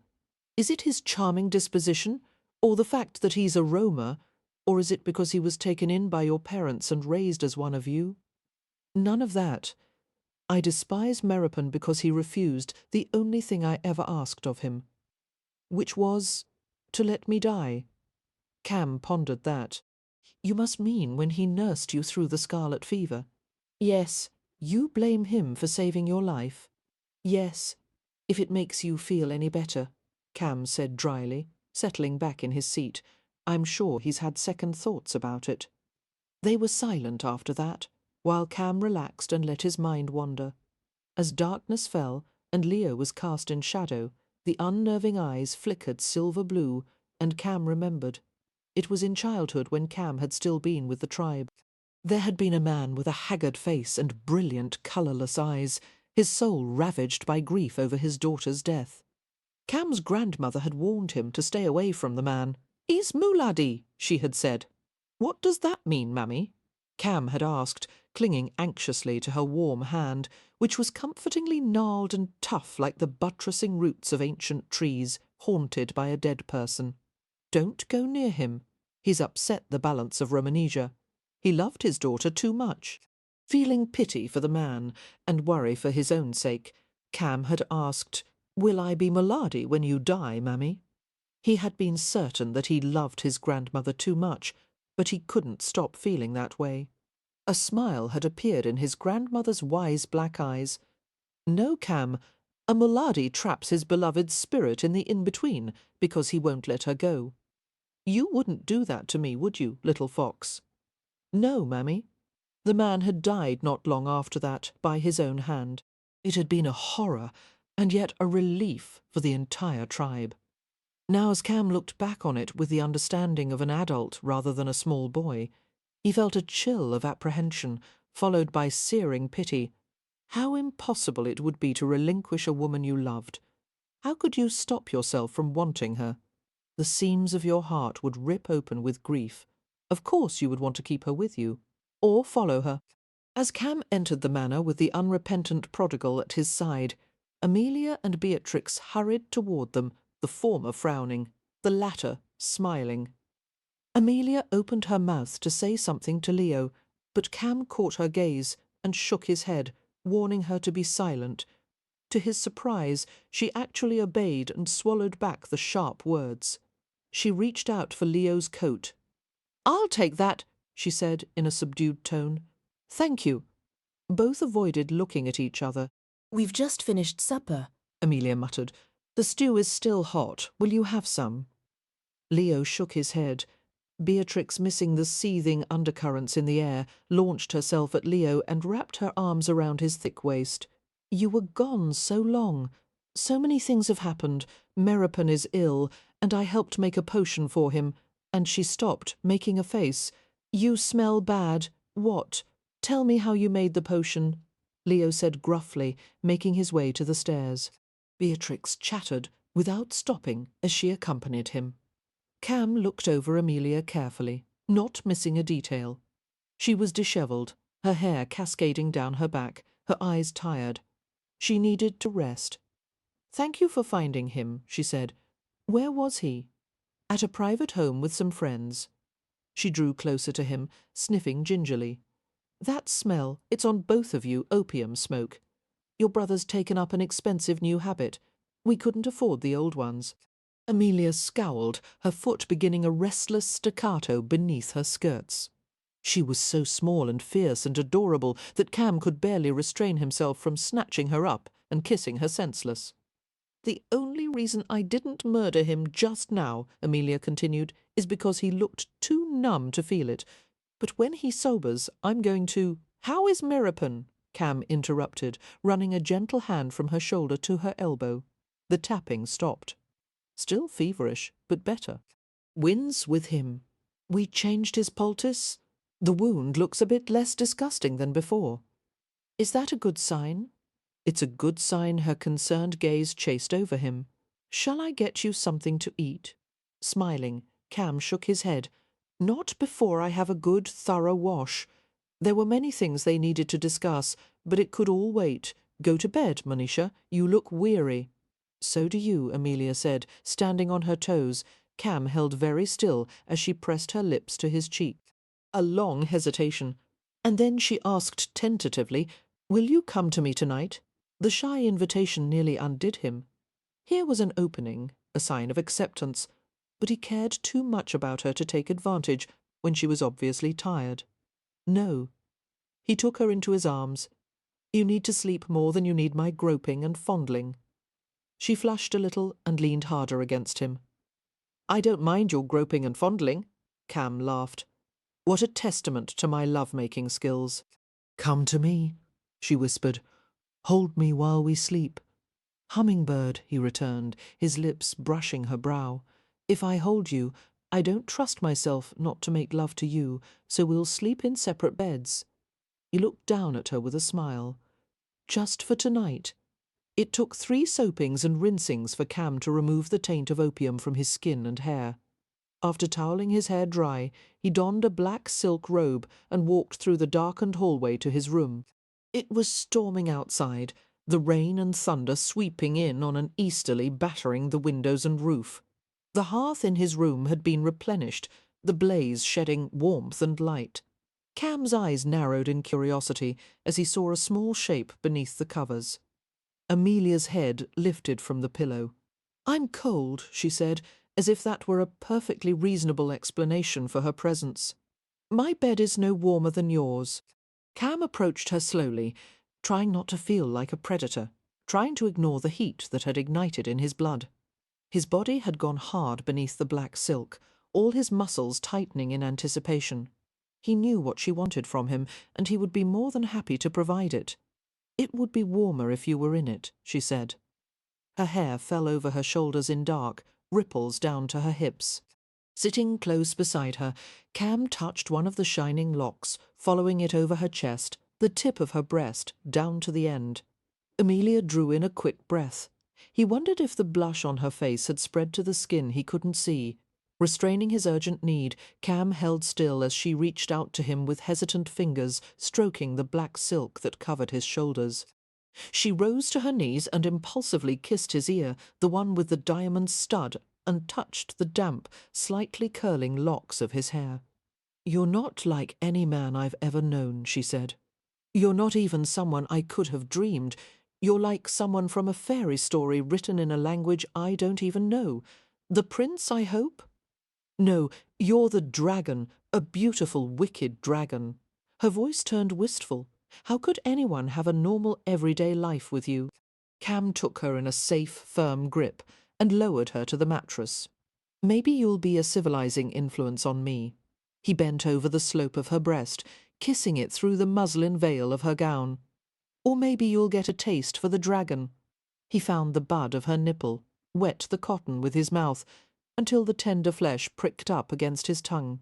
"I think I already have." She sounded so perturbed that he laughed. "Then lie still," he whispered, "while I breathe fire on you."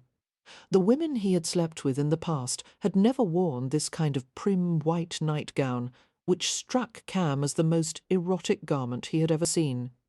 It had intricate little folds and tucks and lace trimmings, and it went from the neck to the ankles. The way it lay over her, like a layer of pale, crisp icing, made his heart pound with primal force. He followed her shape, searching for her scent, her heat, through the cotton, lingering whenever she arched or shivered. The front was held closed by a long row of covered buttons. He worked at them while her hand slid restlessly over his silk-covered back. He kissed her, his tongue searching the sweetness of her mouth. The top of the gown slipped open, revealing the gleaming rise of her breasts, the tempting shadow between. He pulled the garment lower, lower, until her arms were delicately trapped, and her chest was exposed. His head lowered, and he took what he wanted, licking a taut nipple, prodding with his tongue, making it wet and deep pink. Amelia sighed deeply, her eyes half closed, her body lifting helplessly as he bent to her other breast. Cam's breathing turned ragged as he pulled the gown lower, freeing her arms, exposing the curves of her hips and stomach. He spread his hands over her body, his fingers and palms translating heat into sensation. He kissed her navel, the ticklish skin around it, the place where the crisp curly hair started. Her legs tautened against him, caught beneath his weight, moving upward. He straddled her body. He took the signet ring off, the one she had refused before, and held it out to her. "You can have what you want," he said. "But first put this on." Amelia focused on the ring. "I can't. I won't make love to you unless you're wearing it. You're being absurd. You're being stubborn." Cam leaned over her, bracing his forearms on either side of her, kissing her sulky mouth. "Just for tonight," he whispered. "Wear my ring, Amelia, and let me pleasure you." He kissed her throat, his hips shunting gently against her. She gasped at the feel of him, hard and swollen behind the black silk. His mouth travelled slowly up to her ear. "I'll enter you, fill you, and then I'll hold you still and quiet in my arms. I won't move. I won't let you move either. I'll wait until I feel you throbbing around me. I'll follow that rhythm deep in your body, that sweet pulse. I won't stop until you weep and shiver and cry out for more. And I'll give it to you, as long and hard as you want. Take my ring, love." His mouth descended to hers in a smouldering kiss. "Take me." Fitting himself against her soft cleft, he felt her heat seep through the robe, wetness and silk stretched tightly between them. Her small hand touched his fingers, unfolding, and she let him slide the ring back on. Cam stripped her naked and laid her back into his discarded robe, her skin startling white in the glimmering pool of black. He kissed her everywhere, the crooks of her elbows, the backs of her knees, every curve and hollow of the smooth feminine territory. She wrapped herself around him, her mouth innocently inquiring as she kissed every part of him she could reach. He kissed between her thighs, cupping her hips with his hands while the scent of her lit an explosion of fire inside him. He licked into the tenderness, teasing, sucking lightly, until she groaned with every breath and reached down to his head, urging him upward with imploring fingers. Fighting for self-control, Cam entered her, sliding deep. She moved and arched and nearly drove him insane. "Sweetheart, wait," he said shakily, trying to calm her. "Don't move. Please don't." A laugh rustled in his throat as she hitched up against him desperately. "Be still," he whispered, brushing kisses across her parted lips. "Hold me inside you. Feel the way your body tightens around me." Breathing hard, Amelia tried to obey. Her flesh pulsed helplessly around the invading hardness. Cam made them both wait, their bodies perspiring and tense as they concentrated on that subtle, luscious clenching. Finally he began to move, using himself to pleasure her. He made love to her, all of her, and as he sank into the fathomless dark delight, he was flooded with a fulfillment he had never known before. She enclosed him in softness and heat, letting him feast on kisses, while he rode the swift hot pulse, stroking her inside and out. He looked down with pleasure-hazed eyes at her face so tenderly confined in the bracket of his hands, and he whispered in Romany, "I'm yours." He watched her eyes close in the sweet temporary blindness of rapture. He felt it echoing in himself, the waves rushing stronger and stronger until the world caught fire. Afterward they lay tumbled side by side like the survivors of a shipwreck, stunned in the wake of a storm. When Cam could gather the strength to move, which was not soon, he rolled to his side and nuzzled Amelia's throat, loving the fragrant, damp warmth of her. Amelia groped for the ring and began tugging and twisting it. "It's stuck again," she sounded disgruntled. Cam pinned her wrist and bent his head, taking her finger into his mouth. She gasped as his tongue swirled around the base, leaving it wet. Gently, he used his teeth to draw the gold band off. Taking the ring from between his lips, he slid it back onto his own finger. Her hand, now bare, flexed as if bereft, and she looked at him uncertainly. "You'll get used to wearing it." Cam smoothed his hand along the plane of her midriff and stomach. "We'll try it on you a few minutes at a time, like breaking a horse to harness." He grinned at her expression. Pulling the covers over them both, Cam continued to stroke her. Amelia sighed, nestling against his shoulder and biceps. "By the way," he murmured, "the flatware's back in the silver cabinet." "It is?" she asked drowsily. "How? What?" "I had a talk with Beatrix while we were crushing bees." She explained her problem. "We agreed to find some new hobbies to keep her busy. To start with, I'm going to teach her to ride," she said. "She barely knows how." "There hasn't really been time, with all the other." Amelia began defensively. "Shh, I know that, Hummingbird. You've done more than enough, keeping all of them together and safe. Now it's time for you to have some help." He kissed her gently. "For someone to keep you safe. But I don't want you to." "Go to sleep," Cam whispered. "We'll start arguing again in the morning. For now, love, dream of something sweet." Amelia slept deeply, dreaming of resting in a dragon's nest, tucked beneath his warm, leathery wing, while he breathed fire on anyone or anything that dared to approach. She was woozily aware of Cam leaving the bed in the middle of the night, pulling on his clothes. "Where are you going?" she mumbled. "To see Meropen." She knew she should go with him. She was concerned about Meropen, but as she tried to sit up, she was reeling with exhaustion, stupefied with it. Cam coaxed her back down into the welcoming depth of the bedclothes. She fell asleep again, stirring only when he returned to stretch out beside her and gather her in his arms. "Is he better?" she whispered. "Not yet, but he's no worse. That's good. Now close your eyes." And he soothed her back to sleep. Meropen awakened in a dark bedroom, the only glimmer of light coming from the quarter-inch space between the closed draperies. That one sliver was brilliant with the whiteness of midday. His head ached viciously, his tongue seemed twice its normal size, dry and swollen in his mouth. His bones were sore, and so was his skin, even his eyelashes hurt. In fact, he had undergone some strange reversal in which everything hurt except his wounded shoulder, which glowed with a near-pleasant warmth. He tried to move instantly someone came to him. Wynne, cool, frail, sweet-smelling, a lovely spirit in the darkness.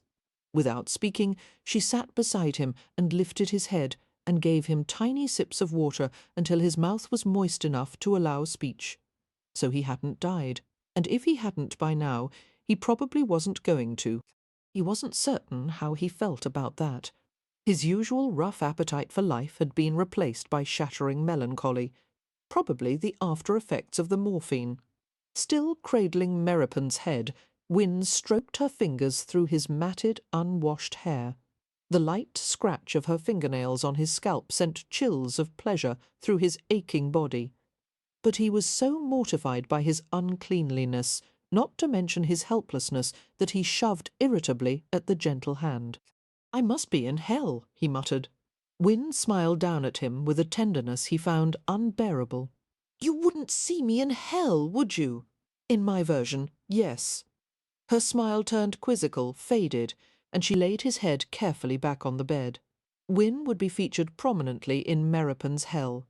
The most profound, gut-wrenching pain he had ever experienced was because of her, the agony of wanting and never having, of loving and never knowing love. And now it appeared he was going to endure more of it, which would have made him hate her if he didn't worship her so. Bending over him, Wynne touched the bandage on his shoulder, beginning to untuck the end. "No," Meropen said harshly, moving away from her. He was naked beneath the covers, stinking of sweat and medicine, a huge, hulking beast, and even worse, dangerously vulnerable.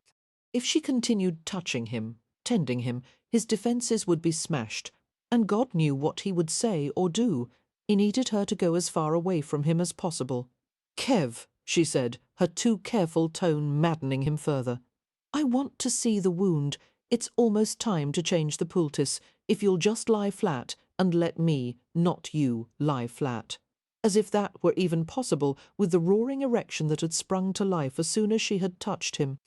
He was nothing more than an animal, wanting her this way even when he was ill and filthy and still drugged from morphine.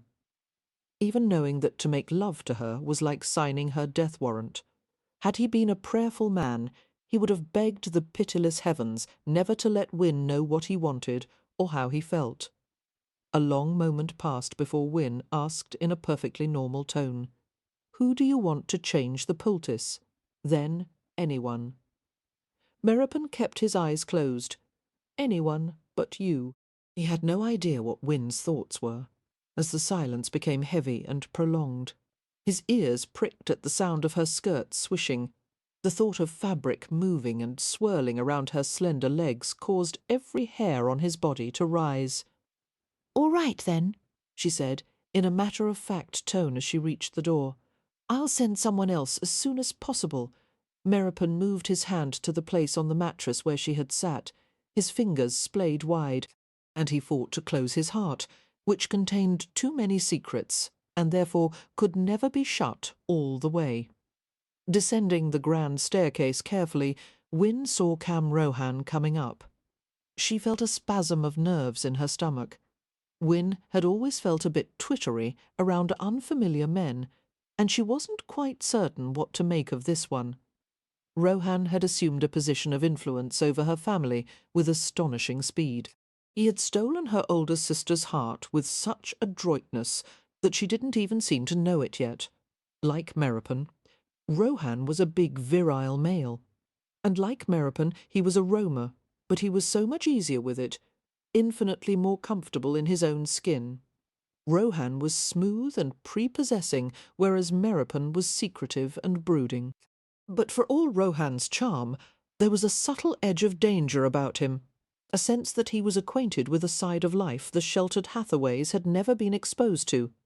He was a man who harboured secrets like Meropen. Those identical tattoos had caused Wynne to wonder at the connection between the two men, and she thought she might know what it was, even if neither of them did. She stopped with a timid smile as they met on the stairs. "Mr. Rohan, Miss Winifred." Rohan's unnerving golden gaze moved across her white face. She was still upset from her encounter with Meropen. She could feel the colour burning across the crests of her cheeks. "He's awake, I take it," Rohan said, reading her expression far too accurately. He's cross with me for tricking him into drinking the tea with morphine." "I suspect he would forgive you anything," Rohan replied. Wynne rested her hand on the balcony railing and looked over the edge absently. She had the curious feeling of needing to communicate to this friendly stranger, and yet having no idea what she wanted to say. Rohan waited in companionable silence, in no apparent hurry to go anywhere. She liked his company. Having long been accustomed to Meropen's brusqueness and Leo's self-destructiveness, she thought it was rather nice to be in the presence of such a level-headed man. "You saved Meropen's life," she ventured. "He's going to get well." Rohan watched her intently. "You care for him?" "Oh, yes, we all do," Wynne said too quickly, and paused. Words gathered and flew inside her, as if they had wings. The effort to hold them back was exhausting.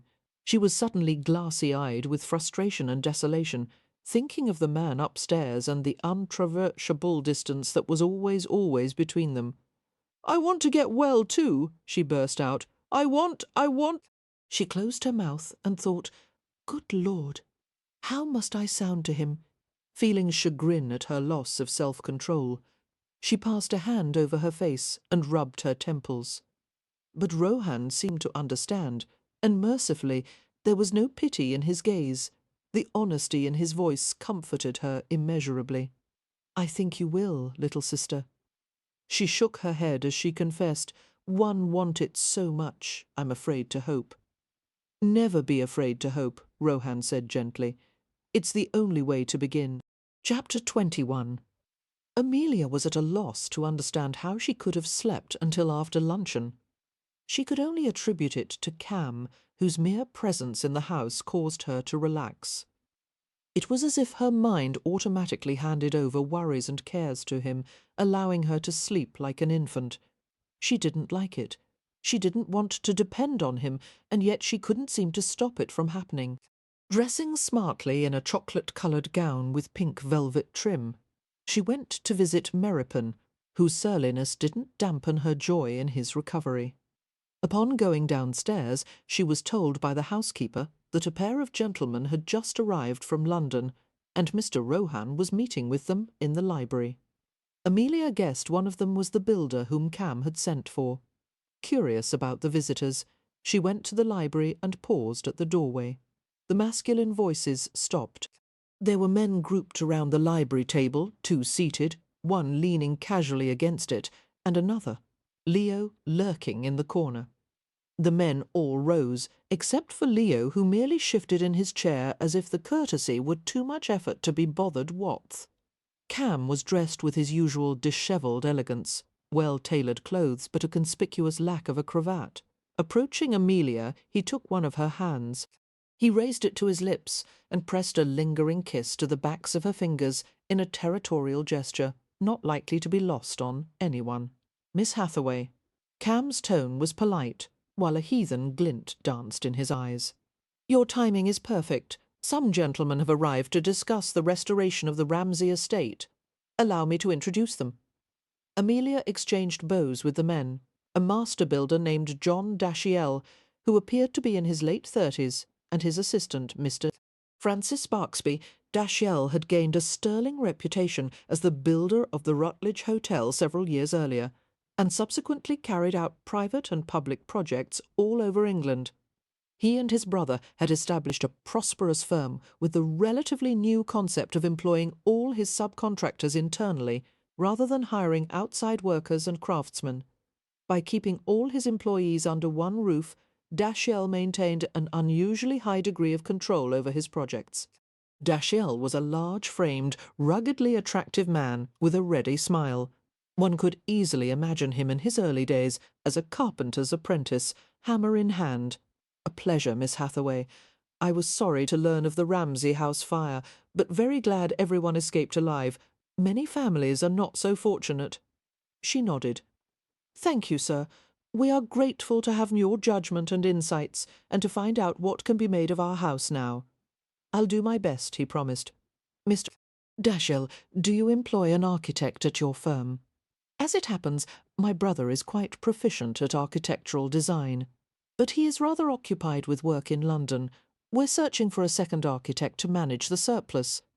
He cast a quick glance at Leo and turned back to Amelia. I hope to persuade Lord Ramsay to accompany us to the estate. I would welcome his opinions. I've given up having opinions, Leo said.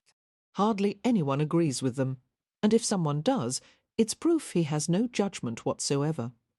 But somehow, by some verbal equivalent of a sleight-of-hand trick, Cam managed to get Leo to accompany them to Ramsay House. Later in the day, Cam described it to Amelia in private, the way Leo had mumbled and sulked for most of the visit, while Mr. Dashel had made notes and sketches. But there had been moments when Leo had seemed unable to resist commenting on his abhorrence of Baroque trimmings and flourishes, and how the house should be designed with symmetry and proportion. "Did you mention to Mr. Dashel that Mr. Frost is currently staying in Hampshire?" Amelia asked. They walked slowly along a path that led into the wood, the sky blushing with the advent of evening. A brisk wind sent leaves skipping and whispering over the ground. Cam adjusted his stride to match Amelia's shorter one. Drawing off one of her gloves, he deposited it in his pocket and kept her bare hand in his. "No," he replied, "I didn't mention him. Why would I? Well, Mr. Frost is a very accomplished architect, and as a friend of the family, he has offered to give us the benefit of his expertise." "He's not a friend of the family," Cam said shortly, "and we don't need his expertise. There's no way in hell he's going to have anything to do with Ramsay House. He wishes to make amends. He was very kind in offering his services, if we should need." When, disconcerted by his tone, the word fast and sharp as a rifle shot, Amelia blinked. When what? Cam stopped and turned her to face him, his face hard. "When did he offer his bloody services?" "He came to visit while you were gone." Having never seen a display of temper from him before, Amelia pushed uneasily at his hands, which were gripping her shoulders a shade too tightly. "All he wanted," she continued, "was to offer help. If you believe that was all he wanted, you're more knave than I thought." "I am not naive," she said indignantly, "and there's no reason to be jealous. Nothing improper was said or done." His eyes held dangerous heat. "Were you alone in the room with him?" Amelia was amazed by his intensity. No man had ever regarded her with such possessive fury. She wasn't certain whether she was flattered, annoyed, or alarmed, or perhaps all three. "Yes, we were alone," she said, "with the door open, all very conventional. For Gadgos, perhaps, but not for Roma's." He lifted her until her weight was balanced precariously on her toes. "You are never to be alone with him, or any man except your brother or Meropen, unless I give my permission." Amelia's mouth fell open. "Permission? Never," he repeated grimly. Her own temper flared, but she managed to keep her voice even. "You see, this is why I'm not going to marry you. I will not be dictated to, I will not." Cam lowered his head and silenced her with his mouth, clenching his hand in her hair as she tried to turn her face away. She felt him press her lips open, delving inside, and her will to resist was undermined by a shock of pleasure. Since she had no hope of freeing herself, she tried to remain cold and still beneath the passionate assault. Feeling her lack of response, he lifted his head and glared at her. Amelia glared back at him. "It's not your house, and I'm not your—" He kissed her again, taking her head in his hands, concentrating on her mouth until she was pulsing everywhere. She moaned and went weak against him. Muttering in Romany, he pulled her to the trunk of the largest beech, its smooth grey bark knobbed and time-scarred. The branches had been weighted by their own mass until they touched the earth and reached upward again, as if the tree were a lazy giant resting on ancient elbows. Untying Amelia's bonnet ribbons, Cam tossed the garment to the ground. His mouth covered hers, his tongue stabbing inside her in rough, delicious strokes. He pushed her against the trunk, where a huge branch diverged in a bulky joist, and dug his knee into her skirts to keep her there. Beechnut husks crackled beneath their feet with each shift of their weight. With every kiss, Cam found a new angle, a deeper taste, making love to her mouth with blatant sensuality. The pale gold leaves blurred overhead. "Cam, no." Amelia whispered as his lips travelled down to her throat. Ignoring her, he unfastened the front of her bodice and untied it with a roughness that made her gasp. He bent to a cool, tight nipple, heating it with his mouth, biting tenderly at the tip. "Not here," she managed. Cam kissed his way up the taut column of her neck. "Here," he said thickly. "Where we are, no different than any wild creature in the wood." Taking her hand, he pulled it to the straining hardness of his sex. Her eyes half closed as she felt the hardness and heat of him, even through the fabric of his trousers. And she realized she wanted him so badly that she was shaking. Her fingers worked helplessly against the heavy shaft while he dragged up her skirts in great handfuls. He tugged at the tapes of her drawers, loosening them until the garment dropped to her knees. His hand slipped insistently between her thighs, pushing them apart. He touched inside her, seducing her with unbearably intimate caresses.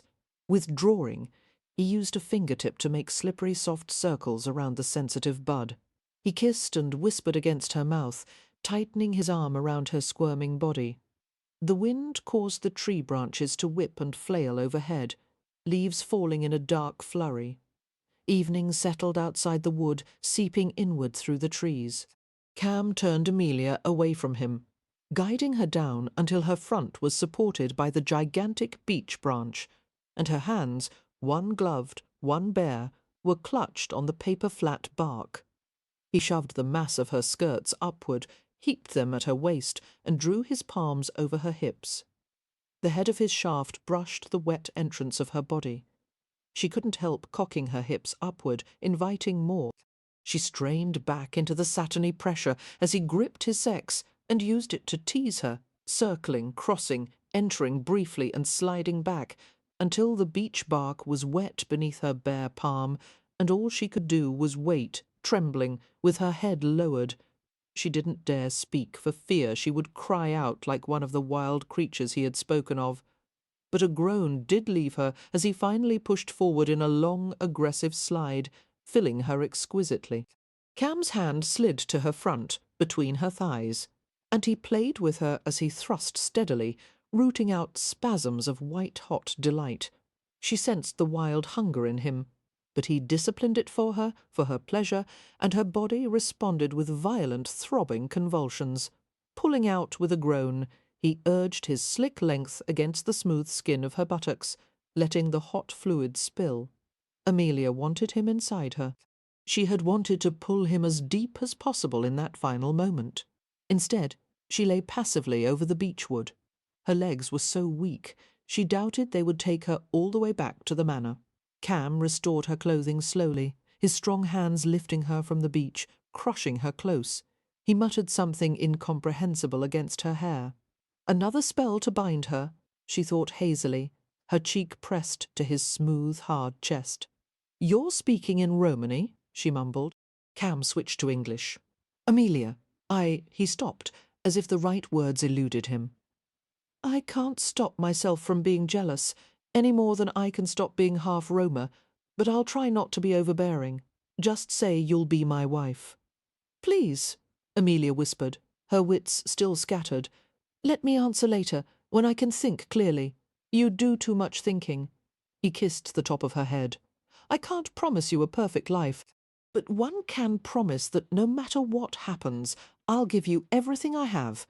We'll be together. You inside me inside you." He held her close and sighed shortly. "All right, give me an answer later. But remember, a dragon has only so much patience." Mr. Dashiell and his assistant stayed in Hampshire one more day, visiting Ramsay House to make additional sketches of the structure and the surrounding land. The assistant, Mr. Barksby, would take initial survey measurements and gather information. At Dashiell's invitation, Amelia accompanied them, pleased by the opportunity to watch them work. Cam, meanwhile, was forced to remain at the manor to meet with an estate manager, Mr. Gerald Pym. The manager worked for a Portsmouth firm that held a long-standing contract to supervise the Ramsay estate. Pym had been hastily dispatched after news of the fire to compile an initial report of the damage and take stock of the situation. Rents, repairs and development of the estate land would be discussed, as well as the contracts with John Dashiell. Much would have to be decided in short order to keep the few existing Ramsay tenants from fleeing. Hopefully in the future, with good management, more tenants might be attracted to the estate, providing badly needed income for the Hathaways. Ah! Ash, of that was conditional, of course, on how long Leo would remain alive. Since meeting with Mr. Pym was the responsibility of the current Lord Ramsay, Cam bullied Leo into attending the meeting with him, not because Leo would have anything sensible to contribute, but merely as a symbolic gesture. Besides, Cam had told Amelia grimly, "If I have to be bored witless talking about Gadjo affairs, there's no reason Leo should be spared." He had swept a proprietary glance over her, taking in the green wool walking dress and fur-trimmed black cloak. "I shouldn't let you go with Dashiell and Barksby," he said. "You'll be the only woman there. I don't like it." "Oh, it's all very circumspect. They're both gentlemen, and I'm spoken for," he had said curtly. "By me?" Her heart beat a little faster. "Yes, I know," she admitted, without looking at him. The small concession seemed to please him. He pushed the door closed with his foot and reached beneath her cloak with importunate hands. He kissed her as if he could breathe her in. Fierce kisses, hard ones, teasingly articulate ones, soft enticing ones, kisses to light bonfires and fill the sky and hold the stars aloft. When Cam finally relented and eased her away from the door to open it, he said one word in her scarlet ear before she fled. The word went down to the marrow of her bones. Tonight, walking around the ragged exterior of Ramsay House, Amelia talked animatedly with John Dashiell, asking about his past projects, his ambitions, and whether there were difficulties in working with one's brother. "We knock heads quite often, I'm afraid," Dashiell replied, squinting against the afternoon sun. A quick grin illuminated his face. "We both hate to compromise. I accuse him of being set in his ways, and he accuses me of arrogance. The pity of it is, we're both right," Amelia laughed. "But the job gets done. Yes, we're inspired to reach a compromise by the necessity of paying the bills. Here, take my arm. The ground is uneven." His arm was firm and steady beneath her gloved hand. She felt a rush of liking for him. "I'm very glad you came to Hampshire, Mr. Dashiell. I know Lord Ramsay appreciates your efforts on our behalf. Does he?" "Oh, yes. I'm sure he would have said so, except that he's had a great deal hanging on his mind of late." "I met him once, actually," Dashiell said. "2 years ago, when he was still articled to Roland Temple. Though your brother doesn't seem to recollect the meeting. I was very much impressed with him at the time. He was a pleasant and prepossessing man, full of plans." Amelia lowered her gaze. "I'm sure he is greatly altered from the time you saw him last. He seems a different man altogether. He hasn't yet recovered from his fiancée's death." Amelia's voice dropped to a near whisper as she confided, "Sometimes I fear he never will." Dashiell stopped and turned her to face him. Compassion flickered in his eyes. "Ah, that is the price of love, I'm afraid. The pain one suffers from its loss. I'm not convinced it's worth it. Perhaps if one must love, one should do so in moderation." That sounded sensible, but as Amelia opened her mould to agree, the words stuck in her throat, and what finally came out was an unsteady laugh. "Moderation in love," she mused aloud. "It's not something that would inspire a poet, is it? A poet's view of the world would make for an uncomfortable life, wouldn't it? Everyone at the mercy of his or her passions, all of us tearing our hair out for the sake of love. Or riding off at midnight," Amelia said, "living out one's dreams and fantasies." "Exactly. It has all the makings of disaster." "Or romance," she said, hoping he didn't notice the slight catch in her voice. "Spoken like a woman." Amelia laughed. "Yes, Mr. Dashiell, I'll confess that I'm not immune to the idea of romance. I hope that doesn't lessen your opinion of me." "Not in the slightest. In fact," his voice gentled, "I hope that I will be able to visit you as the work on Ramsay House progresses. I would greatly enjoy the company of such a charming and lovely woman with an obviously sensible disposition." "Thank you," Amelia said, the colour in her cheeks rising. But as she stared at the well-dressed gentleman before her, her mind summoned the image of a handsome face with wicked golden eyes and the mouth of a fallen angel, his head silhouetted against a sky flooded with midnight stars, exotic, unpredictable, a man who would never be quite tame. You inside me inside you. I would enjoy your company as well, sir, she heard herself say. She blushed as she added, "But you should know that I have an understanding with Mr. Rohan." When thankfully her companion was quick to grasp her meaning. He did not seem surprised.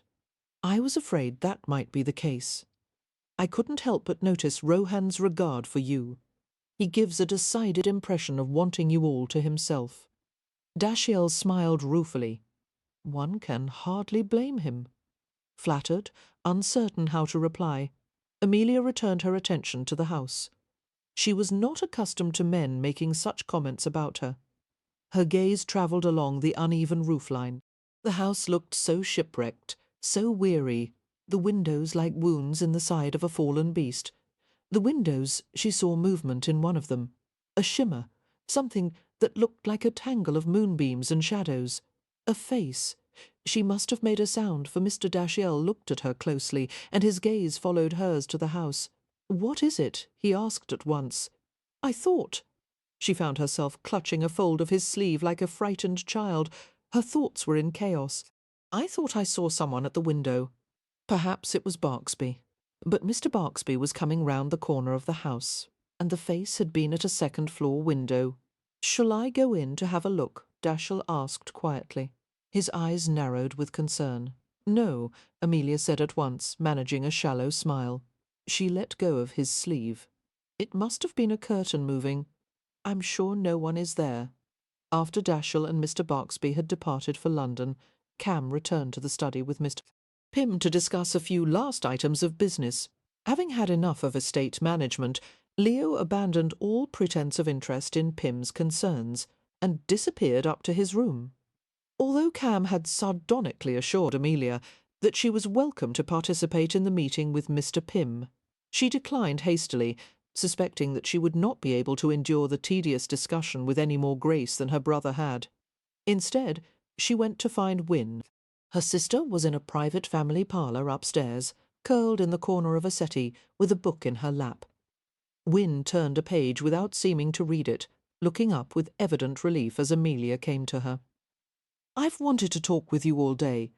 Wynne moved her feet to make room for Amelia. "You seemed so distracted after the visit to Ramsay House. Was it seeing the house? Did it make you melancholy? Or was it Mr. Dashiell? Did he try to flirt with you?" "Heavens!" Amelia said with a disconcerted laugh. "What could have given you the idea that he would want to flirt with me?" Wynne smiled and shrugged a little. "He seems rather charmed by you." "Sure." Wynne's smile broadened until she looked like her old mischievous self, as she had been in the days before the scarlet fever. "You only say sure because you have Mr. Rohan on the string." Amelia's eyes widened, and she looked around as if fearing someone might have overheard them. "Hush, Wynne! I don't have anyone on the string." What a horrid expression! "I can't believe, face the truth," Wynne said, enjoying her sister's discomfort. "You've become a femme fatale." Amelia rolled her eyes. "Continue to make jest of me, and I won't tell you what happened during the visit to Ramsay House." What? Oh, do tell, Amelia. I've nearly withered away from boredom. Amelia found it difficult to speak casually about the event. She swallowed hard. "I feel like a lunatic saying it, but when I was walking with Mr. Dashiell and looking at the house, I saw a face in one of the upstairs windows." "Someone was inside?" Wynne asked in a thready whisper. She reached out and took Amelia's chilled fingers in hers. "Not a person. It was Laura." "Oh." The word was a mere wisp of sound. "I know it's difficult to believe. No, it isn't. Remember I saw her face on the magic lantern slide, the night of the fire," and Wynne hesitated, her slim white fingers moving over the back of Amelia's hand. "Having been close to death once, I find it easy to believe such apparitions could be real." The silence was cold and tense. Amelia struggled to be rational, to make sense of impossible things. She spoke with difficulty. "Then you think Laura is haunting Leo?" "If she is," Wynne whispered, "I think it's out of love. I think he's going mad from it." At Wynne's silence, the lack of disagreement, Amelia said desperately, "How can we stop it from happening?" "We can't. Leo's the only one who can." Annoyed, Amelia jerked her hand away. "Pardon me if I can't be fatalistic about it. Something has to be done." "Then do something," Wynne said coolly, "if you're willing to risk pushing him over the edge." Amelia leaped from the settee and glared at her. What in God's name did Wynne expect of her? To stand aside passively while Leo destroyed himself. Weariness cut through the vibrating anger. She was tired of everything, all of it, tired of thinking and worrying and fearing, and getting nothing for it but the singular ingratitude of her siblings. "Damn this family," she said hoarsely, and left before even harsher words could be exchanged. Foregoing supper, Amelia went to her room and lay on the bed fully clothed. She stared up at the ceiling until the room grew quite dark. The sun was extinguished, the air became still and cool. She closed her eyes, and when she opened them again, the room was filled with impenetrable blackness. There was movement around her, beside her, and she started and put her hand out. She encountered warm human flesh, an arm lightly covered with hair, a strong wrist. "Cam!" she whispered, relaxing. She felt the smooth gold band at the base of his thumb. Cam didn't say a word. He undressed her slowly, one garment at a time, and she accepted his ministrations in a dreamlike silence. The troubled feeling in her chest eased as sensations rose and blossomed. He found her mouth and licked it open, kissing her fully. She lifted her arms to the dark, gorgeous creature over her, the flowing strength of him covering her with every breath he took. His chest slid against the stiff tips of her breasts, the light friction eliciting muted cries from her throat. His mouth broke from hers, exploring her shoulders and chest with hot, open kisses, as if he were intent on tasting every part of her. He caressed her stomach with the backs of his fingers, teased his thumb around the rim of her navel, his hands clever and sublimely gentle. He had not entered her yet, but she already felt him at the centre of her, the pulse, the pleasure, you inside me. She reached for him blindly, her limbs folding around him. He resisted with a silken laugh, playing, stretching her limbs out and spreading her wide beneath him. His mouth dragged over her, sucking and teasing, and between her thighs she went absolutely wet. He touched her with his tongue, delving with the tip until he found the sensitive place that throbbed so exquisitely. The muscles in his arms bulged as he slid them beneath her legs, making a cradle of her hips. She struggled a little, not in protest, but supplication, shivering with each swirl and glide of his tongue. Dazed and aching, she felt herself lifted in the darkness, his hands arranging her, closing on her legs. He made her kneel over him, pulling her hips down, pushing them back and forth in a gentle rhythm. His mouth was on her again, and she groaned helplessly as she was rubbed repeatedly across the heat and wetness and the tender flicking tongue. His teasing fingers slid inside her, and she began to pant with ecstasy, sensation wrapping around on itself. A knock at the door shattered the voluptuous quiet. "Oh, God!" Amelia whispered, freezing. The knock repeated, more urgent this time, along with Poppy's muffled voice. Cam took his mouth from her, his fingers slowly withdrawing from her clenching flesh. "Poppy," Amelia called out weakly, "can't it wait?" "No." Amelia clambered off Cam, her nerves throbbing viciously at the abrupt halt to their love-making. Cam rolled to his stomach and uttered a soft curse, his fingers digging into the bedclothes. Lurching around the room as if she were on the deck of a tossing ship, Amelia managed to find her robe. She pulled it on and fastened a few random buttons down the front. She went to the door and opened it a mere 2 inches. "What is it, Poppy? It's the middle of the night." I know. Poppy said anxiously, finding it difficult to meet her gaze. "I wouldn't have. It's just... I didn't know what to do. I had a bad dream, a terrible nightmare about Leo, and it seemed so real. I couldn't go back to sleep until I made certain he was all right, so one went to his room and he's gone." Amelia shook her head in exasperation. "Bother Leo. We'll look for him in the morning. I don't think any of us should go chasing after him tonight in the dark and cold. He probably went to the village tavern, in which case I found this in his room." Poppy held out a slip of paper to her. Frowning, Amelia read the note. "I'm sorry. I don't expect you to understand you. I be better off this way." There were another few words scratched out. "Hope, someday." And at the bottom, "Once again, I'm sorry. There was no signature. No need for one." Amelia was surprised by how calm her own voice sounded. "Go to bed, Poppy." But his note? I think it means, "I know what it means. Go to bed, dear. Everything will be all right. Are you going to find him?" "Yes, I'll find him." Amelia's artificial composure vanished the moment the door closed.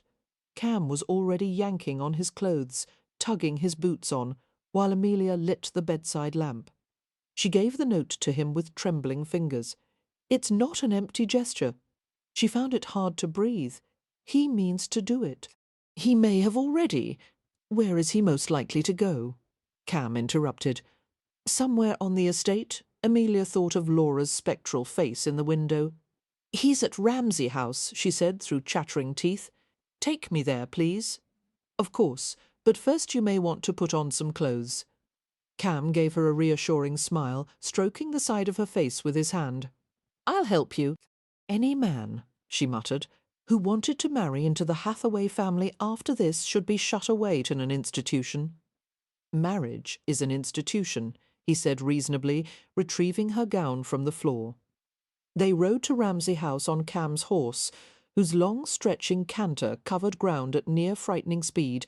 It all seemed part of another nightmare, the rushing darkness and gnawing cold, the feeling of hurtling forward beyond her control. But there was Cam's steadfast form at her back, one arm locking her securely in place. She feared what they would find at Ramsay House. If the worst had already happened, she would have to accept it. But she was not alone. She was with the man who seemed to understand the very warp and weft of her soul. As they approached the house, they saw a horse grazing disconsolately over patches of grass and gorse. It was a welcome sight. Leo was here, and they wouldn't have to go scouring through Hampshire to find him. Helping Amelia to the ground, Cam took her hand in his. She held back, however, as he tried to pull her toward the front door. "Perhaps," she said tentatively, "you should wait here while I—" "Not a chance in hell. He may be more responsive if one approach him by myself, just at first. He's not in his right mind. You're not going to face him without me. He's my brother. And you're my Romney." "What is that?" "I'll explain later."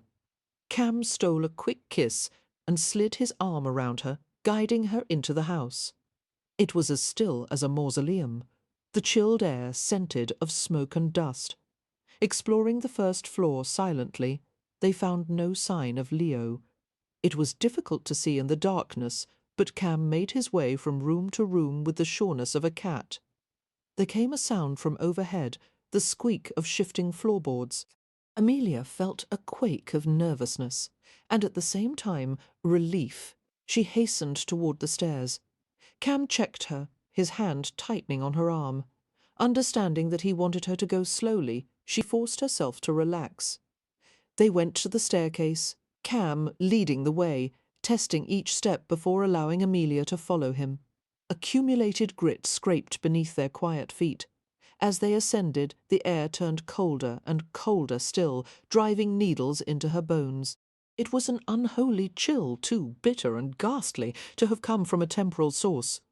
A coldness that dried her lips and made her teeth ache.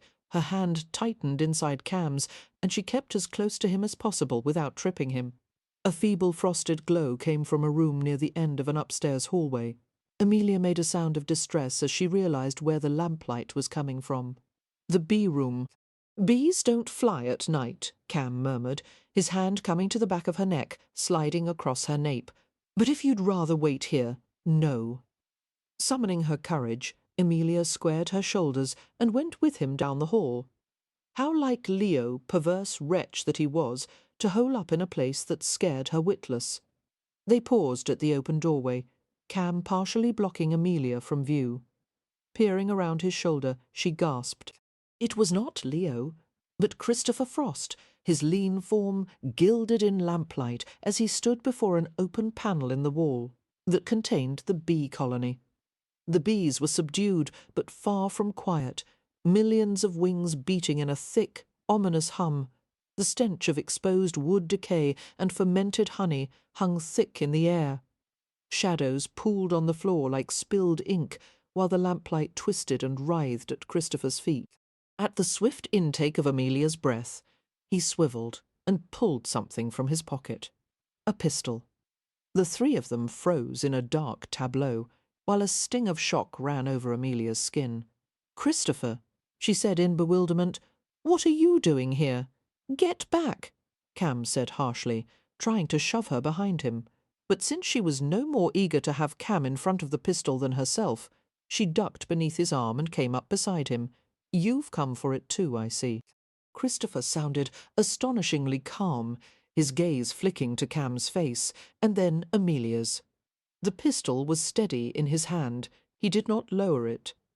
Come for what? Bewildered, Amelia stared at the gaping hole in the wall, a rectangular space at least 5 feet tall. "Why have you made that opening in the wall?" "It's a sliding panel," Cam said tersely, not taking his gaze from Christopher. "Made to conceal a hiding place." Wondering why they both seemed to know something about Ramsay House that she didn't, Amelia asked blankly. "A hiding place for what?" "It was designed long ago," Christopher replied, "as a place for persecuted Catholic priests to conceal themselves." Her bewildered mind tried to make sense of things. She had read about such places. Long ago Roman Catholics had been hunted and executed by law in England. Some of them had escaped by hiding in the homes of Catholic sympathizers. She had never suspected, however, that such a place had been incorporated in Ramsay House. "How did you know about—" Finding it difficult to speak, she gestured stiffly to the cavity in the wall. "It was referenced in the private journals of the architect, William Bissell. The notes are now in the possession of Roland Temple." And now, Amelia thought, after 2 centuries, this hiding place had been revealed, with a colony of bees in residence. "Why did Mr. Temple tell you about it? What are you hoping to find?" Christopher glanced at her with amused contempt. "Are you pretending ignorance, or do you really have no idea?" "I can guess," Cam said. "It probably has something to do with a bit of local law concerning hidden treasure at Ramsay House." He shrugged a little at their curious glances. "Westcliff mentioned it once in passing." "Treasure here?" Amelia scowled in disgruntlement. "Why has no one mentioned it to me before? It's nothing but unfounded rumour, and the origins of the supposed treasure aren't usually mentioned in polite company." Cam sent Christopher a cold glance. "Put the gun away. We've no intention of interfering." "Yes, we do," Amelia said irritably. "If there is some kind of treasure at Ramsay House, it belongs to Leo, and why are the origins of it so unmentionable?" Frost answered, the gun still trained on Cam. "Because it consists of tokens and jewels given by King James to his lover back in the 16th century. Someone in the Ramsay family. The king had an affair with Lady Ramsay?" "With Lord Ramsay, actually." Amelia's jaw slackened. "Oh." She frowned and rubbed her frozen arms through her sleeves in a futile effort to warm them. "So you think this treasure is here in one of Bissell's hiding places, and all this time you've been trying to find it. Your offer of friendship, your regret for having abandoned me, that was all a sham, for the sake of some wild goose chase." It wasn't all a sham. Christopher gave her a scornful, vaguely pitying glance. "My interest in renewing our relationship was genuine until I realized you had taken up with a gypsy. I don't accept soiled goods." Infuriated, Amelia started for him with her fingers curled into claws. "You aren't fit to lick his boots," she cried, struggling as Cam hauled her backward. "Don't," Cam muttered, his hands like iron clamps on her body. It's not worth it. Calm yourself. Amelia subsided, glaring at Christopher, while increasing cold chills rippled through the air. Even if the treasure were here, you wouldn't be able to retrieve it, she snapped. The wall is filled with a hive containing at least 200,000 bees. That's where your arrival turns fortuitous. The pistol was trained directly at her chest. He spoke to Cam. You're going to get it for me? Or I'll put a bullet in her. Don't you dare, Amelia said to Cam, gripping one of his arms in both of hers. He's bluffing. Are you going to risk her life on the possibility, Rohan? Christopher inquired almost diffidently. Amelia struggled to hold on to Cam as he disengaged his arm from her grasp. Don't do it. Easy, Manisha. Cam gripped her shoulders and gave her a little shake. Hush! You're not helping. He looted at Christopher. Let her leave, he said evenly. I'll do whatever you ask. Christopher shook his head. Her presence provides an excellent incentive for you to cooperate. He gestured with the pistol. Get over there and start looking. You've gone mad, Amelia said. Hidden treasure and pistols and skulking about at mid. She stopped as she saw a shimmer of movement, of silvery whiteness in the air. A rush of biting cold swept through the room while the shadows congealed around them. Christopher seemed not to notice the abrupt drop in temperature or the dance of translucent paleness between them. Now, Rohan, Cam, hush. He touched the side of Amelia's face and gave her an unfathomable glance. But the bees? It's all right. Cam went to pick up the lamp from the floor. Carrying it to the open panel, he held it inside the hollow space and leaned in. Bees began to settle and crawl over his arm, shoulders and head. Staring at him fixedly, Amelia saw his arm twitch, and she realized he'd been stung. Panic tightened around her lungs, making her breathing quick and shallow. Cam's voice was muffled. There's nothing except bees and honeycomb. There has to be, Christopher snapped. Go in there and find it. He can't, Amelia cried in outrage. He'll be stung to death. He aimed the pistol directly at her. Go, Christopher, commanded Cam. Bees were showering onto Cam, crawling over his shining black hair and face and the back of his neck. Watching him, Amelia felt as if she were trapped in a waking nightmare. Nothing's here, Cam said, sounding astonishingly calm. Now, Christopher seemed to take a vicious satisfaction in the situation. You've hardly looked go inside and don't come out without it. Tears sprang to Amelia's eyes. You're a monster, she said furiously. There's nothing in there, and you know it. Look at you, he said, sneering, weeping over your gypsy lover. How low you've fallen before she could respond. A blue-white burst of light filled the room in a noiseless strike. The lamp flame was extinguished in a freezing blast. Amelia blinked and rubbed the moisture from her eyes and turned in a bewildered circle as she tried to find the source of the light. Something shimmered all around them, coldness and brilliance and raw energy. She stumbled toward Cam with her arms outstretched. The bees lifted in a mass and flew back to the hive, the blue light causing their wings to glitter like a rain of sparks. Amelia reached Cam, and he caught her in a warm, hard grip. Are you hurt? She asked, her hands frantically searching him. No, just a sting or two. He broke off with a sharp inhalation, twisting in his arms. Amelia followed his gaze. Two hazy forms, distorted in the broken light, struggled for possession of the gun. Who was it? Who else had come into the room? Not a heartbeat had passed before Cam had shoved her to the floor. Stay down. Without pausing, he launched himself toward the combatants. But they had already broken apart, one man tumbling to the floor with the pistol in his grip, the other running for the door. Cam went for the fallen man, while the air crackled as if the room were filled with burning Catherine wheels. The other man fled, and the door slammed shut behind him, although no one had touched it. Dazed, Amelia sat up while the fractured light dissolved into a faint blue radiance that clung to the outlines of the men nearby. Cam? She asked uncertainly. His voice was low and shaken. It's all right, Hummingbird. Come here. She reached them and gasped as she saw the intruder's face. Leo, "What are you? How did you—" Her voice faltered at the sight of the pistol in his hand. He held it loosely against his thigh. His face was calm, his mouth curved with a faint, wry smile. "I was going to ask you the same thing," Leo said mildly. "What the devil are you doing here?" Amelia sank to the floor beside Cam, her gaze remaining on her brother. "Poppy found your note," she said breathlessly. "We came here because we thought you were going to do yourself in." "That was the general idea," Leo said, "but I went to the tavern for a drink on the way, and when one finally got here it was a bit crowded for my taste. Suicide is something a fellow likes a bit of privacy for." Amelia was unnerved by his tranquil manner. Her gaze fell to the pistol in his hand, then returned to his face. Her hand crept to Cam's tense thigh. The ghost was with them, she thought.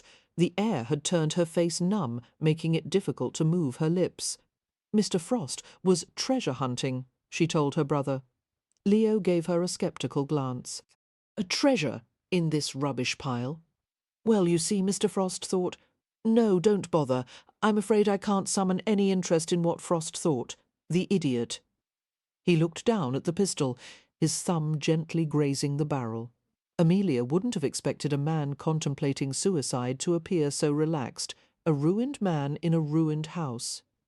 Every line of his body spoke of weary resignation. He looked at Cam. "You need to take her out of here," he said quietly. Amelia had begun to tremble, knowing that if they left him here he would kill himself. She could think of nothing to say, at least nothing that wouldn't sound theatrical, unconvincing, absurd. Her brother's mouth quirked as if he were too exhausted to smile. "I know," he said gently. "I know what you want and what you don't want. I know you wish I could be better than this, but I'm not." He blurred before her. Amelia felt tears sliding from her eyes, the wetness turning icy by the time they reached her chin. "I don't want to lose you." Leo bent both his knees and braced an arm across them, his fingers remaining curled around the gun handle. "I'm not your brother, Amelia. Not any more. I changed when Laura died. I still want you. No one gets what they want," Leo muttered. "Not now." Cam watched her brother intently. A long silence unfolded in pained degrees, while a burning cold breeze fanned over the three of them. "I could try to persuade you to set the gun aside and go home with us," he said eventually, "to hold off one more day, but even if I stopped you this time, one can't keep a man alive when he doesn't want to be." "True," Leo said. Amelia opened her mouth with a shuddering protest, but Cam stopped her, his fingers pressing gently over her lips. Cam continued to stare at Leo, not with concern, but a sort of detached contemplation, as if he were focusing on some mathematical equation. "No one can be haunted," he said quietly. "Without having willed it, you know that, don't you?" The room grew even colder, if that were possible, the windows rattling, the lamplight flickering, alarmed by the taut vibrations in the air, the unseen presence circling them. Amelia huddled against Cam's back. "Of course I do," Leo said. "I should have died when she did. I never wanted to be left behind. You don't know what it's like. The thought of finally ending this is a bloody relief. But that's not what she wants." Hostility flared in the light eyes.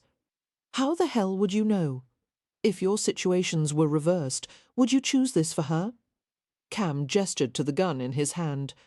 "I wouldn't ask that sacrifice of someone I love. You have no bloody idea what you're talking about." "I do," Cam said. Understand. And I'm telling you to stop being selfish. You grieve too much, my Frau. You've forced her to come back to comfort you. You have to let her go. Not for your sake, but hers. I can't." But emotion had begun to spread across Leo's face like cracks in an eggshell. Blue light danced through the room, while a frigid wind lifted a few locks of Leo's hair like invisible fingers. "Let her be at peace," Cam said, more quietly now. "If you take your own life, you'll end up condemning her, as well as yourself, to an eternity of wandering. It's not fair to her." Leo gave a wordless shake of his bent head, cradling his folded knees in a posture that reminded Amelia of the boy he'd once been. and she understood his grief with a thoroughness that had been impossible for her before. What if Cam were taken from her without warning? She could never again know the feel of his hair in her hands or the caress of his lips against hers. No consummation of all she had begun to feel, the promises, smiles, tears, hopes, all ripped from her grasp, forever. How much she would miss, how much could never be replaced by anyone else. Aching with compassion, she watched as Cam moved to her brother.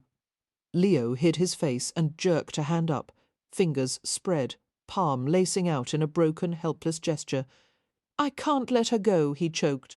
The lamp blew out, and a pane of glass shattered, while a freezing blast of air struck them. Energy crackled through the room, tiny snaps of light appearing around them. "You can do it for her," Cam said, putting his arms around her brother in the way he might have comforted a lost child. "You can won!" Leo began to cry harder, each breath a burst of angry despair. "Oh, God!" he groaned. "Laura, don't leave me!" But as he wept, the atmosphere seemed to settle, glacier cold and calm, and the blue light, like the afterglow of a distant dying star, began to fade. There was a quiet drone of wings, a few bees venturing from the hive, then flying back to settle for the night. Cam was murmuring something now, holding Leo in a firm, protective grasp. He spoke in Romany, the words drifting into the thinning air. A promise, a compact offered to a fading, formless spirit, until all that was left were three people sitting among shattered glass in the darkness, a discarded weapon on the floor. "She's gone," Cam said softly. "She's free," Leo nodded, his face hidden. He was damaged, but still alive, broken, but not beyond the hope of repair. And reconciled to life at last, chapter 22. After they had taken Leo back to Stony Cross Manor and put him to bed, Amelia stood outside his room with Cam. Her emotions were brimming so high and strong, it took all her strength to contain them. "I'm going to tell Poppy that he's all right," she whispered. Cam nodded, silent and somewhat distracted. Their fingers tangled briefly. They parted company, and Amelia went to find her sister. Poppy was in bed, lying on her side, her eyes fully open. "You found Leo?" she murmured as Amelia came to her. "Yes, dear. Is he?" "He's fine, I think." Amelia sat on the edge of the mattress and smiled down at her. "I think he'll be better from Nov on, like the old Leo." "I don't know," Poppy yawned. "Amelia, will you be grumpy if I ask something?" "I'm too tired to be grumpy. Ask away. Are you going to marry Mr. Rohan?" The question filled Amelia with dizzying delight. "Should I?" "Oh, yes. You've been compromised, you know. Besides, he's a good influence on you. You're not nearly so much of a porcupine when he's around." "Delightful child," Amelia observed to the room in general, and grinned at her sister. "I'll tell you in the morning, dear. Go to sleep." She walked through the sombre stillness of the hallway, feeling as nervous as a bride as she went to find Cam. It was time to be open, honest, trusting, as she had never been before, not even in their most intimate moments. Her heartbeat resounded everywhere, even in the tips of her ringers and toes. She went to Cam's room, where lamplight seeped through the fissure of the partially open door. Cam was sitting on the bed, still clothed. His head was lowered, hands braced on his knees in the posture of a man who was deep in thought. He glanced up as she came into the room and closed the door. "What's the matter, love?" Amelia approached him hesitantly. "I'm afraid you won't let me have what I want." His slow smile robbed her of breath. "I have yet to refuse you anything. I'm not likely to start now." Amelia stopped before him. Her skirts crowded between his parted knees. The clean, salty, evergreen scent of him drifted to her nostrils. "I have a proposition for you," she said, trying for a businesslike tone. "A very sensible one. You see—" She paused to clear her throat. "I've been thinking about your problem." "What problem?" Cam played lightly with the folds of her skirts, watching her face alertly. "Your good luck curse. I know how to get rid of it. You should marry into a family with very, very bad luck. a family with expensive problems. And then you won't have to be embarrassed about having so much money, because it will flow out nearly as fast as it comes in. Very sensible. Cam took her shaking hand in his, pressed it between his warm palms, and touched his foot to her, rapidly tapping one. Hummingbird, he whispered. You don't have to be nervous with me. Gathering her courage, Amelia blurted out, I want your ring. I want never to take it off again. I want to be your Romney forever. She paused with a quick, abashed smile. Whatever that is. My bride. My wife. Amelia froze in a moment of throat-clenching delight as she felt him slide the gold ring onto her finger, easing it to the base. When we were with Leo tonight, she said scratchily, I knew exactly how he felt about losing Laura. He told me once that I couldn't understand unless I had loved someone that way. He was right. And tonight, as I watched you with him, I knew what I would think at the very last moment of my life. His thumb smoothed over the tender surface of her knuckle. Yes, love, I would think, she continued. Oh, if I could have just one more day with Cam, I would fit a lifetime into those few hours. Not necessary, he assured her gently. Statistically speaking, we'll have at least 15,000 days to spend together. I don't want to be apart from you for even one of them. Cam cupped her small, serious face in his hands, his thumbs skimming the trace of tears beneath her eyes. His gaze caressed her. Are we to live in sin, love, or will you finally agree to marry me? Yes, yes, I'll marry you, although I still can't promise to obey you. Cam laughed quietly. We'll manage around that, if you'll at least promise to love me. Amelia gripped his wrists, his pulse steady and strong beneath her fingertips. Oh, I do love you. I love you too. My fate. You're everything She would have said more, if he had not pulled her head to his, kissing her with hard, thrilling pressure. They undressed with haste, tugging at each other's clothes with a clumsiness wrought of desire and fervour. When at last their skin was laid bare, Cam's urgency eased. His hands glided over her with deliberate slowness, every caress bringing tremors of pleasure to the surface. His features were austerely beautiful as he rolled her to her back, his mouth lowered to her breasts, his hands cupping the rounded flesh, tongue and teeth, gently navigating the tips. Amelia moaned his name, surrendering helplessly as he rose to kneel between her legs. His hand closed over her hips, lifting and bracing them on his spread thighs. Cam watched her, his eyes flashing demon fire as he stroked her, toying with the soft cleft, the sensitive flesh within. She reached for him, needing his weight on her, unable to pull him down. All she could do was whimper and arch as he filled her with his fingers, his thumb making wicked swirls, his thighs solid beneath her straining hips. Her breath hissed between her teeth, while her hands tightened around handfuls of the bed linens. His fingers slid away from her, leaving her shuddering as her body closed in vain around the emptiness. But then he was pushing into her, filling her completely. She lifted high to take him, and gasped as he eased over her with deliberate slowness. Her hand crept blindly from his shoulder to his face, where she felt the shape of his smile. "Don't tease," she muttered, trembling with need. "I can't bear it, sweetheart." His silky whisper caressed her cheek. "I'm afraid you'll have to—" "Why?" She caught her breath as he withdrew, giving her only the tip of his shaft. "Because there's nothing I love more than teasing you." And he took an eternity to push inside her again, his hands caressing her, every movement so incremental and delicious and merciless that by the time he entered her completely, she had already climaxed. Twice. "Stay inside me," she begged hoarsely as he began a steady rhythm, the heat building again. "Stay, stay," the words flattened into a long moan. Cam bent over her, driving ruthlessly hard, his breath coming in hot strikes against her face and throat. He stared into her dazed eyes, taking fierce satisfaction in the sight of her pleasure. His hands slipped beneath her skull, cradling her head as he kissed her. He buried a vehement groan into the sweet depths of her mouth and let his release spin out inside her.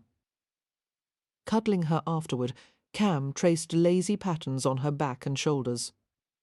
Amelia rested on him, enjoying the steady lift and fall of his breathing. After the wedding, he murmured, "I may take you away with me for a little while."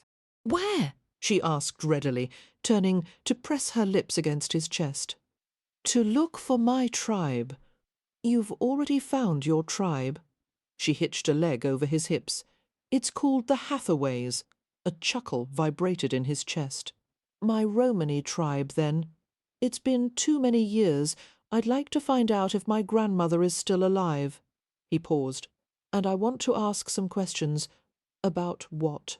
Drawing her hand to his forearm, Cam pressed it to his tattoo. Thinking of Meropen's identical tattoo and the strange, impossible coincidence of it, Amelia frowned in curiosity. "What kind of connection might there be between you and Meropen?" "I have no idea." Cam smiled ruefully. "God help me, I'm half afraid to find out." "Whatever it is," she said, "we'll trust in fate." Cam's smile widened. "So you believe in fate now? And luck?" Amelia said, her hand tightening on his arm. "Because of you? That reminds me." He raised himself on one elbow and looked down at her, dark lashes sweeping over glowing amber. "I have something to show you. Don't move, I'll bring it here." "Can't it wait?" she protested. "No, I'll be back in a few minutes. Don't fall asleep." He left the bed and drew on his clothes, while Amelia took possessive pleasure in the sight of him. To keep from falling asleep while he was gone, she went to the washstand and used a cold cloth to freshen herself. Hurrying back to the bed, she sat and tucked the covers beneath her arms. Cam returned, noiseless as a cat, carrying an object that was approximately the shape and size of a slipper box. Amelia regarded it quizzically as he set it beside her. The heavy box was made of wood and heavily tarnished and pitted silver, the whole of it giving off an acid-sweet reek. As Amelia ran her fingers experimentally over the surface, she discovered the surface was slightly tacky. Fortunately, it was wrapped in oilcloth, Cam said. Otherwise it would have been soaked in fermented honey. Amelia blinked in astonishment. "Don't say this is the treasure that Christopher Frost was looking for." "I found it when I was getting the crushed bees for Meropen's poultice. I brought it back for you." He looked vaguely apologetic. "I meant to tell you about it earlier, but it slipped my mind." Amelia stifled a laugh. "The average man would hardly forget something like a cachet box, possibly containing treasure. But to Cam, it probably had little more significance than a box of hazelnuts. Only you," she said, "could go looking for bee venom and find hidden treasure." Lifting the box, she shook it gently, feeling the movement of weighty objects within. "Blast, it's locked!" She reached in the wild disarray of her coiffure. Finding a hairpin, she handed it to him. Why do you assume I can pick a lock? He asked, a sly flicker in his eyes. I have complete faith in your criminal abilities, she said. Open it, please. Obligingly, he bent the pin and inserted it into the ancient lock. Why didn't you tell Mr. Frost that you'd already found the treasure? Amelia asked as he worked to find the catch. Then you might have been spared being swarmed by all those bees. I wanted to save this for your family. Frost had no right to it. Before another minute had passed, the lock had clicked and the box was open. Amelia's heart pounded with excitement as she lifted the lid. She found a sheaf of letters, perhaps a half-dozen, tied with a thin braided lock of hair. Gingerly she picked up the bundle, pulled the top letter out, and unfolded the ancient yellowed parchment.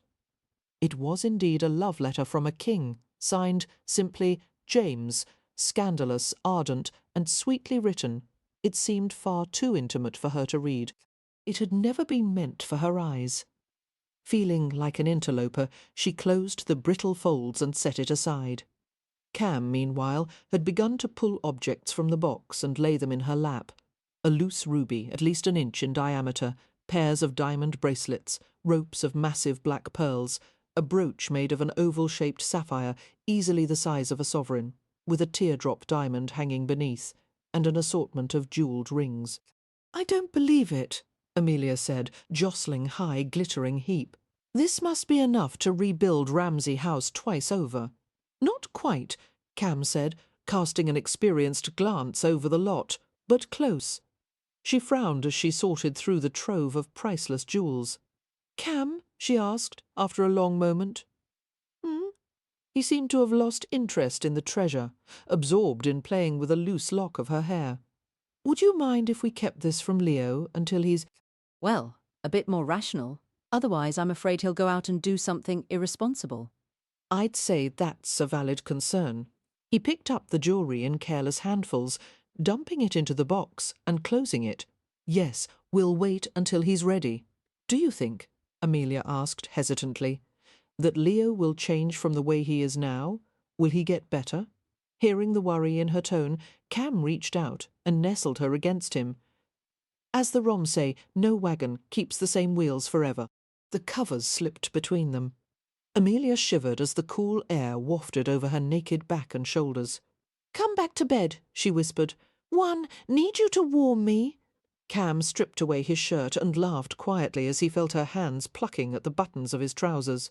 "What happened to my prudish gadget? I'm afraid—" She reached into his open falls and stroked his aroused flesh. "That continued association with you has made me shameless." "Good. I was hoping for that." His lashes lowered and his voice turned slightly breathless at her touch. "Amelia, if we have children, will you mind that they're part Roma?" "Not if you don't mind that they're part Hathaway." He made a sound of amusement and finished undressing. "And I thought life on the road would be a challenge. You know, it would terrify a lesser man, trying to manage your family. You're right. I can't imagine why you're willing to take us on." He gave her naked body a frankly lascivious glance as he joined her beneath the covers. "Believe me, the compensations are well worth it." "What about your freedom?" Amelia asked, snuggling close as he lay beside her. "Are you sorry to have lost it?" "No, love." Cam reached to turn down the lamp, enfolding them in velvet darkness. "I've finally found it, right here with you." And he lowered himself into the clasp of her waiting arms.